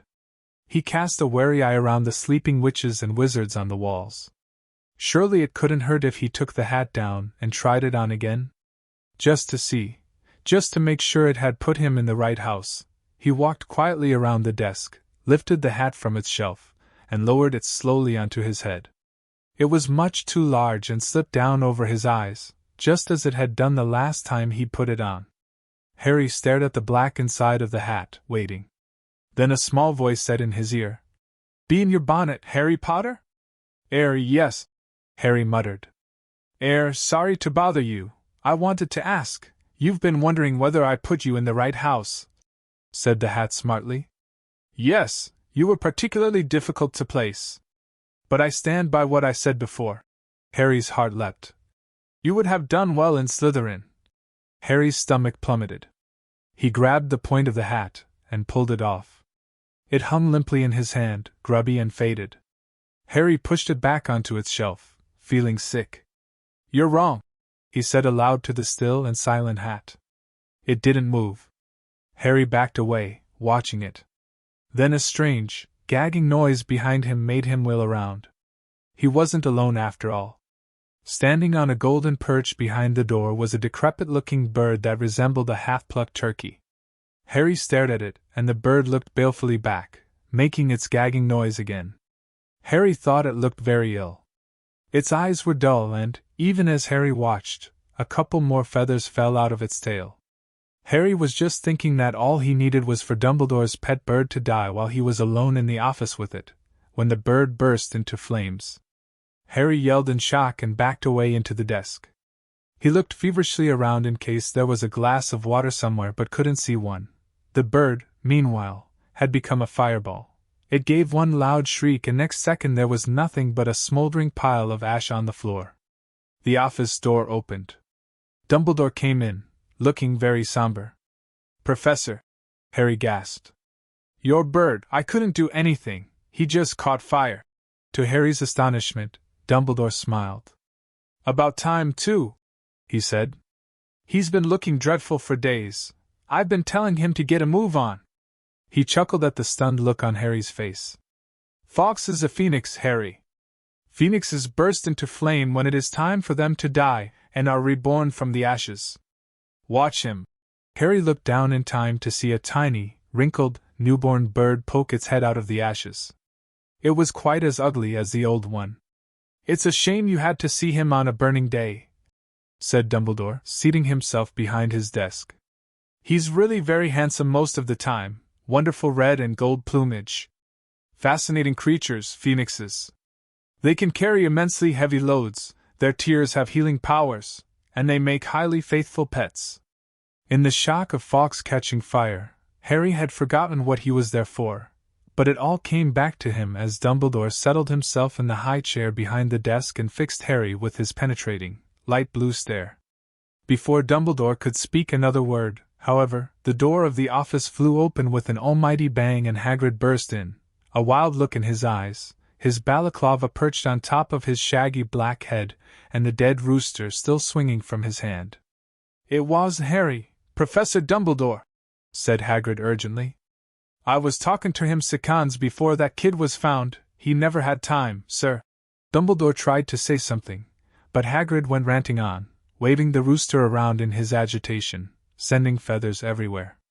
"It can't be been him. I'll swear it in front o' the Ministry o' Magic if I have to, Hagrid.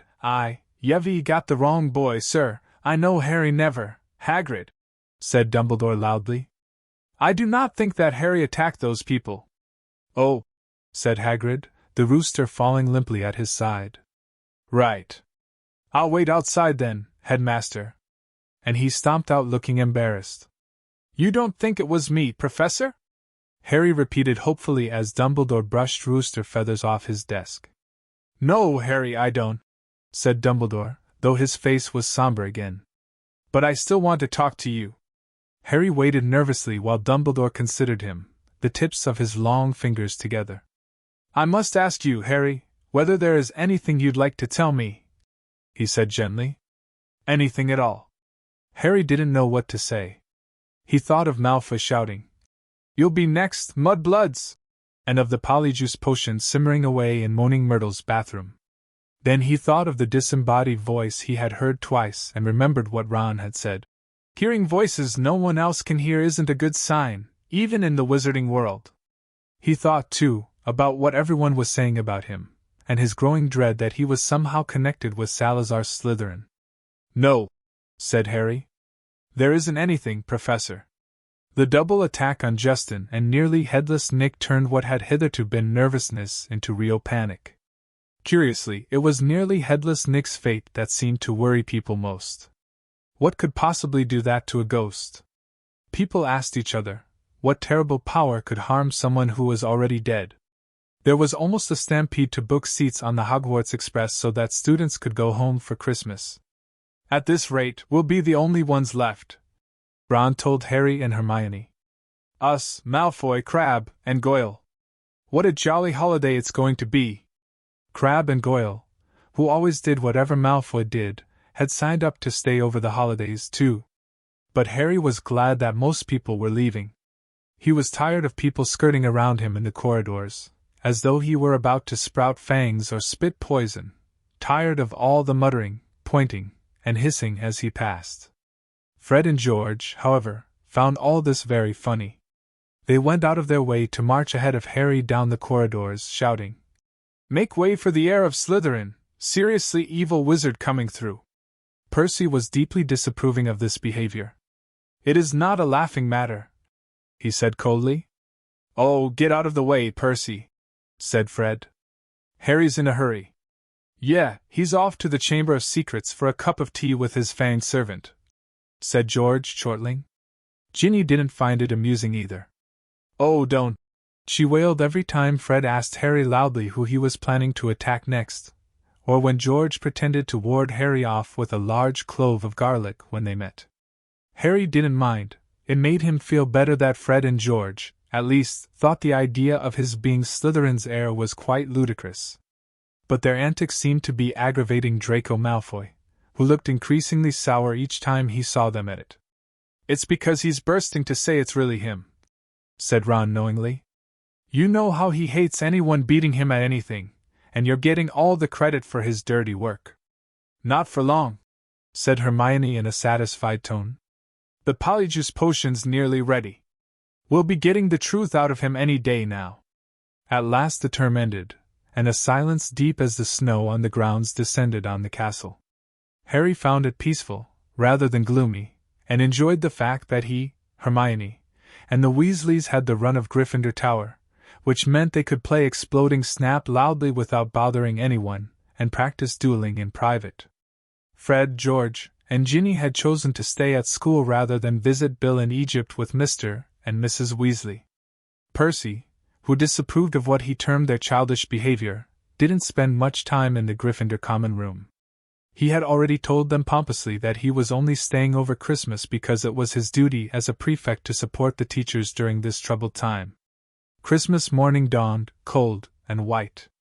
Harry and Ron, the only ones left in their dormitory, were woken very early by Hermione, who burst in, fully dressed and carrying presents for them both. "Wake up," she said loudly, pulling back the curtains at the window.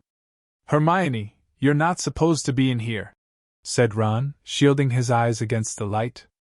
"Merry Christmas to you, too," said Hermione, throwing him his present. "I've been up for nearly an hour, adding more lace wings to the potion. It's ready." Harry sat up, suddenly wide awake. "Are you sure?" "Positive," said Hermione, shifting Scabbers the rat so that she could sit down on the end of Ron's four-poster. "If we're going to do it, I say it should be tonight." At that moment, Hedwig swooped into the room, carrying a very small package in her beak. "Hello?" said Harry happily as she landed on his bed. "Are you speaking to me again?" She nibbled his ear in an affectionate sort of way, which was a far better present than the one that she had brought him, which turned out to be from the Dursleys. They had sent Harry a toothpick and a note telling him to find out whether he'd be able to stay at Hogwarts for the summer vacation, too. The rest of Harry's Christmas presents were far more satisfactory. Hagrid had sent him a large tin of treacle toffee, which Harry decided to soften by the fire before eating. Ron had given him a book called Flying with the Cannons, a book of interesting facts about his favorite Quidditch team, and Hermione had bought him a luxury eagle feather quill. Harry opened the last present to find a new, hand-knitted sweater from Mrs. Weasley and a large plum cake. He read her card with a fresh surge of guilt, thinking about Mr. Weasley's car, which hadn't been seen since its crash with the Whomping Willow, and the bout of rule-breaking he and Ron were planning next. No one, not even someone dreading taking Polyjuice Potion later, could fail to enjoy Christmas dinner at Hogwarts. The Great Hall looked magnificent. Not only were there a dozen frost-covered Christmas trees and thick streamers of holly and mistletoe crisscrossing the ceiling, but enchanted snow was falling, warm and dry, from the ceiling. Dumbledore led them in a few of his favorite carols, Hagrid booming more and more loudly with every goblet of eggnog he consumed. Percy, who hadn't noticed that Fred had bewitched his prefect badge so that it now read Pinhead, kept asking them all what they were sniggering at. Harry didn't even care that Draco Malfoy was making loud, snide remarks about his new sweater from the Slytherin table. With a bit of luck, Malfoy would be getting his comeuppance in a few hours' time. Harry and Ron had barely finished their third helpings of Christmas pudding when Hermione ushered them out of the hall to finalize their plans for the evening. "We still need a bit of the people you're changing into," said Hermione matter-of-factly, as though she were sending them to the supermarket for laundry detergent. "And obviously it'll be best if you can get something of Crabbe's and Goyle's. They're Malfoy's best friends, he'll tell them anything. And we also need to make sure the real Crabbe and Goyle can't burst in on us while we're interrogating him. I've got it all worked out," she went on smoothly, ignoring Harry's and Ron's stupefied faces. She held up 2 plump chocolate cakes. "I've filled these with a simple sleeping draught. All you have to do is make sure Crabbe and Goyle find them. You know how greedy they are, they're bound to eat them. Once they're asleep, pull out a few of their hairs and hide them in a broom closet." Harry and Ron looked incredulously at each other. "Hermione, I don't think that could go seriously wrong." But Hermione had a steely glint in her eye not unlike the one Professor McGonagall sometimes had. "The potion will be useless without Crabbe's and Goyle's hair," she said sternly. "You do want to investigate Malfoy, don't you?" "Oh, all right, said Harry. "But what about you? Whose hair are you ripping out?" "I've already got mine," said Hermione brightly, pulling a tiny bottle out of her pocket and showing them the single hair inside it. "Remember Millicent Bulstrode wrestling with me at the dueling club? She left this on my robes when she was trying to strangle me. And she's gone home for Christmas, so I'll just have to tell the Slytherins I've decided to come back." When Hermione had bustled off to check on the Polyjuice Potion again, Ron turned to Harry with a doom-laden expression. "Have you ever heard of a plan where so many things could go wrong?" But to Harry's and Ron's utter amazement, Stage 1 of the operation went just as smoothly as Hermione had said. They lurked in the deserted entrance hall after Christmas tea, waiting for Crabbe and Goyle, who had remained alone at the Slytherin table, shoveling down 4th helpings of trifle. Harry had perched the chocolate cakes on the end of the banisters. When they spotted Crabbe and Goyle coming out of the Great Hall, Harry and Ron hid quickly behind a suit of armor next to the front door. "How thick can you get?" Ron whispered ecstatically as Crabbe gleefully pointed out the cakes to Goyle and grabbed them. Grinning stupidly, they stuffed the cakes whole into their large mouths. For a moment both of them chewed greedily, looks of triumph on their faces. Then, without the smallest change of expression, they both keeled over backward onto the floor. By far the hardest part was hiding them in the closet across the hall. Once they were safely stowed among the buckets and mops, Harry yanked out a couple of the bristles that covered Goyle's forehead and Ron pulled out several of Crabbe's hairs. They also stole their shoes, because their own were far too small for Crabbe and Goyle's size feet. Then, still stunned at what they had just done, they sprinted up to Moaning Myrtle's bathroom. They could hardly see for the thick black smoke issuing from the stall in which Hermione was stirring the cauldron. Pulling their robes up over their faces, Harry and Ron knocked softly on the door. "Hermione?" They heard the scrape of the lock and Hermione emerged, shiny-faced and looking anxious. Behind her they heard the glop-glop of the bubbling, glutinous potion. 3 glass tumblers stood ready on the toilet seat. "Did you get them?" Hermione asked breathlessly. Harry showed her Goyle's hair. "Good. And I sneaked these spare robes out of the laundry," Hermione said, holding up a small sack. "You'll need bigger sizes once you're Crabbe and Goyle." The 3 of them stared into the cauldron. Close up, the potion looked like thick, dark mud, bubbling sluggishly. "I'm sure I've done everything right," said Hermione, nervously rereading the splotched page of Most Potenti Potions. "It looks like the book says it should. Once we've drunk it, we'll have exactly an hour before we change back into ourselves." "Now what?" Ron whispered. "We separate it into 3 glasses and add the hairs." Hermione ladled large dollops of the potion into each of the glasses. Then, her hand trembling, she shook Millicent Bulstrode's hair out of its bottle into the first glass. The potion hissed loudly like a boiling kettle and frothed madly. A second later, it had turned a sick sort of yellow. "Ugh, essence of Millicent Bulstrode," said Ron, eyeing it with loathing. "Bet it tastes disgusting." "Add yours, then," said Hermione. Harry dropped Goyle's hair into the middle glass and Ron put Crabbe's into the last one. Both glasses hissed and frothed. Goyle's turned the khaki color of a booger, Crabbe's a dark, murky brown. "Hang on," said Harry as Ron and Hermione reached for their glasses. "We'd better not all drink them in here. Once we turn into Crabbe and Goyle we won't fit. And Millicent Bulstrode's no pixie." "Good thinking," said Ron, unlocking the door. "We'll take separate stalls." Careful not to spill a drop of his polyjuice potion, Harry slipped into the middle stall. "Ready?" he called. "Ready," came Ron's and Hermione's voices. 1, 2, 3.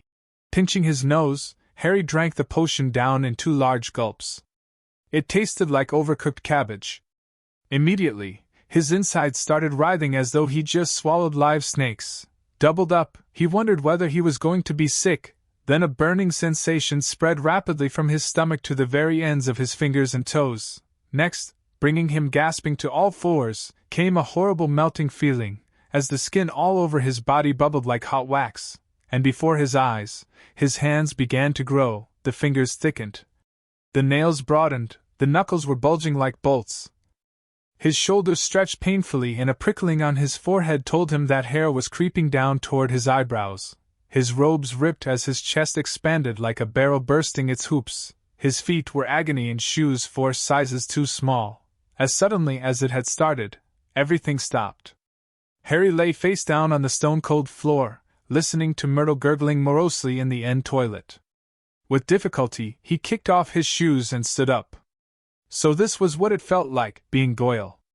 His large hand trembling, he pulled off his old robes, which were hanging a foot above his ankles, pulled on the spare ones, and laced up Goyle's boat-like shoes.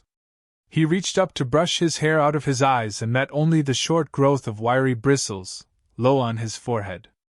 Then he realized that his glasses were clouding his eyes because Goyle obviously didn't need them. He took them off and called, "Are you two okay?" Goyle's low rasp of a voice issued from his mouth. "Yeah," came the deep grunt of Crabbe from his right. Harry unlocked his door and stepped in front of the cracked mirror. Goyle stared back at him out of dull, deep-set eyes. Harry scratched his ear. So did Goyle. Ron's door opened. They stared at each other. Except that he looked pale and shocked, Ron was indistinguishable from Crabbe, from the pudding bowl haircut to the long, gorilla arms. "This is unbelievable," said Ron, approaching the mirror and prodding Crabbe's flat nose. "Unbelievable. We'd better get going," said Harry, loosening the watch that was cutting into Goyle's thick wrist. "We've still got to find out where the Slytherin common room is. I only hope we can find someone to follow." Ron, who had been gazing at Harry, said, "You don't know how bizarre it is to see Goyle thinking." He banged on Hermione's door. "Come on, we need to go." A high-pitched voice answered him. I don't think I'm going to come after all. You go on without me. Hermione, we know Millicent Bulstrode's ugly. No one's going to know it's you. No, really, I don't think I'll come. You two hurry up, you're wasting time." Harry looked at Ron, bewildered. "That looks more like Goyle," said Ron. "That's how he looks every time a teacher asks him a question." "Hermione, are you okay?" said Harry through the door. "Fine, I'm fine, go on." Harry looked at his watch. 5 of their precious 60 minutes had already passed. "We'll meet you back here, all right?" he said. Harry and Ron opened the door of the bathroom carefully, checked that the coast was clear, and set off. "Don't swing your arms like that," Harry muttered to Ron. "Eh?" "Crabbe holds them sort of stiff." "How's this?" "Yeah, that's better." They went down the marble staircase. All they needed now was a Slytherin that they could follow to the Slytherin common room, but there was nobody around. "Any ideas?" muttered Harry. "The Slytherins always come up to breakfast from over there," said Ron, nodding at the entrance to the dungeons. The words had barely left his mouth when a girl with long, curly hair emerged from the entrance. "Excuse me," said Ron, hurrying up to her. "We've forgotten the way to our common room." "I beg your pardon?" said the girl stiffly. "Our common room? I'm a Ravenclaw." She walked away, looking suspiciously back at them. Harry and Ron hurried down the stone steps into the darkness, their footsteps echoing particularly loudly as Crabbe's and Goyle's huge feet hit the floor, feeling that this wasn't going to be as easy as they had hoped. The labyrinthine passages were deserted. They walked deeper and deeper under the school, constantly checking their watches to see how much time they had left. After a quarter of an hour, just when they were getting desperate, they heard a sudden movement ahead. "Ha!" said Ron excitedly. "There's one of them now." The figure was emerging from a side room. As they hurried nearer, however, their hearts sank. It wasn't a Slytherin, it was Percy. "What are you doing down here?" said Ron in surprise. Percy looked affronted. "That," he said stiffly, "is none of your business." "It's Crabbe, isn't it?" "Oh yeah," said Ron. "Well, get off to your dormitories," said Percy sternly. "It's not safe to go wandering around dark corridors these days." "You are," Ron pointed out. "I," said Percy, drawing himself up, "am a prefect. Nothing's about to attack me." A voice suddenly echoed behind Harry and Ron. Draco Malfoy was strolling toward them, and for the first time in his life, Harry was pleased to see him. "There you are," he drawled, looking at them. "Have you two been pigging out in the Great Hall all this time? I've been looking for you. I want to show you something really funny." Malfoy glanced witheringly at Percy. "And what are you doing down here, Weasley?" he sneered. Percy looked outraged. "You want to show a bit more respect to a school prefect," he said. "I don't like your attitude." Malfoy sneered and motioned for Harry and Ron to follow him. Harry almost said something apologetic to Percy but caught himself just in time. He and Ron hurried after Malfoy, who said as they turned into the next passage, That Peter Weasley, Percy. Ron corrected him automatically. Whatever, said Malfoy. I've noticed him sneaking around a lot lately. And I bet I know what he's up to. He thinks he's going to catch Slytherin's heir single-handed. He gave a short, derisive laugh. Harry and Ron exchanged excited looks. Malfoy paused by a stretch of bare, damp stone wall. What's the new password again? He said to Harry. Heir, said Harry. Oh yeah, pureblood, said Malfoy, not listening, and a stone door concealed in the wall slid open. Malfoy marched through it, and Harry and Ron followed him. The Slytherin common room was a long, low underground room with rough stone walls and ceiling from which round, greenish lamps were hanging on chains. A fire was crackling under an elaborately carved mantelpiece ahead of them, and several Slytherins were silhouetted around it in high-backed chairs. Wait here, said Malfoy to Harry and Ron, motioning them to a pair of empty chairs set back from the fire. I'll go and get it. My father's just sent it to me. Wondering what Malfoy was going to show them, Harry and Ron sat down, doing their best to look at home. Malfoy came back a minute later, holding what looked like a newspaper clipping. He thrust it under Ron's nose. That'll give you a laugh, he said. Harry saw Ron's eyes widen in shock. He read the clipping quickly, gave a very forced laugh, and handed it to Harry. It had been clipped out of the Daily Prophet, and it said, Inquiry at the Ministry of Magic. Arthur Weasley, head of the Misuse of Muggle Artifacts Office, was today fined 50 galleons for bewitching a Muggle car. Mr. Lucius Malfoy, a governor of Hogwarts School of Witchcraft and Wizardry, where the enchanted car crashed earlier this year, called today for Mr. Weasley's resignation. Weasley has brought the ministry into disrepute, Mr. Malfoy told our reporter. He is clearly unfit to draw up our laws, and his ridiculous Muggle Protection Act should be scrapped immediately. Mr. Weasley was unavailable for comment, although his wife told reporters to clear off or she'd set the family ghoul on them. Well, said Malfoy impatiently as Harry handed the clipping back to him. Don't you think it's funny? Ha ha, said Harry bleakly. Arthur Weasley loves Muggles so much he should snap his wand in half and go and join them, said Malfoy scornfully.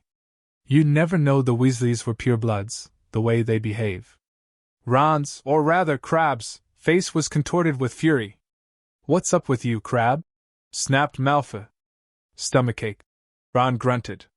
Well, go up to the hospital wing and give all those mudbloods a kick from me, said Malfoy, snickering. You know, I'm surprised the Daily Prophet hasn't reported all these attacks yet. He went on thoughtfully. I suppose Dumbledore's trying to hush it all up. He'll be sacked if it doesn't stop soon. Father's always said old Dumbledore's the worst thing that's ever happened to this place. He loves Muggleborns. A decent headmaster would never be let slime like that creepy in. Malfoy started taking pictures with an imaginary camera and did a cruel but accurate impression of Colin. Potter, can I have your picture, Potter? Can I have your autograph? Can I lick your shoes, please, Potter? He dropped his hands and looked at Harry and Ron. What's the matter with you two?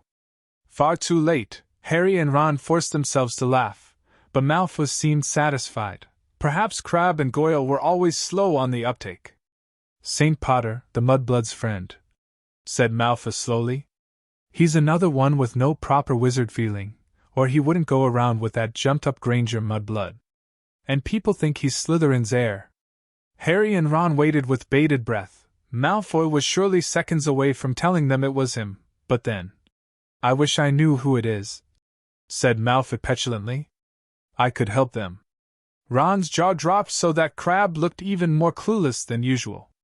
Fortunately, Malfoy didn't notice, and Harry, thinking fast, said, You must have some idea who's behind it all. You know I haven't, Goyle. How many times do I have to tell you? Snapped Malfoy.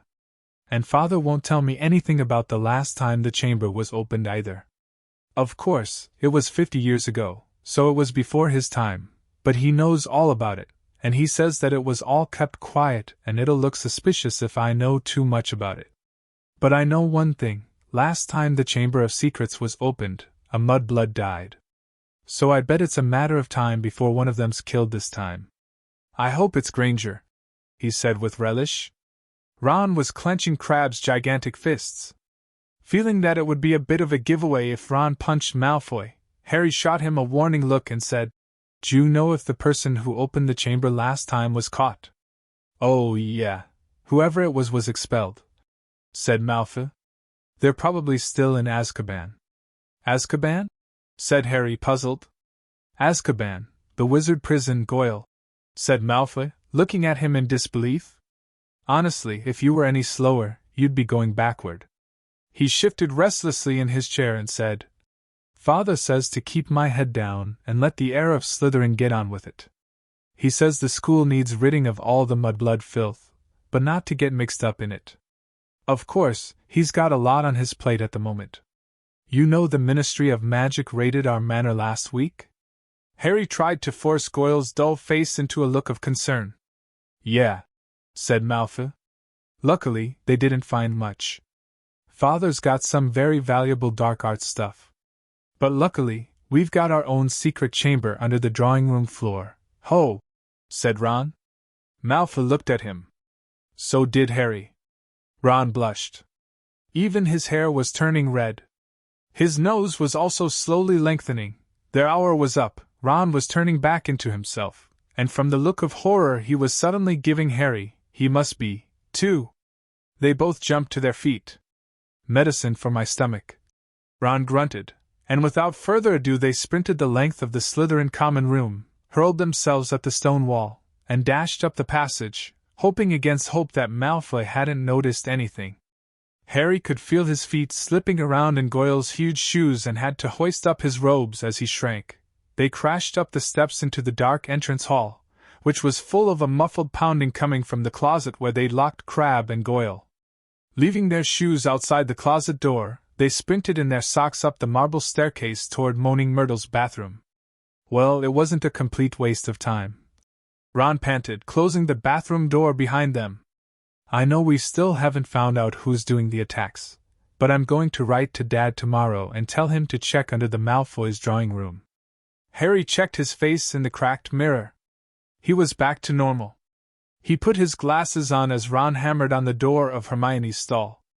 "Hermione, come out, we've got loads to tell you, go away." Hermione squeaked. Harry and Ron looked at each other. "What's the matter?" said Ron. "You must be back to normal by now, we are." But Moaning Myrtle glided suddenly through the stall door. Harry had never seen her looking so happy. Wait till you see," she said. "It's awful." They heard the lock slide back and Hermione emerged, sobbing, her robes pulled up over her head. "What's up?" said Ron uncertainly. "Have you still got Millicent's nose or something?" Hermione let her robes fall and Ron backed into the sink. Her face was covered in black fur. Her eyes had turned yellow and there were long, pointed ears poking through her hair. It was a sea cat hair. She howled. "And Millicent Bulstrode must have a cat. And the pea potion isn't supposed to be used for animal transformations." "Oh," said Ron. "You'll be teased something dreadful," said Myrtle happily. "It's okay, Hermione," said Harry quickly. "We'll take you up to the hospital wing. Madame Pomfrey never asks too many questions." It took a long time to persuade Hermione to leave the bathroom.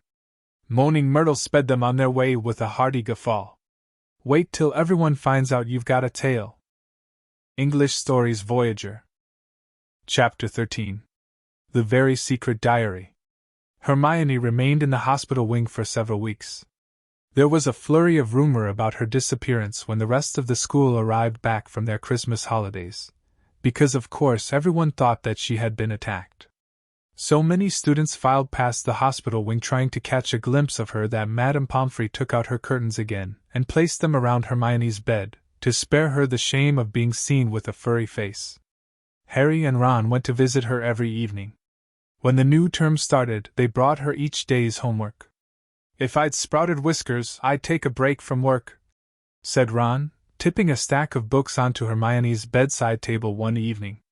"Don't be silly, Ron, I've got to keep up," said Hermione briskly.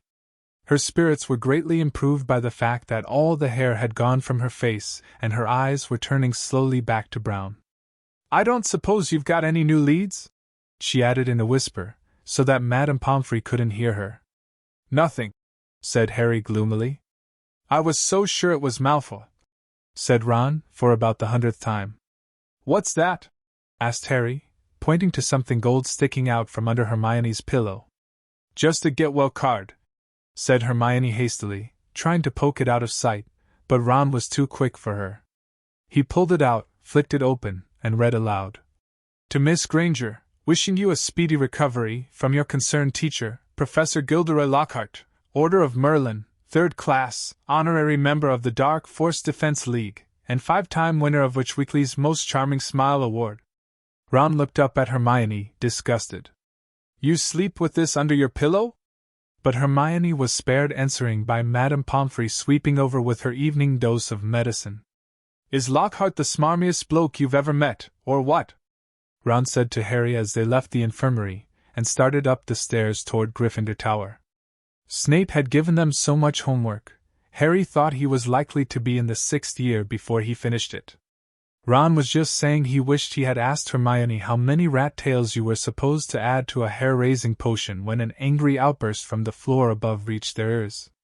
That's Filch, Harry muttered as they hurried up the stairs and paused, out of sight, listening hard. You don't think someone else has been attacked? Said Ron tensely. They stood still, their heads inclined toward Filch's voice, which sounded quite hysterical. Even more work for me! Mopping all night, like I haven't got enough to do.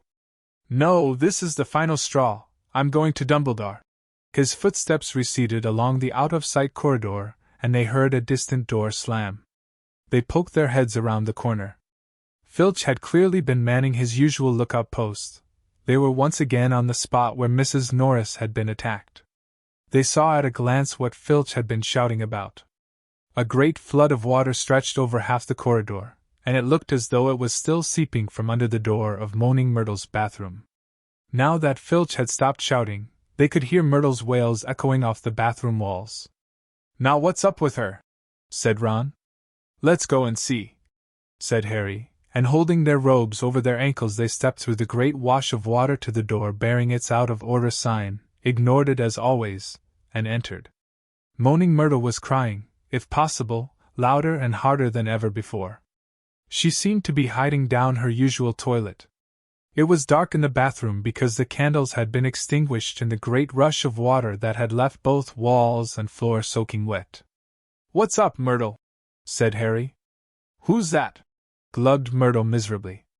Come to throw something else at me? Harry waded across to her stall and said, Why would I throw something at you?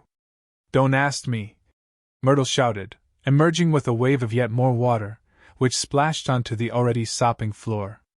Here I am, minding my own business, and someone thinks it's funny to throw a book at me. But it can't hurt you if someone throws something at you, said Harry, reasonably. I mean, it'd just go right through you, wouldn't it? He had said the wrong thing. Myrtle puffed herself up and shrieked. Let's all throw books at Myrtle, because she can't feel it. 10 points if you can get it through her stomach. 50 points if it goes through her head. Well, ha ha ha! What a lovely game, I don't think. Who threw it at you anyway? Asked Harry. I don't know.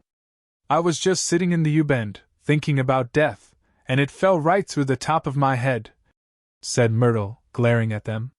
It's over there, it got washed out. Harry and Ron looked under the sink where Myrtle was pointing. A small, thin book lay there. It had a shabby black cover and was as wet as everything else in the bathroom. Harry stepped forward to pick it up, but Ron suddenly flung out an arm to hold him back. What? Said Harry. Are you crazy? Said Ron. It could be dangerous. Dangerous? Said Harry, laughing. Come off it, how could it be dangerous? You'd be surprised, said Ron, who was looking apprehensively at the book. Some of the books the ministry's confiscated, Dad's told me, there was one that burned your eyes out.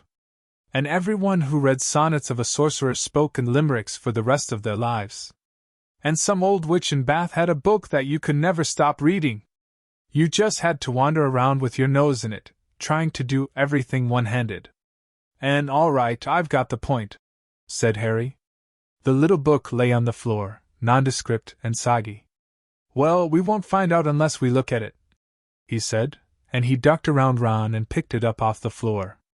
Harry saw at once that it was a diary, and the faded year on the cover told him it was 50 years old. He opened it eagerly. On the first page he could just make out the name, T.M. Riddle, in smudged ink. Hang on, said Ron, who had approached cautiously and was looking over Harry's shoulder. I know that name. T.M. Riddle got an award for special services to the school 50 years ago. How on earth do you know that? Said Harry in amazement. Because Filch made me polish his shield about 50 times in detention, said Ron resentfully. That was the one I burped slugs all over. If you'd wipe slime off a name for an hour, you'd remember it, too. Harry peeled the wet pages apart. They were completely blank. There wasn't the faintest trace of writing on any of them, not even Auntie Mabel's birthday, or dentist, 3:30. He never wrote in it, said Harry, disappointed. I wonder why someone wanted to flush it away, said Ron curiously. Harry turned to the back cover of the book and saw the printed name of a variety store on Vauxhall Road, London.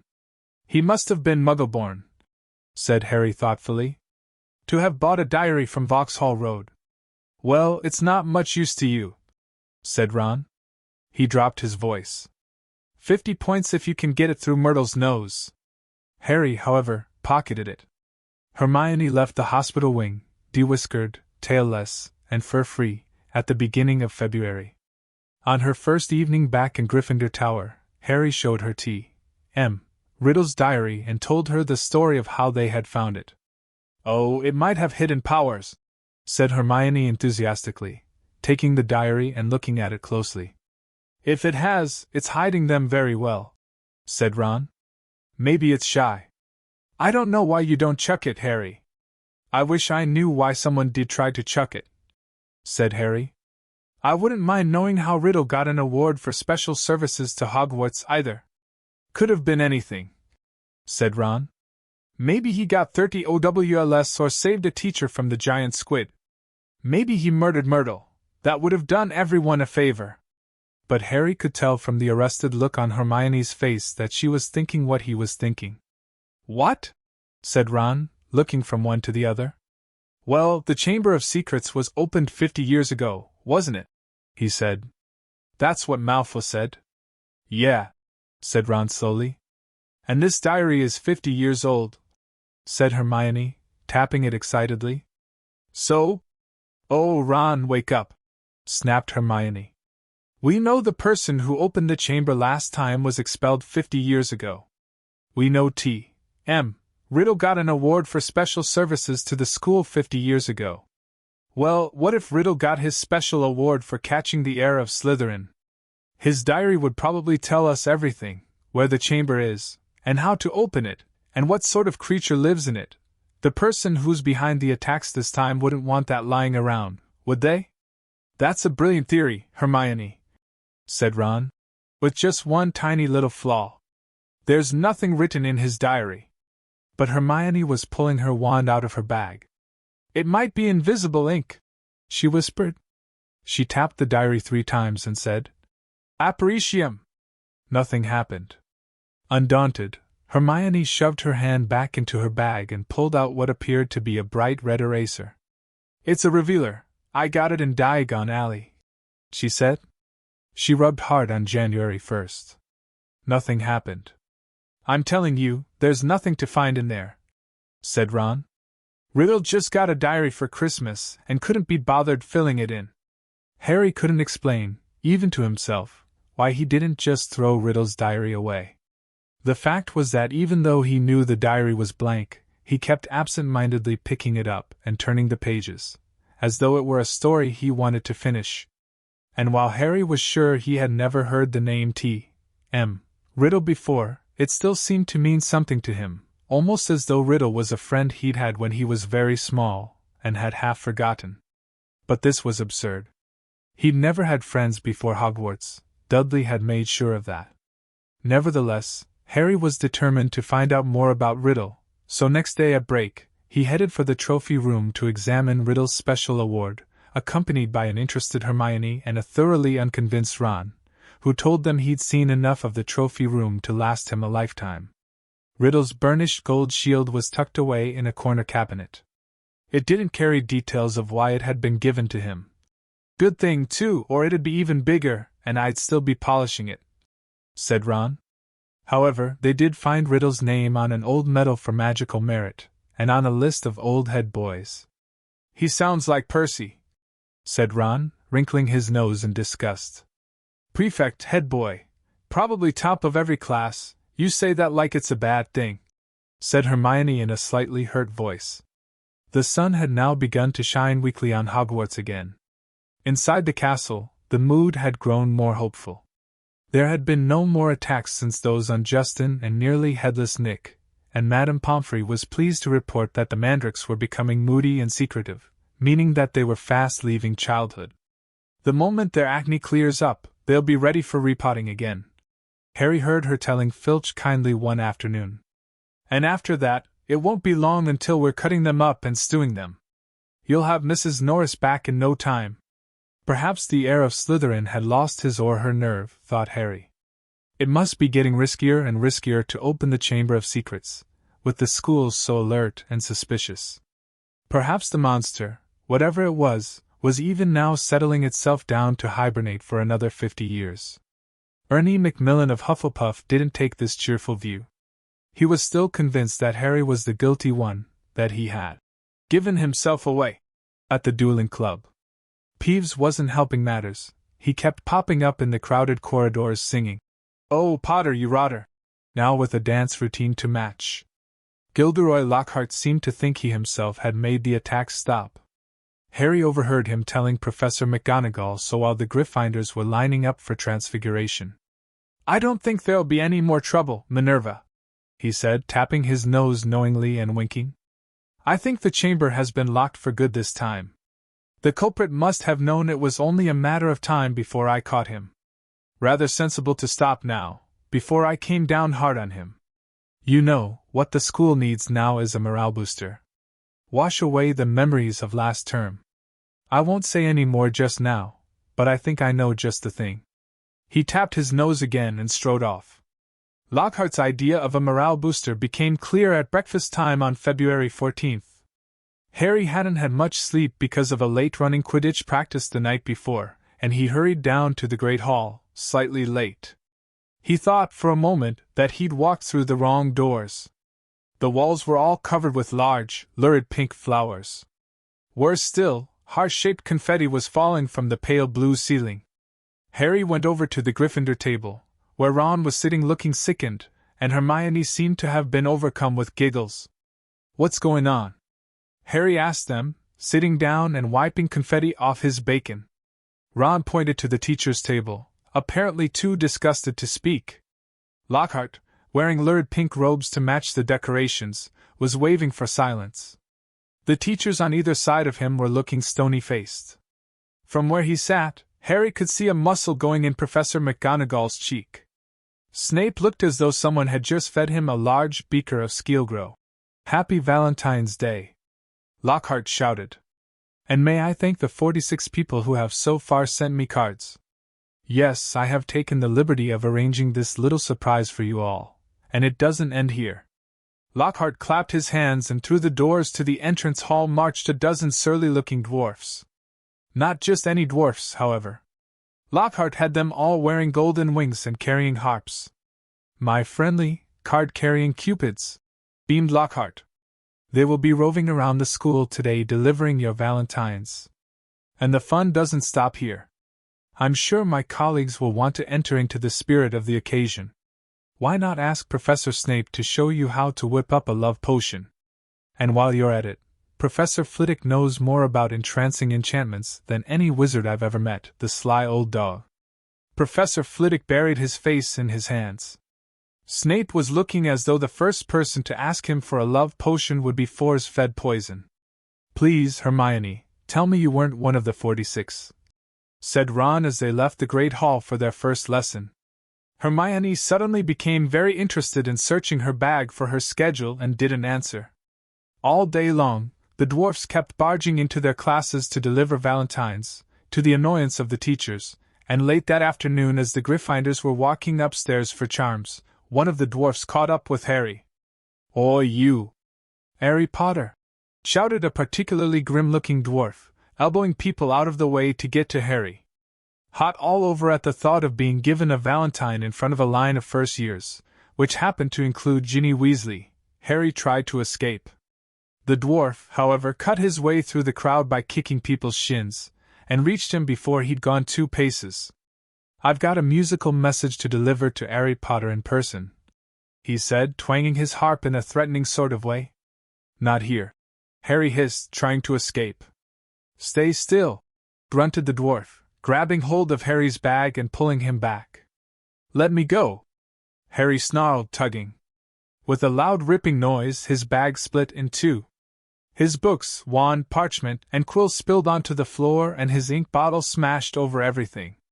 Harry scrambled around, trying to pick it all up before the dwarf started singing, causing something of a hold-up in the corridor.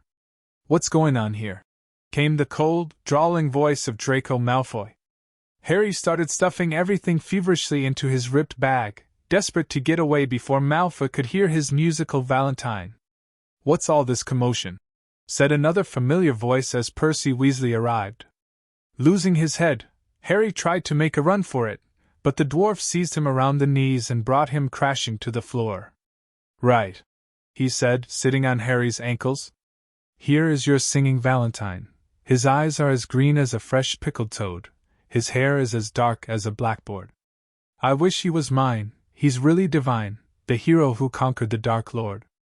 Harry would have given all the golden Gringotts to evaporate on the spot.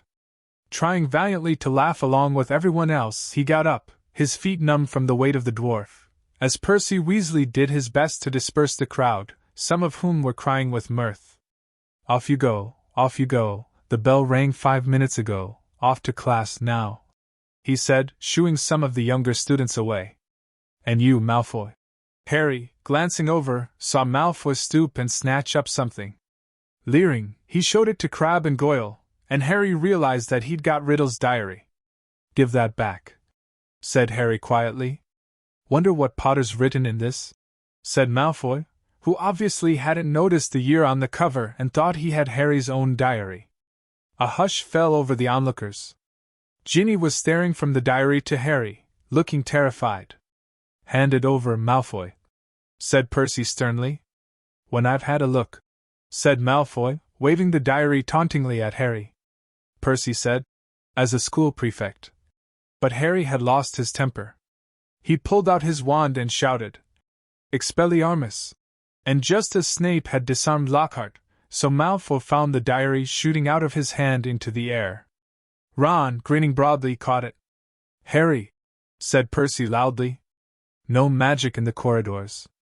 I'll have to report this, you know." But Harry didn't care, he was one up on Malfoy, and that was worth 5 points from Gryffindor any day. Malfoy was looking furious, and as Ginny passed him to enter her classroom, he yelled spitefully after her. "I don't think Potter liked your valentine much." Ginny covered her face with her hands and ran into class. Snarling, Ron pulled out his wand too, but Harry pulled him away. Ron didn't need to spend the whole of Charms belching slugs. It wasn't until they had reached Professor Flitwick's class that Harry noticed something rather odd about Riddle's diary. All his other books were drenched in scarlet ink. The diary, however, was as clean as it had been before the ink bottle had smashed all over it. He tried to point this out to Ron, but Ron was having trouble with his wand again. Large purple bubbles were blossoming out of the end, and he wasn't much interested in anything else. Harry went to bed before anyone else in his dormitory that night. This was partly because he didn't think he could stand Fred and George singing "His eyes are as green as a fresh pickled toad" one more time, and partly because he wanted to examine Riddle's diary again, and knew that Ron thought he was wasting his time. Harry sat on his four-poster and flicked through the blank pages, not one of which had a trace of scarlet ink on it. Then he pulled a new bottle out of his bedside cabinet, dipped his quill into it, and dropped a blot onto the first page of the diary. The ink shone brightly on the paper for a second and then, as though it was being sucked into the page, vanished. Excited, Harry loaded up his quill a second time and wrote, "My name is Harry Potter." The words shone momentarily on the page and they, too, sank without trace. Then, at last, something happened. Oozing back out of the page, in his very own ink, came words Harry had never written. "Hello, Harry Potter. My name is Tom Riddle. How did you come by my diary?" These words, too, faded away, but not before Harry had started to scribble back. Someone tried to flush it down a toilet. He waited eagerly for Riddle's reply. Lucky that I recorded my memories in some more lasting way than ink. But I always knew that there would be those who would not want this diary read. "What do you mean?" Harry scrawled, blotting the page in his excitement. "I mean that this diary holds memories of terrible things. Things that were covered up. Things that happened at Hogwarts School of Witchcraft and Wizardry. That's where I am now." Harry wrote quickly. "I'm at Hogwarts, and horrible stuff's been happening. Do you know anything about the Chamber of Secrets?" His heart was hammering. Riddle's reply came quickly, his writing becoming untidier, as though he was hurrying to tell all he knew. "Of course I know about the Chamber of Secrets. In my day, they told us it was a legend, that it did not exist. But this was a lie. In my 5th year, the chamber was opened and the monster attacked several students, finally killing one. I caught the person who'd opened the chamber, and he was expelled. But the headmaster, Professor Dippet, ashamed that such a thing had happened at Hogwarts, forbade me to tell the truth. A story was given out that the girl had died in a freak accident. They gave me a nice, shiny, engraved trophy for my trouble and warned me to keep my mouth shut. But I knew it could happen again. The monster lived on, and the one who had the power to release it was not imprisoned." Harry nearly upset his ink bottle in his hurry to write back. "It's happening again now. There have been 3 attacks and no one seems to know who's behind them. Who was it last time?" "I can show you if you like," came Riddle's reply. "You don't have to take my word for it. I can take you inside my memory of the night when I caught him." Harry hesitated, his quill suspended over the diary. What did Riddle mean? How could he be taken inside somebody else's memory? He glanced nervously at the door to the dormitory, which was growing dark. When he looked back at the diary, he saw fresh words forming. "Let me show you." Harry paused for a fraction of a second and then wrote 2 letters. "OK." The pages of the diary began to blow as though caught in a high wind, stopping halfway through the month of June. Mouth hanging open, Harry saw that the little square for June 13th seemed to have turned into a minuscule television screen. His hands trembling slightly, he raised the book to press his eye against the little window, and before he knew what was happening, he was tilting forward. The window was widening, he felt his body leave his bed, and he was pitched headfirst through the opening in the page, into a whirl of color and shadow. He felt his feet hit solid ground, and stood shaking, as the blurred shapes around him came suddenly into focus. He knew immediately where he was. This circular room with the sleeping portraits was Dumbledore's office, but it wasn't Dumbledore who was sitting behind the desk. A wizened, frail-looking wizard, bald except for a few wisps of white hair, was reading a letter by candlelight. Harry had never seen this man before. "I'm sorry," he said shakily. "I didn't mean to butt in." But the wizard didn't look up. He continued to read, frowning slightly. Harry drew nearer to his desk and stammered, I'll just go, shall I?" Still the wizard ignored him. He didn't seem even to have heard him. Thinking that the wizard might be deaf, Harry raised his voice. "Sorry I disturbed you. I'll go now," he half-shouted. The wizard folded up the letter with a sigh, stood up, walked past Harry without glancing at him, and went to draw the curtains at his window. The sky outside the window was ruby red, it seemed to be sunset. The wizard went back to the desk, sat down, and twiddled his thumbs, watching the door. Harry looked around the office. No Fawkes the Phoenix, no whirring silver contraptions. This was Hogwarts as Riddle had known it, meaning that this unknown wizard was headmaster, not Dumbledore, and he, Harry, was little more than a phantom, completely invisible to the people of 50 years ago. There was a knock on the office door. "Enter," said the old wizard in a feeble voice. A boy of about 16 entered, taking off his pointed hat. A silver prefect's badge was glinting on his chest. He was much taller than Harry, but he, too, had jet-black hair. "Ah, Riddle," said the headmaster.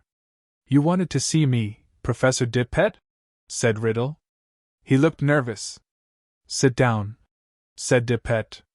"I've just been reading the letter you sent me." "Oh," said Riddle. He sat down, gripping his hands together very tightly. "My dear boy," said Dippet kindly, "I cannot possibly let you stay at school over the summer. Surely you want to go home for the holidays?" "No," said Riddle at once. "I'd much rather stay at Hogwarts than go back to that. You live in a Muggle orphanage during the holidays, I believe?" said Dippet curiously. "Yes, sir," said Riddle, reddening slightly. "You are Muggle-born?" "Half-blood, sir," said Riddle. "Muggle father, witch mother." "And are both your parents?" "My mother died just after I was born, sir.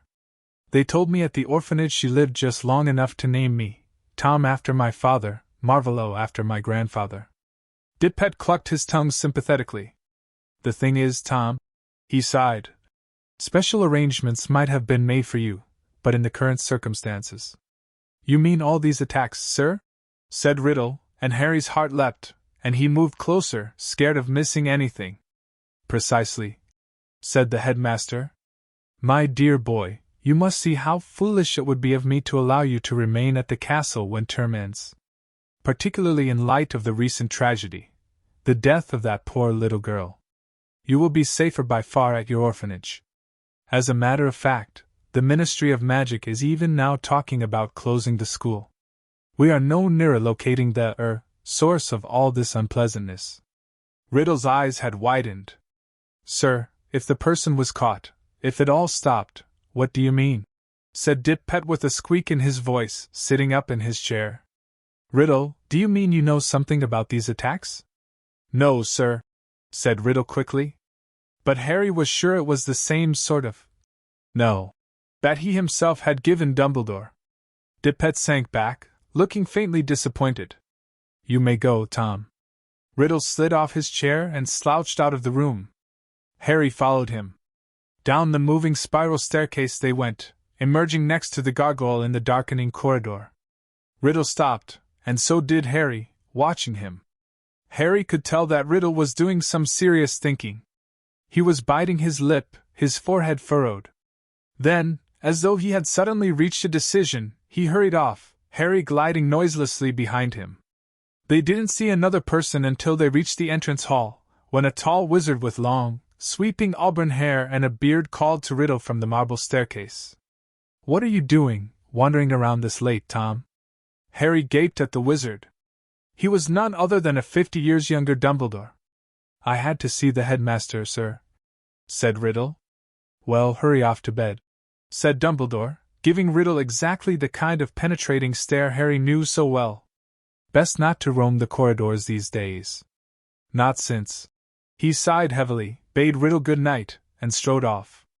Riddle watched him walk out of sight and then, moving quickly, headed straight down the stone steps to the dungeons, with Harry in hot pursuit.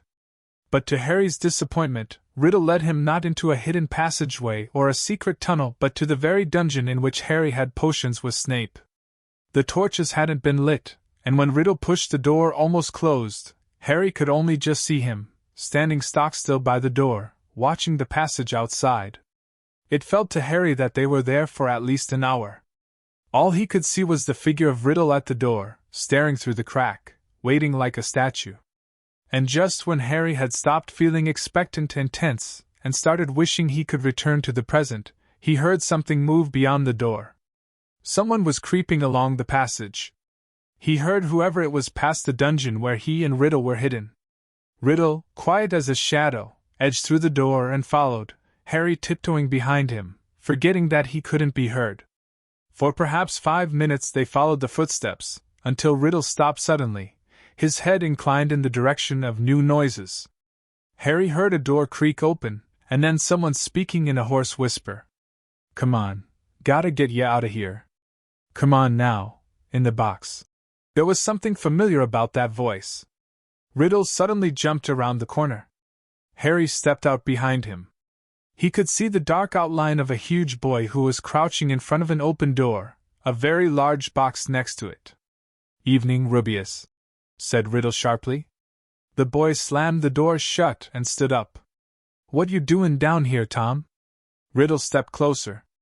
"It's all over," he said. "I'm going to have to turn you in, Rubeus. They're talking about closing Hogwarts if the attacks don't stop." "What d'ya? I don't think you meant to kill anyone. But monsters don't make good pets. I suppose you just let it out for exercise and it never killed no one," said the large boy, backing against the closed door. From behind him, Harry could hear a funny rustling and clicking. "Come on, Rubeus," said Riddle, moving yet closer.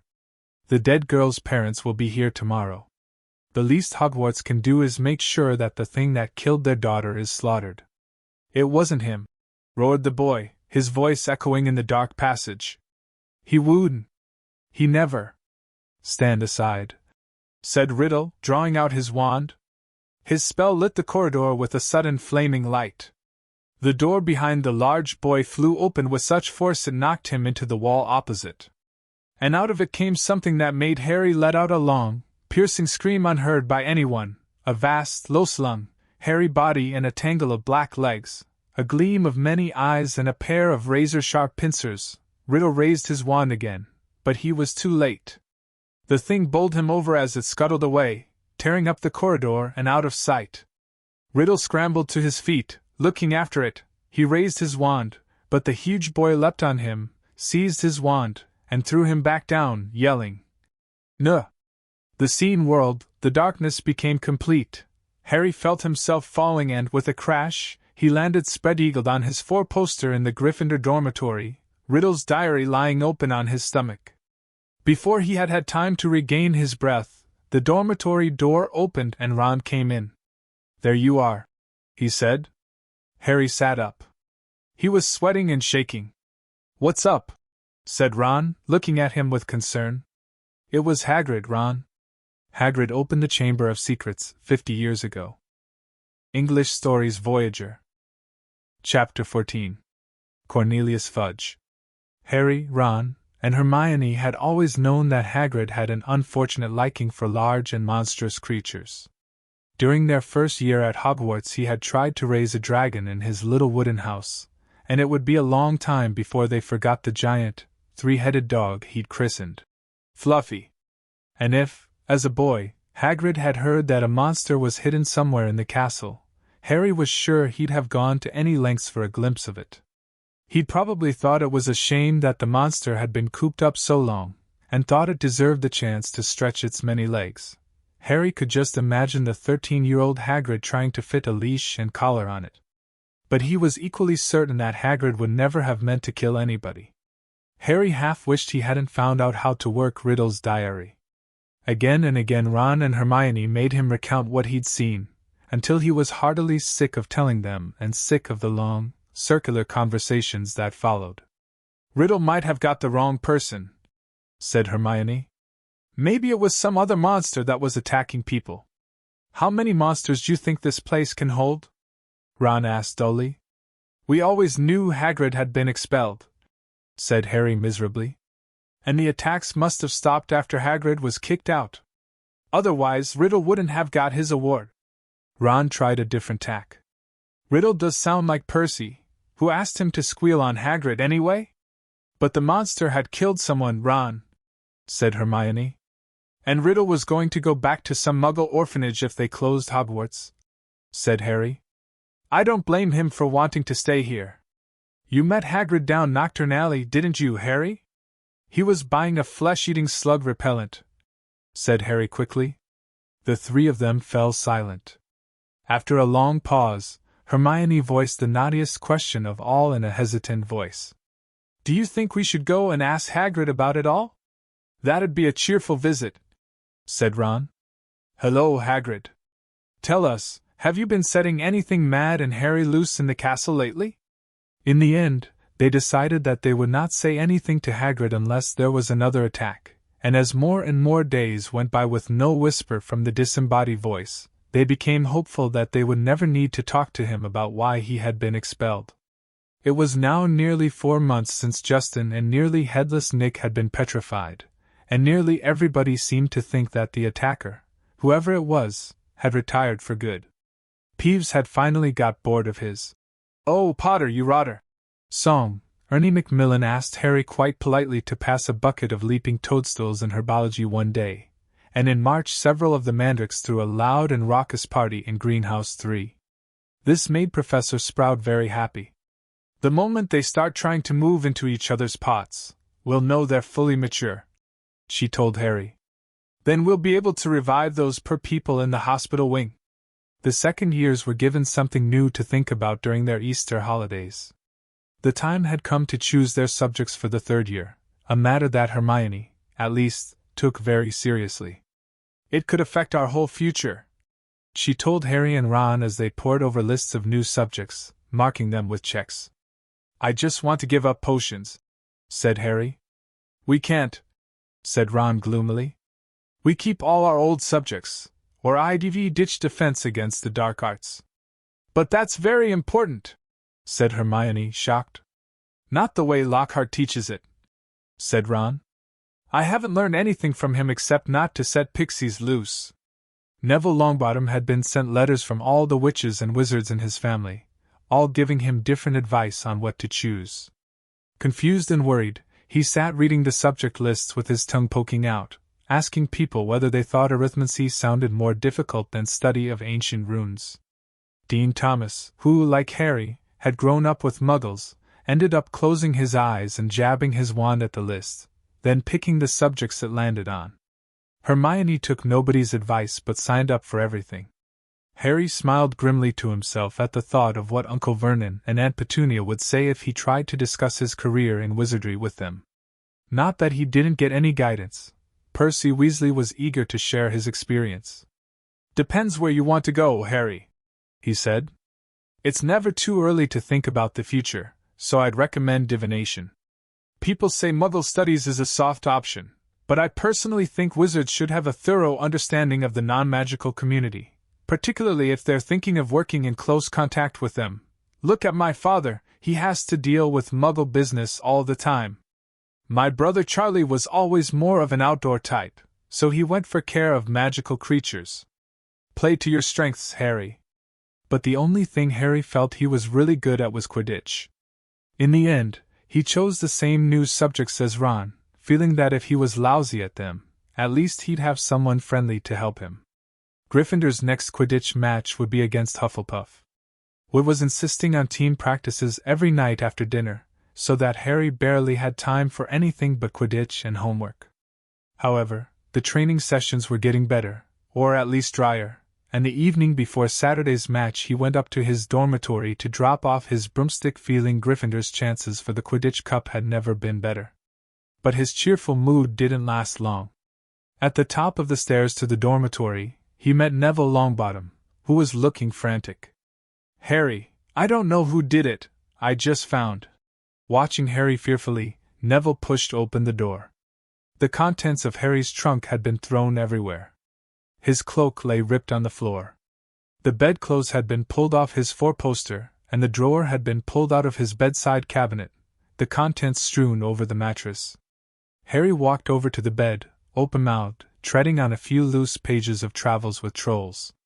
As he and Neville pulled the blankets back onto his bed, Ron, Dean, and Seamus came in. Dean swore loudly. "What happened, Harry?" "No idea," said Harry. But Ron was examining Harry's robes.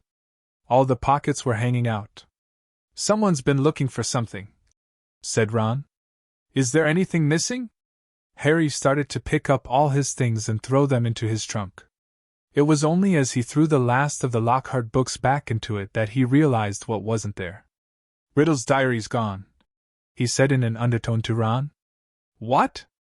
Harry jerked his head toward the dormitory door, and Ron followed him out. They hurried down to the Gryffindor common room, which was half empty, and joined Hermione, who was sitting alone, reading a book called Ancient Runes Made Easy. Hermione looked aghast at the news. But only a Gryffindor could have stolen. Nobody else knows our password, exactly, said Harry. They woke the next day to brilliant sunshine and a light, refreshing breeze. Perfect Quidditch conditions, said Wood enthusiastically at the Gryffindor table, loading the team's plates with scrambled eggs.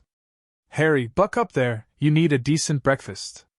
Harry had been staring down the packed Gryffindor table, wondering if the new owner of Riddle's diary was right in front of his eyes. Hermione had been urging him to report the robbery, but Harry didn't like the idea. He'd have to tell a teacher all about the diary, and how many people knew why Hagrid had been expelled 50 years ago. He didn't want to be the one who brought it all up again. As he left the Great Hall with Ron and Hermione to go and collect his Quidditch things, another very serious worry was added to Harry's growing list. He had just set foot on the marble staircase when he heard it yet again. Kill this time, let me rip, tear! He shouted aloud, and Ron and Hermione both jumped away from him in alarm. The voice, said Harry, looking over his shoulder. I just heard it again, didn't you? Ron shook his head, wide-eyed. Hermione, however, clapped a hand to her forehead. Harry, I think I've just understood something. I've got to go to the library.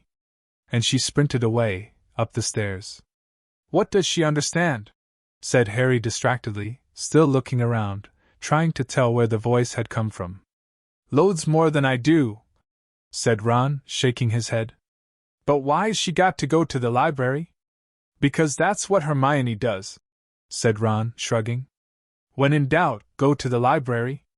Harry stood, irresolute, trying to catch the voice again, but people were now emerging from the great hall behind him, talking loudly, exiting through the front doors on their way to the Quidditch pitch. You'd better get moving, said Ron. It's nearly 11, the match. Harry raced up to Gryffindor Tower, collected his Nimbus 2000, and joined the large crowd swarming across the grounds, but his mind was still in the castle along with the bodiless voice, and as he pulled on his scarlet robes in the locker room, his only comfort was that everyone was now outside to watch the game. The teams walked onto the field to tumultuous applause. Oliver Wood took off for a warm-up flight around the goalposts.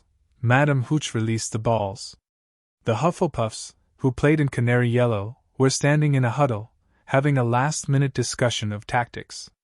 Harry was just mounting his broom when Professor McGonagall came half marching, half running across the pitch, carrying an enormous purple megaphone. Harry's heart dropped like a stone. This match has been cancelled, Professor McGonagall called through the megaphone, addressing the packed stadium. There were boos and shouts. Oliver Wood, looking devastated, landed and ran toward Professor McGonagall without getting off his broomstick. But, Professor, he shouted, we've got to play, the cup, Gryffindor. Professor McGonagall ignored him and continued to shout through her megaphone. All students are to make their way back to the house common rooms, where their heads of houses will give them further information. As quickly as you can, please. Then she lowered the megaphone and beckoned Harry over to her. Potter, I think you'd better come with me. Wondering how she could possibly suspect him this time, Harry saw Ron detach himself from the complaining crowd. He came running up to them as they set off toward the castle. To Harry's surprise, Professor McGonagall didn't object. Yes, perhaps you'd better come too, Weasley. Some of the students swarming around them were grumbling about the match being cancelled. Others looked worried. Harry and Ron followed Professor McGonagall back into the school and up the marble staircase. But they weren't taken to anybody's office this time. This will be a bit of a shock, said Professor McGonagall in a surprisingly gentle voice as they approached the infirmary. There has been another attack. Another double attack. Harry's insides did a horrible somersault. Professor McGonagall pushed the door open and he and Ron entered. Madame Pomfrey was bending over a sixth-year girl with long, curly hair. Harry recognized her as the Ravenclaw they'd accidentally asked for directions to the Slytherin common room. And on the bed next to her was Hermione! Ron groaned. Hermione lay utterly still, her eyes open and glassy. They were found near the library, said Professor McGonagall. I don't suppose either of you can explain this? It was on the floor next to them. She was holding up a small, circular mirror. Harry and Ron shook their heads, both staring at Hermione. "I will escort you back to Gryffindor Tower," said Professor McGonagall heavily. "I need to address the students in any case. All students will return to their house common rooms by 6 o'clock in the evening. No student is to leave the dormitories after that time. You will be escorted to each lesson by a teacher. No student is to use the bathroom unaccompanied by a teacher. All further Quidditch training and matches are to be postponed. There will be no more evening activities." The Gryffindors packed inside the common room listened to Professor McGonagall in silence. She rolled up the parchment from which she had been reading and said in a somewhat choked voice, "I need hardly add that I have rarely been so distressed. It is likely that the school will be closed unless the culprit behind these attacks is caught. I would urge anyone who thinks they might know anything about them to come forward." She climbed somewhat awkwardly out of the portrait hole, and the Gryffindors began talking immediately. "That's 2 Gryffindors down, not counting a Gryffindor ghost, 1 Ravenclaw, and 1 Hufflepuff," said the Weasley twins' friendly Jordan, counting on his fingers. "Haven't any of the teachers noticed that the Slytherins are all safe? Isn't it obvious all this stuff's coming from Slytherin? The heir of Slytherin, the monster of Slytherin, why don't they just chuck all the Slytherins out?" he roared, to nods and scattered applause. Percy Weasley was sitting in a chair behind Lee, but for once he didn't seem keen to make his views heard. He was looking pale and stunned. "Percy's in shock," George told Harry quietly. "That Ravenclaw girl, Penelope Clearwater, she's a prefect. I don't think he thought the monster would dare attack a prefect." But Harry was only half listening. He didn't seem to be able to get rid of the picture of Hermione, lying on the hospital bed as though carved out of stone. And if the culprit wasn't caught soon, he was looking at a lifetime back with the Dursleys. Tom Riddle had turned Hagrid in because he was faced with the prospect of a Muggle orphanage if the school closed. Harry now knew exactly how he had felt. "What are we going to do?" said Ron quietly in Harry's ear. "Do you think they suspect Hagrid?" "We've got to go and talk to him," said Harry, making up his mind. "I can't believe it's him this time, but if he set the monster loose last time he'll know how to get inside the Chamber of Secrets, and that's a start. But McGonagall said we've got to stay in our tower unless we're in class, I think," said Harry, more quietly still. "It's time to get my dad's old cloak out again." Harry had inherited just one thing from his father, a long and silvery invisibility cloak. It was their only chance of sneaking out of the school to visit Hagrid without anyone knowing about it. They went to bed at the usual time, waited until Neville, Dean, and Seamus had stopped discussing the Chamber of Secrets, and finally fallen asleep, then got up, dressed again, and threw the cloak over themselves. The journey through the dark and deserted castle corridors wasn't enjoyable. Harry, who had wandered the castle at night several times before, had never seen it so crowded after sunset. Teachers, prefects, and ghosts were marching the corridors in pairs, staring around for any unusual activity. Their invisibility cloak didn't stop them making any noise, and there was a particularly tense moment when Ron stubbed his toe only yards from the spot where Snape stood standing guard. Thankfully, Snape sneezed at almost exactly the moment Ron swore. It was with relief that they reached the oak front doors and eased them open. It was a clear, starry night.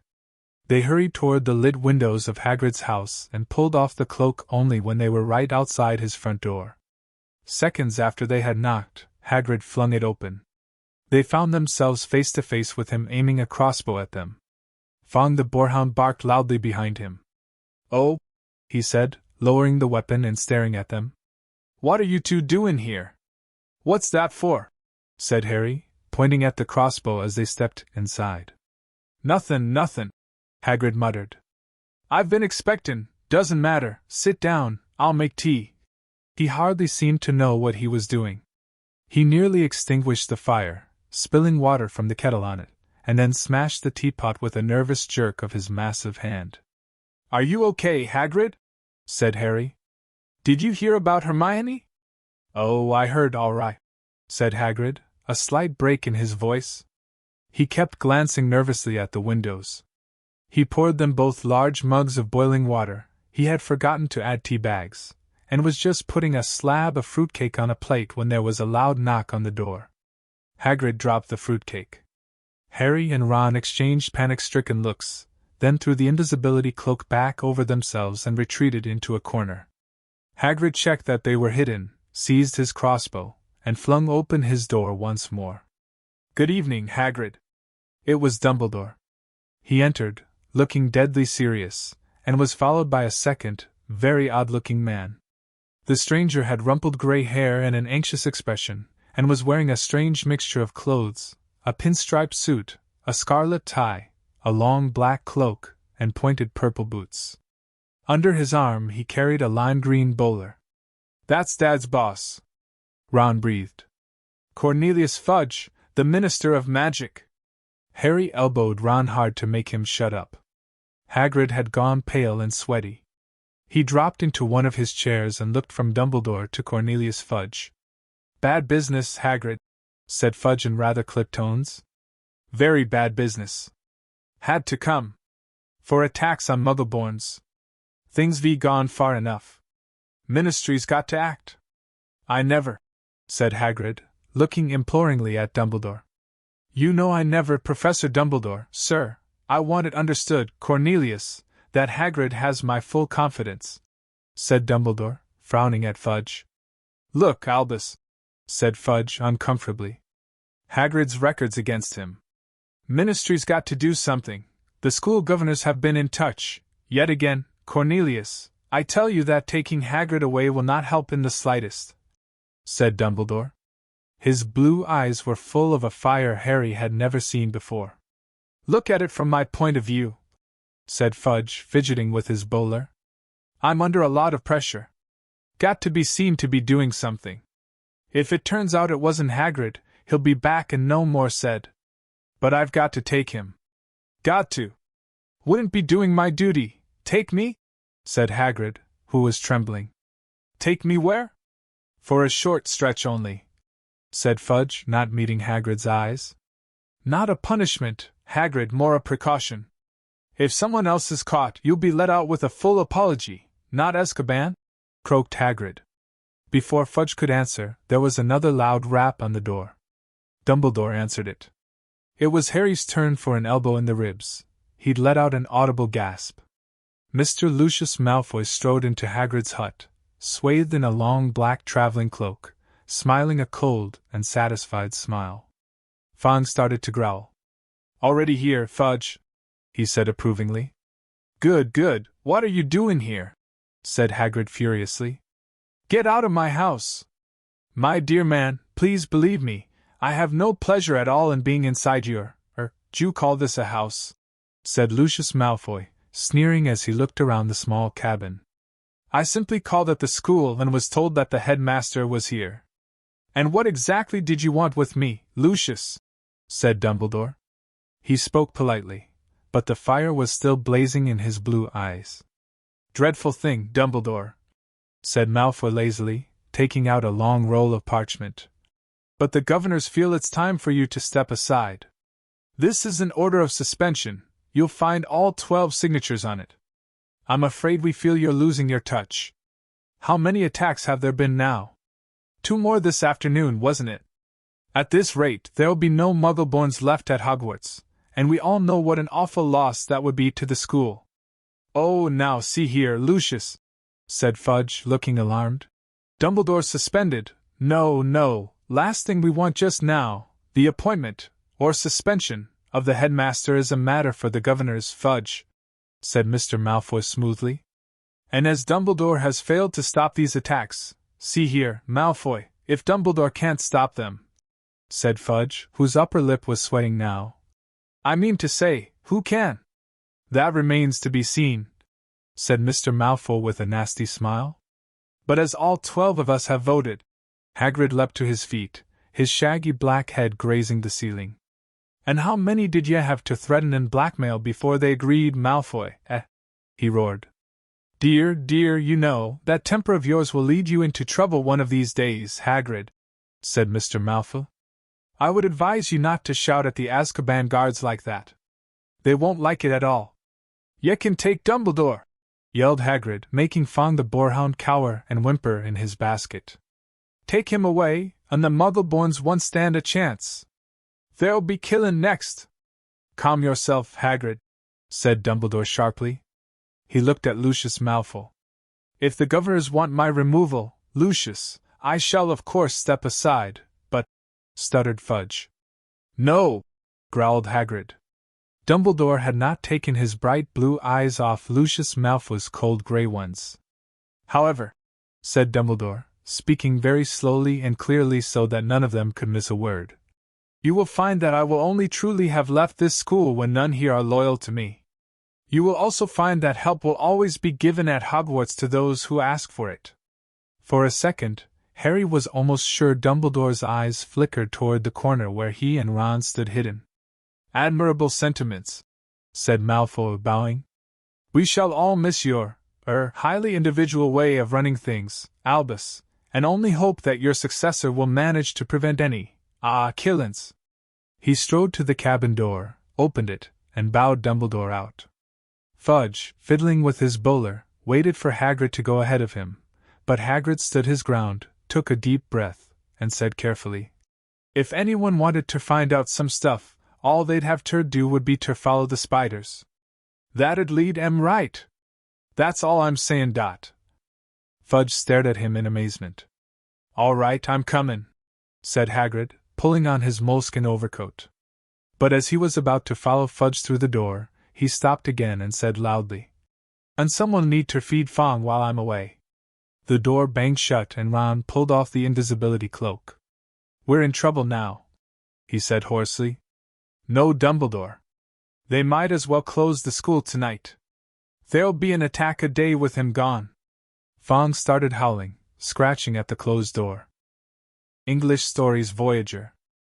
Chapter 15. Aragog. Summer was creeping over the grounds around the castle.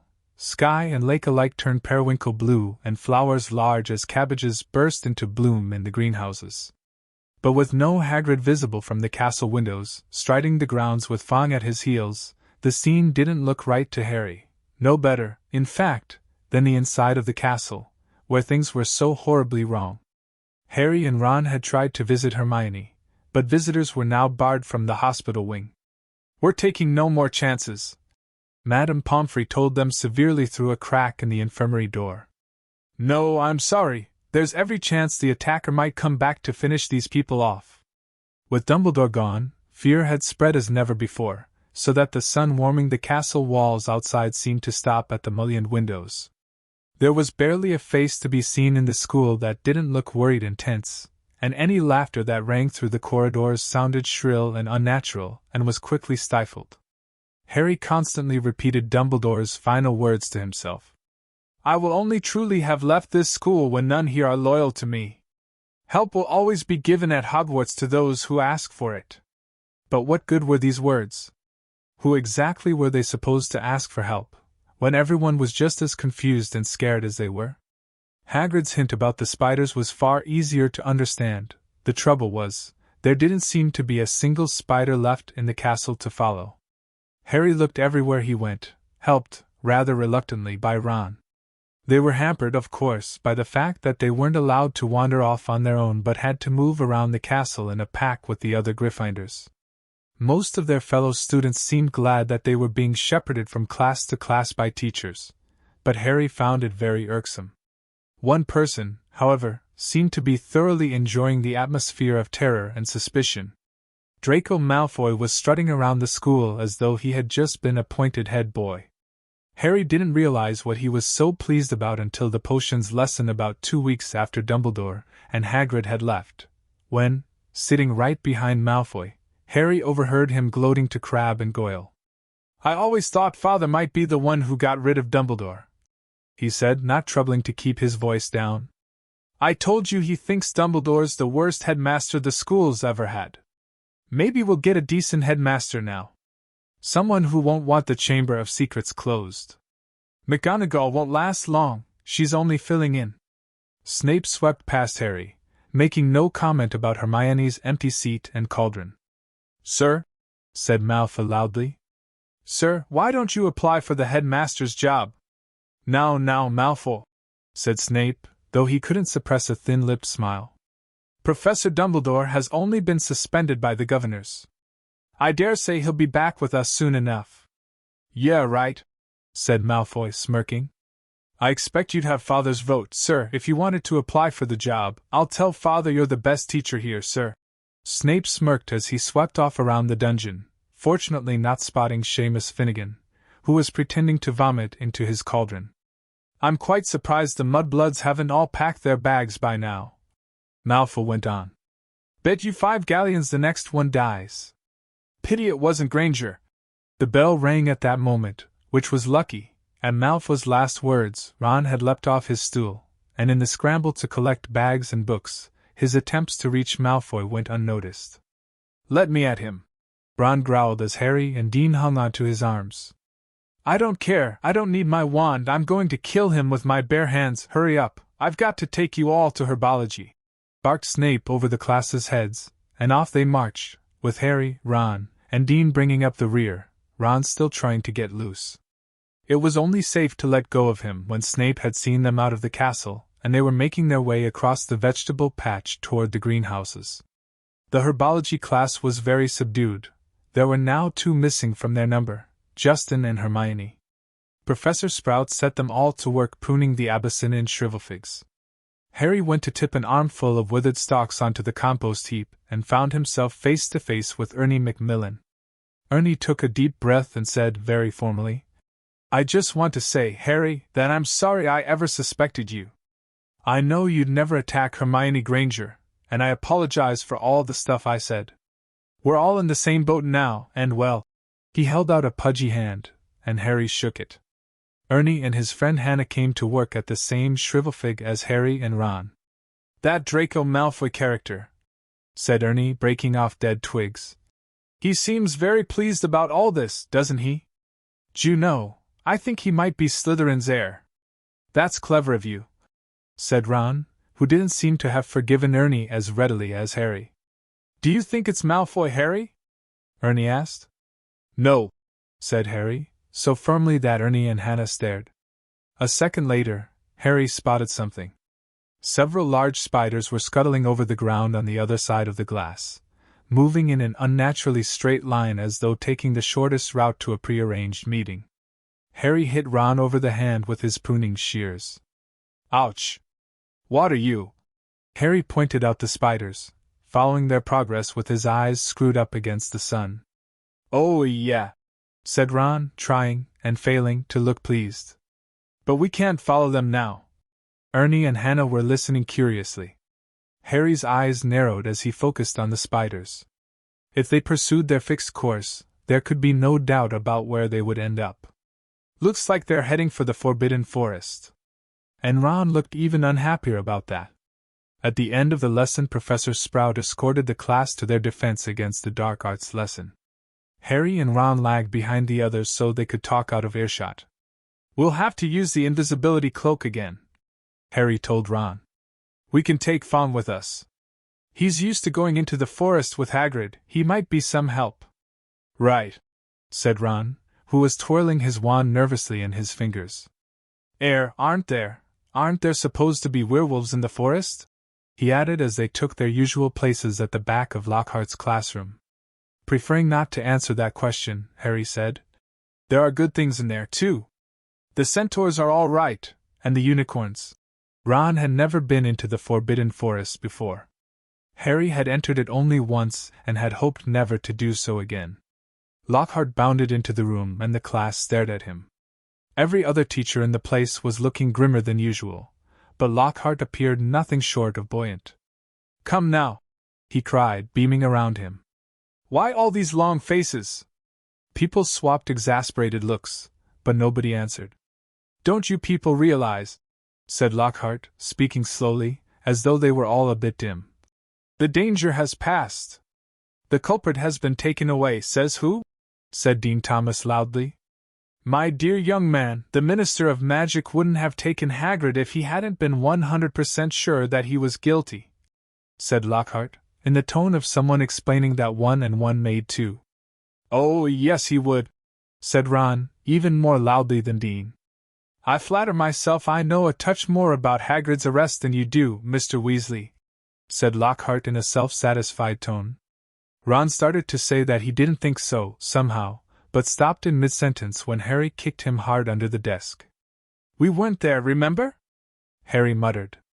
But Lockhart's disgusting cheeriness, his hints that he had always thought Hagrid was no good, his confidence that the whole business was now at an end, irritated Harry so much that he yearned to throw Gaddying with Ghouls right in Lockhart's stupid face.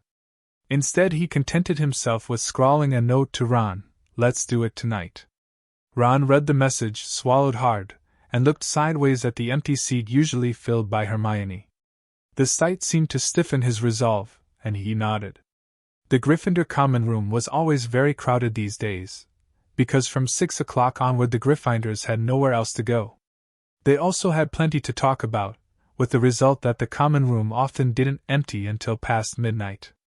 Harry went to get the invisibility cloak out of his trunk right after dinner, and spent the evening sitting on it, waiting for the room to clear. Fred and George challenged Harry and Ron to a few games of Exploding Snap, and Ginny sat watching them, very subdued in Hermione's usual chair.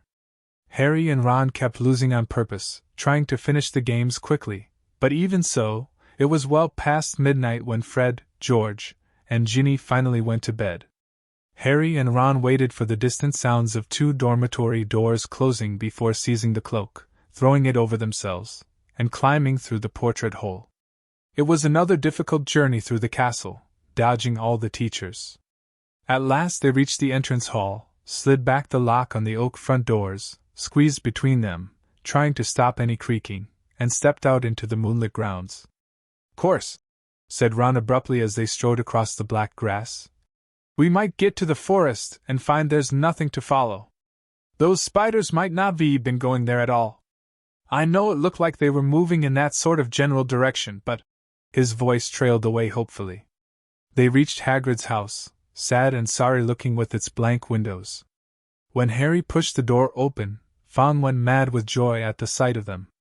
Worried he might wake everyone at the castle with his deep, booming barks, they hastily fed him treacle toffee from a tin on the mantelpiece, which glued his teeth together. Harry left the invisibility cloak on Hagrid's table. There would be no need for it in the pitch-dark forest. "Come on, Fawn, we're going for a walk," said Harry, patting his leg, and Fawn bounded happily out of the house behind them, dashed to the edge of the forest, and lifted his leg against a large sycamore tree. Harry took out his wand, murmured, "Lumos!" and a tiny light appeared at the end of it, just enough to let them watch the path for signs of spiders. "Good thinking," said Ron. "I'd light mine too, but you know, it'd probably blow up or something." Harry tapped Ron on the shoulder, pointing at the grass. 2 solitary spiders were hurrying away from the wan light into the shade of the trees. "Okay." Ron sighed as though resigned to the worst. "I'm ready. Let's go." So, with Fawn scampering around them, sniffing tree roots and leaves, they entered the forest. By the glow of Harry's wand, they followed the steady trickle of spiders moving along the path. They walked behind them for about 20 minutes, not speaking, listening hard for noises other than breaking twigs and rustling leaves. Then, when the trees had become thicker than ever, so that the stars overhead were no longer visible, and Harry's wand shone alone in the sea of dark, they saw their spider guides leaving the path. Harry paused, trying to see where the spiders were going, but everything outside his little sphere of light was pitch black. He had never been this deep into the forest before. He could vividly remember Hagrid advising him not to leave the forest path last time he'd been in here. But Hagrid was miles away now, probably sitting in a cell in Azkaban, and he had also said to follow the spiders. Something wet touched Harry's hand and he jumped backward, crushing Ron's foot, but it was only Fang's nose. "What you reckon?" Harry said to Ron, whose eyes he could just make out, reflecting the light from his wand. "We've come this far," said Ron. So they followed the darting shadows of the spiders into the trees. They couldn't move very quickly now, there were tree roots and stumps in their way, barely visible in the near blackness. Harry could feel Fang's hot breath on his hand. More than once they had to stop, so that Harry could crouch down and find the spiders in the wan light. They walked for what seemed like at least half an hour, their robes snagging on low-slung branches and brambles. After a while, they noticed that the ground seemed to be sloping downward, though the trees were as thick as ever. Then Fang suddenly let loose a great, echoing bark, making both Harry and Ron jump out of their skins. "What?" said Ron loudly, looking around into the pitch dark, and gripping Harry's elbow very hard. "There's something moving over there," Harry breathed. "Listen, sounds like something big." They listened. Some distance to their right, the something big was snapping branches as it carved a path through the trees. "Oh no," said Ron. "Oh no, oh no, oh shut up," said Harry frantically. "It'll hear you." "Hear me?" said Ron in an unnaturally high voice. "It's already heard Fang." The darkness seemed to be pressing on their eyeballs as they stood, terrified, waiting. There was a strange rumbling noise and then silence. "What do you think it's doing?" said Harry. "Probably getting ready to pounce," said Ron. They waited, shivering, hardly daring to move. "Do you think it's gone?" Harry whispered. "Dunno." Then, to their right, came a sudden blaze of light, so bright in the darkness that both of them flung up their hands to shield their eyes. Fawn yelped and tried to run, but got lodged in a tangle of thorns and yelped even louder. "Harry!" Ron shouted, his voice breaking with relief. "Harry, it's our car!" "What?" "Come on!" Harry blundered after Ron toward the light, stumbling and tripping, and a moment later they had emerged into a clearing. Mr. Weasley's car was standing, empty, in the middle of a circle of thick trees under a roof of dense branches, its headlights ablaze.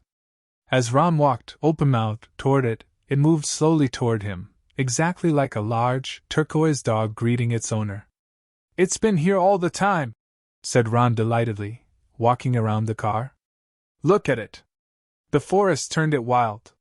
The sides of the car were scratched and smeared with mud. Apparently it had taken to trundling around the forest on its own. Fawn didn't seem at all keen on it. He kept close to Harry, who could feel him quivering. His breathing slowing down again, Harry stuffed his wand back into his robes. "And we thought it was going to attack us," said Ron, leaning against the car and patting it. "I wondered where it had gone." Harry squinted around on the floodlit ground for signs of more spiders, but they had all scuttled away from the glare of the headlights. "We've lost the trail," he said. "Come on, let's go and find them." Ron didn't speak. He didn't move. His eyes were fixed on a point some 10 feet above the forest floor, right behind Harry. His face was livid with terror. Harry didn't even have time to turn around. There was a loud clicking noise and suddenly he felt something long, and Harry seized him around the middle and lifted him off the ground, so that he was hanging face down. Struggling, terrified, he heard more clicking, and saw Ron's legs leave the ground, too, heard Fawn whimpering and howling. Next moment, he was being swept away into the dark trees.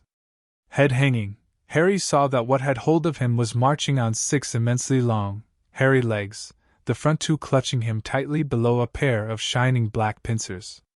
Behind him, he could hear another of the creatures, no doubt carrying Ron. They were moving into the very heart of the forest.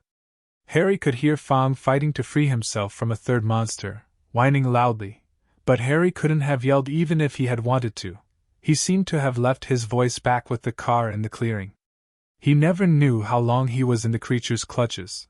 He only knew that the darkness suddenly lifted enough for him to see that the leaf-strewn ground was now swarming with spiders. Craning his neck sideways, he realized that they had reached the ridge of a vast hollow, a hollow that had been cleared of trees, so that the stars shone brightly onto the worst scene he had ever laid eyes on. Spiders. Not tiny spiders like those surging over the leaves below. Spiders the size of cart horses, 8-eyed, 8-legged, black, hairy, gigantic. The massive specimen that was carrying Harry made its way down the steep slope toward a misty, domed web in the very center of the hollow, while its fellows closed in all around it, clicking their pincers excitedly at the sight of its load. Harry fell to the ground on all fours as the spider released him. Ron and Fawn thudded down next to him. Fawn wasn't howling anymore, but cowering silently on the spot. Ron looked exactly like Harry felt. His mouth was stretched wide in a kind of silent scream, and his eyes were popping. Harry suddenly realized that the spider that had dropped him was saying something. It had been hard to tell, because he clicked his pincers with every word he spoke. "Aragog!" it called. "Aragog!" And from the middle of the misty, domed web, a spider the size of a small elephant emerged, very slowly. There was gray in the black of his body and legs, and each of the eyes on his ugly, pincered head was milky white. He was blind. "What is it?" he said, clicking his pincers rapidly. "Men!" clicked the spider who had caught Harry. "Is it Hagrid?" said Aragog, moving closer, his 8 milky eyes wandering vaguely. "Strangers!" clicked the spider who had brought Ron. "Kill them!" clicked Aragog fretfully. "I was sleeping." "We're friends of Hagrid's," Harry shouted. His heart seemed to have left his chest to pound in his throat. Click, click, click went the pincers of the spiders all around the hollow. Aragog paused. "Hagrid has never sent men into our hollow before," he said slowly. "Hagrid's in trouble," said Harry, breathing very fast. "That's why we've come." "In trouble?" said the aged spider, and Harry thought he heard concern beneath the clicking pincers. "But why has he sent you?" Harry thought of getting to his feet but decided against it. He didn't think his legs would support him. So he spoke from the ground, as calmly as he could. "They think up at the school that Hagrid's been setting something on students. They've taken him to Azkaban." Aragog clicked his pincers furiously, and all around the hollow the sound was echoed by the crowd of spiders. It was like applause, except applause didn't usually make Harry feel sick with fear. "But that was years ago," said Aragog fretfully. "Years and years ago. I remember it well. That's why they made him leave the school. They believed that I was the monster that dwells in what they call the Chamber of Secrets. They thought that Hagrid had opened the chamber and set me free." "And you didn't come from the Chamber of Secrets?" said Harry, who could feel cold sweat on his forehead. "I," said Aragog, clicking angrily. "I was not born in the castle. I come from a distant land. A traveler gave me to Hagrid when I was an egg. Hagrid was only a boy, but he cared for me, hidden in a cupboard in the castle, feeding me on scraps from the table. Hagrid is my good friend, and a good man. When I was discovered, and blamed for the death of a girl, he protected me. I have lived here in the forest ever since, where Hagrid still visits me. He even found me a wife, Mozag, and you see how our family has grown, all through Hagrid's goodness." Harry summoned what remained of his courage. "So you never attacked anyone?" "Never," croaked the old spider. "It would have been my instinct, but out of respect for Hagrid, I never harmed a human. The body of the girl who was killed was discovered in a bathroom.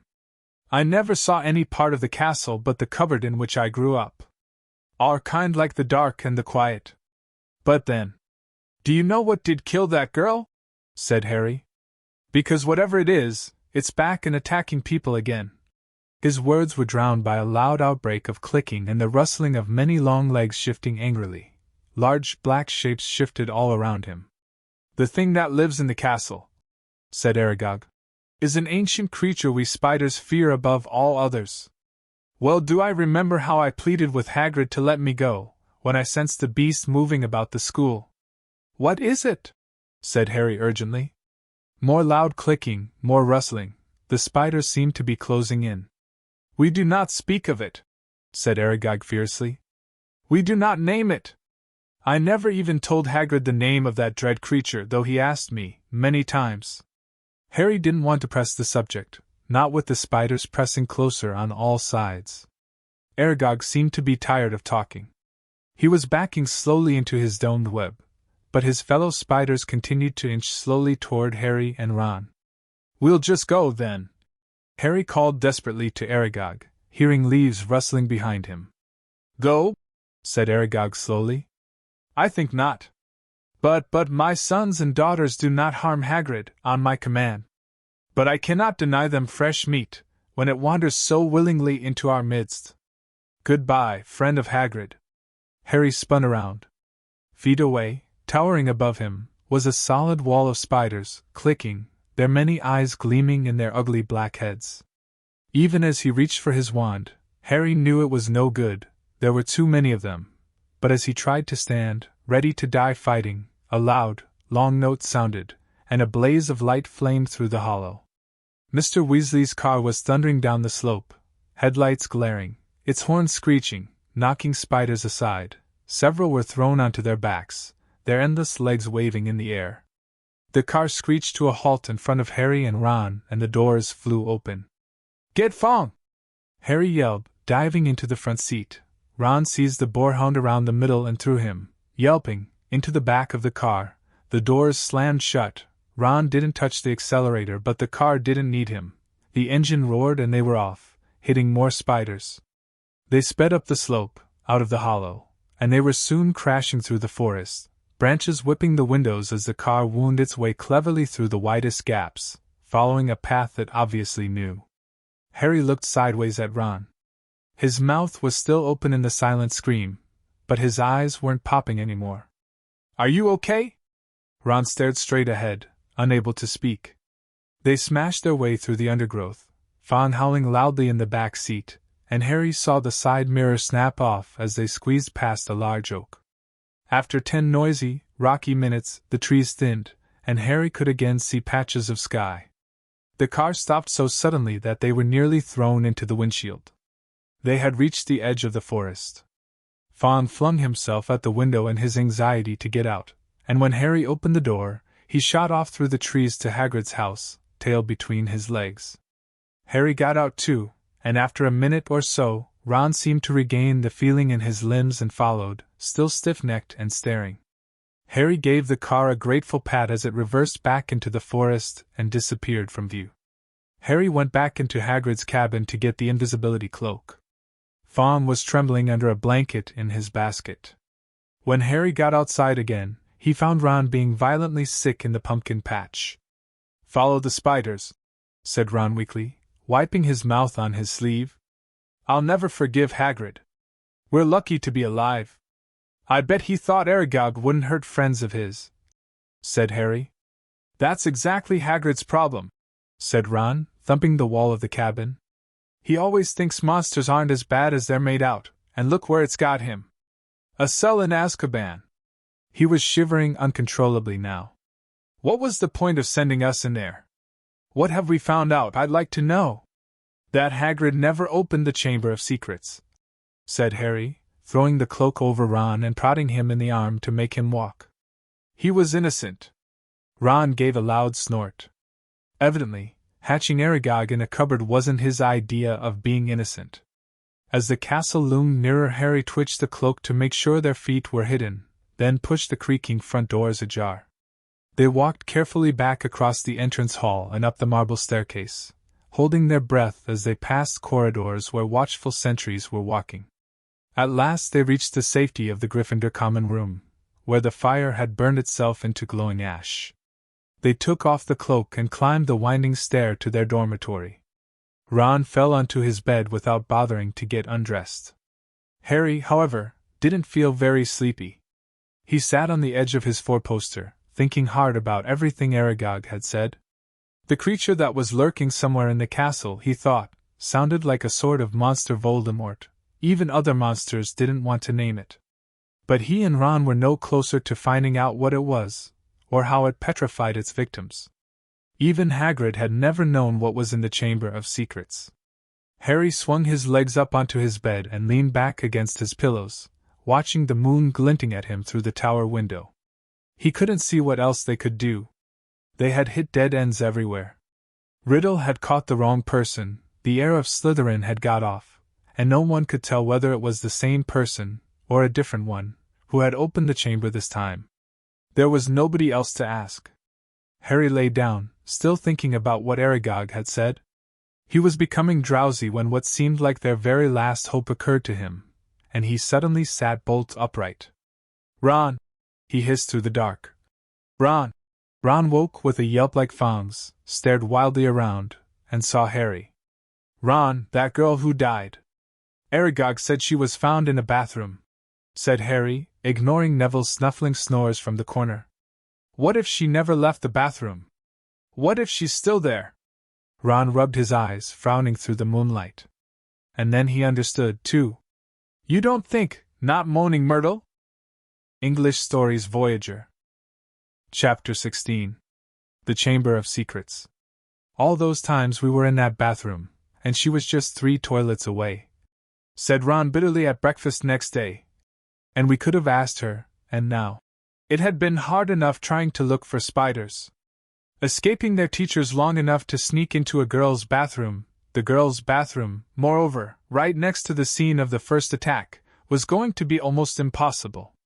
But something happened in their first lesson, Transfiguration, that drove the Chamber of Secrets out of their minds for the first time in weeks. 10 minutes into the class, Professor McGonagall told them that their exams would start on the 1st of June, 1 week from today. Exams? Howled Seamus Finnegan. We're still getting exams? There was a loud bang behind Harry as Neville Longbottom's wand slipped, vanishing one of the legs on his desk. Professor McGonagall restored it with a wave of her own wand, and turned, frowning, to Seamus. The whole point of keeping the school open at this time is for you to receive your education, she said sternly.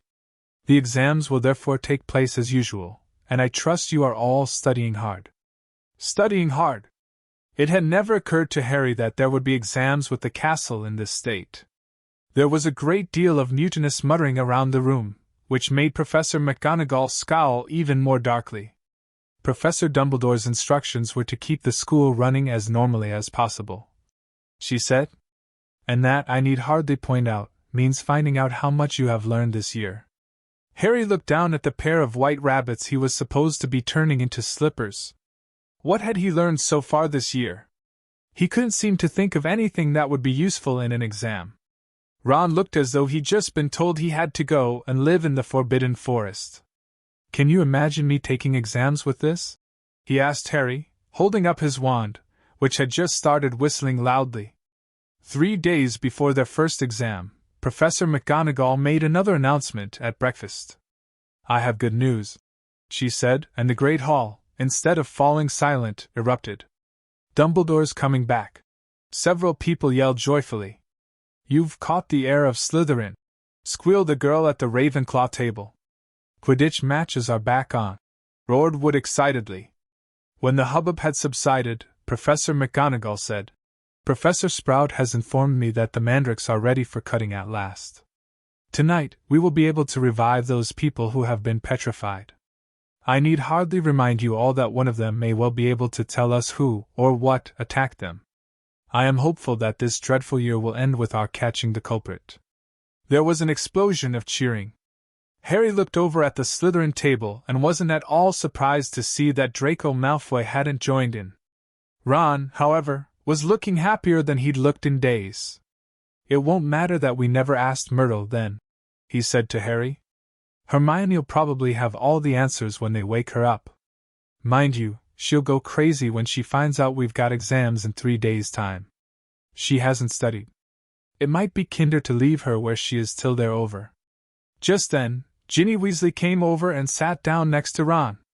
She looked tense and nervous, and Harry noticed that her hands were twisting in her lap. "What's up?" said Ron, helping himself to more porridge. Ginny didn't say anything, but glanced up and down the Gryffindor table with a scared look on her face that reminded Harry of someone, though he couldn't think who. "Spit it out," said Ron, watching her. Harry suddenly realized who Ginny looked like. She was rocking backward and forward slightly in her chair, exactly like Dobby did when he was teetering on the edge of revealing forbidden information. "I've got to tell you something," Ginny mumbled, carefully not looking at Harry. "What is it?" said Harry. Ginny looked as though she couldn't find the right words. "What?" said Ron. Ginny opened her mouth, but no sound came out. Harry leaned forward and spoke quietly, so that only Ginny and Ron could hear him. "Is it something about the Chamber of Secrets? Have you seen something? Someone acting oddly?" Ginny drew a deep breath and, at that precise moment, Percy Weasley appeared, looking tired and wan. "If you've finished eating, I'll take that seat, Ginny. I'm starving. I've only just come off patrol duty." Ginny jumped up as though her chair had just been electrified, gave Percy a fleeting, frightened look, and scampered away. Percy sat down and grabbed a mug from the center of the table. "Percy," said Ron angrily. "She was just about to tell us something important." Halfway through a gulp of tea, Percy choked. "What sort of thing?" he said, coughing. "I just asked her if she'd seen anything odd, and she started to say, 'Oh, that's nothing to do with the Chamber of Secrets,'" said Percy at once. "How do you know?" said Ron, his eyebrows raised. "Well, if you must know, Ginny, walked in on me the other day when I was, well, never mind. The point is, she spotted me doing something and I asked her not to mention it to anybody. I must say, I did think she'd keep her word. It's nothing, really, I'd just rather." Harry had never seen Percy look so uncomfortable. "What were you doing, Percy?" said Ron, grinning. "Go on, tell us, we won't laugh." Percy didn't smile back. "Pass me those rolls, Harry, I'm starving." Harry knew the whole mystery might be solved tomorrow without their help, but he wasn't about to pass up a chance to speak to Myrtle if it turned up, and to his delight it did, mid-morning, when they were being led to History of Magic by Gilderoy Lockhart. Lockhart, who had so often assured them that all danger had passed, only to be proved wrong right away, was now wholeheartedly convinced that it was hardly worth the trouble to see them safely down the corridors. His hair wasn't as sleek as usual. It seemed he had been up most of the night, patrolling the 4th floor. "Mark my words," he said, ushering them around a corner. "The first words out of those poor petrified people's mouths will be it was Hagrid. Frankly, I'm astounded Professor McGonagall thinks all these security measures are necessary." "I agree, sir," said Harry, making Ron drop his books in surprise. "Thank you, Harry," said Lockhart graciously while they waited for a long line of Hufflepuffs to pass. "I mean, we teachers have quite enough to be getting on with, without walking students to classes and standing guard all night." "That's right," said Ron, catching on. "Why don't you leave us here, sir? We've only got one more corridor to go. You know, Weasley, I think I will," said Lockhart. "I really should go and prepare my next class." And he hurried off. Prepare his class? Ron sneered after him. Gone to curl his hair, more like. They let the rest of the Gryffindors draw ahead of them, then darted down a side passage and hurried off toward Moaning Myrtle's bathroom. But just as they were congratulating each other on their brilliant scheme, "Potter! Weasley! What are you doing?" It was Professor McGonagall, and her mouth was the thinnest of thin lines. We were, Ron stammered. "We were going to go and see Hermione," said Harry. Ron and Professor McGonagall both looked at him. "We haven't seen her for ages, Professor," Harry went on hurriedly, treading on Ron's foot. "And we thought we'd sneak into the hospital wing, you know, and tell her the mandrakes are nearly ready and, not to worry." Professor McGonagall was still staring at him, and for a moment, Harry thought she was going to explode, but when she spoke, it was in a strangely croaky voice. "Of course," she said, and Harry, amazed, saw a tear glistening in her beady eye. "Of course, I realize this has all been hardest on the friends of those who have been. I quite understand. Yes, Potter, of course you may visit Miss Granger. I will inform Professor Binns where you've gone. Tell Madame Pomfrey I have given my permission." Harry and Ron walked away, hardly daring to believe that they'd avoided detention. As they turned the corner, they distinctly heard Professor McGonagall blow her nose. "That," said Ron fervently, "was the best story you've ever come up with." They had no choice now but to go to the hospital wing and tell Madame Pomfrey that they had Professor McGonagall's permission to visit Hermione. Madame Pomfrey let them in, but reluctantly. "There's just no point talking to a petrified person," she said, and they had to admit she had a point when they'd taken their seats next to Hermione. It was plain that Hermione didn't have the faintest inkling that she had visitors, and that they might just as well tell her bedside cabinet not to worry for all the good it would do. "Wonder if she did see the attacker, though," said Ron, looking sadly at Hermione's rigid face. "Because if he sneaked up on them all, no one'll ever know."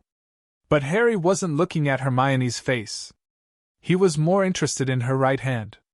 It lay clenched on top of her blankets, and bending closer, he saw that a piece of paper was scrunched inside her fist.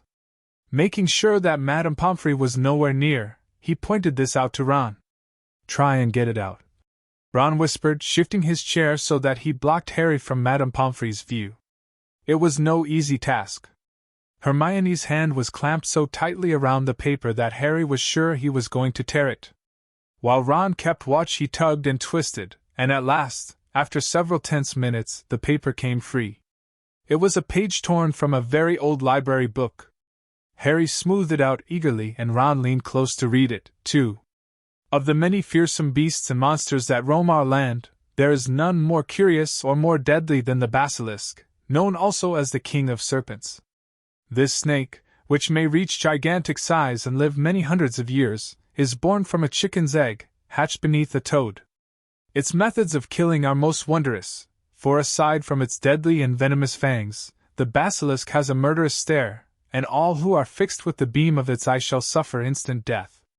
Spiders flee before the basilisk, for it is their mortal enemy, and the basilisk flees only from the crowing of the rooster, which is fatal to it." And beneath this, a single word had been written, in a hand Harry recognized as Hermione's. "Pipes." It was as though somebody had just flicked a light on in his brain. "Ron," he breathed. "This is it. This is the answer. The monster in the chamber's a basilisk, a giant serpent. That's why I've been hearing that voice all over the place, and nobody else has heard it. It's because I understand Parseltongue." Harry looked up at the beds around him. "The basilisk kills people by looking at them. But no one's died, because no one looked it straight in the eye. Colin saw it through his camera. The basilisk burned up all the film inside it, but Colin just got petrified. Justin must have seen the basilisk through nearly headless Nick. Nick got the full blast of it, but he couldn't die again. And Hermione and that Ravenclaw prefect were found with a mirror next to them. Hermione had just realized the monster was a basilisk. I bet you anything she warned the first person she met to look around corners with a mirror first. And that girl pulled out her mirror, and Ron's jaw had dropped. "And Mrs. Norris?" he whispered eagerly. Harry thought hard, picturing the scene on the night of Halloween. "The water," he said slowly. "The flood from Moaning Myrtle's bathroom. I bet you Mrs. Norris only saw the reflection." He scanned the page in his hand eagerly. The more he looked at it, the more it made sense. "The basilisk flees only from the crowing of the rooster, which is fatal to it," he read aloud. "Hagrid's roosters were killed. The heir of Slytherin didn't want one anywhere near the castle once the chamber was opened. Spiders flee before the basilisk. It all fits. But how's the basilisk been getting around the place?" said Ron. "A giant snake. Someone would have seen." Harry, however, pointed at the word Hermione had scribbled at the foot of the page. "Pipes," he said. "Pipes. Ron, it's been using the plumbing. I've been hearing that voice inside the walls." Ron suddenly grabbed Harry's arm. "The entrance to the Chamber of Secrets," he said hoarsely. "What if it's a bathroom? What if it's in Moaning Myrtle's bathroom?" said Harry. They sat there, excitement coursing through them, hardly able to believe it. "This means," said Harry, "I can't be the only Parselmouth in the school. The heir of Slytherin's one, too. That's how he's been controlling the basilisk." "What are we going to do?" said Ron, whose eyes were flashing. "Should we go straight to McGonagall?" "Let's go to the staff room," said Harry, jumping up. "She'll be there in 10 minutes. It's nearly break." They ran downstairs. Not wanting to be discovered hanging around in another corridor, they went straight into the deserted staff room. It was a large, paneled room full of dark, wooden chairs. Harry and Ron paced around it, too excited to sit down. But the bell to signal break never came. Instead, echoing through the corridors came Professor McGonagall's voice, magically magnified. "All students to return to their house dormitories at once. All teachers return to the staff room. Immediately, please." Harry wheeled around to stare at Ron. "Not another attack?" "Not now." "What'll we do?" said Ron, aghast. "Go back to the dormitory?" "No," said Harry, glancing around. There was an ugly sort of wardrobe to his left, full of the teachers' cloaks. In here. Let's hear what it's all about. Then we can tell them what we found out. They hid themselves inside it, listening to the rumbling of hundreds of people moving overhead, and the staff room door banging open. From between the musty folds of the cloaks, they watched the teachers filtering into the room. Some of them were looking puzzled, others downright scared. Then Professor McGonagall arrived. It has happened, she told the silent staff room. A student has been taken by the monster. Right into the chamber itself. Professor Flitwick let out a squeal. Professor Sprout clapped her hands over her mouth. Snape gripped the back of a chair very hard and said, "How can you be sure?" "The heir of Slytherin," said Professor McGonagall, who was very white. Left another message. Right underneath the first one. Her skeleton will lie in the chamber forever. Professor Flitwick burst into tears. "Who is it?" said Madame Hooch, who had sunk, weak-kneed, into a chair. "Which student?" "Ginny Weasley," said Professor McGonagall. Harry felt Ron slide silently down onto the wardrobe floor beside him. "We shall have to send all the students home tomorrow," said Professor McGonagall. "This is the end of Hogwarts. Dumbledore always said." The staff room door banged open again. For one wild moment, Harry was sure it would be Dumbledore. But it was Lockhart, and he was beaming. "So sorry, dozed off, what have I missed?" He didn't seem to notice that the other teachers were looking at him with something remarkably like hatred. Snape stepped forward. "Just the man," he said. "The very man. A girl has been snatched by the monster, Lockhart. Taken into the Chamber of Secrets itself. Your moment has come at last." Lockhart blanched. "That's right, Gilderoy," chipped in Professor Sprout. "Weren't you saying just last night that you've known all along where the entrance to the Chamber of Secrets is?" I sputtered Lockhart. "Yes, didn't you tell me you were sure you knew what was inside it?" piped up Professor Flitwick. Did I? I don't recall. I certainly remember you saying you were sorry you hadn't had a crack at the monster before Hagrid was arrested," said Snape. "Didn't you say that the whole affair had been bungled, and that you should have been given a free rein from the first?" Lockhart stared around at his stony-faced colleagues. I really never. You may have misunderstood. We'll leave it to you, then, Gilderoy," said Professor McGonagall. "Tonight will be an excellent time to do it. We'll make sure everyone's out of your way. You'll be able to tackle the monster all by yourself. A free rein at last." Lockhart gazed desperately around him, but nobody came to the rescue. He didn't look remotely handsome anymore. His lip was trembling, and in the absence of his usually toothy grin, he looked weak-chinned and feeble. Very well," he said. I'll be in my office, getting ready." And he left the room. "Right," said Professor McGonagall, whose nostrils were flared. "That's got him out from under our feet. The heads of houses should go and inform their students what has happened. Tell them the Hogwarts Express will take them home first thing tomorrow. Will the rest of you please make sure no students have been left outside their dormitories?" The teachers rose and left, one by one. It was probably the worst day of Harry's entire life. He, Ron, Fred, and George sat together in a corner of the Gryffindor common room, unable to say anything to each other. Percy wasn't there. He had gone to send an owl to Mr. and Mrs. Weasley, then shut himself up in his dormitory. No afternoon ever lasted as long as that one, nor had Gryffindor Tower ever been so crowded, yet so quiet. Near sunset, Fred and George went up to bed, unable to sit there any longer. "She knew something, Harry," said Ron, speaking for the first time since they had entered the wardrobe in the staff room. "That's why she was taken. It wasn't some stupid thing about Percy at all. She'd found out something about the Chamber of Secrets. That must be why she was." Ron rubbed his eyes frantically.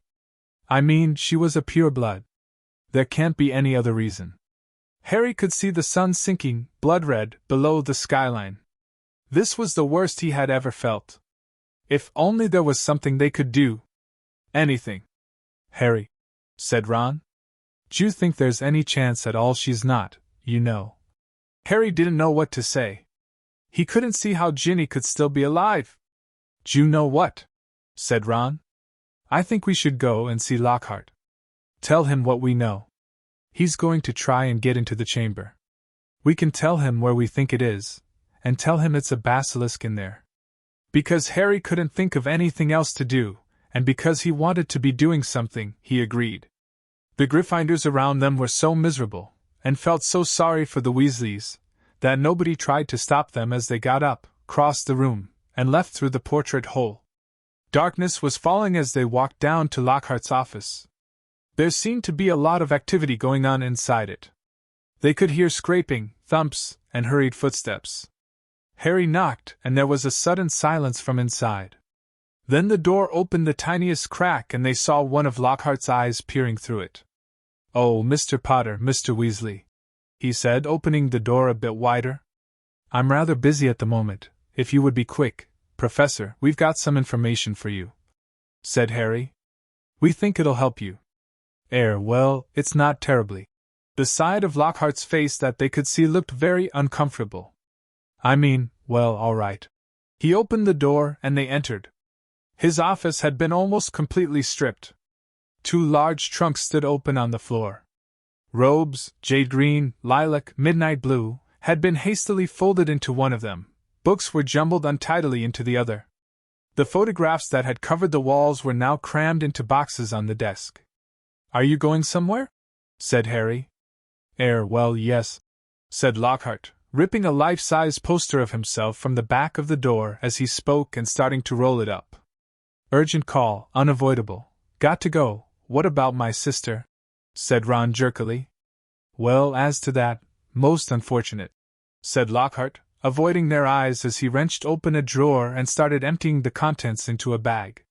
"No one regrets more than I. You're the defense against the dark arts teacher," said Harry. "You can't go now. Not with all the dark stuff going on here." "Well, I must say, when I took the job," Lockhart muttered, now piling socks on top of his robes. "Nothing in the job description. Didn't expect." "You mean you're running away?" said Harry disbelievingly. "After all that stuff you did in your books can be misleading," said Lockhart delicately. "You wrote them," Harry shouted. "My dear boy," said Lockhart, straightening up and frowning at Harry. "Do use your common sense. My books wouldn't have sold half as well if people didn't think I'd done all those things. No one wants to read about some ugly old Armenian warlock, even if he did save a village from werewolves. He'd look dreadful on the front cover. No dress sense at all. And the witch who banished the abandoned banshee had a hairy chin. Come on, so you've just been taking credit for what a load of other people have done," said Harry incredulously. Harry, said Lockhart, shaking his head impatiently. "It's not nearly as simple as that.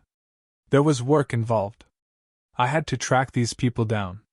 Ask them exactly how they managed to do what they did. Then I had to put a memory charm on them so they wouldn't remember doing it. If there's one thing I pride myself on, it's my memory charms. No, it's been a lot of work, Harry. It's not all book signings and publicity photos, you know. You want fame, you have to be prepared for a long, hard slog." He banged the lids of his trunks shut and locked them. "Let's see," he said. "I think that's everything." "Yes. Only one thing left." He pulled out his wand and turned to them. "Awfully sorry, boys, but I'll have to put a memory charm on you now. Can't have you blabbing my secrets all over the place. I'd never sell another book." Harry reached his wand just in time. Lockhart had barely raised his, when Harry bellowed, "Expelliarmus!" Lockhart was blasted backward, falling over his trunk. His wand flew high into the air. Ron caught it, and flung it out of the open window. "Shouldn't have let Professor Snape teach us that one," said Harry furiously, kicking Lockhart's trunk aside. Lockhart was looking up at him, feeble once more. Harry was still pointing his wand at him. "What do you want me to do?" said Lockhart weakly. "I don't know where the Chamber of Secrets is. There's nothing I can do." "You're in luck," said Harry, forcing Lockhart to his feet at wand point. "We think we know where it is. And what's inside it. Let's go." They marched Lockhart out of his office and down the nearest stairs, along the dark corridor where the messages shone on the wall, to the door of Moaning Myrtle's bathroom. They sent Lockhart in first. Harry was pleased to see that he was shaking. Moaning Myrtle was sitting on the tank of the end toilet. "Oh, it's you," she said when she saw Harry. "What do you want this time?" "To ask you how you died," said Harry. Myrtle's whole aspect changed at once. She looked as though she had never been asked such a flattering question. "Oh, it was dreadful," she said with relish. "It happened right in here. I died in this very stall. I remember it so well. I'd hidden because Olive Hornby was teasing me about my glasses. The door was locked, and I was crying, and then I heard somebody come in. They said something funny. A different language, I think it must have been. Anyway, what really got me was that it was a boy speaking. So I unlocked the door, to tell him to go and use his own toilet, and then—" Myrtle swelled importantly, her face shining. "I died." "How?" said Harry. "No idea," said Myrtle in hushed tones. "I just remember seeing a pair of great, big yellow eyes. My whole body sort of seized up, and then I was floating away." She looked dreamily at Harry. "And then I came back again. I was determined to haunt Olive Hornby, you see." Oh, she was sorry she'd ever laughed at my glasses. "Where exactly did you see the eyes?" said Harry. "Somewhere there," said Myrtle, pointing vaguely toward the sink in front of her toilet. Harry and Ron hurried over to it. Lockhart was standing well back, a look of utter terror on his face. It looked like an ordinary sink. They examined every inch of it, inside and out, including the pipes below. And then Harry saw it. Scratched on the side of one of the copper taps was a tiny snake. "That tap's never worked," said Myrtle brightly as he tried to turn it. "Harry," said Ron, "say something. Something in Parseltongue." But Harry thought hard. The only times he'd ever managed to speak Parseltongue were when he'd been faced with a real snake. He stared hard at the tiny engraving, trying to imagine it was real. "Open up," he said. He looked at Ron, who shook his head. "English," he said. Harry looked back at the snake, willing himself to believe it was alive. If he moved his head, the candlelight made it look as though it were moving. "Open up," he said. Except that the words weren't what he heard. A strange hissing had escaped him, and at once the tap glowed with a brilliant white light and began to spin. Next second, the sink began to move. The sink, in fact, sank right out of sight, leaving a large pipe exposed, a pipe wide enough for a man to slide into. Harry heard Ron gasp and looked up again. He had made up his mind what he was going to do. "I'm going down there," he said. He couldn't not go, not now they had found the entrance to the chamber, not if there was even the faintest, slimmest, wildest chance that Ginny might be alive. "Me too," said Ron. There was a pause. "Well, you hardly seem to need me," said Lockhart, with a shadow of his old smile. "I'll just—" He put his hand on the door knob, but Ron and Harry both pointed their wands at him. "You can go first," Ron snarled. White-faced and wandless, Lockhart approached the opening. "Boys," he said, his voice feeble. "Boys, what good will it do?" Harry jabbed him in the back with his wand. Lockhart slid his legs into the pipe. "I really don't think—" he started to say, but Ron gave him a push, and he slid out of sight. Harry followed quickly. He lowered himself slowly into the pipe, then let go. It was like rushing down an endless, slimy, dark slide. He could see more pipes branching off in all directions, but none as large as theirs, which twisted and turned, sloping steeply downward, and he knew that he was falling deeper below the school than even the dungeons. Behind him he could hear Ron, thudding slightly at the curves. And then, just as he had begun to worry about what would happen when he hit the ground, the pipe leveled out, and he shot out of the end with a wet thud, landing on the damp floor of a dark stone tunnel large enough to stand in. Lockhart was getting to his feet a little ways away, covered in slime and white as a ghost. Harry stood aside as Ron came whizzing out of the pipe, too. "We must be miles under the school," said Harry, his voice echoing in the black tunnel. Under the lake, probably, said Ron, squinting around at the dark, slimy walls. All three of them turned to stare into the darkness ahead. Lumos. Harry muttered to his wand and it lit again. Come on, he said to Ron and Lockhart, and off they went, their footsteps slapping loudly on the wet floor. The tunnel was so dark that they could only see a little distance ahead. Their shadows on the wet walls looked monstrous in the wan light. Remember, Harry said quietly as they walked cautiously forward. Any sign of movement, close your eyes right away. But the tunnel was quiet as the grave, and the first unexpected sound they heard was a loud crunch as Ron stepped on what turned out to be a rat's skull. Harry lowered his wand to look at the floor and saw that it was littered with small animal bones. Trying very hard not to imagine what Ginny might look like if they found her, Harry led the way forward, around a dark bend in the tunnel. Harry, there's something up there, said Ron hoarsely, grabbing Harry's shoulder. They froze, watching. Harry could just see the outline of something huge and curved, lying right across the tunnel. It wasn't moving. Maybe it's asleep, he breathed, glancing back at the other two. Lockhart's hands were pressed over his eyes. Harry turned back to look at the thing, his heart beating so fast it hurt. Very slowly, his eyes as narrow as he could make them and still see, Harry edged forward, his wand held high.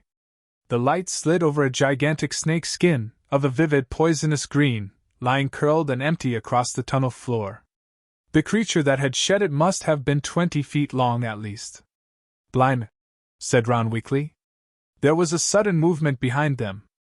Gilderoy Lockhart's knees had given way. Get up, said Ron sharply, pointing his wand at Lockhart. Lockhart got to his feet, then he dived at Ron, knocking him to the ground. Harry jumped forward, but too late. Lockhart was straightening up, panting, Ron's wand in his hand and a gleaming smile back on his face. The adventure ends here, boys, he said. I shall take a bit of this skin back up to the school, tell them I was too late to save the girl, and that you two tragically lost your minds at the sight of her mangled body. Say goodbye to your memories. He raised Ron's spell-taped wand high over his head and yelled, Obliviate! The wand exploded with the force of a small bomb. Harry flung his arms over his head and ran, slipping over the coils of snake skin, out of the way of great chunks of tunnel ceiling that were thundering to the floor. Next moment, he was standing alone, gazing at a solid wall of broken rock. Ron! He shouted. Are you okay? Ron! I'm here, came Ron's muffled voice from behind the rockfall. I'm okay, this gets not, though. He got blasted by the wand. There was a dull thud and a loud, ow. It sounded as though Ron had just kicked Lockhart in the shins. What now? Ron's voice said, sounding desperate. We can't get through. It'll take ages. Harry looked up at the tunnel ceiling. Huge cracks had appeared in it. He had never tried to break apart anything as large as these rocks by magic, and now didn't seem a good moment to try. What if the whole tunnel caved in? There was another thud and another, ow, from behind the rocks. They were wasting time. Ginny had already been in the Chamber of Secrets for hours. Harry knew there was only one thing to do. Wait there, he called to Ron. Wait with Lockhart. I'll go on. If I'm not back in an hour. There was a very pregnant pause. I'll try and shift some of this rock, said Ron, who seemed to be trying to keep his voice steady. So you can get back through. And Harry, see you in a bit, said Harry, trying to inject some confidence into his shaking voice. And he set off alone past the giant snake skin. Soon the distant noise of Ron straining to shift the rocks was gone. The tunnel turned and turned again.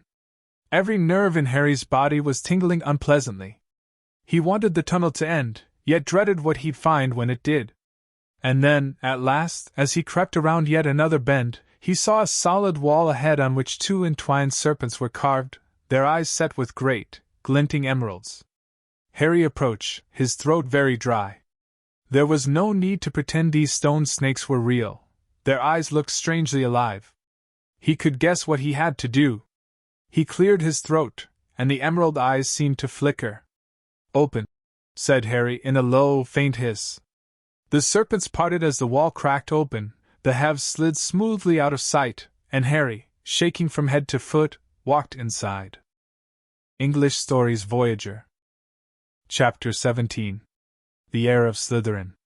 He was standing at the end of a very long, dimly lit chamber. Towering stone pillars entwined with more carved serpents rose to support a ceiling lost in darkness, casting long, black shadows through the odd, greenish gloom that filled the place. His heart beating very fast, Harry stood listening to the chill silence. Could the basilisk be lurking in a shadowy corner, behind a pillar? And where was Ginny? He pulled out his wand and moved forward between the serpentine columns. Every careful footstep echoed loudly off the shadowy walls. He kept his eyes narrowed, ready to clamp them shut at the smallest sign of movement. The hollow eye sockets of the stone snakes seemed to be following him. More than once, with a jolt of the stomach, he thought he saw one stir. Then, as he drew level with the last pair of pillars, a statue high as the chamber itself loomed into view, standing against the back wall. Harry had to crane his neck to look up into the giant face above. It was ancient and monkeyish, with a long, thin beard that fell almost to the bottom of the wizard's sweeping stone robes, where two enormous gray feet stood on the smooth chamber floor. And between the feet, face down, lay a small, black-robed figure with flaming red hair. "Ginny!" Harry muttered, sprinting to her and dropping to his knees. "Ginny, don't be dead, please don't be dead!" He flung his wand aside, grabbed Ginny's shoulders, and turned her over. Her face was white as marble, and as cold, yet her eyes were closed, so she wasn't petrified. But then she must be. "Ginny, please wake up!" Harry muttered desperately, shaking her. Ginny's head lolled hopelessly from side to side. "She won't wake," said a soft voice. Harry jumped and spun around on his knees. A tall, black-haired boy was leaning against the nearest pillar, watching. He was strangely blurred around the edges, as though Harry were looking at him through a misted window. But there was no mistaking him. Tom Riddle?" Riddle nodded, not taking his eyes off Harry's face. "What do you mean, she won't wake?" Harry said desperately. She's not! She's still alive," said Riddle. "But only just." Harry stared at him. Tom Riddle had been at Hogwarts 50 years ago, yet here he stood, a weird, misty light shining about him, not a day older than 16. "Are you a ghost?" Harry said uncertainly. "A memory," said Riddle quietly. "Preserved in a diary for 50 years. He pointed toward the floor near the statue's giant toes. Lying open there was the little black diary Harry had found in Moaning Myrtle's bathroom. For a second, Harry wondered how it had got there, but there were more pressing matters to deal with. "You've got to help me, Tom," Harry said, raising Ginny's head again. "We've got to get her out of here. There's a basilisk. I don't know where it is, but it could be along any moment. Please help me." Riddle didn't move. Harry, sweating, managed to hoist Ginny half off the floor, and bent to pick up his wand again. But his wand had gone. "Did you see?" He looked up. Riddle was still watching him, twirling Harry's wand between his long fingers. "Thanks," said Harry, stretching out his hand for it. A smile curled the corners of Riddle's mouth. He continued to stare at Harry, twirling the wand idly. "Listen," said Harry urgently, his knees sagging with Ginny's dead weight. "We've got to go. If the basilisk comes, it won't come until it is called," said Riddle calmly. Harry lowered Ginny back onto the floor, unable to hold her up any longer. "What do you mean?" he said. "Look, give me my wand, I might need it." Riddle's smile broadened. "You won't be needing it," he said. Harry stared at him. "What do you mean, I won't be?" "I've waited a long time for this, Harry Potter," said Riddle. "For the chance to see you. To speak to you." "Look," said Harry, losing patience.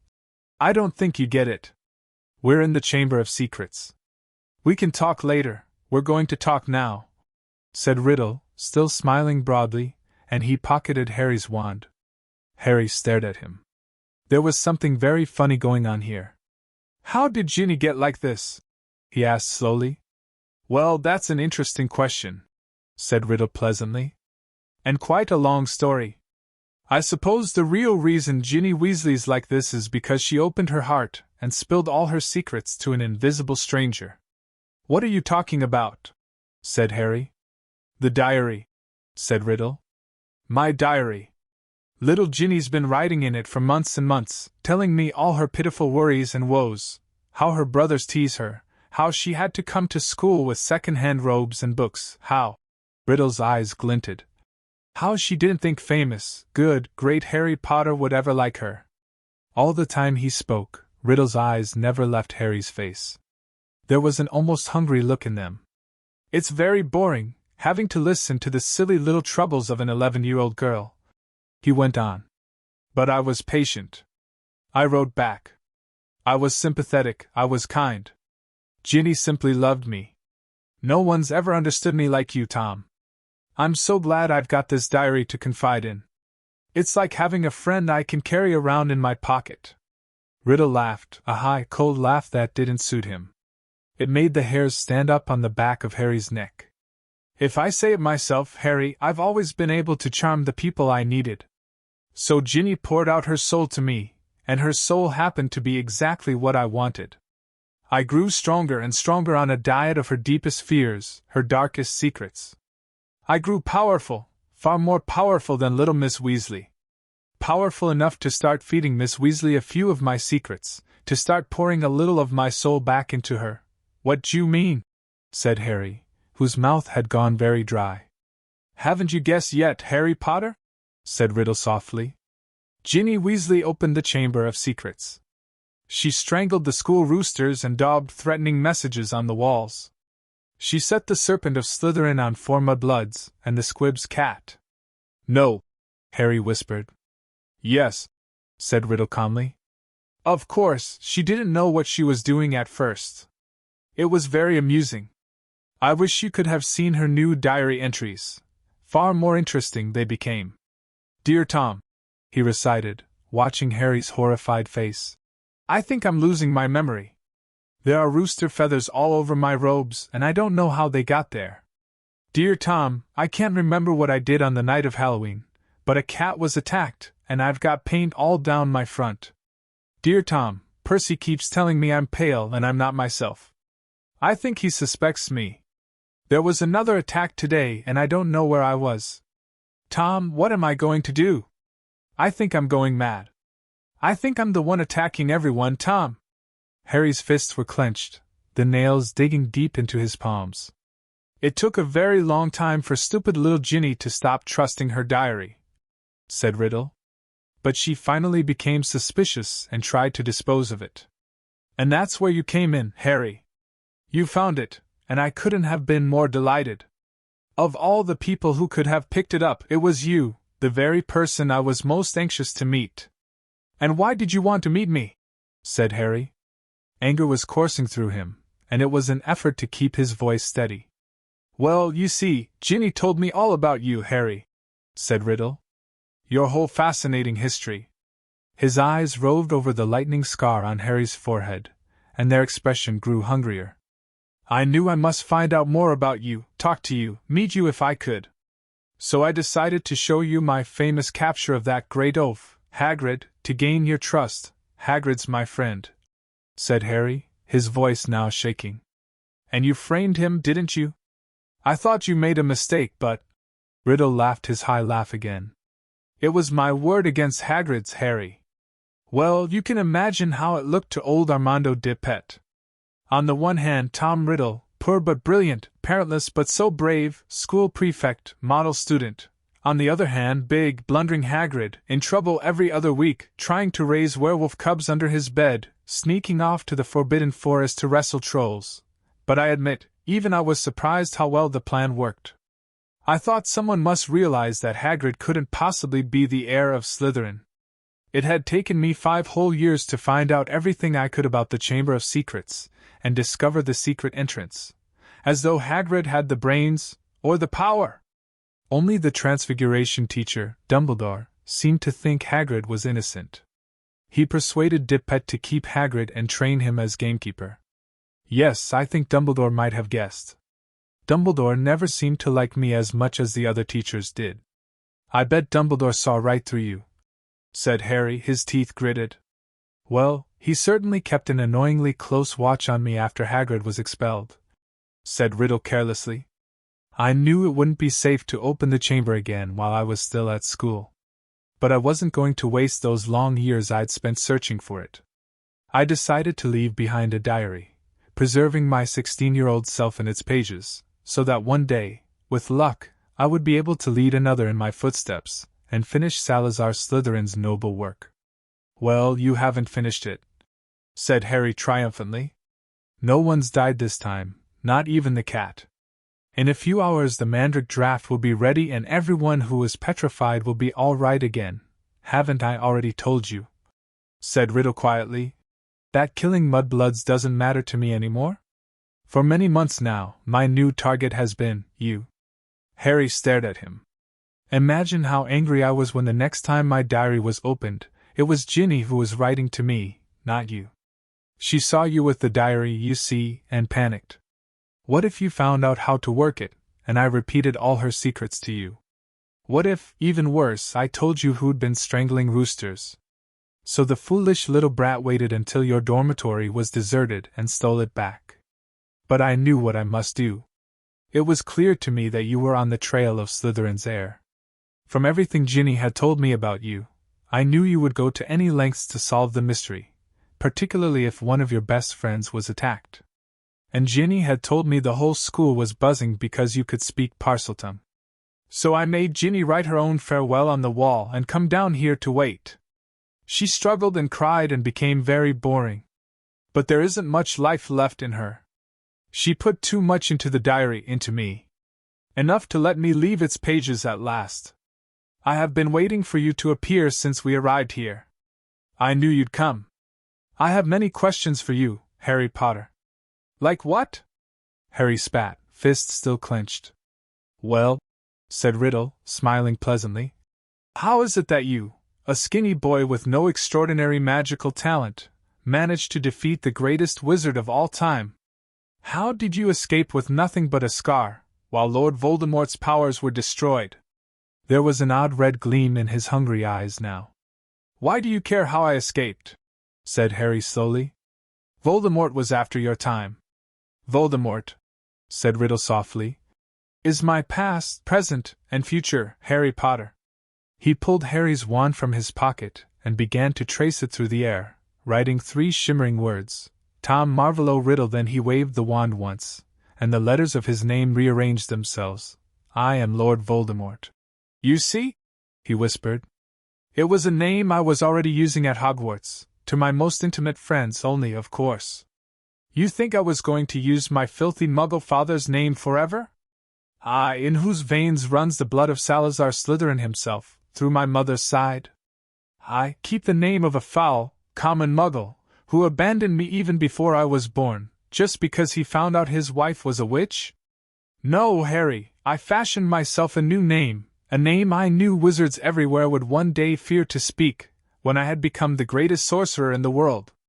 Harry's brain seemed to have jammed.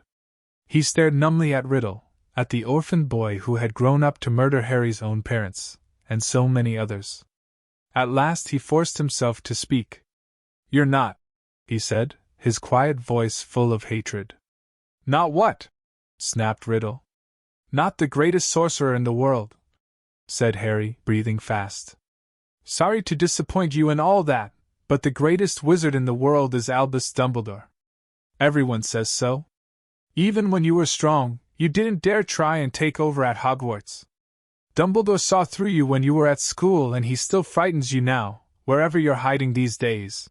The smile had gone from Riddle's face, to be replaced by a very ugly look.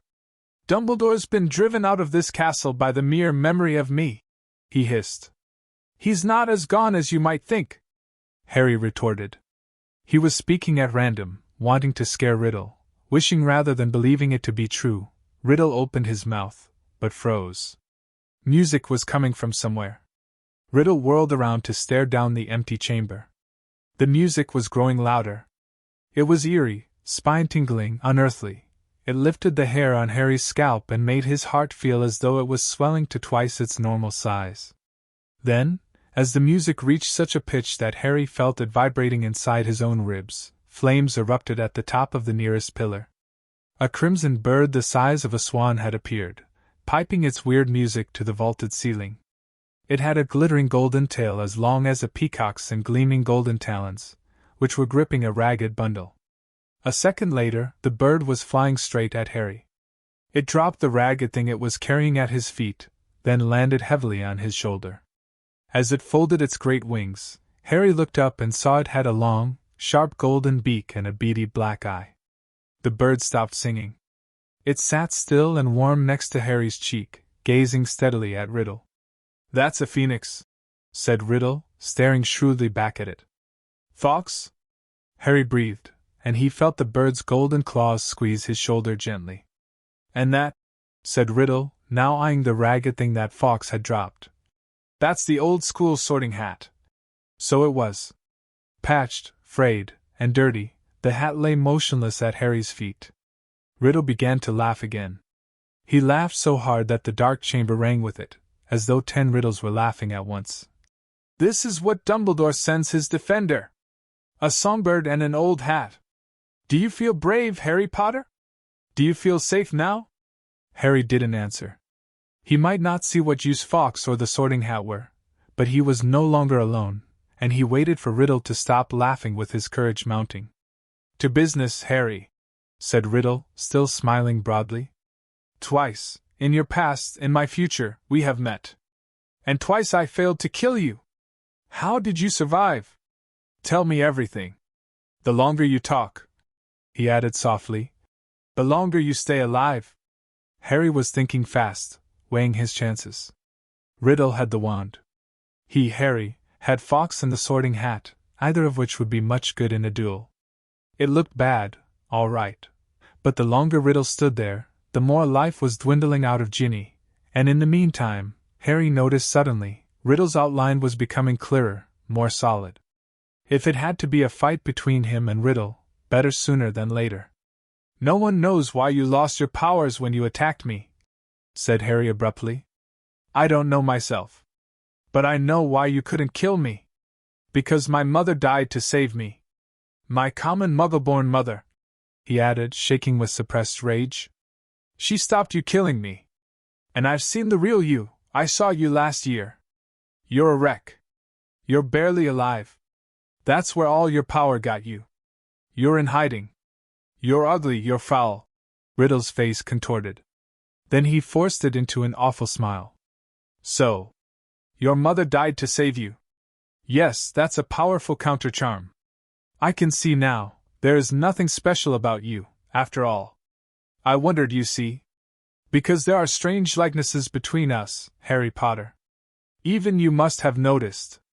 Both half-bloods, orphans raised by muggles. Probably the only 2 parcel-mouths to come to Hogwarts since the great Slytherin himself. We even look something alike. But after all, it was merely a lucky chance that saved you from me. That's all I wanted to know." Harry stood tense, waiting for Riddle to raise his wand. But Riddle's twisted smile was widening again. "Now, Harry, I'm going to teach you a little lesson. Let's match the powers of Lord Voldemort, heir of Salazar Slytherin, against famous Harry Potter, and the best weapons Dumbledore can give him." He cast an amused eye over Fox and the sorting hat, then walked away. Harry, fear spreading up his numb legs, watched Riddle stop between the high pillars and look up into the stone face of Slytherin, high above him in the half-darkness. Riddle opened his mouth wide and hissed, but Harry understood what he was saying. "Speak to me, Slytherin, greatest of the Hogwarts 4. Harry wheeled around to look up at the statue, Fox swaying on his shoulder. Slytherin's gigantic stone face was moving. Horror-struck, Harry saw his mouth opening, wider and wider, to make a huge black hole. And something was stirring inside the statue's mouth. Something was slithering up from its depths. Harry backed away until he hit the dark chamber wall, and as he shut his eyes tight he felt Fox wings sweep his cheek as he took flight. Harry wanted to shout, "Don't leave me!" But what chance did a phoenix have against the King of Serpents? Something huge hit the stone floor of the chamber. Harry felt it shudder. He knew what was happening, he could sense it, could almost see the giant serpent uncoiling itself from Slytherin's mouth. Then he heard Riddle's hissing voice. "Kill him!" The basilisk was moving toward Harry. He could hear its heavy body slithering heavily across the dusty floor. Eyes still tightly shut, Harry began to run blindly sideways, his hands outstretched, feeling his way. Voldemort was laughing. Harry tripped. He fell hard onto the stone and tasted blood. The serpent was barely feet from him. He could hear it coming. There was a loud, explosive spitting sound right above him, and then something heavy hit Harry so hard that he was smashed into the wall. Waiting for fangs to sink through his body, he heard more mad hissing, something thrashing wildly off the pillars. He couldn't help it. He opened his eyes wide enough to squint at what was going on. The enormous serpent, bright, poisonous green, thick as an oak trunk, had raised itself high in the air, and its great blunt head was weaving drunkenly between the pillars. As Harry trembled, ready to close his eyes if it turned, he saw what had distracted the snake. Fawkes was soaring around its head, and the basilisk was snapping furiously at him with fangs long and thin as sabers. Fawkes dived. His long golden beak sank out of sight, and a sudden shower of dark blood spattered the floor. The snake's tail thrashed, narrowly missing Harry, and before Harry could shut his eyes it turned. Harry looked straight into its face and saw that its eyes, both its great, bulbous yellow eyes, had been punctured by the phoenix. Blood was streaming to the floor, and the snake was spitting in agony. "No!" Harry heard Riddle screaming. "Leave the bird! Leave the bird! The boy is behind you! You can still smell him! Kill him!" The blinded serpent swayed, confused, still deadly. Fawkes was circling its head, piping his eerie song, jabbing here and there at its scaly nose as the blood poured from its ruined eyes. "Help me! Help me!" Harry muttered wildly. "Someone, anyone!" The snake's tail whipped across the floor again. Harry ducked. Something soft hit his face. The basilisk had swept the sorting hat into Harry's arms. Harry seized it. It was all he had left, his only chance. He rammed it onto his head and threw himself flat onto the floor as the basilisk's tail swung over him again. "Help me! Help me!" Harry thought, his eyes screwed tight under the hat. "Please help me!" There was no answering voice. Instead, the hat contracted, as though an invisible hand was squeezing it very tightly. Something very hard and heavy thudded onto the top of Harry's head, almost knocking him out. Stars winking in front of his eyes, he grabbed the top of the hat to pull it off and felt something long and hard beneath it. A gleaming silver sword had appeared inside the hat, its handle glittering with rubies the size of eggs. "Kill the boy! Leave the bird! The boy is behind you! Sniff, smell him!" Harry was on his feet, ready. The basilisk's head was falling, its body coiling around, hitting pillars as it twisted to face him. He could see the vast, bloody eye sockets, see the mouth stretching wide, wide enough to swallow him whole, lined with fangs long as his sword, thin, glittering, venomous. It lunged blindly. Harry dodged and it hit the chamber wall. It lunged again, and its forked tongue lashed Harry's side. He raised the sword in both his hands. The basilisk lunged again, and this time its aim was true. Harry threw his whole weight behind the sword and drove it to the hilt into the roof of the serpent's mouth. But as warm blood drenched Harry's arms, he felt a searing pain just above his elbow. One long, poisonous fang was sinking deeper and deeper into his arm, and it splintered as the basilisk keeled over sideways and fell, twitching, to the floor. Harry slid down the wall. He gripped the fang that was spreading poison through his body and wrenched it out of his arm. But he knew it was too late. White-hot pain was spreading slowly and steadily from the wound. Even as he dropped the fang and watched his own blood soaking his robes, his vision went foggy. The chamber was dissolving in a whirl of dull color. A patch of scarlet swam past, and Harry heard a soft clatter of claws beside him. "Fawkes," said Harry thickly. "You were fantastic, Fawkes." He felt the bird lay its beautiful head on the spot where the serpent's fang had pierced him. He could hear echoing footsteps, and then a dark shadow moved in front of him. "You're dead, Harry Potter," said Riddle's voice above him. "Dead? Even Dumbledore's bird knows it. Do you see what he's doing, Potter? He's crying." Harry blinked. Fawkes's head slid in and out of focus. Thick, pearly tears were trickling down the glossy feathers. I'm going to sit here and watch you die, Harry Potter. Take your time. I'm in no hurry. Harry felt drowsy. Everything around him seemed to be spinning. So ends the famous Harry Potter, said Riddle's distant voice. Alone in the Chamber of Secrets, forsaken by his friends, defeated at last by the Dark Lord he so unwisely challenged. You'll be back with your dear mudblood mother soon, Harry. She bought you 12 years of borrowed time, but Lord Voldemort got you in the end, as you knew he must. If this is dying, thought Harry, it's not so bad. Even the pain was leaving him. But was this dying?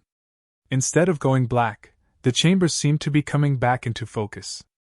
Harry gave his head a little shake and there was Fawkes, still resting his head on Harry's arm. A pearly patch of tears was shining all around the wound, except that there was no wound. Get away, bird, said Riddle's voice suddenly. Get away from him, I said, get away. Harry raised his head. Riddle was pointing Harry's wand at Fawkes. There was a bang like a gun, and Fawkes took flight again in a whirl of gold and scarlet. Phoenix tears, said Riddle quietly, staring at Harry's arm. Of course, healing powers. I forgot. He looked into Harry's face. But it makes no difference. In fact, I prefer it this way. Just you and me, Harry Potter, you and me. He raised the wand, then, in a rush of wings, Fawkes had soared back overhead and something fell into Harry's lap, the diary. For a split second, both Harry and Riddle, wands still raised, stared at it. Then, without thinking, without considering, as though he had meant to do it all along, Harry seized the basilisk fawn on the floor next to him and plunged it straight into the heart of the book. There was a long, dreadful, piercing scream. Ink spurted out of the diary in torrents, streaming over Harry's hands, flooding the floor. Riddle was writhing and twisting, screaming and flailing, and then, he had gone. Harry's wand fell to the floor with a clatter, and there was silence. Silence except for the steady drip-drip of ink still oozing from the diary. The basilisk venom had burned a sizzling hole right through it. Shaking all over, Harry pulled himself up. His head was spinning as though he just traveled miles by flow powder. Slowly, he gathered together his wand and the sorting hat, and with a huge tug, retrieved the glittering sword from the roof of the basilisk's mouth. Then came a faint moan from the end of the chamber. Ginny was stirring. As Harry hurried toward her, she sat up. Her bemused eyes traveled from the huge form of the dead basilisk, over Harry, in his blood-soaked robes, then to the diary in his hand. She drew a great, shuddering gasp and tears began to pour down her face. Harry, oh Harry, I tried to tell you at breakfast, but I couldn't say it in front of Percy. It was me, Harry, but I swear I didn't mean to. Our Riddle made me. He took me over. And how did you kill that thing? Where's Riddle? The last thing I remember is him coming out of the diary. It's all right, said Harry, holding up the diary, and showing Ginny the fawn hole. Riddle's finished. Look. Him and the basilisk. Come on, Ginny, let's get out of here. I'm going to be expelled. Ginny wept as Harry helped her awkwardly to her feet. I've looked forward to coming to Hogwarts ever since Bill came and now I'll have to leave and what'll Mum and Dad say? Fawkes was waiting for them, hovering in the chamber entrance. Harry urged Ginny forward. They stepped over the motionless coils of the dead basilisk, through the echoing gloom, and back into the tunnel.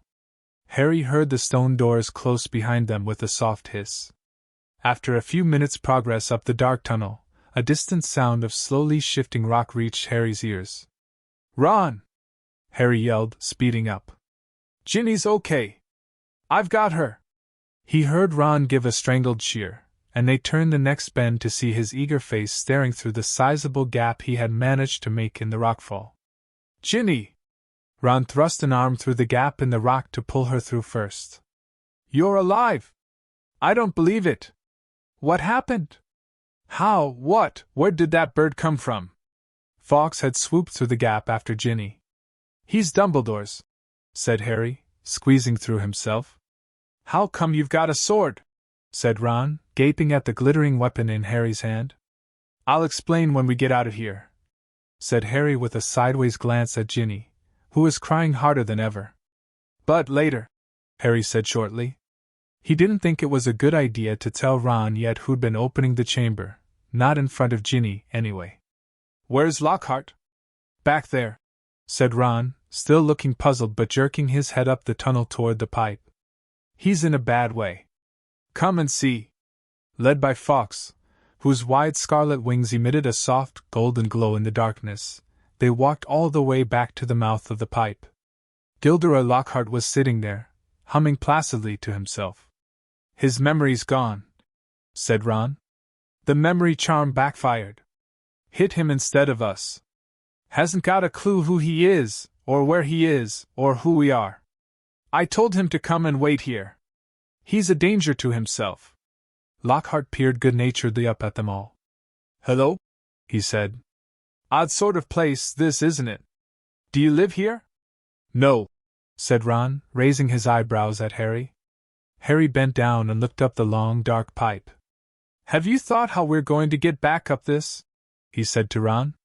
Ron shook his head, but Fawkes the Phoenix had swooped past Harry and was now fluttering in front of him, his beady eyes bright in the dark. He was waving his long golden tail feathers. Harry looked uncertainly at him. "He looks like he wants you to grab hold," said Ron, looking perplexed. "But you're much too heavy for a bird to pull up there, Fawkes," said Harry. "Isn't an ordinary bird." He turned quickly to the others. "We've got to hold on to each other." Ginny grabbed Ron's hand. "Professor Lockhart, he means you," said Ron sharply to Lockhart. "You hold Ginny's other hand." Harry tucked the sword and the sorting hat into his belt. Ron took hold of the back of Harry's robes, and Harry reached out and took hold of Fawkes's strangely hot tail feathers. An extraordinary lightness seemed to spread through his whole body, and the next second, in a rush of wings, they were flying upward through the pipe. Harry could hear Lockhart dangling below him, saying, "Amazing! Amazing! This is just like magic!"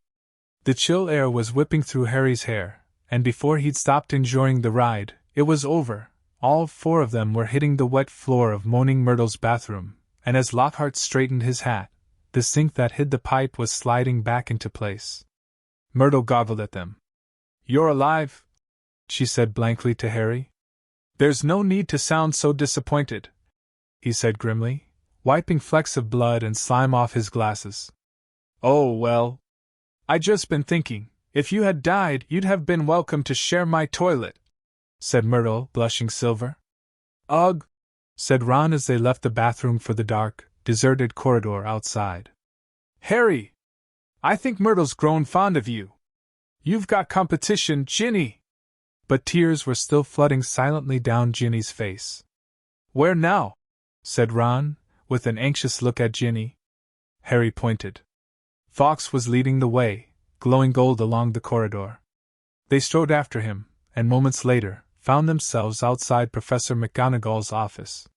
Harry knocked and pushed the door open. English Stories Voyager. Chapter 18. Dobby's Reward. For a moment there was silence as Harry, Ron, Ginny, and Lockhart stood in the doorway, covered in muck and slime and, in Harry's case, blood. Then there was a scream. "Ginny!" It was Mrs. Weasley, who had been sitting crying in front of the fire. She leapt to her feet, closely followed by Mr. Weasley, and both of them flung themselves on their daughter. Harry, however, was looking past them. Professor Dumbledore was standing by the mantelpiece, beaming, next to Professor McGonagall, who was taking great, steadying gasps, clutching her chest. Fawkes went whooshing past Harry's ear and settled on Dumbledore's shoulder, just as Harry found himself and Ron being swept into Mrs. Weasley's tight embrace. "You saved her! You saved her! How did you do it? I think we'd all like to know that," said Professor McGonagall weakly. Mrs. Weasley let go of Harry, who hesitated for a moment, then walked over to the desk and laid upon it the sorting hat, the ruby-encrusted sword, and what remained of Riddle's diary. Then he started telling them everything. For nearly a quarter of an hour he spoke into the rapt silence. He told them about hearing the disembodied voice, How Hermione had finally realized that he was hearing a basilisk in the pipes. How he and Ron had followed the spiders into the forest. That Aragog had told them where the last victim of the basilisk had died. How he had guessed that Moaning Myrtle had been the victim. And that the entrance to the Chamber of Secrets might be in her bathroom. Very well, Professor McGonagall prompted him as he paused. So you found out where the entrance was, breaking 100 school rules into pieces along the way, I might add. But how on earth did you all get out of there alive, Potter? So Harry, his voice now growing hoarse from all this talking, told them about Fawkes's timely arrival and about the Sorting Hat giving him the sword. But then he faltered. He had so far avoided mentioning Riddle's diary, or Ginny. She was standing with her head against Mrs. Weasley's shoulder, and tears were still coursing silently down her cheeks. What if they expelled her? Harry thought in panic. Riddle's diary didn't work anymore. How could they prove it had been he who'd made her do it all? Instinctively, Harry looked at Dumbledore, who smiled faintly, the firelight glancing off his half-moon spectacles. What interests me most, said Dumbledore gently, is how Lord Voldemort managed to enchant Ginny, when my sources tell me he is currently in hiding in the forests of Albania. Relief, warm, sweeping, glorious relief, swept over Harry. What's that? Said Mr. Weasley in a stunned voice. You know who? And enchant Ginny? But Ginny's not. Ginny hasn't been, has she? It was this diary, said Harry quickly, picking it up and showing it to Dumbledore. Riddle wrote it when he was 16. Dumbledore took the diary from Harry and peered keenly down his long, crooked nose at its burnt and soggy pages. Brilliant, he said softly. Of course, he was probably the most brilliant student Hogwarts has ever seen. He turned around to the Weasleys, who were looking utterly bewildered. Very few people know that Lord Voldemort was once called Tom Riddle. I taught him myself, 50 years ago, at Hogwarts. He disappeared after leaving the school, traveled far and wide, sank so deeply into the dark arts, consorted with the very worst of our kind, underwent so many dangerous, magical transformations, that when he resurfaced as Lord Voldemort, he was barely recognizable. Hardly anyone connected Lord Voldemort with the clever, handsome boy who was once head boy here. But Ginny, said Mrs. Weasley. What's our Ginny got to do with him? His diary, Ginny sobbed. I've been writing in it, and he's been writing back all year. Ginny, said Mr. Weasley, flabbergasted. Haven't I taught you anything? What have I always told you? Never trust anything that can think for itself if you can't see where it keeps its brain. Why didn't you show the diary to me or your mother? A suspicious object like that, it was clearly full of dark magic. I didn't know, sobbed Ginny. I found it inside one of the books Mum got me. I thought someone had just left it in there and forgotten about it. Miss Weasley should go up to the hospital wing right away. Dumbledore interrupted in a firm voice. This has been a terrible ordeal for her. There will be no punishment. Older and wiser wizards than she have been hoodwinked by Lord Voldemort. He strode over to the door and opened it. Bed rest and perhaps a large, steaming mug of hot chocolate. I always find that cheers me up, he added, twinkling kindly down at her. You will find that Madame Pomfrey is still awake. She's just giving out mandrake juice. I dare say the basilisk's victims will be waking up any moment. So Hermione's okay, said Ron brightly. There has been no lasting harm done, Ginny, said Dumbledore. Mrs. Weasley led Ginny out, and Mr. Weasley followed, still looking deeply shaken. You know, Minerva, Professor Dumbledore said thoughtfully to Professor McGonagall. I think all this merits a good feast. Might I ask you to go and alert the kitchens? Right, said Professor McGonagall crisply, also moving to the door. I'll leave you to deal with Potter and Weasley, shall I? Certainly, said Dumbledore. She left, and Harry and Ron gazed uncertainly at Dumbledore. What exactly had Professor McGonagall meant, deal with them? Surely, they weren't about to be punished. I seem to remember telling you both that I would have to expel you if you broke any more school rules, said Dumbledore. Ron opened his mouth in horror. Which goes to show that the best of us must sometimes eat our words. Dumbledore went on, smiling. You will both receive special awards for services to the school and, let me see, yes, I think 200 points apiece for Gryffindor. Ron went as brightly pink as Lockhart's Valentine flowers and closed his mouth again. But one of us seems to be keeping mightily quiet about his part in this dangerous adventure, Dumbledore added. Why so modest, Gilderoy? Harry gave a start. He had completely forgotten about Lockhart. He turned and saw that Lockhart was standing in a corner of the room, still wearing his vague smile. When Dumbledore addressed him, Lockhart looked over his shoulder to see who he was talking to. Professor Dumbledore, Brown said quickly. There was an accident down in the Chamber of Secrets. Professor Lockhart, am I a professor? Said Lockhart in mild surprise. Goodness. I expect I was hopeless, was I? He tried to do a memory charm and the wand backfired. Ron explained quietly to Dumbledore. Dear me, said Dumbledore, shaking his head, his long silver mustache quivering. Impaled upon your own sword, Gilderoy. Sword? Said Lockhart dimly. Haven't got a sword. That boy has, though. He pointed at Harry. He'll lend you one. Would you mind taking Professor Lockhart up to the infirmary, too? Dumbledore said to Ron. I'd like a few more words with Harry. Lockhart ambled out. Ron cast a curious look back at Dumbledore and Harry as he closed the door. Dumbledore crossed to one of the chairs by the fire.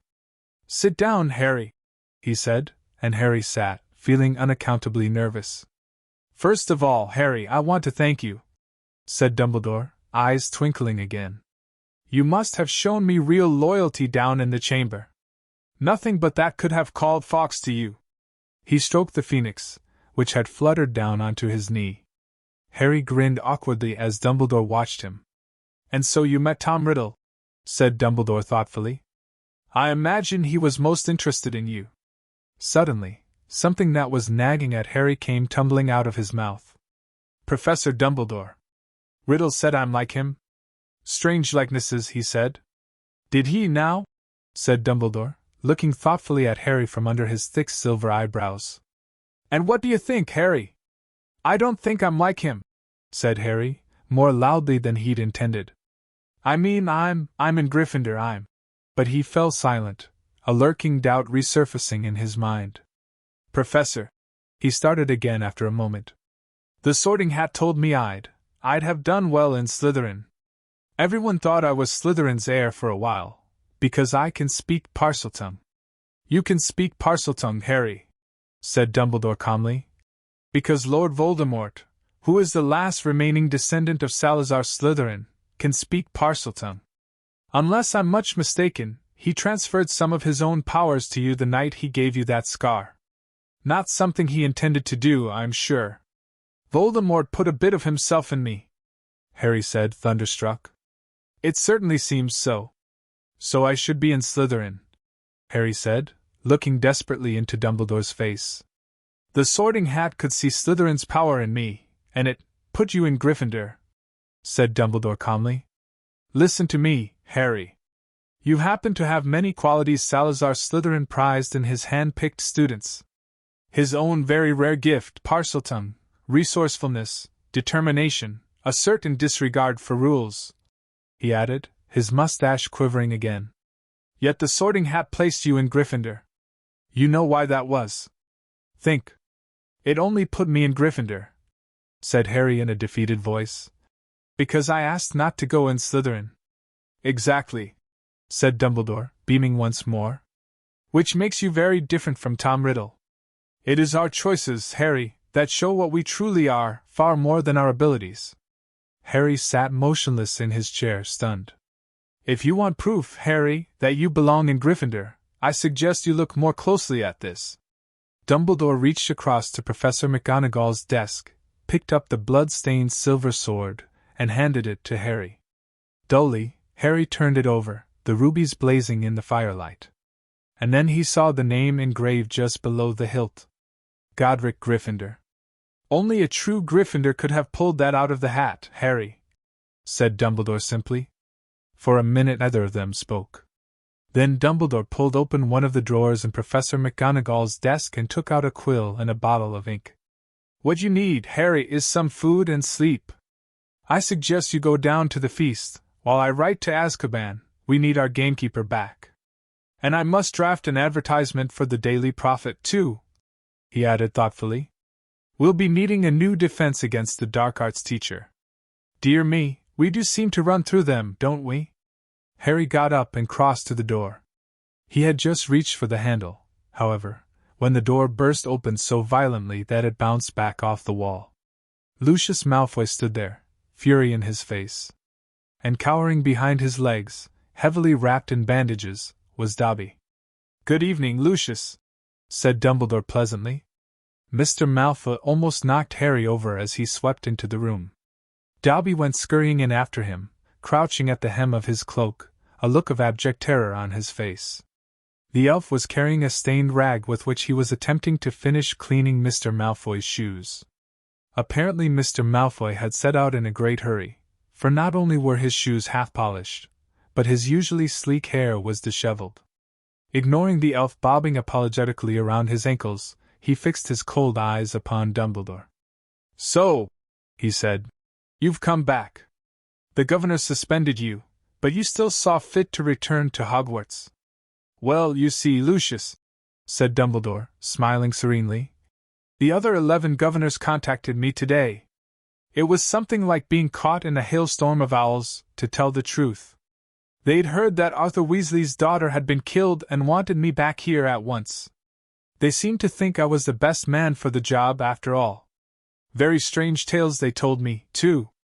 Several of them seemed to think that you had threatened to curse their families if they didn't agree to suspend me in the first place." Mr. Malfoy went even paler than usual, but his eyes were still slits of fury. "So, have you stopped the attacks yet?" he sneered. "Have you caught the culprit?" "We have," said Dumbledore, with a smile. "Well?" said Mr. Malfoy sharply. "Who is it?" "The same person as last time, Lucius," said Dumbledore. "But this time, Lord Voldemort was acting through somebody else. By means of this diary." He held up the small black book with the large hole through the center, watching Mr. Malfoy closely. Harry, however, was watching Dobby. The elf was doing something very odd. His great eyes fixed meaningfully on Harry, he kept pointing at the diary, then at Mr. Malfoy, and then hitting himself hard on the head with his fist. "I see," said Mr. Malfoy slowly to Dumbledore. "A clever plan," said Dumbledore in a level voice, still staring Mr. Malfoy straight in the eye. "Because if Harry here—" Mr. Malfoy shot Harry a swift, sharp look. "And his friend Ron hadn't discovered this book, why, Ginny Weasley might have taken all the blame. No one would ever have been able to prove she hadn't acted of her own free will." Mr. Malfoy said nothing. His face was suddenly mask-like. "And imagine," Dumbledore went on, "what might have happened then. The Weasleys are one of our most prominent pureblood families. Imagine the effect on Arthur Weasley and his Muggle Protection Act, if his own daughter was discovered attacking and killing Muggleborns. Very fortunate the diary was discovered, and Riddle's memories wiped from it. Who knows what the consequences might have been otherwise?" Mr. Malfoy forced himself to speak. "Very fortunate," he said stiffly. And still, behind his back, Dobby was pointing, first to the diary, then to Lucius Malfoy, then punching himself in the head. And Harry suddenly understood. He nodded at Dobby, and Dobby backed into a corner, now twisting his ears in punishment. "Don't you want to know how Ginny got hold of that diary, Mr. Malfoy?" said Harry. Lucius Malfoy rounded on him. "How should I know how the stupid little girl got hold of it?" he said. "Because you gave it to her," said Harry. "In flourish and blots. You picked up her old Transfiguration book and slipped the diary inside it, didn't you?" He saw Mr. Malfoy's white hands clench and unclench. "Prove it," he hissed. "Oh, no one will be able to do that," said Dumbledore, smiling at Harry. "Not now that Riddle has vanished from the book. On the other hand, I would advise you, Lucius, not to go giving out any more of Lord Voldemort's old-school things. If any more of them find their way into innocent hands, I think Arthur Weasley, for one, will make sure they are traced back to you." Lucius Malfoy stood for a moment, and Harry distinctly saw his right hand twitch as though he was longing to reach for his wand. Instead, he turned to his house elf. "We're going, Dobby!" He wrenched open the door, and as the elf came hurrying up to him, he kicked him right through it. They could hear Dobby squealing with pain all the way along the corridor. Harry stood for a moment, thinking hard. Then it came to him. "Professor Dumbledore," he said hurriedly, "can I give that diary back to Mr. Malfoy, please?" "Certainly, Harry," said Dumbledore calmly. "But hurry.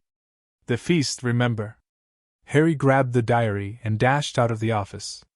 He could hear Dobby's squeals of pain receding around the corner. Quickly, wondering if this plan could possibly work, Harry took off one of his shoes, pulled off his slimy, filthy sock, and stuffed the diary into it. Then he ran down the dark corridor. He caught up with them at the top of the stairs. "Mr. Malfoy," he gasped, skidding to a halt. "I've got something for you." And he forced the smelly sock into Lucius Malfoy's hand. "What the?" Mr. Malfoy ripped the sock off the diary, threw it aside, then looked furiously from the ruined book to Harry. "You'll meet the same sticky end as your parents one of these days, Harry Potter," he said softly. "They were meddlesome fools, too." He turned to go. "Come, Dobby." "I said come." But Dobby didn't move. He was holding up Harry's disgusting, slimy sock, and looking at it as though it were a priceless treasure. "Master has given a sock," said the elf in wonderment. "Master gave it to Dobby." "What's that?" spat Mr. Malfoy. "What did you say?" "Got a sock," said Dobby in disbelief. "Master threw it, and Dobby caught it, and Dobby is free." Lucius Malfoy stood frozen, staring at the elf. Then he lunged at Harry. "You've lost me my servant boy!" But Dobby shouted, "You shall not harm Harry Potter!" There was a loud bang, and Mr. Malfoy was thrown backward. He crashed down the stairs, 3 at a time, landing in a crumpled heap on the landing below. He got up, his face livid, and pulled out his wand, but Dobby raised a long, threatening finger. "You shall go now," he said fiercely, pointing down at Mr. Malfoy. "You shall not touch Harry Potter. You shall go now." Lucius Malfoy had no choice. With a last, incensed stare at the pair of them, he swung his cloak around him and hurried out of sight. "Harry Potter freed Dobby," said the elf shrilly, gazing up at Harry, moonlight from the nearest window reflected in his orb-like eyes. "Harry Potter set Dobby free." "Least I could do, Dobby," said Harry, grinning. "Just promise never to try and save my life again." The elf's ugly brown face split suddenly into a wide, toothy smile. "I've just got one question, Dobby," said Harry as Dobby pulled on Harry's sock with shaking hands. "You told me all this had nothing to do with he who must not be named, remember?" "Well, it was a clue, sir," said Dobby, his eyes widening, as though this was obvious.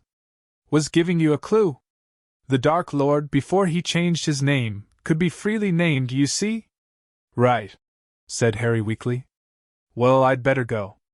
There's a feast, and my friend Hermione should be awake by now." Dobby threw his arms around Harry's middle and hugged him. "Harry Potter is greater by far than Dobby knew," he sobbed. "Farewell, Harry Potter!" And with a final loud crack, Dobby disappeared. Harry had been to several Hogwarts feasts, but never one quite like this. Everybody was in their pajamas, and the celebration lasted all night. Harry didn't know whether the best bit was Hermione running toward him, screaming, "You solved it! You solved it!" or Justin hurrying over from the Hufflepuff table to wring his hand and apologize endlessly for suspecting him, or Hagrid turning up at 3:30, cuffing Harry and Ron so hard on the shoulders that they were knocked into their plates of trifle, or his and Ron's 400 points for Gryffindor securing the House Cup for the 2nd year running. Or Professor McGonagall standing up to tell them all that the exams had been cancelled as a school treat. "Oh no!" said Hermione, or Dumbledore announcing that, unfortunately, Professor Lockhart would be unable to return next year, owing to the fact that he needed to go away and get his memory back. Quite a few of the teachers joined in the cheering that greeted this news. "Shame," said Ron, helping himself to a jam donut. "He was starting to grow on me." The rest of the final term passed in a haze of blazing sunshine. Hogwarts was back to normal with only a few small differences. Defense against the dark arts classes were cancelled. "But we've had plenty of practice at that anyway," Ron told the disgruntled Hermione, and Lucius Malfoy had been sacked as a school governor. Draco was no longer strutting around the school as though he owned the place. On the contrary, he looked resentful and sulky. On the other hand, Ginny Weasley was perfectly happy again. Too soon, it was time for the journey home on the Hogwarts Express. Harry, Ron, Hermione, Fred, George, and Ginny got a compartment to themselves. They made the most of the last few hours in which they were allowed to do magic before the holidays.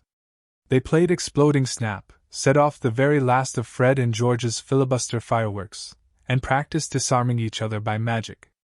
Harry was getting very good at it. They were almost at King's Cross when Harry remembered something. "Ginny, what did you see Percy doing, that he didn't want you to tell anyone?" "Oh, that," said Ginny, giggling. "Well, Percy's got a girlfriend." Fred dropped a stack of books on George's head. "What?" "It's that Ravenclaw prefect, Penelope Clearwater," said Ginny. "That's who he was writing to all last summer. He's been meeting her all over the school in secret. I walked in on them kissing in an empty classroom one day. He was so upset when she was, attacked. You won't tease him, will you?" she added anxiously. "Wouldn't dream of it," said Fred, who was looking like his birthday had come early. "Definitely not," said George, sniggering. The Hogwarts Express slowed and finally stopped. Harry pulled out his quill and a bit of parchment, and turned to Ron and Hermione. "This is called a telephone number," he told Ron, scribbling it twice, tearing the parchment in two, and handing it to them. "I told your dad how to use a telephone last summer. He'll know. Call me at the Dursleys, okay? I can't stand another 2 months with only Dudley to talk to. Your aunt and uncle will be proud, though, won't they?" said Hermione as they got off the train and joined the crowd thronging toward the enchanted barrier. "When they hear what you did this year." "Proud?" said Harry. "Are you crazy? All those times I could have died, and I didn't manage it. They'll be furious." And together they walked back through the gateway to the Muggle world. English Stories Voyager.